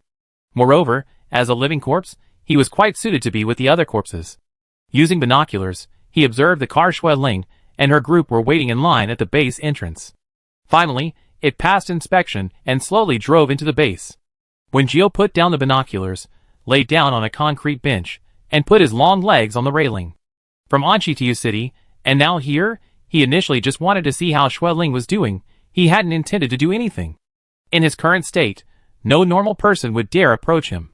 The fact that Schwedling dared to slap him was only because she was too angry during their breakup, which overcame her fear of zombies. Before, when he lay here waiting for Schwedling to appear, he told himself to just take a look and leave, not to cause her any trouble. His ex-girlfriend wasn't having an easy time living a normal life, so he shouldn't make things difficult for her. But when he actually met her, he couldn't help but become critical. Wasn't she living with her family? Why was she so thin? Why did she look unhappy? Her family didn't seem to care about her much. Were they mistreating her? Were they taking care of her? It felt like Schwedling was doing better on her own than with them. It seemed that if he found evidence that Schwedling was unhappy, she would leave her family and come back to him, her deceased ex-boyfriend. Schwedling returned to the base with her stepfather and the others. When she went to the exchange point to redeem items, she saw Chen Xian, the eldest son of the Chen family, the guy her mother had mentioned as a good match. He had 3 brothers. He was 29 years old, with an honest and simple appearance, but he was very adept at handling people. Because of his family connections, he worked at the exchange point. Upon seeing their car, he immediately greeted them with a smile, calling them uncle and auntie, and offered to process their exchange first. Xueling noticed his gaze constantly sweeping over her. She told her mother, made an excuse about not having rested well, jumped out of the car, and went home first. Housing was scarce at the base, and since they were among the later arrivals, their assigned rooms were very small. Xueling shared a room with her stepsister and her daughter every day. The room was less than 6 square meters. With a bunk bed and a cabinet at the foot of the bed, there was barely enough space to turn around. Her step-siblings and their 2 children lived in a slightly larger room next door. The walls weren't very soundproof, and Xueling could hear them clearly when they spoke loudly. Her mother, stepfather, and uncle and aunt lived in 2 small rooms partitioned off from the living room. The kitchen and bathroom were also cramped. Compared to others, they were still relatively well off. At the base, many families of over 10 people were crammed into tiny rooms of just a few dozen square meters, with no toilets and having to use the public restrooms further away. Having a place to live was better than living in a tent. She heard that the Xi'an base was going to expand, but she wondered when. Xueling lay on her small upper bunk, her thoughts wandering aimlessly for a while, her expression somewhat dazed, before she drifted off to sleep. She hadn't slept long when she was awakened by crying. The door was open, her stepsister had returned, sitting on the lower bunk, comforting her daughter. From what she heard, the child had been bullied by her cousin. Her stepsister's son was 7 years old, a mischievous age, domineering and prone to grabbing things. The children in the family were always arguing or fighting, and their cries could be heard every day. At dinner, the whole family gathered in the small living room. After a trip to scavenge, the food on the table was a little more plentiful. As they ate and chatted, the topic inevitably turned to Chen Xian, mentioning the news they heard at the exchange point. I think the young man from the Chen family is really nice. Lingling, look how warmly he treated us today. You should at least try interacting with him. You always been introverted, you won't move unless you're pushed, said her aunt. Because Xueling had lived with her uncle's family for a long time since childhood, her aunt's nagging about her was like her nagging about her cousin, accompanied by the natural controlling nature of an elder. Even if she could tell Xueling was unhappy, she would still nag her a bit, wanting to make the decision for her. On the other hand, her own mother, feeling guilty for the lack of time spent together since childhood, would offer a few words of advice, but if she really didn't want to, she would let it go. Seeing her daughter's resistance, she smiled and interrupted her sister-in-law, "No rush, no rush. Everyone's having a tough time right now. It's good to wait and see. No rush at all. If you see something good, grab it while you can, you regret it later. Sigh, we didn't choose well with our cousin back then. I'm full." Xueling picked up her bowl and chopsticks and got up, avoiding the suffocating urging and concern. Actually, life has always been like this. The initial period after the apocalypse was even harder. The threat of death and pressure were constant companions. Compared to that, the trivial troubles of life became bearable. Xueling walked out of the cramped resettlement house. The sudden encounter with Wenjioza seemed to awaken some long-dormant sense within her, making previously tolerable pain suddenly vivid. Just now, she sat beside her mother, listening to their everyday conversations, but a corner of her being suddenly reminded of the deceased Wenjioza. The feeling was strange. She was sitting there eating peacefully, when she suddenly realized that someone she had once loved, someone very close to her, was dead. Not long ago, she had hastily locked his body in an empty room. Hearing her aunt's voice, she was being urged to marry another man she barely knew. Xueling silently squatted for a long time under their resettlement house. On the third day back at the base, Xueling overheard a group of scavengers chatting at the base entrance. They were also heading to Sinyan City, and one of them mentioned with lingering fear an encounter with a zombie there. It was incredibly tall and strong. It suddenly lunged at me, startling me. It was also incredibly strong. Luckily, old Yan was with me and pulled me back. The 3 of us worked together to kill that zombie. Xueling couldn't help but stop and strike up a conversation with the strangers. Where did you kill that incredibly tall and strong zombie you were talking about? Where did we kill it? Around the artificial lake, near the old Jinhu residential area. Xueling breathed a sigh of relief. She had kept Wenjioza locked up in the old city area. These people probably weren't talking about Wenjioza. But then she thought, what if Wenjioza had escaped and run to the artificial lake? She kept thinking about this possibility. While helping her mother cook at home, she absent-mindedly burned her hand. Quick, come here and rinse it with cold water. How could you be so careless? Her mother held her hand as she rinsed off the water. Ling, have you been a little tired lately? I'm not trying to force you to get married. I just want you to be happy. If you really don't want to, then forget it. Just stay with us. She paused, then added, don't listen to anything your stepbrother or stepsister says. Just pretend you didn't hear it. Xueling didn't know how to tell her about the growing thought in her heart. Finally, she said, I'm fine, I'm doing well. Just like she always said to her mother on the phone when she was little. Her mother, unsure if she believed her, reached out and touched Xueling's red, rough hand. In this world, you can't predict anything. I just hope my daughter can be happy. Xueling suddenly blurted out, Mom, I want to go out alone. As soon as she said it, Xueling felt a surge of relief and eagerness. Seeing her mother's surprised look and hesitant worry, she repeated, I need to go out for a bit. Don't worry, Mom. She didn't tell anyone except her mother. She packed a small bag, grabbed her weapon, and went to the city gate to rent a car. A group of young men were chatting near the rental shop, waiting for work. Seeing Xueling, a young man about her age approached. Sister-in-law, why are you renting a car alone? Xueling knew him. He was Chen Xian's youngest brother. I'm not your sister-in-law, and I'm not planning to marry your brother. As soon as Xueling finished speaking, Chen San raised his arm to block her way. What are you unhappy about with my brother? Tell me. He lowered his voice, thinking himself cool. What's wrong with marrying into our family? Not only will my eldest brother dote on you, but I will too. Xueling understood his meaning and felt a little nauseous. She hadn't eaten meat in a while, but some men just had the knack for making her sick of it with a single, cheesy sentence. Getting angry or explaining to these kinds of people was useless. They would only interpret rejection as bargaining, always placing themselves in the position of a customer when dealing with women. Xueling gripped a button in her hand, and a loud, blaring alarm immediately blared from the corner. Everyone around, including the security guard on duty, instinctively looked this way. Chen San froze, cursing under his breath. Xueling said, Excuse me? She had things to do. Xueling had learned to drive after the apocalypse. She didn't have many opportunities to drive, occasionally helping her stepfather take a break. But she drove steadily, smoothly heading towards Sinyan City. She remembered the road she had driven just a few days ago.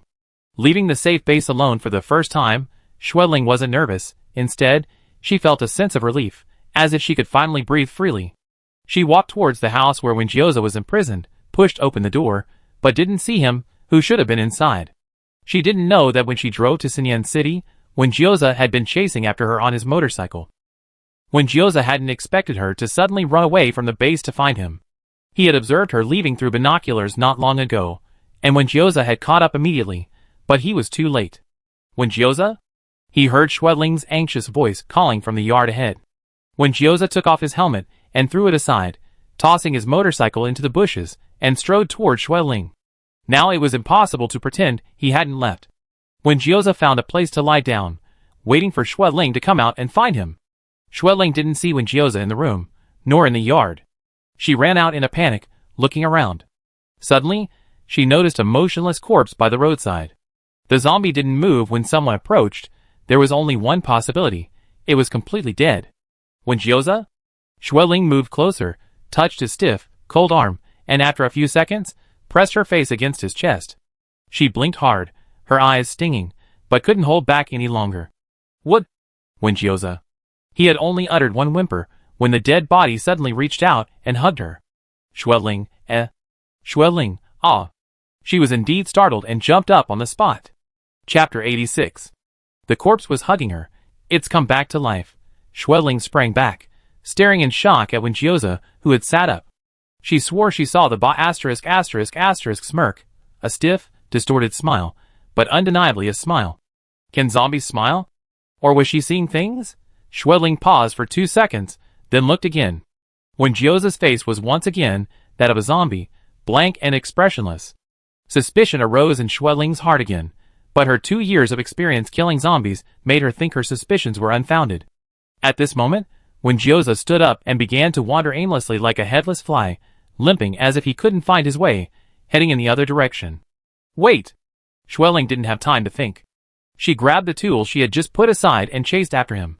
The strange ex-boyfriend zombie didn't stop because of her shout. Instead, he strolled away as if taking a walk. Xueling picked up a riot fork and, without hesitation, forked him to the ground again. I told you to wait. This time, Xueling was fully prepared. She tied Wenjioza's hands, put on gloves, and carefully examined his skin, eyes, heartbeat, and pulse. Finally, she pinched his face to examine his teeth. After becoming a zombie, teeth can't be faked, because the newly grown teeth will be very sharp. Xueling had also prepared pliers, but seeing how docile Wenjioza was, she hesitated for a moment, and instead used her gloved hands to pry his teeth open. It was real, a zombie's teeth, not braces. Xueling was silent for a moment, then pressed on Wenjioza's shoulders and asked, "Why didn't you attack me? Do you still have any sense? Do you still remember me?" The zombie didn't answer her, only looked at her. "Speak, were you laughing just now? Wenjioza, why did you do this? Why didn't you attack her like a normal zombie? Why give her this impossible hope, only to disappoint her again? I really hate you. Why did you suddenly appear?" She cried pitifully, but her legs weren't idle. She was kicking Wenjioza violently. And she quickly took out a rope and tied Wenjioza's feet, then, with red eyes, dragged a small cart off the car, viciously shoved him onto it, and stuffed it into the modified trunk. Wenjioza, being manipulated by her, wondered why she was going through all this trouble. What was she even here for today? Xueling was here to take Wenjioza away, to a place with more zombies. There were several areas in Sinyan City with particularly high zombie populations. Scavenging teams generally wouldn't go there, where the chances of being killed by zombies were lower. She didn't want to kill Wenjioza, nor did she want anyone else to kill him. Because of her turmoil, Xueling wasn't driving as steadily as she had on the way there. The road was also rough, and Wenjio swayed and bumped into the carriage. He instinctively reached out to brace himself, then looked down to find that the rope Xueling had tied for him had come undone. Such poor quality rope. Did she usually use this to tie up zombies? That's so dangerous. And her? Was she worried about the zombies feeling pain? Didn't she know to tie it more securely? Wenjio braced himself against the carriage door, holding the broken rope, wondering how to tie it back up so Xueling wouldn't notice it had broken. The car hadn't been driving for long when it suddenly lurched. A hidden spike strip had punctured a tire. With the nails stuck in the tires, the car was drivable, so Xueling had to get out and check, knife in hand. After getting out, she found the road littered with nails. Leaving the base alone, looking for some fun? Chen San's voice made Xueling turn sharply, her hands gripping the knife in the direction of the voice. Emerging from behind several abandoned cars, by the roadside were not only Chen San, but also several of his friends, all young men in their early 20s. "Xueling, I ask you one more time, are you willing to marry into my family?" Chen San walked over casually, carrying a long stick. Seeing these men, Xueling's palms instantly sweated. She guessed what they wanted. She tried to remain calm as she said, "I talked to your older brother about this myself. But if you try anything today, word will get out, and your older and second brothers won't be able to face anyone in the base." Chen San laughed, winking at the men around him. "Did you hear that? Threatening me, huh?" The men around him, armed with sticks and knives, laughed, their gazes toward Xueling blatantly menacing. "Get this straight, my older brother doesn't need you. Your pretentious attitude really annoys me. Calling you sister-in-law is a compliment. If you don't appreciate it, don't blame me for being rude." Chen San sized her up maliciously. "Who told you to run away alone? Even if you die here today, no one will know. My older brother can just find someone else. You're not the only young woman in the base." Xueling realized this situation was unlikely to end well. Without another word, she took 2 steps, grabbed the car door, returned to the driver's seat, and started the car. Chen San ran up, stick in hand. "Stop her. Those who don't contribute will be relegated to the back." His movements were surprisingly quick. He didn't seem to care if Xueling inside the car got hurt, and swung the stick hard against the window. Xueling, in a fit of rage, didn't flinch even as the window shattered beside her ear, swerving the steering wheel towards the group. The loud crash made her instinctively close her eyes, but the shards of glass didn't cut her face or head as expected. A large hand reached out from behind, almost enveloping half her head. Xueling felt a tightness around her neck, and was dragged to the back seat by the back of her collar. Xueling lay on her back in the car, legs in the air. Wenjio's pale face flashed before her eyes as he pushed open the car door and got out. Xueling lunged at the car door, just in time to see him slamming Chen San's neck against the hood. His force was nothing like the gentle grab on the head he made earlier. He slammed Chen San's head so hard it was embedded in the car hood. "Who's there? There's another man in her car? No, it's a zombie." The men who had been with Chen San weren't new to this kind of thing. They outnumbered him, and were prepared, Their faces showed no tension. They simply grinned and surrounded the car, weapons in hand, eager to savor their prey's struggle and despair. But no one expected that Xueling's car contained such a large zombie. And this zombie didn't look like a zombie at all. It didn't open its mouth to bite anyone. Instead, it grabbed a long stick from Shinsan's hand and smashed it down on the heads of the two closest men. The stick snapped instantly, and the two men, still reeling from the shock, had their foreheads caved in, blood gushing from their noses, eyes, and mouths. 5 young men were killed instantly. 3 fell, and the remaining 2, pale with fear, showed no intention of avenging their brothers and turned to run. Under the threat of death, they unleashed unprecedented speed, but Wenjio was faster. He caught up with one of them and kicked him, sending him crashing into the man in front. The two rolled twice together, one of them groggily getting to his feet and trying to pick up a knife from the ground. Wenjio took 2 steps forward, grabbed his arm, twisted it behind his back, and using his hand and the knife, stabbed the other man, whose legs were too weak to get up, to death. Then, amidst a blood-curdling scream, he grabbed the man's short hair, twisted his neck backward, and the scream abruptly stopped. Wenjio released his grip, tossing the limp body aside. Xueling had only taken a few steps from the car when she witnessed him finish off several men. His movements were brutal and swift, a stark contrast to the limping, slow-moving figure he had shown her not long ago. Turning her head to look at Shinsan, who had slid off the hood of the car, Xueling couldn't bear to look at him, and quickly looked away from his disfigured head. "Wenjioza?" she called out tentatively in a soft voice. The tall zombie turned around, his expression ferocious. Suddenly, he let out a terrifying roar and charged towards them, as if to devour them. Xueling, also driven by the zombie's pursuit, immediately used the same maneuvering techniques she had used to evade it. She screamed, "What are you doing, Wenjioza? Ah, don't chase me." Had he just killed someone and was now in a bloodthirsty frenzy, intending to kill her as well? Did he even have any sense of reason? How could he be so inhuman one moment, and so irrational the next? Xueling ran around the car twice, feeling Wenjioza's footsteps constantly following her at a distance. She suddenly stopped. If Wenjioza really wanted to catch up and attack, given the lightning speed he used to chase those two people, she should have been caught after the first lap. He was just trying to scare her. Xueling gritted her teeth and turned around, her expression more ferocious than a zombie's. Then she crashed directly into a wall. Her nose stung, and tears welled up in her eyes. This time not from sadness, but from the impact to her face. This damned man had hardened. The ferocious zombie scooped her up in his arms, bouncing her around a bit. Seeing the tears slowly streaming down Xueling's cheeks, Wenjioza paused, grabbed her t-shirt underneath, and wiped her face with a corner of the shirt. Suddenly, Xueling's clothes were lifted, revealing her tank top and belly. She gritted her teeth and pulled her clothes back up, her voice rising uncontrollably. "Why were you chasing me just now? Was it fun to scare me on purpose?" Not really, it was just that Wenjio had decided to help her relax because she was so tense after seeing the dead bodies. Exercise really does relax people. Look how much less tense she is now. "I'm so fed up." "You were faking it all before, weren't you? Why were you faking it? Are you a zombie or not? How did you become like this? Didn't you go back to your hometown? What are you doing here after all this time? Did you come looking for me, or were you just passing by? Why aren't you saying anything?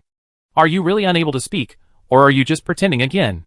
Xueling blurted out, not really wanting answers at this point, just venting her emotions. Just now she thought she was going to die, then she turned around and saw the people who wanted to do bad things were dead. Then she saw her dead ex-boyfriend alive again, a roller coaster of emotions. Wenjioza gently patted Xueling's back. Xueling leaned on his shoulder and hugged him back.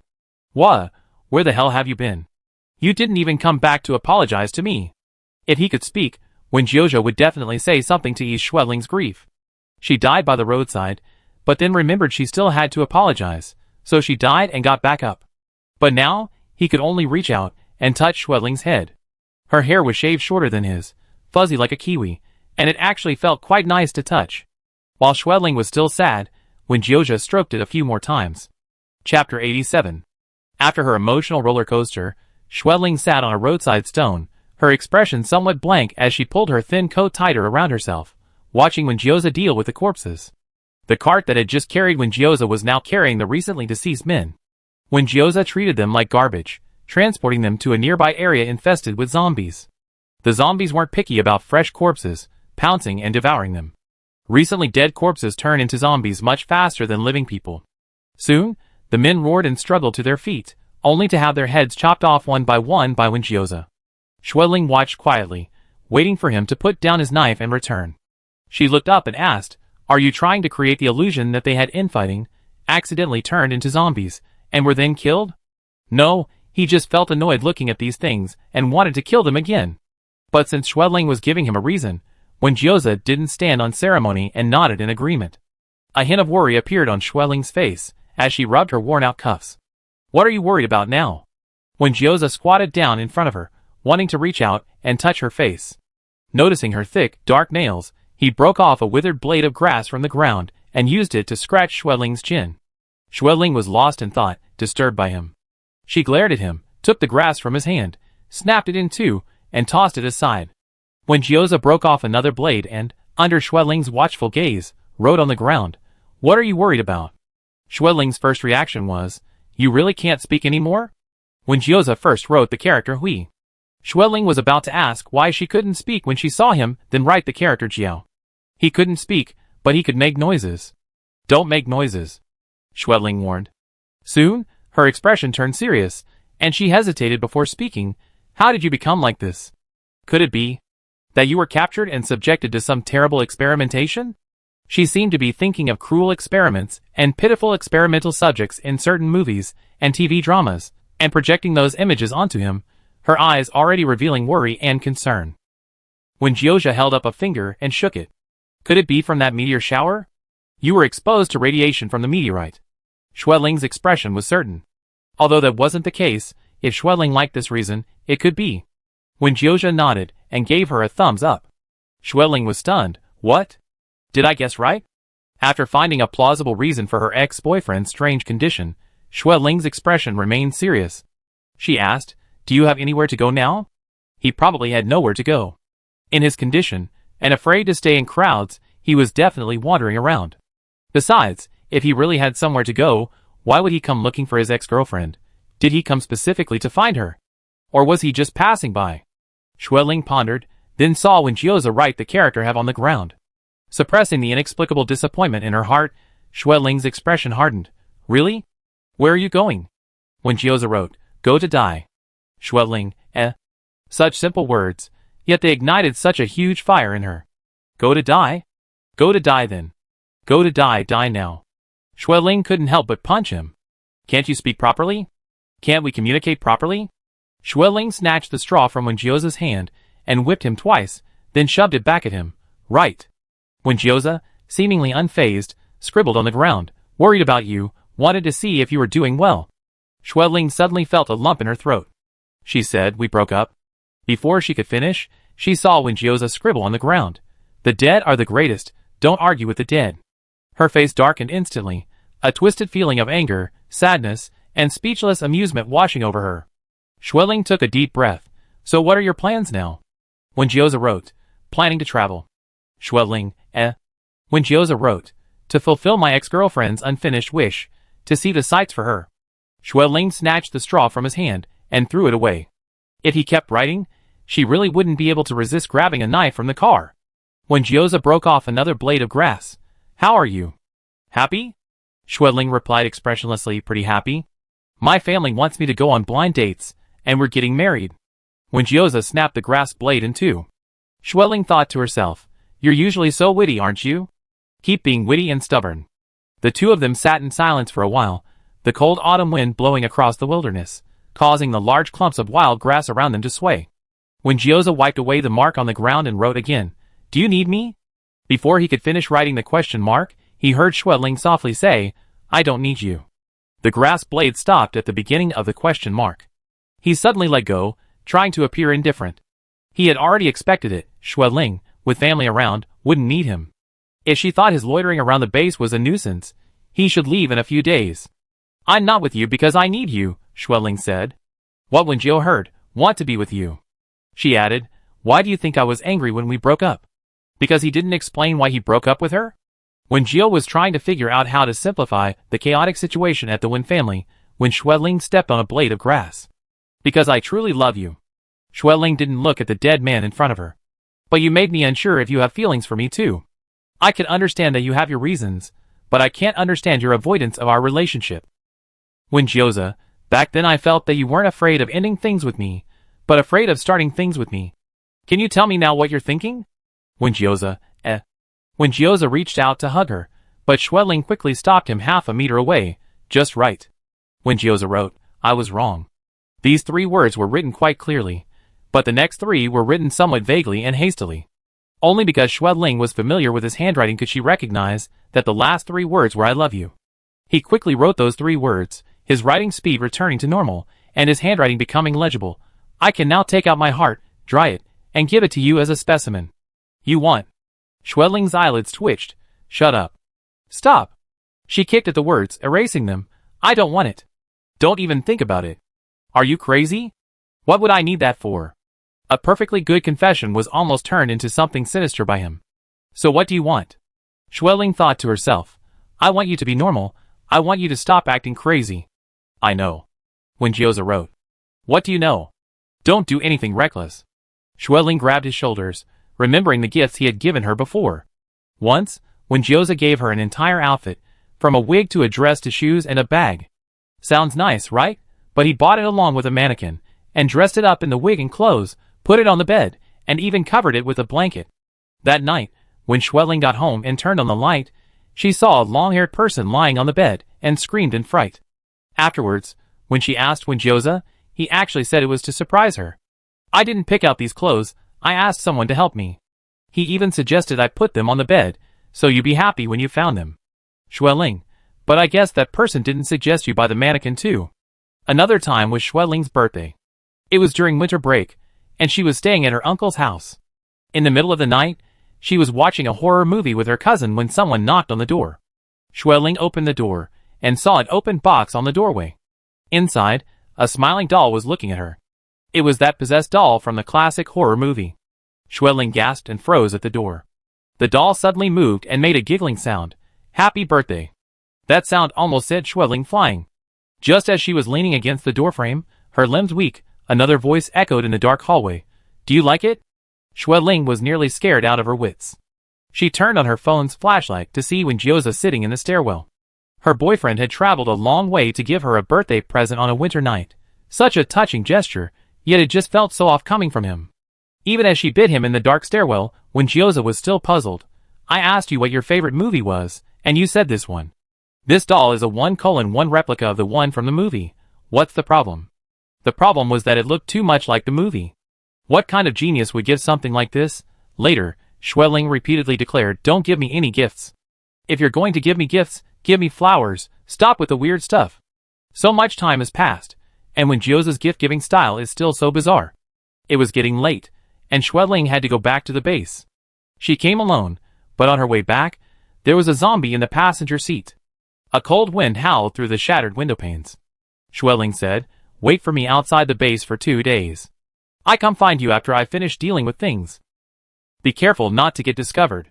If you are, don't just stand there like an idiot. If I can't find you outside the base, I look for you in that courtyard in Sinyan City.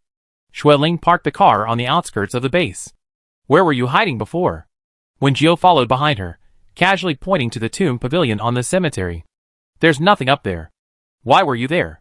Schweling pulled him to a grove of trees, where abandoned vehicles and debris were piled up. Around the debris, a hidden entrance led to a large bus without wheels. 2 willow trees, blown down by the wind, were pressing down on the bus. Although they were down, the bark was still attached, the trees weren't dead. Large branches hung down from the side of the bus like a natural curtain.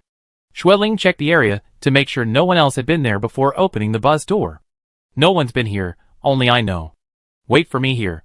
She had modified the abandoned bus. Inside were a bed, cabinets, a small table, chairs, and various other things she salvaged, arranged like a cozy little home.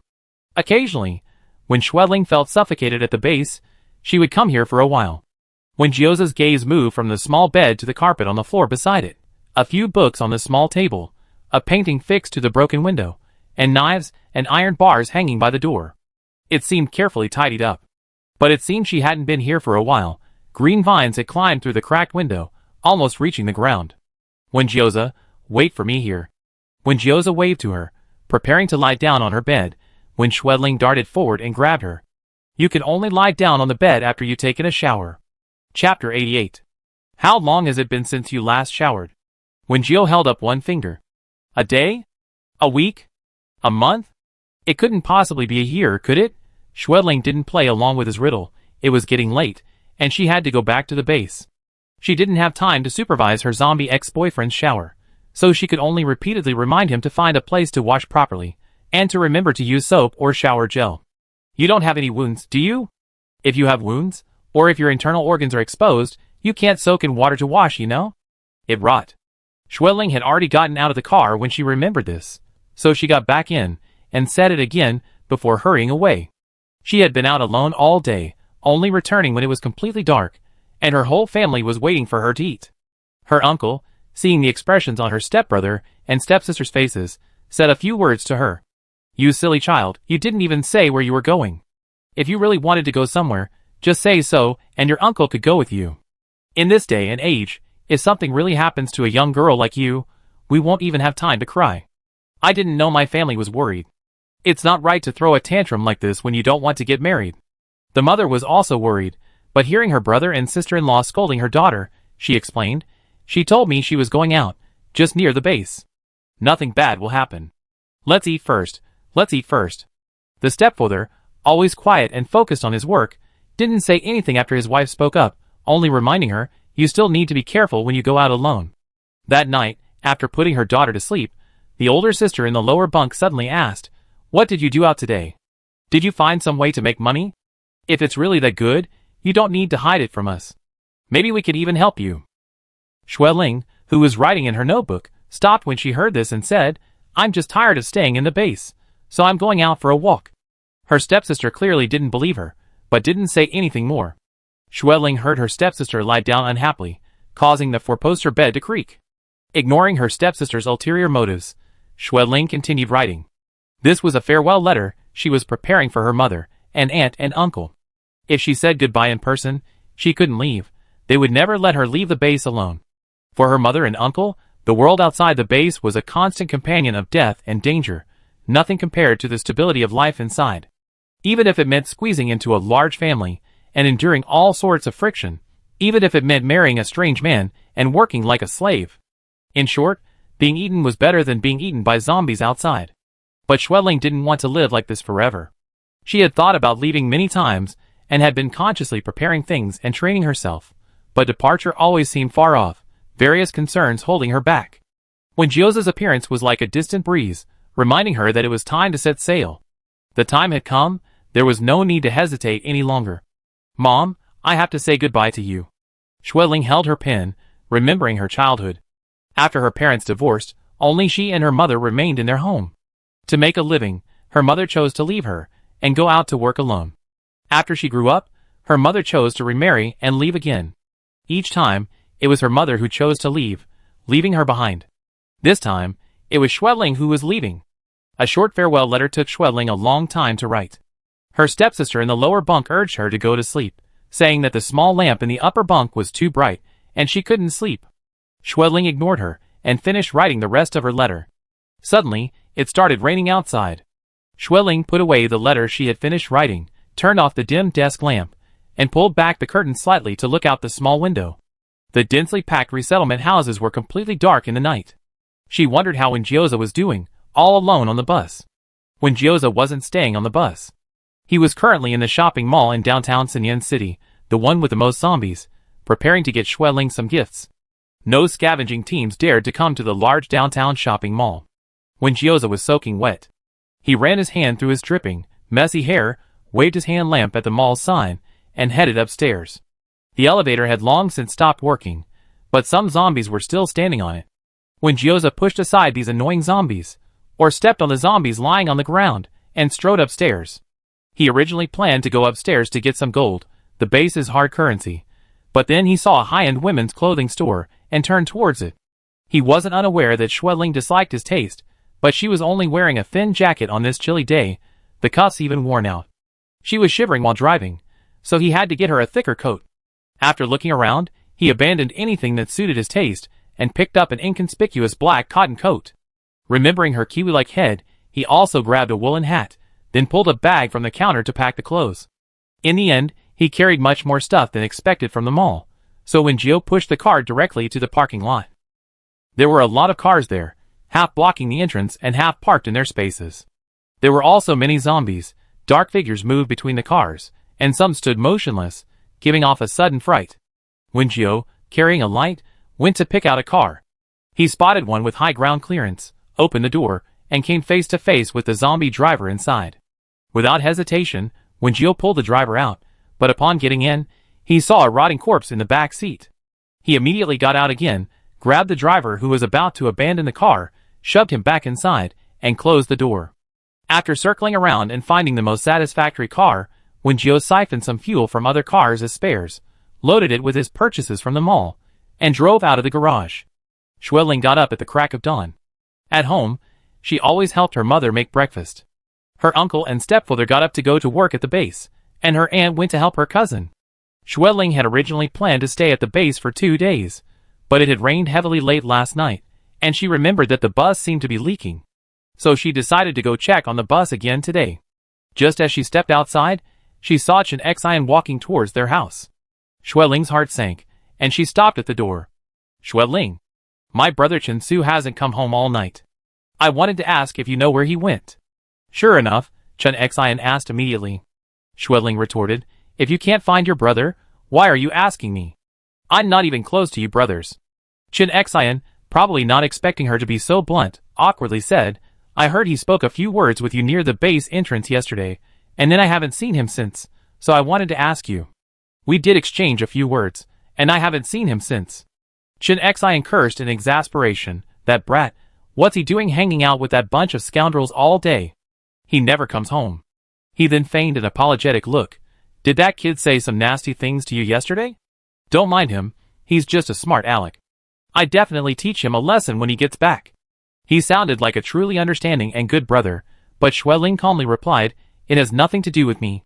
They had barely exchanged a few words before, and Schweling had no idea what had gotten into him.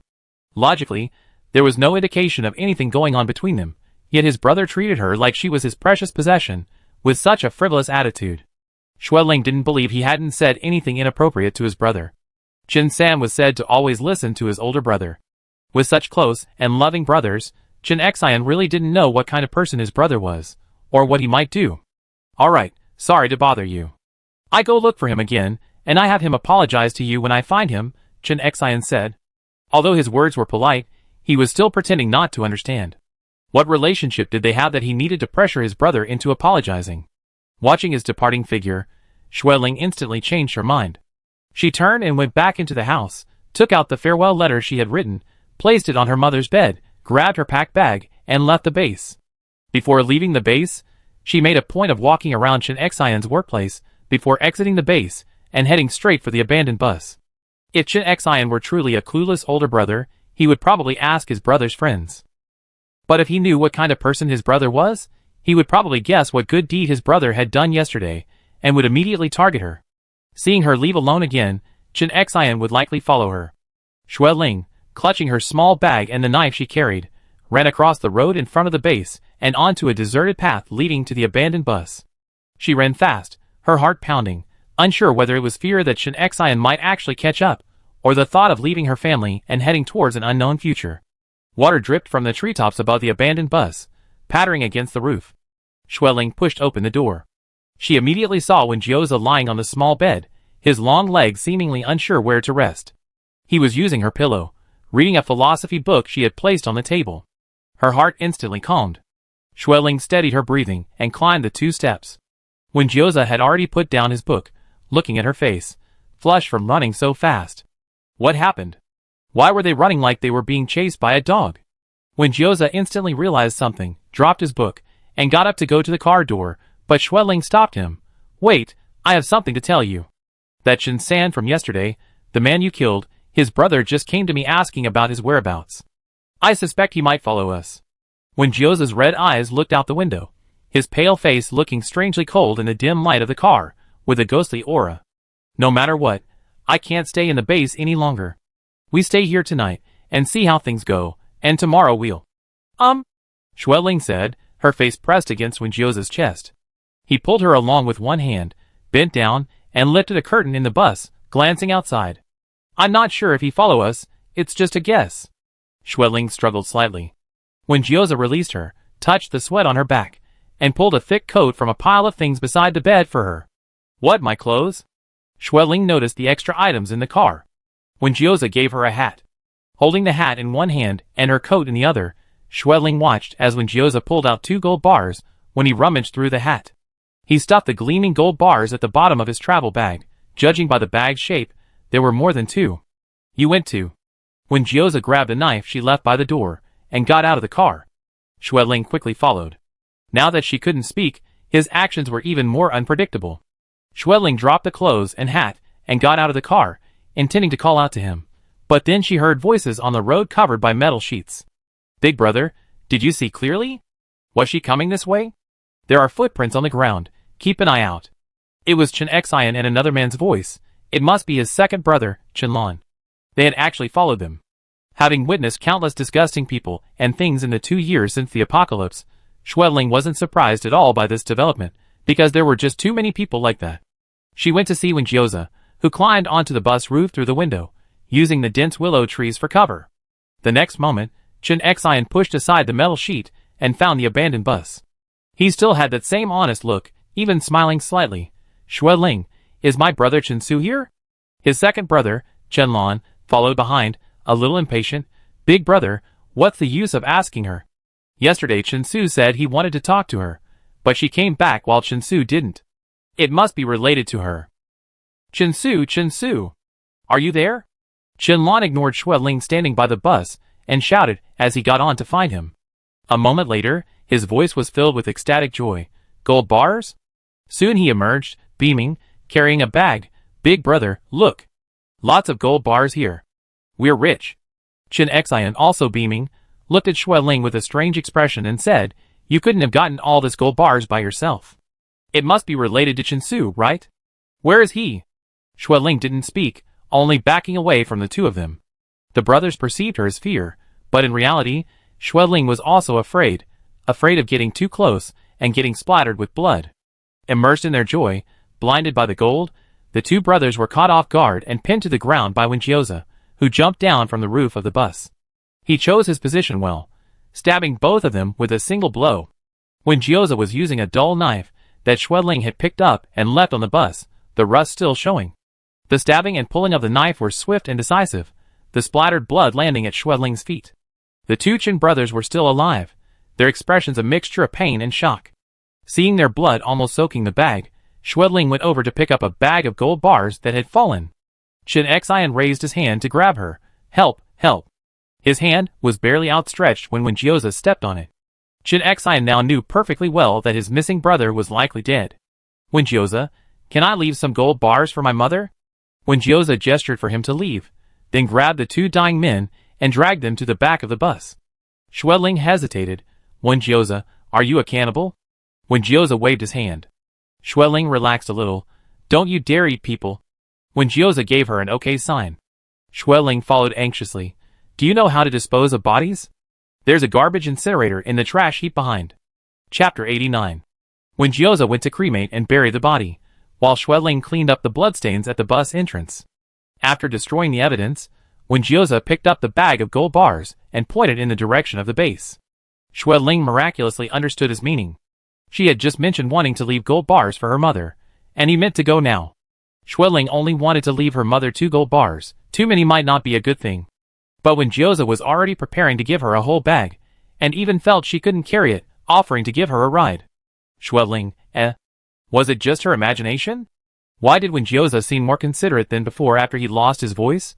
Others are afraid to speak after doing something, but he's afraid to speak after doing something. If he opens his mouth, all his actions will be in vain. Wait a minute. Schwedling grabbed Wen Gyoza's clothes to stop him. Although his generosity was touching, but I can't go back to the base now. If I go back, I won't be able to get out. Schwedling explained that she had left the farewell letter in her mother's room, in case her mother was coming home to make lunch at this time, and would definitely see it. If she went back now, she would definitely get a scolding. Schwedling dared to face malicious people, but she dared not face the lectures from her elders. The plan has changed. We stay around for a couple of days to see how my mom and the others react, And then I find an opportunity to contact my cousin and give her the gold bars. She and her cousin grew up together. Although they had their disagreements, they had gone through life and death together after the apocalypse, and their relationship was even stronger than before. Besides her mother, Schwedling also wanted to help her cousin. But we can't stay here on the bus any longer. It would be best to go somewhere farther away. That means we need to prepare a car and some supplies. As Schwedling spoke, she mentally tallied up what she had saved. She had packed some weapons and a small amount of food in the bus. They could all be taken. As for a vehicle, there were plenty of abandoned cars, but gasoline was hard to find. Suddenly, her face was touched, interrupting Schwedling's thoughts. She looked at Windjioza. What's wrong? Are you really going to leave with me? Windjioza wrote on the ground. Schwedling, then I won't leave. I go back to the base? Windjioza grasped her arm. He didn't know how long he could maintain this state, but if Schwedling impulsively left with him because she didn't trust him, she would regret it later. Schwedling sighed, then smiled, placing her hand on his arm. You are the courage that gives me the courage to leave, but not the reason I leave. Even without Windjioza, she would have left sooner or later, so there was no need to worry about her choice. Let's put that aside and talk about what we were talking about earlier. That's the most important thing right now, Schwedling said. Windjio clapped his hands, stood up, and suddenly scooped her up and left. He walked to the other side, where he had been dealing with the body, and tore off a tattered tarpaulin. Schwedling then noticed a car had appeared. The heavy rain had washed away the dust from the car, but the body was still covered in patches of dirt. However, the dirty exterior couldn't hide the car's excellent quality. Windjio carried her to the back of the car, knocked on the door, and gestured for Schwedling to open it. Schwedling thought to herself, what kind of shock have you prepared for me this time? She nervously pushed open the back of the car, and the contents immediately came into view. Schwedling was shocked, as if she had opened the door to a treasure vault and discovered a treasure trove. How can there be so much stuff? Did he get all this last night? Windjio helped her into the trunk, and Schwedling, taking advantage of the situation, climbed onto the truck bed and plunged into the pile of things. So many canned goods. Schwedling opened a box and found it filled with canned goods. Fish, luncheon meat, jam, several boxes piled together. She randomly pulled out a mixed can and found it was braised beef, with a shelf life of 36 months. It was produced before the apocalypse and hadn't expired yet. There was also a large box of compressed biscuits. She had eaten these in the early days of the apocalypse. They were very filling. There were also freeze-dried braised chicken rice, freeze-dried beef noodles, and tomato noodles. This one was impressive, with a shelf life of 8 years, also piled in several large boxes. Schwedling had never eaten these before, and didn't know where he had found them. At the bottom were 2 large vacuum-sealed bags of rice, sealed dried noodles, and several packets of soybeans, mung beans, and red beans. Schwedling heard the clinking of glass bottles as she rummaged through the contents. She quickly slowed her movements, pulling out a bottle of baijiu, Chinese white liquor, and then a bottle of red wine. Judging from the packaging, these were very, very expensive bottles, mixed in with a whole case of other liquors. Ah! Honey and sugar! Schwedling excitedly dug out honey that could be stored for a long time, then discovered several cans of milk powder underneath. Milk powder. The car was piled high with so much stuff. Schwedling hadn't seen so much edible food in a long time, and much of it was stuff that couldn't be bought with gold or points at the base. She was happier than if she found a mountain of gold. Like a treasure hunter, she moved aside the pile of things and found a box of seasonings, salt, soy sauce, vinegar, pepper, star anise, and so on. She even found a packet of seaweed and pu'er tea. Schwedling had heard of this collector's grade pu'er tea before, but who would put pu'er tea together with dried seaweed and kelp? While digging, she suddenly unearthed a large bag of clothes and shoes, and Schwedling's hand stopped. Ignoring the clothes and shoes, the other items were still very delightful. Schwedling turned to ask, Windjioza, did you prepare all this for me? Windjioza leaned against the car with his arms crossed, watching her happy and surprised expression, and beckoned to her. Schwedling, ? Windjioza opened the back door, and several large packages were stuffed into the back seat. Schwedling went to look and found various kinds of shower gel, shampoo, soap, toothpaste, face cream, as well as face towels, toilet paper, and sanitary napkins. She had almost everything she needed. Many of them were brands she used to use frequently. None of these things were for Windjioza himself, they were all for her. The apocalypse is too hard. At first, there wasn't even enough to eat. Now, there's enough to eat, but still nothing good to eat. Even candy has become a luxury. If food is like this, then other aspects of life are even worse. Being able to shower, and having hot water, is already a blessing. Being able to use soap is something to be happy about. Sanitary napkins, which were readily available downstairs before the apocalypse, have become scarce. Schwelling dreads her period every month, fearing it will cause her a lot of trouble. Everything is lacking, and everything has to be made do. She had no choice but to make her own sanitary napkins from plastic bags. Fighting zombies is so tiring that she can barely lift her arms. She can't even tear open a package of compressed biscuits. Schwelling survived all those days without ever feeling anything, but now, she suddenly feels an overwhelming sadness. When Gio noticed Schwelling sitting silently in the back seat, unlike her earlier cheerful self, she had her back to him, head bowed, the cervical vertebrae prominently protruding. He then sat down in the back seat, unfolded a blanket, wrapped it around Schwelling, and pulled her into his arms. At first, she curled up, shivering as if from the cold, but then slowly relaxed, snuggling against him wrapped in the thick blanket. When Gio heard no crying, no movement. After a while, he lifted the blanket to check and found her eyes closed. When Gio checked and saw she was still breathing, then covered her with the blanket again. He almost thought she had suffocated under the covers. When Schwelling woke up, she found the mattress hard, making her back ache. She touched it. Oh, it turned out her dead boyfriend was using it as a bed. They were still lying in the back seat of the car, the doors and windows closed. When Gioza, with his long legs bent and resting on the mat, which also served as a guardrail for Schwelling, had 2 blankets piled on top of her, almost filling the back seat. "Aw, I fell asleep." Schwelling was a little stunned. When Gioza held up a finger and shook it, indicating something was wrong, and then tried to find a place to write something, but Schwelling quickly stopped her. She knew it wouldn't be anything nice anyway, so she wasn't allowed to write. Grumble. The sound of her stomach reminded Schwelling that she hadn't eaten much all day. Seeing so much food in the trunk again, Schwelling couldn't help but feel happy and opened a box of freeze-dried beef bibimbap. This only needed to be soaked in hot water for a few minutes and then mixed before eating. If it were before, she might have disliked it, but now, it was a nostalgic taste. Delicious. Schwelling held the jar reverently and quickly finished it. As she took her last bite, when Gioza placed a new jar in front of her. This one was freeze-dried tomato noodles. She hadn't tasted tomatoes in a long time. Schwelling opened it, prepared the noodles, and ate halfway through when she noticed when Gioza had brought over another jar to open. Was he feeding her pigs? 2 jars weren't enough. He wanted a third. "Don't open it, I can't finish it." Schwelling felt he seemed disappointed at being stopped. "You can't just eat whatever you want, you need a plan," Schwelling said. When Gioza sat to the side, scribbling on the ground, "I find another one after you finish this. Eat more, look how skinny you get." He didn't finish writing before Schwelling quickly crossed out the rest. That's enough for carrying words. When Gioza, interrupted from his spellcasting, tossed aside the stick, moved closer to Schwelling, and suddenly patted her stomach. Schwelling was drinking soup when he slapped her, causing her to spit it out. "What are you doing?" When Gioza got up and strolled away, picking up the bag of gold bars he had previously left by the roadside. "Didn't you take it back? You just left it by the roadside and didn't care?" Schwelling was completely impressed by his nonchalance. After finishing her meal and cleaning up, Schwelling busied herself again. She moved some of her personal belongings, which she had hidden in the bus, into the new vehicle and then locked the bus. "Let's go!"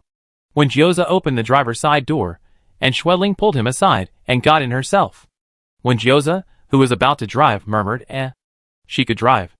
After moving to the passenger seat, Schwelling reminded him to fasten his seatbelt and handed him a notebook and pen. This was Schwelling's notebook, where she kept records and had even written a few short diary entries. When Gioza opened it and saw that several pages had been torn out, she had been secretly tearing them up on the bus. Unfortunately, the notebook had been on the shelf before, and when Gioza had taken it out to look at it when he was bored. What was there to tear out? She just said she missed him. When Gioza held the notebook and wrote slowly and awkwardly. When he finished, he showed it to Schwelling. "You even prepared paper and pen for me. I thought you didn't want me to talk, so I kept interrupting you." "Schwelling, I didn't stop you from talking, I stopped you from getting beaten up." When Gioza took the notebook back and began to write slowly. He wrote for a long time. Schwelling glanced at him repeatedly, thinking that even a corpse would look handsome when he couldn't speak and just quietly wrote. The car was quiet. Schwelling focused on driving, pulling the car near the base gate and parking it on the far side. Her cousin often came to pick vegetables in the fields near the base entrance. She planned to wait for her here. By now, the family should know about her departure. One night, whether it was disbelief, anger, or sadness, was enough for them to accept reality. In this environment where even going out to scavenge could mean losing your life at any moment, everyone's ability to accept things had been forced to increase significantly. This departure meant not knowing when they would see each other again. When Gyoza's situation was special, and Xueling didn't want to reveal his existence, she probably wouldn't have many opportunities to see her family in the future. Xueling felt a little sad. Suddenly, her arm was touched, when Gyoza handed her an open notebook. "You've been writing for so long. What have you been writing?" Xueling curiously took it and looked at it. The notebook, scrawled in hasty handwriting, read, "I had a dream during my afternoon nap. I dreamt of Gyoza. In the dream, I was giving a public lecture, and he walked in from the door and sat next to me. Upon waking up, I realized this had happened before. One day he suddenly came over, silently stayed with me for the entire class, and then left after class. I don't know why he came, I don't understand, I still don't understand. Why would I suddenly dream of him? Is it because I miss him?" Xueling's face instantly flushed red. She ripped the page off with a tear, gritting her teeth. "Are you crazy? You copied my diary from memory. When did you see this? I fight you." Chapter 90. On an October morning, a thin layer of mist shrouded the vast fields outside the base. When Gyoza sat in the car, watching Xueling talk to a young woman, her cousin, her uncle's daughter. Xueling said she didn't get along well with her stepsister, but she was quite close to her cousin, having grown up together. When Gyoza watched them tug at each other for a moment, the cousin looked disapproving, speaking rapidly, probably trying to persuade Xueling. Would she be convinced to go back? When Gyoza wasn't sure. Xueling had always had this problem. She couldn't stand repeated requests and persuasion.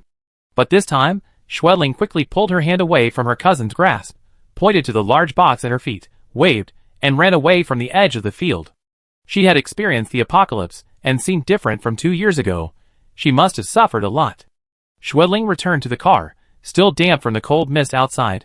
"I've given everything to my cousin, we can go now." She started the car, not looking back at the base.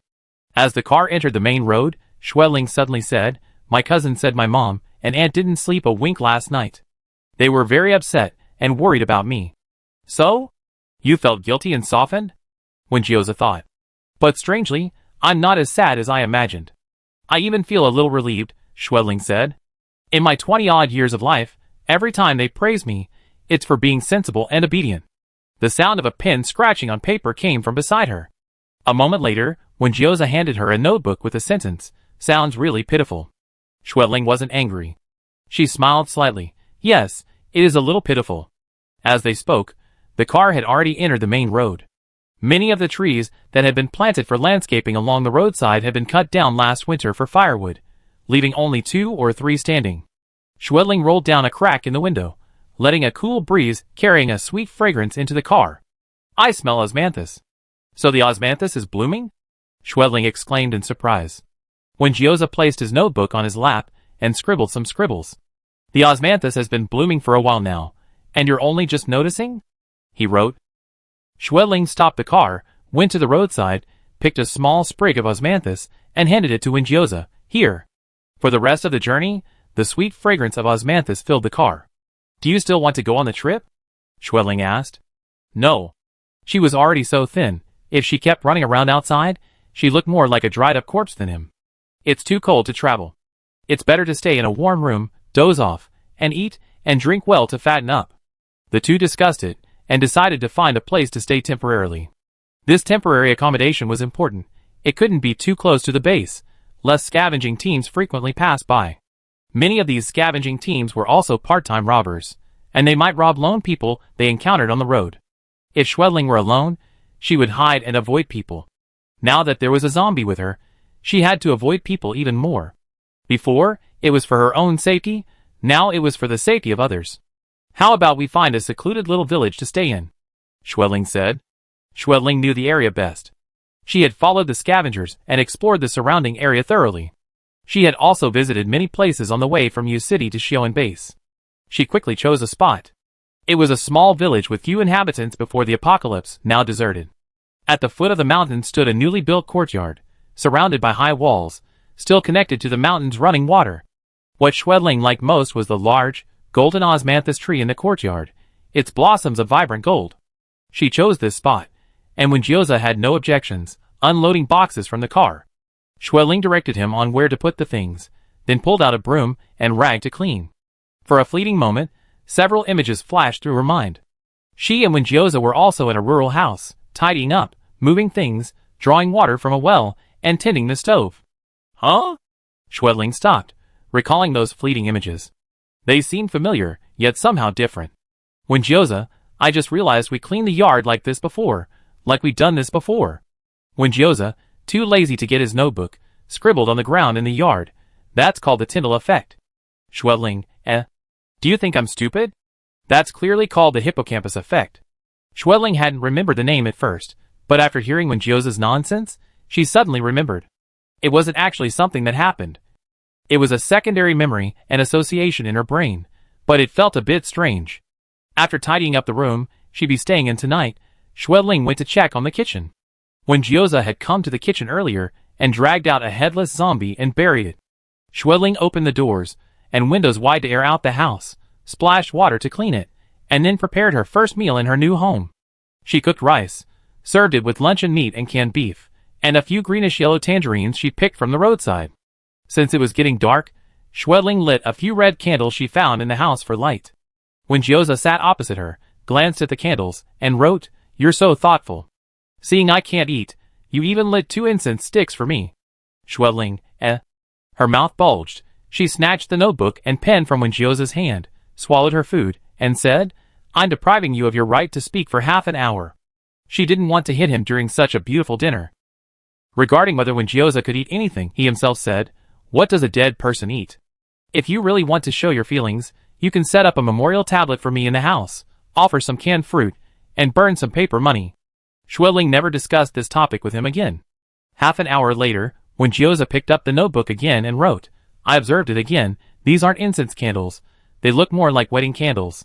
Do you think our situation would be considered a ghost marriage if we got married?" Schwedling's expression was indescribable. "If you're not busy, go do some work. There's still a lot of chores to do at home. I'm silencing you for another hour." She confiscated the notebook, went back to her room, and started writing a list by the light. "Here's the list. Tomorrow, use it to find things and bring back a lot, understand? It's time for you to support the family. Aren't you coming with me?" Gyoza took the list, glanced at it, and wrote.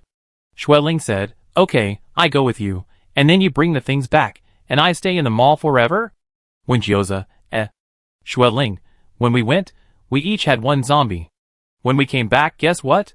We had 2 zombies. Gyoza wrote, mimicking my speech. "So you know your usual speaking style, huh?" Schwedling patted him. "Don't worry about it. Even if you can't see me for a second, I'd be fine. The house is still a mess. I have to stay and clean it up tomorrow." Gyoza wrote, "Aren't you afraid to go alone?" "What's there to be afraid of?